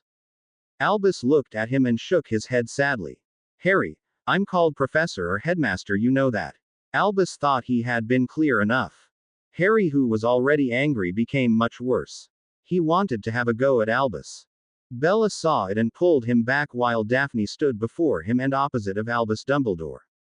"Dear Headmaster," Daphne said sarcastically, "how much I appreciate the fact that you want to be called Professor or Headmaster. I myself cannot escape the fact that you do not show the same courtesy toward Mr. Potter here." Albus felt himself becoming annoyed at Daphne and wanted to reply with some harsh words of his own. "Albus, I would listen to Mrs. Greengrass if I were you." Minerva's voice sounded from behind him. Daphne nodded to Minerva and went on. "As you know, Harry is Lord Potter. You should therefore call him Mr. Potter or Lord Potter. But those are the names that you do not use. It is also true that Harry here is Lord Peverell, and therefore he earned the same respect as you do. If you still do not understand what I'm saying." And now Daphne looked a little condescending at Dumbledore. "Harry is also Lord Gryffindor and therefore he is your superior in this castle." It was at this time again that there was another vibration that went through the castle there. Again Harry and Minerva felt it go through their bodies. Albus felt it too and looked anxious at Harry and immediately walked away. However, Harry found it a soothing feeling. He brought his eyes to Albus, who was walking away from them. "Good riddance," Harry cried. Bella and Daphne struck him hard on the shoulder. "Auw," the voice of Minerva sounded while she grabbed both of her shoulders. Everyone looked astonished and began to laugh loudly. No one had seen Ron walking off. They only noticed that when they took a seat at the table. Harry took it upon himself to get back at Ron when the opportunity arose. At the Slytherin table sat Draco Malfoy. Bella tapped Harry on the shoulder and pointed at the spot where Draco was sitting. I still cannot believe that Narcissa is the mother of that monster. She was so nice in the infirmary when we last saw her, Bella whispered. Harry glanced at Bella and with some reluctantly he had to agree with what she said. He could not deny that Narcissa Malfoy seemed nice. In his mind he wanted to do something for her because he had seen the haunted look she had in her eyes. He could still remember that Narcissa ordered Dobby Toa east them. It was only in a reminder, but in the reminder she'd been just as nice. But he knew that now was not the time to ask her anything. That evening Dobby was sitting in the four-poster bed of Bella. She looked at the little house elf and sat down with him. With a glance she looked around her bed at the curtains of her bed, everything was closed. Okay Dobby, what is it? The little elf looked guilty to Bella and mumbled that he could not say. Bella was slightly irritated but tried not to show it. Dobby is here to say that Master Harry is not allowed to play Quidditch. Master Harry is not safe. Bella looked at him and immediately asked, Dobby, what have you done? The elf looked guilty and said to Bella, Dobby has given a letter to Master. And Dobby cannot say anything. But Master Harry is in danger. Master Harry not play Quidditch. With a pop Dobby was gone. Bella crawled out of her bed and immediately told the story to Daphne. The rest was already asleep, so they would hear it in the morning. At breakfast the next day Bella told the others what Dobby had told her the night before. Everyone took the warning seriously, except for Harry, who was reluctant to believe it. He said that he just wanted to play Quidditch and that there was nothing that could keep him away from it. Luckily it would take another 3 weeks before the game was there, but he would play no matter what. After some bickering the others agree with Harry's statement to play. Bella also wanted to play, because it was one of the few things that made Harry truly happy.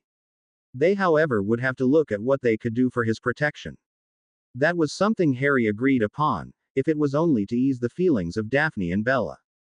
Just a few weeks of lessons to go and then there would be Quidditch. For 3 days Harry and Bella had been locked up in the infirmary. They received their homework from the others and made it like the good students they had to be. Something that was not so hard with the help they received from the others.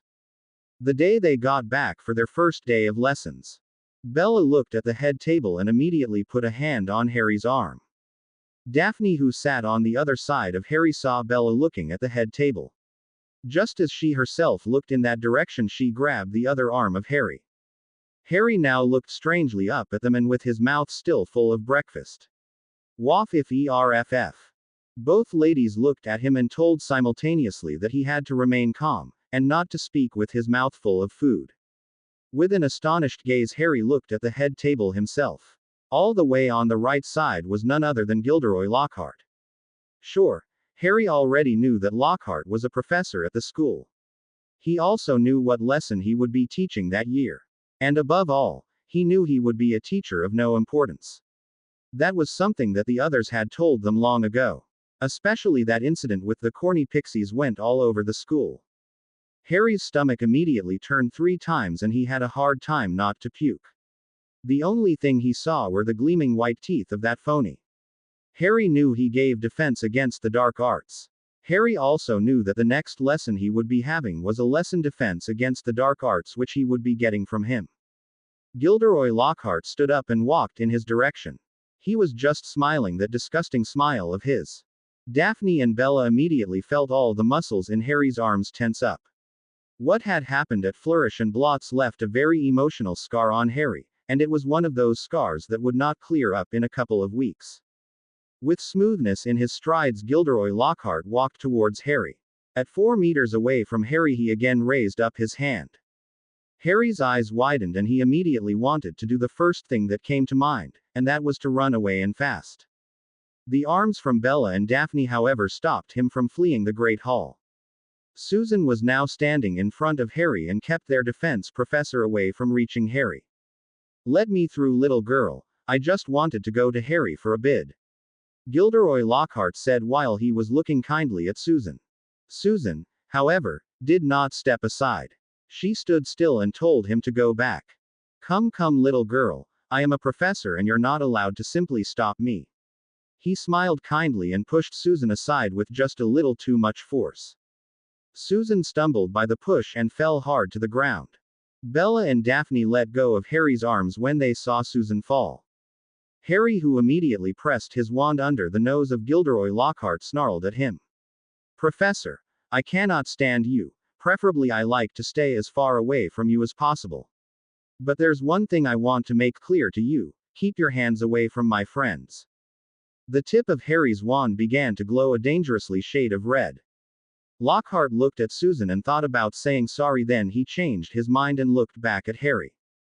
Daphne and Bella had already helped Susan back on her feet and were now looking at Harry, who stood in front of Lockhart. You could clearly see how the magic was fluttering in waves around Harry. It was a fearful sight to everyone who saw it, and you knew it could only be magic that came from pure rage, and all of that was coming from inside Harry. But Lockhart did not seem to see it and just started to talk kindly to Harry. Harry, Harry. I just wanted to tell you that I will accept your apology for what you have done to me. You know that day at Flourish and Blotts when you blown me into that wall. Harry looked at him in surprise and did not know whether he should respond to him or just ignore him. Bella and Daphne, who were standing beside Harry, just watched with equally wide eyes at Lockhart. Both put a hand on the arm of Harry's wand arm and urged him to calm down. With soothing words, Harry was brought back to calmness. Daphne and Bella turned him around and pushed him slowly to the door and away from Lockhart. Lockhart saw how the ladies pushed the wand from Harry down. He, however, was still not clear about what was happening. But he saw how Harry was turned around and pushed away from him and out of the Great Hall. In his thought, Lockhart thought hard about what was happening. Hey, wait a minute. Harry did not apologize to me. With both hands he grabbed Harry firmly by the shoulders and turned him roughly around to face him. Harry felt two hands pushing down on his shoulders. He knew who it was and what was going to happen, with fear in his eyes and his wand still in his hand. He was turned around by brute force. Harry, I want a stupefy, echoed the voice of Harry through the Great Hall. Gilderoy Lockhart was hit full in the chest. He flew backwards for about 5 meters to land roughly on the Hufflepuff table. The whole room was silent. Many students were holding their fork or spoon halfway in the air between their mouths and the table. They were all watching with bated breath at their defense against the dark arts teacher. Completely crumpled, Gilderoy Lockhart got back to his feet and looked at Harry. Harry, who was breathing heavily, just watched as he was getting up. His wand was still clamped in his fist. Daphne stopped Harry by grabbing his arm and Bella tried to wiggle his wand from his hand. Lockhart walked back toward them and said, "It's very nice of you that you two want to protect your professor, but that really isn't necessary." Bella now stared at Lockhart. She could hardly believe it, but it was really what he said. "Do you really believe that we are protecting you from Harry? Are you out of your mind? Have you really learned nothing about what happened at Flourish and Blotts?" Her words were full of disbelief and hatred. With great difficulty, Bella was struggling with the arm of Harry. Together with Daphne, she tried to get his wand out of his hand. But Harry had an iron grip on his wand and looked straight in the eyes of Lockhart. "Professor, you'd better leave, it's for your own safety." Daphne squeaked at him. "I'm not going away at all. This is the second time that Harry here attacked me without any reason, so I demand an apology," Lockhart cried. Bella let go of the hand of Harry and pulled her own wand. Now she pointed it between the eyes of Lockhart. "You have attacked Harry at Flourish and Blotts. Today you have attacked him for the second time. And just a moment ago you pushed one of our friends to the ground. If I were you, I would run away and fast, otherwise I will ask Daphne to let go of Harry." Lockhart looked at her sincerely and wanted to say something. But from a couple of meters away they were interrupted by none other than Albus Dumbledore. "Gilderoy, am I to understand that Harry here has blown you to the ground with a stupefy?" Everyone looked around and at Dumbledore except for Harry. He kept his gaze fixed on Gilderoy Lockhart. "Yes, Headmaster. Harry here has done exactly what you are saying. However, Miss Fig together with Miss Greengrass has kept him from doing anything else. It was not necessary, of course, but they did it for their favorite defense against the dark arts professor," Gilderoy said with an air of confidence. Daphne could not contain herself any longer and snapped. You really are not good in the head, are you? We stopped him because he would have made Flobberworm puss out of you. We did not do did to protect you, but we did it to protect Harry from himself. All of it was your own foo. It was on this moment that Dumbledore interfered again. Miss Greengrass, a student should treat a professor with respect and not make any accusations about his mental abilities. You and Mrs. Fig should not contradict a professor. Daphne and Bella were both speechless. They had never thought that Dumbledore would just believe Lockhart with every word he said. But Dumbledore was not finished. Miss Greengrass and Miss Fig, because you both contradict a professor, you both will have a 20 points penalty. And Harry, you will have 5 detentions with Professor Lockhart. The look of Harry immediately became scared and went to Bella and Daphne. Albus Dumbledore went away and walked towards Ron and Draco. Mr. Weasley, Mr. Malfoy, thank you for your warning. This could have gone really bad. For the both of you 50 points for the proper judgment of danger. From the other end of the Great Hall, Minerva came walking towards them. Without asking anything, she walked up to Harry. The look in his eyes told her he was scared. The only thing she could think of was to give him a hug, and that was what she did. With her eyes focusing on Bella and Daphne, she realized that it was not a good sign. She saw how Bella was looking at Albus, who just walked out the door. He was followed by a very jovial Lockhart. Harry thanked her for the hug and said that he was okay. Her feeling told her that he was not okay, but she chose to say nothing about it. When she heard from Susan what had happened, the only thing left for her to do was to walk away angry. She is on her way to Albus, dumb turd, Bella said. The friends first looked at her and then burst out laughing. During defense against the dark arts class, Lockhart tried to come close to Harry for a few times. But each time he was met at wand point from 5 wands. So he had to retreat to the front of the class. All of them had made a silent promise to protect Harry for as long as it was possible, but they also knew that he had to be alone with him for the rest of the night. Around 7 o'clock, Harry headed towards the classroom of Lockhart. Daphne waved him off by the portrait of the fat lady and said that it would be okay. She walked back into the common room and sat down next to Bella. Bella took her hand and looked just as frightened as she was. Slowly the wait began, minute after minute, hour after hour. Bella and Daphne could do nothing but wait nervously for Harry to come back. When it was 9 o'clock, Ron came walking into the common room and was closely followed by Draco. What's he doing here? Bella asked. Ron looked at her and smiled broadly. That does not concern you, you dirty filthy mudblood. At the word mudblood there was a commotion that went throughout the common room. Hermione immediately walked to Ron. Who do you think you are? She asked him hotly. You are nothing but a stuck-up pig. Draco, who was standing behind Ron, chuckled a bit. Hermione glanced at him and wanted to say something. Draco raised his wand and cursed Hermione without any hesitation. She felt a tingle, and before she knew it, her face was covered with all kinds of sores. Look, Ron, this is how a mudblood should look. Just plain dirty and ugly, just the way they are, Draco said with a sneer. Hermione burst into tears and wanted to run away. Bella wanted to lash out at Draco just like Daphne wanted to do. But even before the two women could do anything, they were sent out of the common room and on their way to the infirmary to bring Hermione to Poppy Pomfrey. Fred, George and Neville would take care of Ron and Draco by themselves. Together, the three ladies walked to the infirmary. Bella asked herself whether she should go and have a look at how Harry was doing. But inwardly she knew that Dumbledore would keep an eye on her and Daphne. Daphne did not know it, but she was asking herself the same question at the same time Bella did. With Poppy Pomfrey, however, it was a piece of cake. It only took her a few minutes to get all the sores removed from the face of Hermione. When Daphne told Poppy it had been Draco and Ron who had done this to Hermione, the only thing Poppy could then do was sighing. She automatically knew that they would not get any punishment for what they did. Draco and Ron clearly were the favorite of Dumbledore, even though she did not know why that was. Within 30 minutes they were back in their common room. Harry had not yet returned from his detention, but Ron and Draco were nowhere to be seen. Fred has said to not ask any questions about it, because they wouldn't like the answers. Something Neville had also asked them. He also told him that he would still have nightmares for at least a few years. At 11 o'clock, Harry walked into the common room. He was tired, but he had a small smile on his face. Bella and Daphne looked surprised when Harry entered the common room while he was smiling.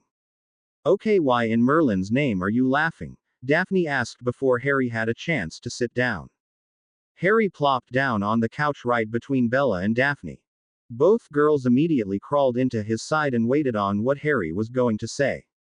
Well, it was actually kind of funny. My punishment was nothing more than writing lines. And above all, I didn't have to apologize.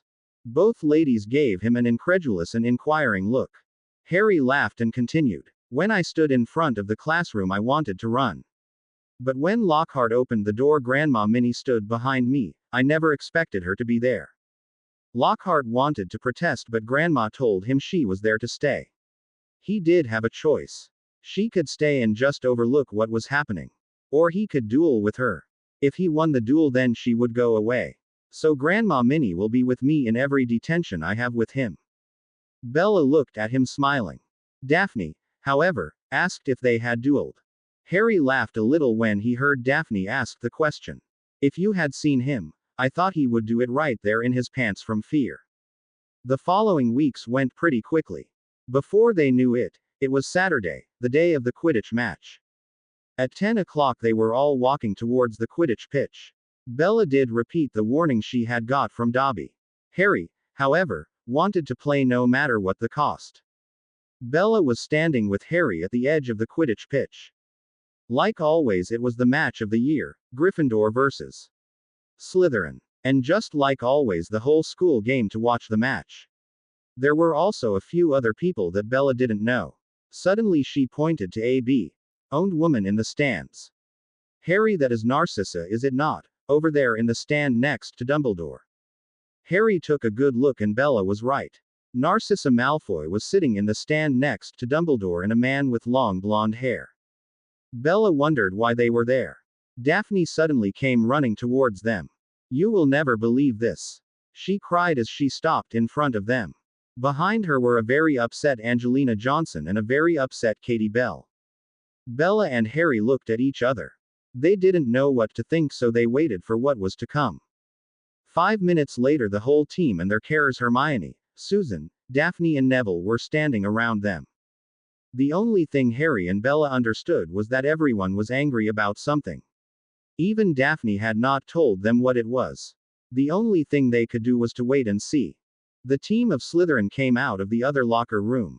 Draco Malfoy was walking in front of them and looked like he had won the lottery. Bella saw that everyone of Team Slytherin had the exact same broom. Neville was the first who asked how they got it. It was Marcus Flint, the captain of the team, who told them that it had been a gift from Dumbledore and the father of Draco, nothing but the best for the team of Slytherin. As only now that Bella and Harry understood why everyone was so angry. Bella, however, began to laugh. Harry looked at her amused, but the rest did not understand it. Draco and the rest of Team Slytherin only became irritated and walked away. When Bella could finally talk again, she said she had practiced all summer with Harry on his training field. His teammates looked at him in awe. You have your own training field? They asked in unison. Harry shook his head and put an arm around Bella's shoulder. We have a training field, he said with a smile. Bella had to blush at his words, but she did look up at him with pride in her eyes. The match, how Hermione saw it. Hermione had taken a seat next to Neville. She heard Madame Hooch blow her whistle and the game began. While she was chewing her fingernails, she watched Bella and Harry play. She was looking with eagle eyes how Harry was doing. She would rather watch Bella play with the other chasers. That's what she loved about the game. That was where the most critical moments of the game was played. But now it was Harry. The warning from Dobby had done its job. Everyone was alert and focused on Harry. Bella made the one score after the other. In a matter of minutes, the Gryffindor team was ahead with 100 points to 0. Hermione had grabbed the hand of Neville and slowly began to squeeze it. Neville grimaced in pain, but he kept himself strong. Then suddenly it happened. One of the bludgers came right at the back of Harry. With a little scream of pain, Harry looked behind him. Hermione saw the bludger turn around and it again went straight to Harry. This time she saw how he dodged it, but he was only barely able to do it. Now Hermione did not look at Harry. Her gaze was fixed on that particular bludger. Again he changed direction and went straight at Harry. She gestured to Wood that there had to be a timeout. Wood had seen her asking for a timeout and he immediately went to Madame Hooch to arrange it. When the timeout was performed, the whole team stood around Wood. Only Harry did not attend the timeout. He was still circling the stadium trying to escape the bludger. Now the whole team saw how the bludger only went after Harry. But if they could see it, then the whole stadium could see it too. And none of the professors did anything to help Harry. Someone has been tampering with that bludger, you can take my word for it, Susan cried out at once. Someone put a spell on that thing and deliberately cheated, Susan quickly added in a loud voice so that the stand with Albus could hear her. As one, the whole team looked at Draco, who was just laughing while he stood on the other side of the field. Madame Hooch did not know how she should tell it, but the game could not be stopped. The team of Gryffindor could forfeit the game, but then they would automatically lose. Oliver hesitated a bit, but Bella told him that Harry would not like it if he stopped the match. Hermione looked up at Harry and let her eyes go over the others of the team. She motioned all of them to come closer. She then told them she might know of a way to win the game and save Harry at the same time. She did not know if it would work, but it was the best she could come up with in the short time she had. The entire team listened intently while they all kept an eye on Harry. Every time that he was hit, they all took a beeping breath through their teeth. With a small nod of their heads, they accepted the plan and went up in the air. It only took 1 minute for the game to get back in full swing. While Harry was still doing futile attempts to evade the bludger, he just did not seem to be able to prevent himself from being scraped by it. He could literally feel how the bludger made cuts on his arms and back. Then he suddenly saw it from the corner of his eyes. Hermione saw that Harry saw the snitch and gave a white flag, which was the sign to Bella to start her plan. Just before the sign to Bella, Bella had the quaffle in her hands when she saw Hermione waving a white flag to the corner of the field. That was her sign to go and help Harry. She quickly threw the quaffle to Katie and went to fly behind Harry. He had seen the snitch and was now doing everything to catch that thing. Bella would try to lure the bludger away from Harry and along with her.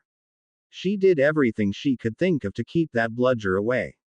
But whatever she tried, nothing seemed to work and that damn thing just kept on going to Harry. Fred and George were flying along with the other two chasers. It was their job to score as many points as they could. Harry flew ahead of Bella, who was closely followed by Draco Malfoy. Bella could see that the Nimbus 2001 broom of Draco was faster than the one from her or the one from Harry. But she could also see that Harry was the better flyer of the two. Bella, who kept flying crisscross behind Harry, could not separate the bludger from Harry. Just a second before Harry caught the snitch, Bella had her last attempt. The bludger came straight at Harry and it was going fast. Bella just flew right behind Harry before the bludger could hit his back. With both her hands she caught the bludger and firmly held it at her chest. The blow from the bludger against her hands was so hard that she felt more than one bone in her hands break. But she had the bludger and that was what she wanted to do. Harry caught the snitch and immediately held it up in the air for everyone to see. Draco, who was not really paying any attention to the snitch, but was only focused on Harry, had never seen how close he was to the ground. With a hard blow he landed on the ground, breaking his new broom in two. Harry, who had absolutely no consideration for Draco, was looking around himself to see where Bella was. He found her just a few meters above him, where he saw that she was struggling to keep the bludger in her hands. The bludger tried to get loose and in his struggle pulled Bella from her broom. Harry let go of the snitch and immediately flew straight to Bella. Just above the ground, he was able to grab her by the arm. He was not fast enough to catch her all the way, but he had been fast enough to break her fall. The second the bludger got loose, it went straight at Harry, who tried to get away from it. Daphne watched him go and saw that he had a good distance between him and the bludger. With no other players on the field, she had a clear shot and yelled, "Reducto," at the bludger. There was a shower of sparks when the bludger exploded in a fine dust. She hugged Harry when he was on the ground and together they went to find Bella. They did not really see where she was because everyone was now standing on the field. But they could clearly hear her voice. No, go away, not you, anyone but you.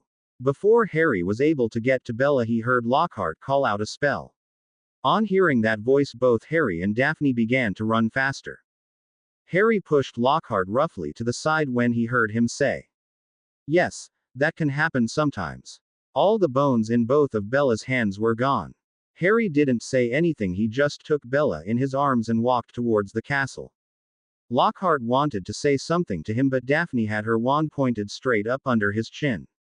"Professor, I'm hoping for you that all will be okay with Bella. Otherwise, you can only pray that Harry will get to you before I do." In the voice of Daphne, you could clearly hear that she would not tolerate any contradiction from him.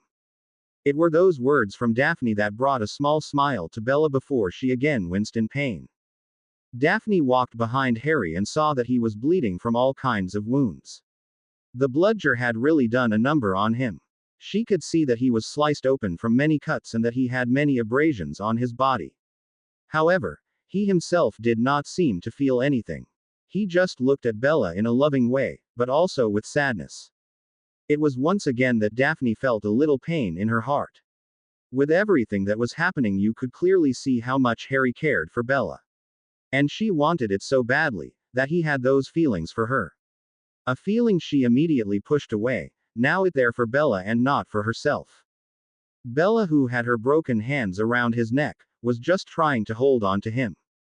Daphne could see that she was struggling to hold on to Harry. This because her hands would not cooperate with what she wanted to do. It was again something to blame Albus Dumbledore for. He was the one who hired that excuse that was named Lockhart. For Harry, however, it made no difference. All he wanted to do was to get Bella as soon as possible to the infirmary. To his left he saw Albus Dumbledore walking with Severus Snape. Between the two of them they were carrying Draco Malfoy. Draco was only holding on to one arm and was screaming as if it was completely ripped off. Harry saw how they were worrying over Draco and how he and Bella were completely ignored. The way Draco was holding his injured arm and how he was clutching his hand into a fist, told Harry that it wasn't as bad as he made them believe it was. It was again something then did not help with his feelings Harry was having. The anger inside him was only increased by some words Albus spoke to Draco. He was constantly encouraging him and telling him that it would be okay. Yet Harry remained calm. Bella was now his primary concern, and that went before everything else. Arabella, who has been sitting in the audience along with Minerva, were walking behind the three friends. Minerva made sure that all the doors were open just before Harry walked through them. She had to do this because Lucius was closing them deliberately. When they arrived in the infirmary, they saw that Draco was still screaming as if he was dying. Harry ignored everything and went straight to the back of the infirmary and gently placed Bella down on an empty bed. Just as Poppy was about to come to Bella, he heard Albus say, "Leave them be, Poppy. You must first look at Draco, after that you can handle the minor things." The anger that was within Harry began to surface when he heard Albus say, "Leave them be, Poppy. You must first look at Draco, after that you can handle the minor things." Poppy wanted to reply and give Albus a piece of her mind, but when she saw the look of Minerva she knew that she had to keep her mouth shut. Harry also wanted to go say something, but he too was silenced. Only this time it was by Bella, who let out a cry of pain which he felt in his own body. Harry turned abruptly and went over to the side of her bed. "Shall I have a look at her?" The voice of Narcissa sounded from the other side of the infirmary. Harry immediately looked at Poppy. The first thing he wanted to do was protest, but when he saw Poppy nodding at him and her, he knew that it would be all right. He trusted Poppy and especially her opinion. Narcissa walked over to Bella and waved her wand over her body. She looked intently at the findings, and then she looked straight to the rack with all kinds of potion bottles. "I can't do much for you because you have lost all the bones in both of your hands," was the first thing she told Bella. Harry immediately became deathly pale. Narcissa, who saw Harry turning white, immediately started to talk quickly. "Poppy can grow those bones right back, but I cannot do that. I can give you this potion against the pain." Bella nodded and took the potion between her wrists and drank it in one gulp. It was only a couple of seconds later when she felt the pain disappear. Narcissa smiled kindly while she looked at Bella and at Harry. She saw that his garment was sanded and that blood was running down his back and chest. She looked at her husband, who looked at her with accusing eyes. She shrugged her shoulders and turned towards Harry. I think you have to remove your robe for me. It is only then that I will be able to clean your wounds. Harry looked at her and shook his head violently from left to right. He would not remove his robe as long as Draco or his father was in the infirmary. He had not forgotten how Lucius had treated his elf when he arrived at Hogwarts last year. Now that he thought about it, he knew that that house elf was none other than Dobby. Bella pulled Daphne towards her and started to whisper something in her ear. She could have said it out loud but knew that Harry would not like that. Daphne nodded to Bella and started to whisper in the ear of Narcissa. Narcissa looked at her and was wondering why she had to get him some privacy or why to leave Harry alone. After all, it were only a couple of little cuts he received. Nothing to worry about, she thought to herself. It was also at that time that their other friends entered the infirmary. Narcissa was not about to argue about it and conjured a screen around the beds of Harry and Bella. Daphne went over to the others and told them what they were about to do. So without another word, their friends went and stood in front of the screen with their wands drawn in a protective way. Now Harry looked at Bella with some hesitation in his eyes. He could see how she was nodding for him to go on. Internally he still didn't want to do it but knew he had to. He slowly pulled his Quidditch robe over his head and placed it on the foot of the bed. The undershirt he was wearing was covered in blood. With pain on his face he removed the shirt and laid it on top of his Quidditch robe. Narcissa, who for the first time saw his back, just gasped for breath. Less than 5 minutes ago, she wanted to say that he had to man up and to not be such a wimp. It was just some scrapes he had received from the bludger. But now that she saw his back, she understood why Harry was hesitating to remove his robe. With a sponge that she had conjured out of nowhere, she gently washed his back and chest. The scars he got from the bludger she cleaned with a spell. Now the only thing left for Harry to do was to drink a potion and the scrapes would disappear within the hour. Narcissa could not resist the urge to caress the scars of Harry. Harry immediately turned around when he felt her hand caressing his back. First thing he wanted to do was yell at her. Her eyes were like mirrors of water when he looked at her. Harry did not know why, but she was about to burst out in tears. When Harry saw those eyes, he could not yell at her, so he crawled into bed and pulled the covers over his chest. Narcissa, who was sitting next to Bella, was desperately trying to regroup herself. Gently she asked Bella if it was he who must not be named, who had done that to Harry. Bella first looked quizzically at Narcissa, and thought long about what she could and wanted to say. No, Mrs. Malfoy. Only the scar on his forehead is from he who must not be named. The rest unfortunately happened later in his life. The infirmary doors slammed shut and the screens disappeared. Lucius and Draco had left without saying it to Narcissa. Even Dumbledore had left the infirmary without a word. Harry sighed in relief and put the blankets down. Poppy first went to Bella and gave her a bottle of Skeletgrow. She told her that would grow back the bones in her hands. Poppy then looked at Harry and saw that all his wounds have disappeared. The only thing that was left were his old scars, where she could not do nothing about. With a nod to Narcissa, she said that she had done well. With a little pop, Dobby appeared on the foot of the bed of Harry. He had a letter in his hands. Dobby, what are you doing here? Narcissa cried fiercely. Dobby looked straight at his mistress with frightened eyes. He knew that there was no reason to hide because she had already seen him.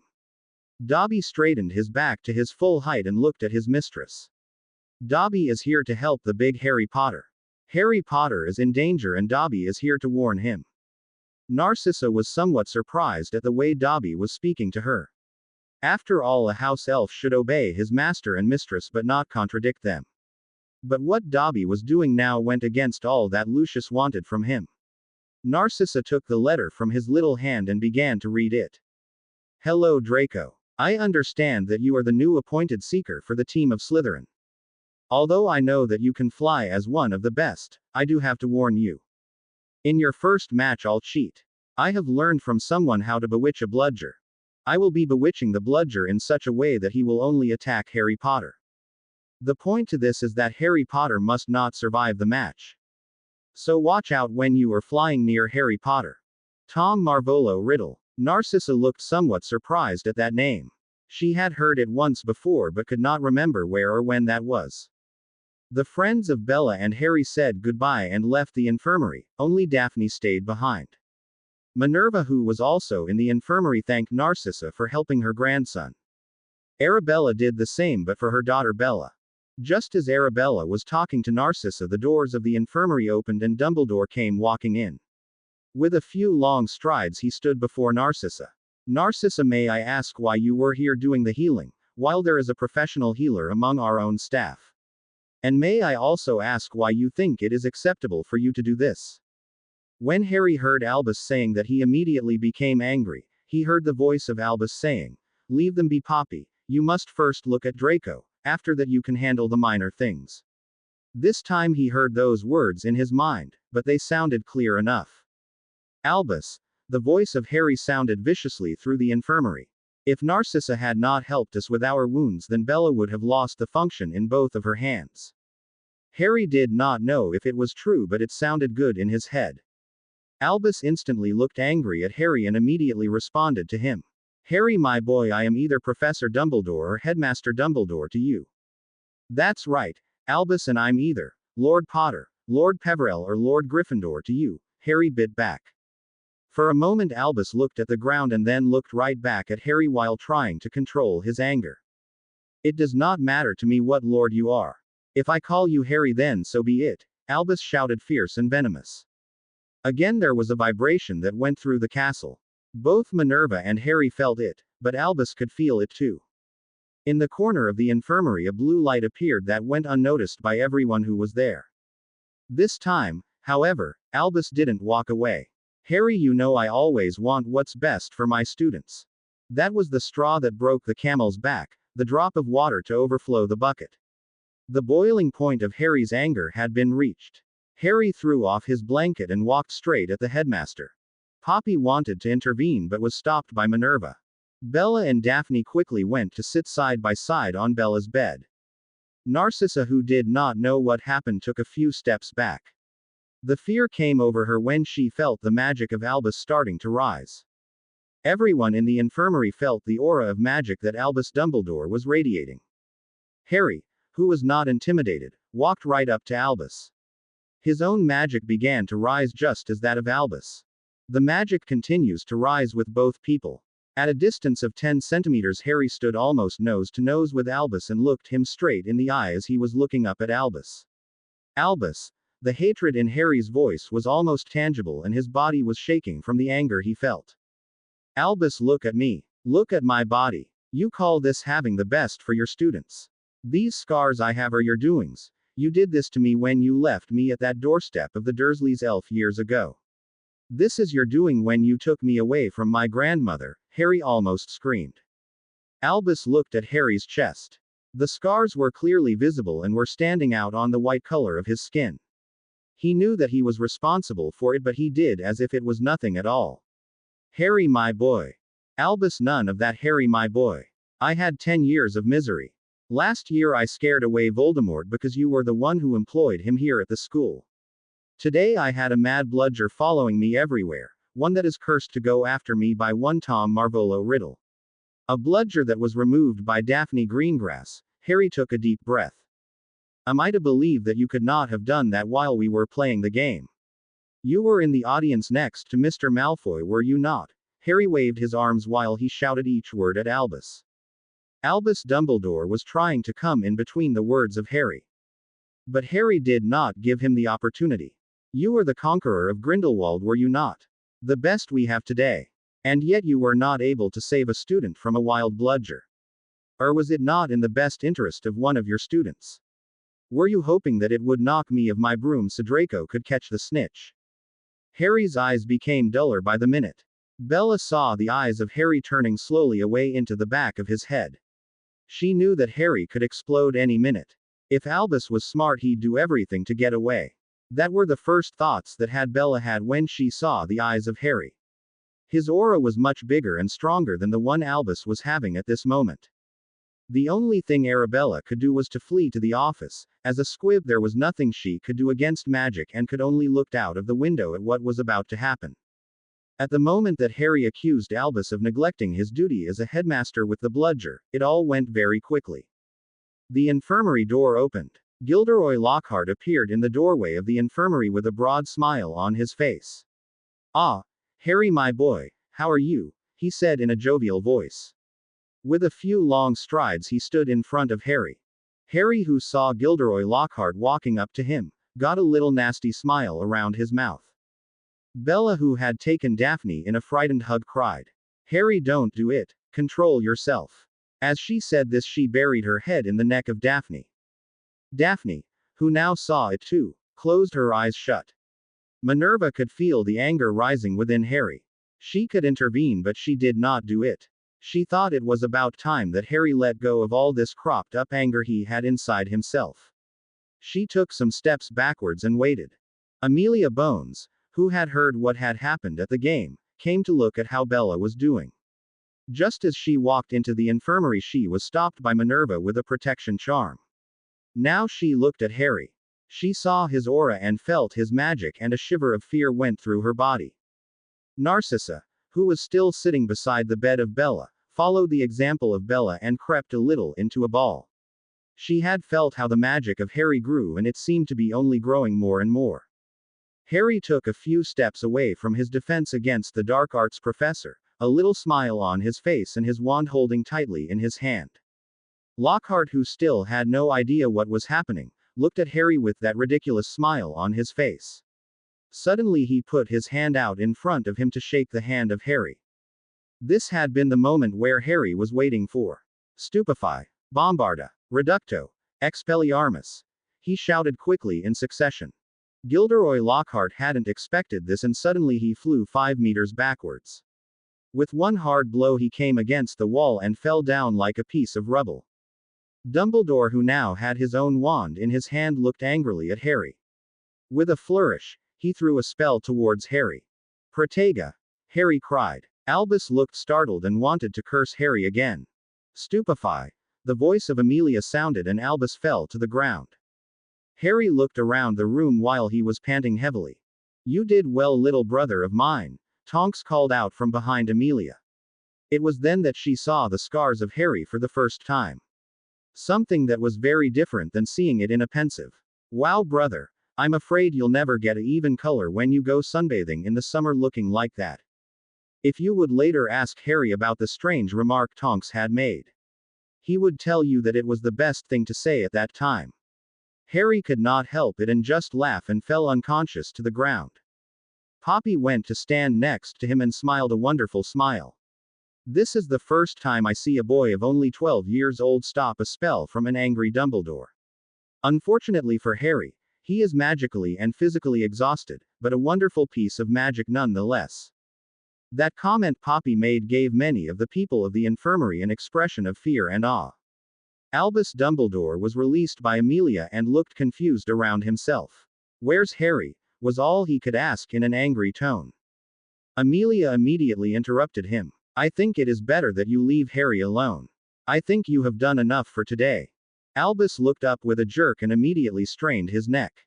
He had his wand in his hand and pointing it angrily at Amelia. Amelia, who looked directly at the tip of his wand, just raised an eyebrow at Albus. Albus looked at Amelia and slowly lowered his wand. "Why should I leave Harry alone? I'm still the headmaster," was his challenging question. "Really, Albus? You really want to know?" Albus looked thoughtfully at Amelia. He slowly shook his head. With his head hanging down, Albus walked out of the infirmary. Lockhart, who was awakened by Tonks, got up and ran away screaming, sounding like a girl. Poppy Pomfrey smiled at the others and lowered Harry between Bella and Daphne, who had made a place for him between them on the bed. The two girls took him into a hug and held him closely. From out of the corner the light glided towards Harry. Slowly it went through Harry and disappeared into thin air. "Thanks, lady," Harry mumbled. Slowly he opened his eyes and looked around himself. Everyone looked at him, smiling broadly. Harry saw everyone smiling and looked down. "I'm sorry I let myself go. I guess I now have to make apologies to some people. Harry told them a little bit shyly. Everyone immediately waved it away and told him that they first had to give their apologies for what they have done to him. Harry looked to his left and saw Narcissa sitting next to Bella. Please do not be angry with Dobby. He just wanted to warn me because I was kind to him in our first year. Narcissa looked from Dobby to the loving and smiling face of Bella where Dobby stood next to Merlin. She looked so much like her little sister. Narcissa stood and looked at everyone and nodded. Dobby, I was not aware that you've been here, but keep it away from Lucius. Now she glanced at Tonks. Could you be so kind and ask Andromeda if I could come and visit her next week or so? Tonks nodded and said she would pass it along. Now she looked at Harry. I'm going home to say that I have only helped Bella. You I did not care about. She sighed deeply and looked Harry with sympathy in her eyes. I'm sorry, Harry. Draco and Lucius do not like you. She walked to the door and looked over her shoulder at Harry. A small smile appeared on her face. Goodbye, Lord Potter. And Narcissa disappeared from sight. Bella had a satisfied smile when she saw Narcissa walk away and out of the infirmary. She knew that Narcissa had her reservations about Harry. She at least did not place a label on people like Lucius and Draco did. No, Bella knew that there was still hope for her sister now she knew what she was like. The only downside was that they could not tell her that she was her real sister. Around 8 o'clock in the evening, Harry and Daphne were told in a lovely way and at one point to leave the infirmary, by a smiling Poppy. Bella had to stay another night, which would be a tough one. That was what Poppy had told her. Harry walked hand in hand with Daphne back to their common room. I want to kill, maim and torture. Harry heard the voice again. His first instinct was to go right over to the place he heard the voice. Luckily Daphne was next to him to hold him back. Harry told her that he heard the voice again and wanted to pull her towards it. Daphne convinced him that he had to wait for just a little bit. Together they walked to the crowd that had already formed in the hallway. They did not know what happened, but there was no way they could blame Harry for it, they thought. They had it so wrong. Daphne just walked around the corner just behind Harry and the first thing she heard was Draco Malfoy. Look, there he is, that's the heir of Slytherin. Look what he has done with the mudblood and his camera. He has done this because he just wanted one picture. Next he be killing you because you said hi. Harry looked over the shoulder of one of the students and saw Colin Creevey lying there. He was just like the cat and was petrified with fear. He remembered telling him no when he asked for a picture. It was not that he did not want to give him one. But Colin Creevey did ask him in the middle of the Great Hall and he was just too embarrassed to say yes. But Draco had much more to say. I tell you, he may be the heir of Slytherin, but I have heard from my mother that Potter is a real baby. He's crying like a little boy when he was in the infirmary. He was crying so much that my mother would not take care of him. Daphne began to pull Harry away from the crowd. She was afraid that he was going to be angry again. But when she glanced at his face, she saw that he was glaring at Draco, but his eyes were merry. Slowly they walked further down a couple of corridors. Some corridors and stairs further. Daphne turned her head to Harry. Harry, how is it that you were not angry with Draco? Harry thought a bit before he gave Daphne answers while he was laughing a little. Draco said that his mother did not want to take care of me. Daphne looked at him and nodded. But she did not understand him. He told me nothing about my scars or that one-sided battle I had with Lockhart. Now it was Daphne who had to think for a moment. You're right, Harry. She didn't tell him anything about you, she only told him what she said she would. I think you have another admirer in one Narcissa Malfoy, Daphne said with a smirk. At those words, Harry could not help to roll his eyes with a small smile on his own face. Together they continued towards their common room. In a corner of one of the corridors they saw a crying Ginny sitting against a wall. Harry said that he didn't want to go to her. He could still remember the last time he saw her on the train and especially how she ran away. So with a little push he pushed Daphne towards her. Ginny, are you all right? Can I do something for you? Daphne asked in a small voice. Ginny now looked at Daphne and saw that Harry was waiting on her on the other side of the corridor. Harry will remain there unless you want him to be here with us, Daphne explained to Ginny. Ginny immediately shook her head from left to right. Daphne sat down beside her on the floor and looked at her with questioning eyes. She did not know how long she sat there, but it took a long time before Ginny started to say something. I do terrible things, Daphne. And all I want is to be a friend to Harry. Daphne looked at her uncomprehendingly and wanted to actually force her to say what she meant. But she also knew that if she would do that, Ginny would immediately shut her mouth tightly. Daphne, would you pay attention to Harry? She asked suddenly. Daphne nodded in the affirmative.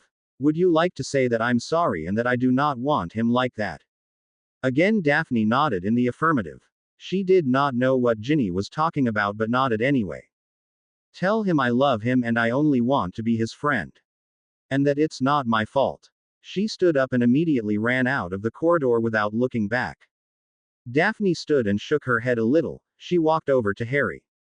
When he asked her what she had heard, she shrugged. Sorry, Harry. I know nothing, and what I know I did not understand at all. She loves you, but it's not her fault, and sorry, but she only wants to be your friend. Harry looked at Daphne with raised eyebrows.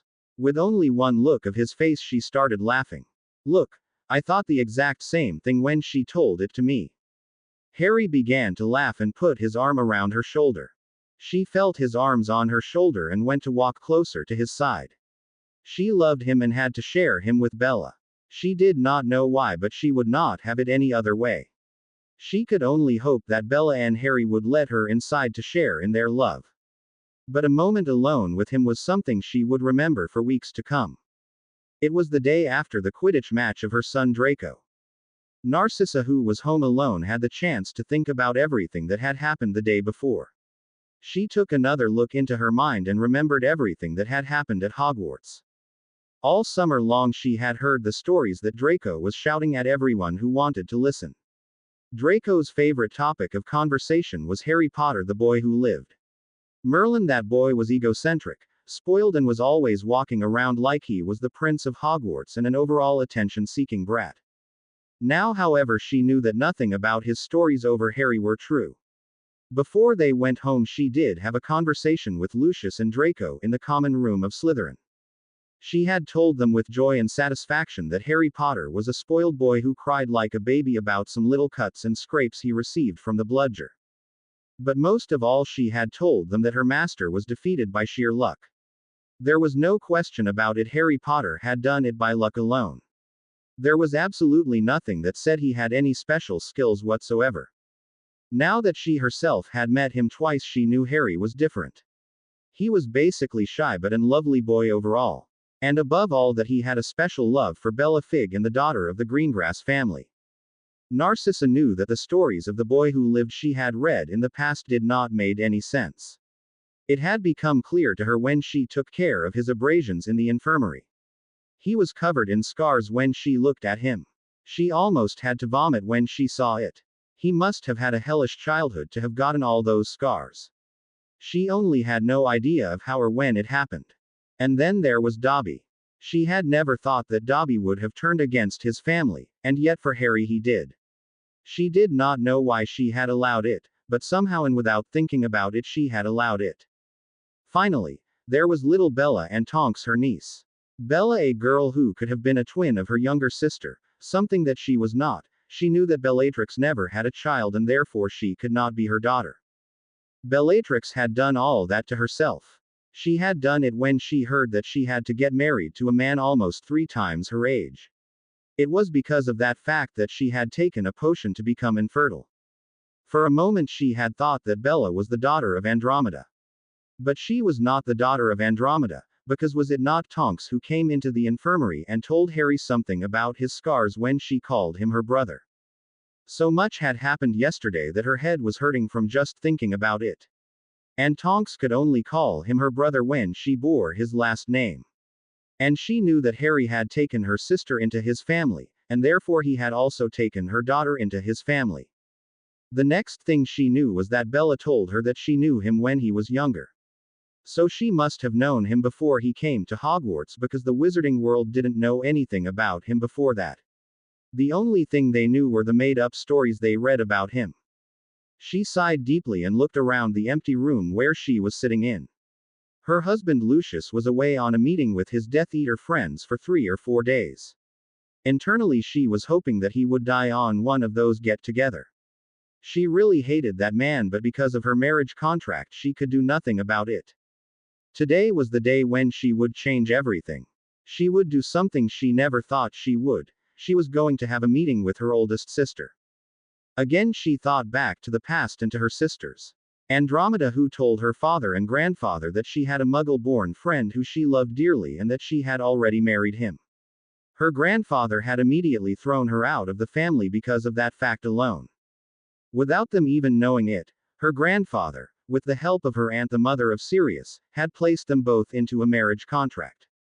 Narcissa had to marry Lucius Malfoy. And Bellatrix had to marry one of the Lestrange brothers. Both of them were immediately thrown into the inner circle of the followers of Lord Voldemort. Narcissa had given her husband a son and left it at that. To the outside world, she played his trophy wife as it was expected from a pure-blood wife. But at home she did not even touch him. She wanted nothing to do with him or the Lord of Darkness. For Bellatrix it had been a totally different matter.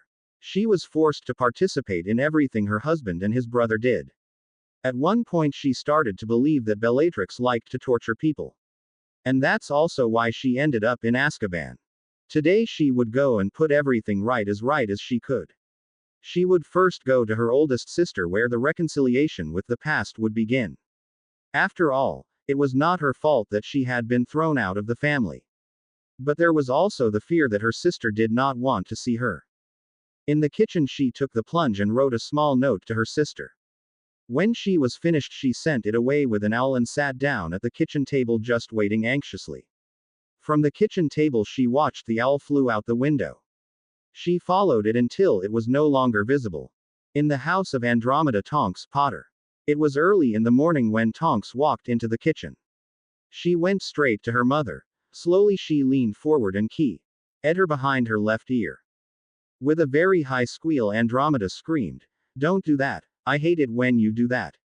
"Sorry, Mom, but Sirius told me that I had to do it to you because it was fun," Tonks said with a smile. "I wish Harry had never introduced him to you. If we ever get his Scrania S out of Azkaban I will personally curse him into next week. He will wish that he would be back in Azkaban within the hour," Andromeda said. Tonks sat down across from her mother while she was laughing hard at what her mother had said. Her mother had always been a strict person, but now that she again was a part of an ancient and noble family she was letting her hair down, so to speak, and Tonks liked it a lot. This was the mother she had known before Sirius went to Azkaban and the Potters were still alive. Andromeda looked at her daughter who was now cramming her mouth full of eggs. "Tell me again what Narcissa asked you yesterday." Tonks, who was now struggling while she was trying to swallow her fried eggs, looked sideways at her mother. "I have already told you yesterday," she said. "She asked me if she could come and visit you." Andromeda had heard her correctly the evening before. But she had hoped that she had been wrong anyway. She was wondering what her sister wanted from her, especially at this time, now that she was a Potter. It was also at that moment that an owl tapped on the window. Tonks opened the window so that the owl could come inside. He dropped a letter in mid-flight on the table and immediately flew away. Andromeda took the letter and began to read it. "Dear Andromeda Potter, Tonks. Dear sister, you might think, why now? Why now after all these years? I'm sorry, dear sister of my. I do not know what to say to make amends. But I'm very happy with what young Lord Potter has done for you and your daughter. I have a lot of questions, but I also want you back with me.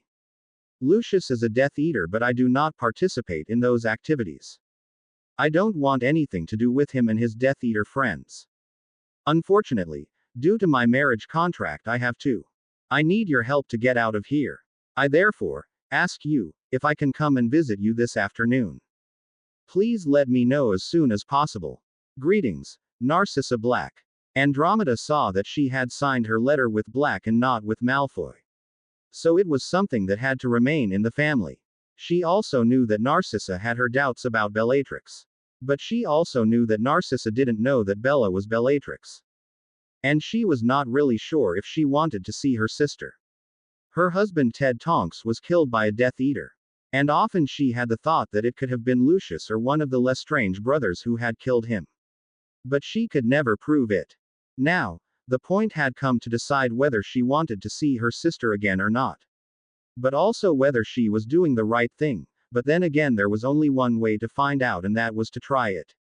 Narcissa Malfoy. Narcissa stood before the mirror and was ready to go to her older sister. The nerves she could feel in her throat.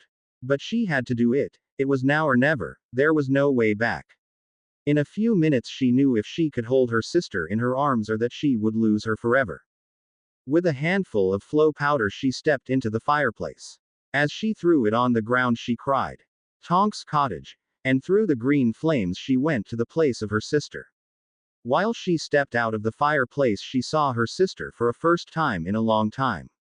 She stopped the urge to embrace her once she saw her and knew that it would take some time before she could do that.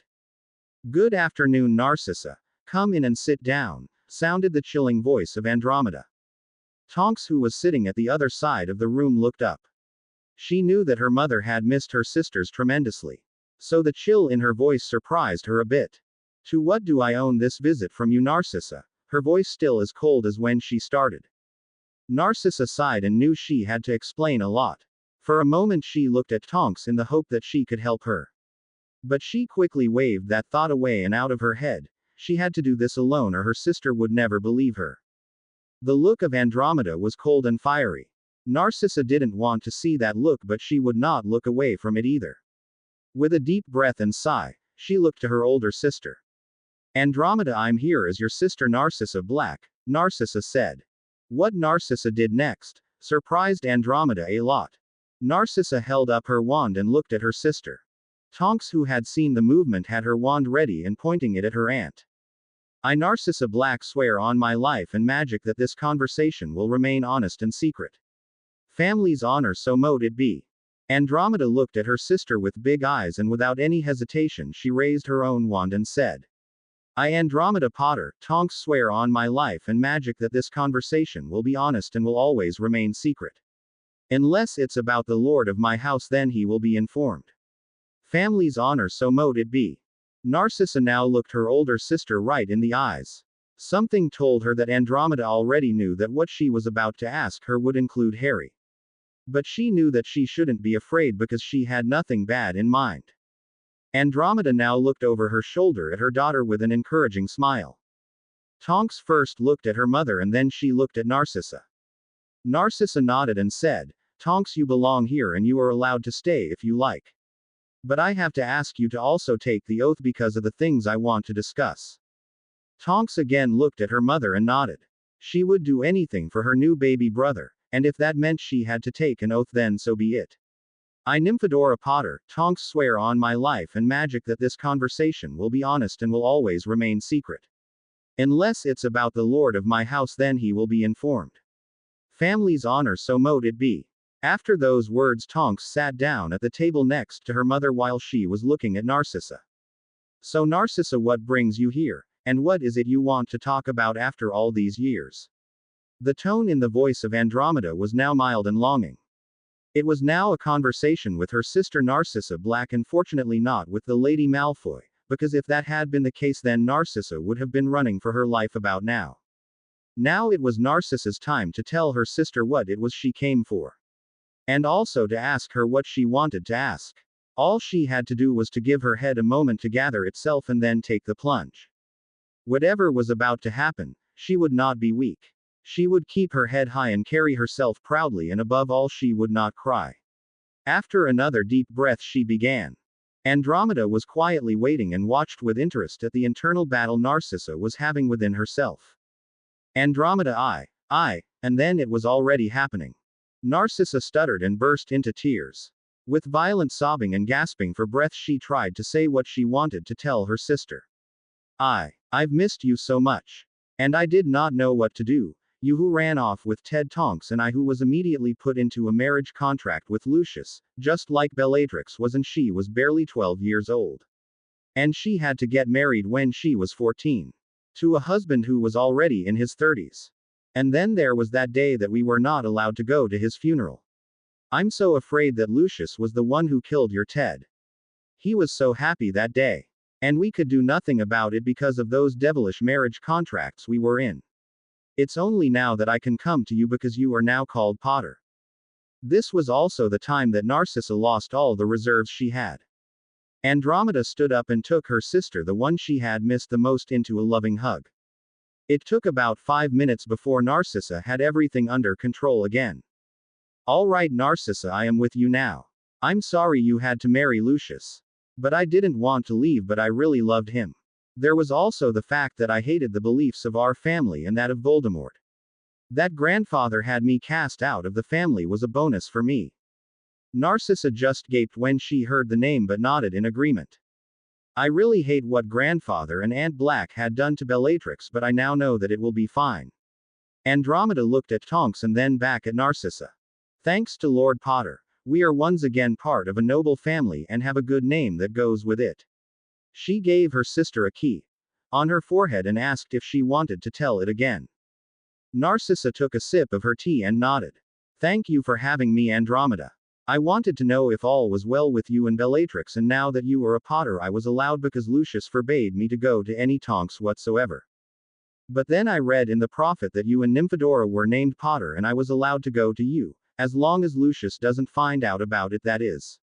In the infirmary I saw how much Tonks looked at Harry and how much she cared for him. It was all so clearly to see in her eyes. And I've been in awe when I saw how easy it was for him to curse that professor, a boy of only 12 who already was so quick with his wand. Andromeda smiled broadly at her words. Narcissa raised an eyebrow and looked at her quizzically when she saw Andromeda smiling so broadly. Narcissa, Harry has been told that he must prepare himself for a big fight that is to come. More than that I cannot tell you because that's not my place, but I can tell you that Tonks here is giving him and his friends some lessons. Narcissa looked at Tonks and gave her an approving smile. Again there was a dubious look of Andromeda and she asked, "Why is it that you have so much interest in the lord of my house and the brother of my daughter, my Lord Harry James Potter?" Narcissa swallowed a bit and instantly looked at the ground. As she answered Andromeda she kept her eyes on the ground. "I hate Lucius, and especially after the death of your Ted." Andromeda gasped a little bit for a breath when she heard Narcissa talking about her Ted, but waited patiently for what was to come. On the day of his death it was like Lucius was having a celebrating party. It still sickens me whenever I think about it. On the day of his funeral I was refused to be with you. I as his wife was not to be seen as a mudblood lover, he said. Narcissa almost began to lose it again but kept herself from losing it completely. After a few minutes she could continue. In our marriage contract there was only one stipulation, only one thing I had to do. I only had to give him a son for the continuance of the family name. Luckily for me I was successful with our first child. Now the only thing I have to do is be the trophy wife he desires. First I wanted to raise Draco as a good boy that would turn out to be a respected man. But that also was not to be. Lucius is raising him like the Death Eater, just like he himself is. Andromeda heard it all, and was still wondering what all that had to do with the lord of her house. But she expected, however, that it could come at any time. Just while Andromeda started to wonder, Narcissa immediately went over to what she wanted from Lord Potter. At the end of the first year Draco came home with the most terrible stories. Potter was just too awful for words, according to him, that is. At that time I did believe those stories because we all heard how he was living like a prince in the Muggle world. As I read in the Morning Prophet where he had brought you into his family, I started to think otherwise. Why did he wait until after his first year to bring you into the family, and why was there never an earlier mention about his grandmother? I do remember Minerva McGonagall from my school days. She never seemed like a witch to wait at the sideline until her grandson was old enough, and she definitely didn't seem like a woman who would abandon her grandson. In the infirmary, I saw how he took care of that Bella girl from Arabella Fig, and how he defended himself when Albus threw a spell at him. For a moment I thought that Draco was right about him. The way that he refused my treatment of his wounds made me think he was a spoiled brat. But that disappeared directly when I saw all the scars he has on his back and chest. When Narcissa mentioned those scars, Tonks burst into tears and ran from the room sobbing loudly. Narcissa wanted to stand up, but Tonks had already left the room. Andromeda gestured her that she had to let her go, but she also mentioned that Narcissa had to go on with her story. Andromeda knew that whatever it was that Narcissa wanted to say, she couldn't let anything come between it. She also knew that Tonks needed a moment for herself, and would be alright. It was something that had happened before. I do not know what happened to him or why he received all those scars, but this has been happening to him for more than a year, I think. I did ask Bella if all of those scars came from he who must not be named. But she told me not, but that it was after that. I want you to warn Lord Potter that he should watch his back. Dobby our elf is helping him while he is not allowed to do that. That kid is very special. I know it's very rare when a house elf goes against the will of his master. I also know that Lucius and Draco would do anything to ruin his life, so he really has to watch his back. Now Narcissa looked a bit shyly at Andromeda more than she had done before. Would you also ask Lord Potter if he would bring me into his family? I would also like to ask you if you would go to Bellatrix for me. I'm not allowed to go to a Lestrange by Lucius, but I would like to know how she is doing. Andromeda smiled at Narcissa and told her that she would warn him. She could, however, not join the family. The only way to join the family was if her marriage would be dissolved. And that was something that could only be done by Lord Black or by Lord Malfoy. Bellatrix was another story because she was no longer a Lestrange. Narcissa would be able to visit her herself. The latter was news of her, but it made Narcissa look happy and relieved. The rest of the afternoon they reminisced about their youth and agreed that they would do it more often and as secretly as they could, just so that Lucius would not find out about their get-together. The next day she decided to go and visit Bellatrix. Now that she knew that she was a black again, there was nothing Lucius could do to keep her away. That was why Narcissa was walking at 2 in the afternoon past the cells on her way to Bellatrix. When she arrived at the cell of Bellatrix, she stopped and swallowed. She walked slowly to the cell and looked inside. Bellatrix, it's me, Narcissa, she said as gently as possible. What are you doing here? Did Lucius not forbid you to come to me? I'm a Death Eater who was arrested while he bribed his freedom. The words from Bellatrix sounded harsh and angry. Narcissa was shocked at her response but kept her face tight and without any expression. You are a black again, and I wasn't allowed to go to any Lestrange. There was a loud laughter coming from the cell. Narcissa didn't quite understand it and was shocked when Bellatrix suddenly stood in front of her with her face pressed against the bars. Well, I just love to be a black again. One first and only marriage is over and there is already another marriage contract for me in which I was entered. Narcissa clearly didn't understand what Bellatrix meant, and dared not really ask what she was talking about. A couple of cells down there was another voice Narcissa remembered. Come on, Bella, it's not that bad. Voldemort is dead and now there is hope for you. Narcissa knew that it was the voice of Sirius and walked over to him. Sadly she looked at Sirius. Hi Sissy, how are you today? Sirius said with his trademark smile. Narcissa sighed and gave him an sad answer. Sirius, he is not death, he will come back. There are signs, vague signs, but they are there. Luckily, the Death Eaters are too stupid to understand them, but he will come back. Harry has defeated him again last year, but that will not last, he will come back. From the cell of Bellatrix came a little sobbing sound. Narcissa looked anxiously at the cell of Bellatrix. Sirius said that she had to go to her. Narcissa stood and right away walked over to her. Bella, is there something I can do for you? While she looked at the red eyes of her sister. Tell me it's not true. Tell me he's not coming back, Bellatrix asked her pleadingly. I'm sorry, Bellatrix. But he will come back. Tears came right back in the eyes of Bellatrix. Her eyes were glassy with tears. Do you know what the first is that he's going to do when he returns? Bellatrix asked Narcissa. Sure, the first thing he will do is hunt down Harry Potter and kill him, Narcissa said without thinking. Bellatrix dropped down like a sack of potatoes. She was crying with her back against the wall of her cell. Narcissa, who totally did not understand her younger sister, just looked and asked, Bellatrix, what do you care if he goes after Harry Potter? The look Bellatrix gave her after those words was deadly. Narcissa stepped back and away from the cell. The look Bellatrix gave her made her tremble like a leaf. She became so fearful of that look. But why, Bellatrix? Why do you look at me like that? The marriage contract is with a Potter. I have to marry Harry Potter. She screamed at Narcissa. Our grandfather had already made the contract. And now I must marry him. And I want to marry him. I love him, she whispered softly with tears running down her cheeks. Narcissa did not know what to say to Bellatrix. Slowly she got up and left Azkaban. She went home by herself, and the first thing she did was to grab a bottle of fire whiskey from the cabinet. She stumbled over to the couch and slumped down on it. While she sat there, all that happened today went through her thoughts. Now she felt even worse than she had ever felt before. Never before had she heard her sister say she loved someone. Never before had she seen her sister as a heap of misery. She knew that the Dementors would make Azkaban a living hell for anyone who was in there. But this was due to Potter. Her little sister was in love with Harry Potter. And then there was the way her elder sister protected him. She even took him into her oath the day before. She could also remember how Tonks ran away crying when she had talked about his scars. Andromeda had told her that she could not say anything about those scars. But for her they were a terrible sight to see. That night after the visit in Azkaban she had a nightmare about it. Without really thinking about it, she drank the whole bottle of fire whiskey. She became really drunk and fell asleep on the couch.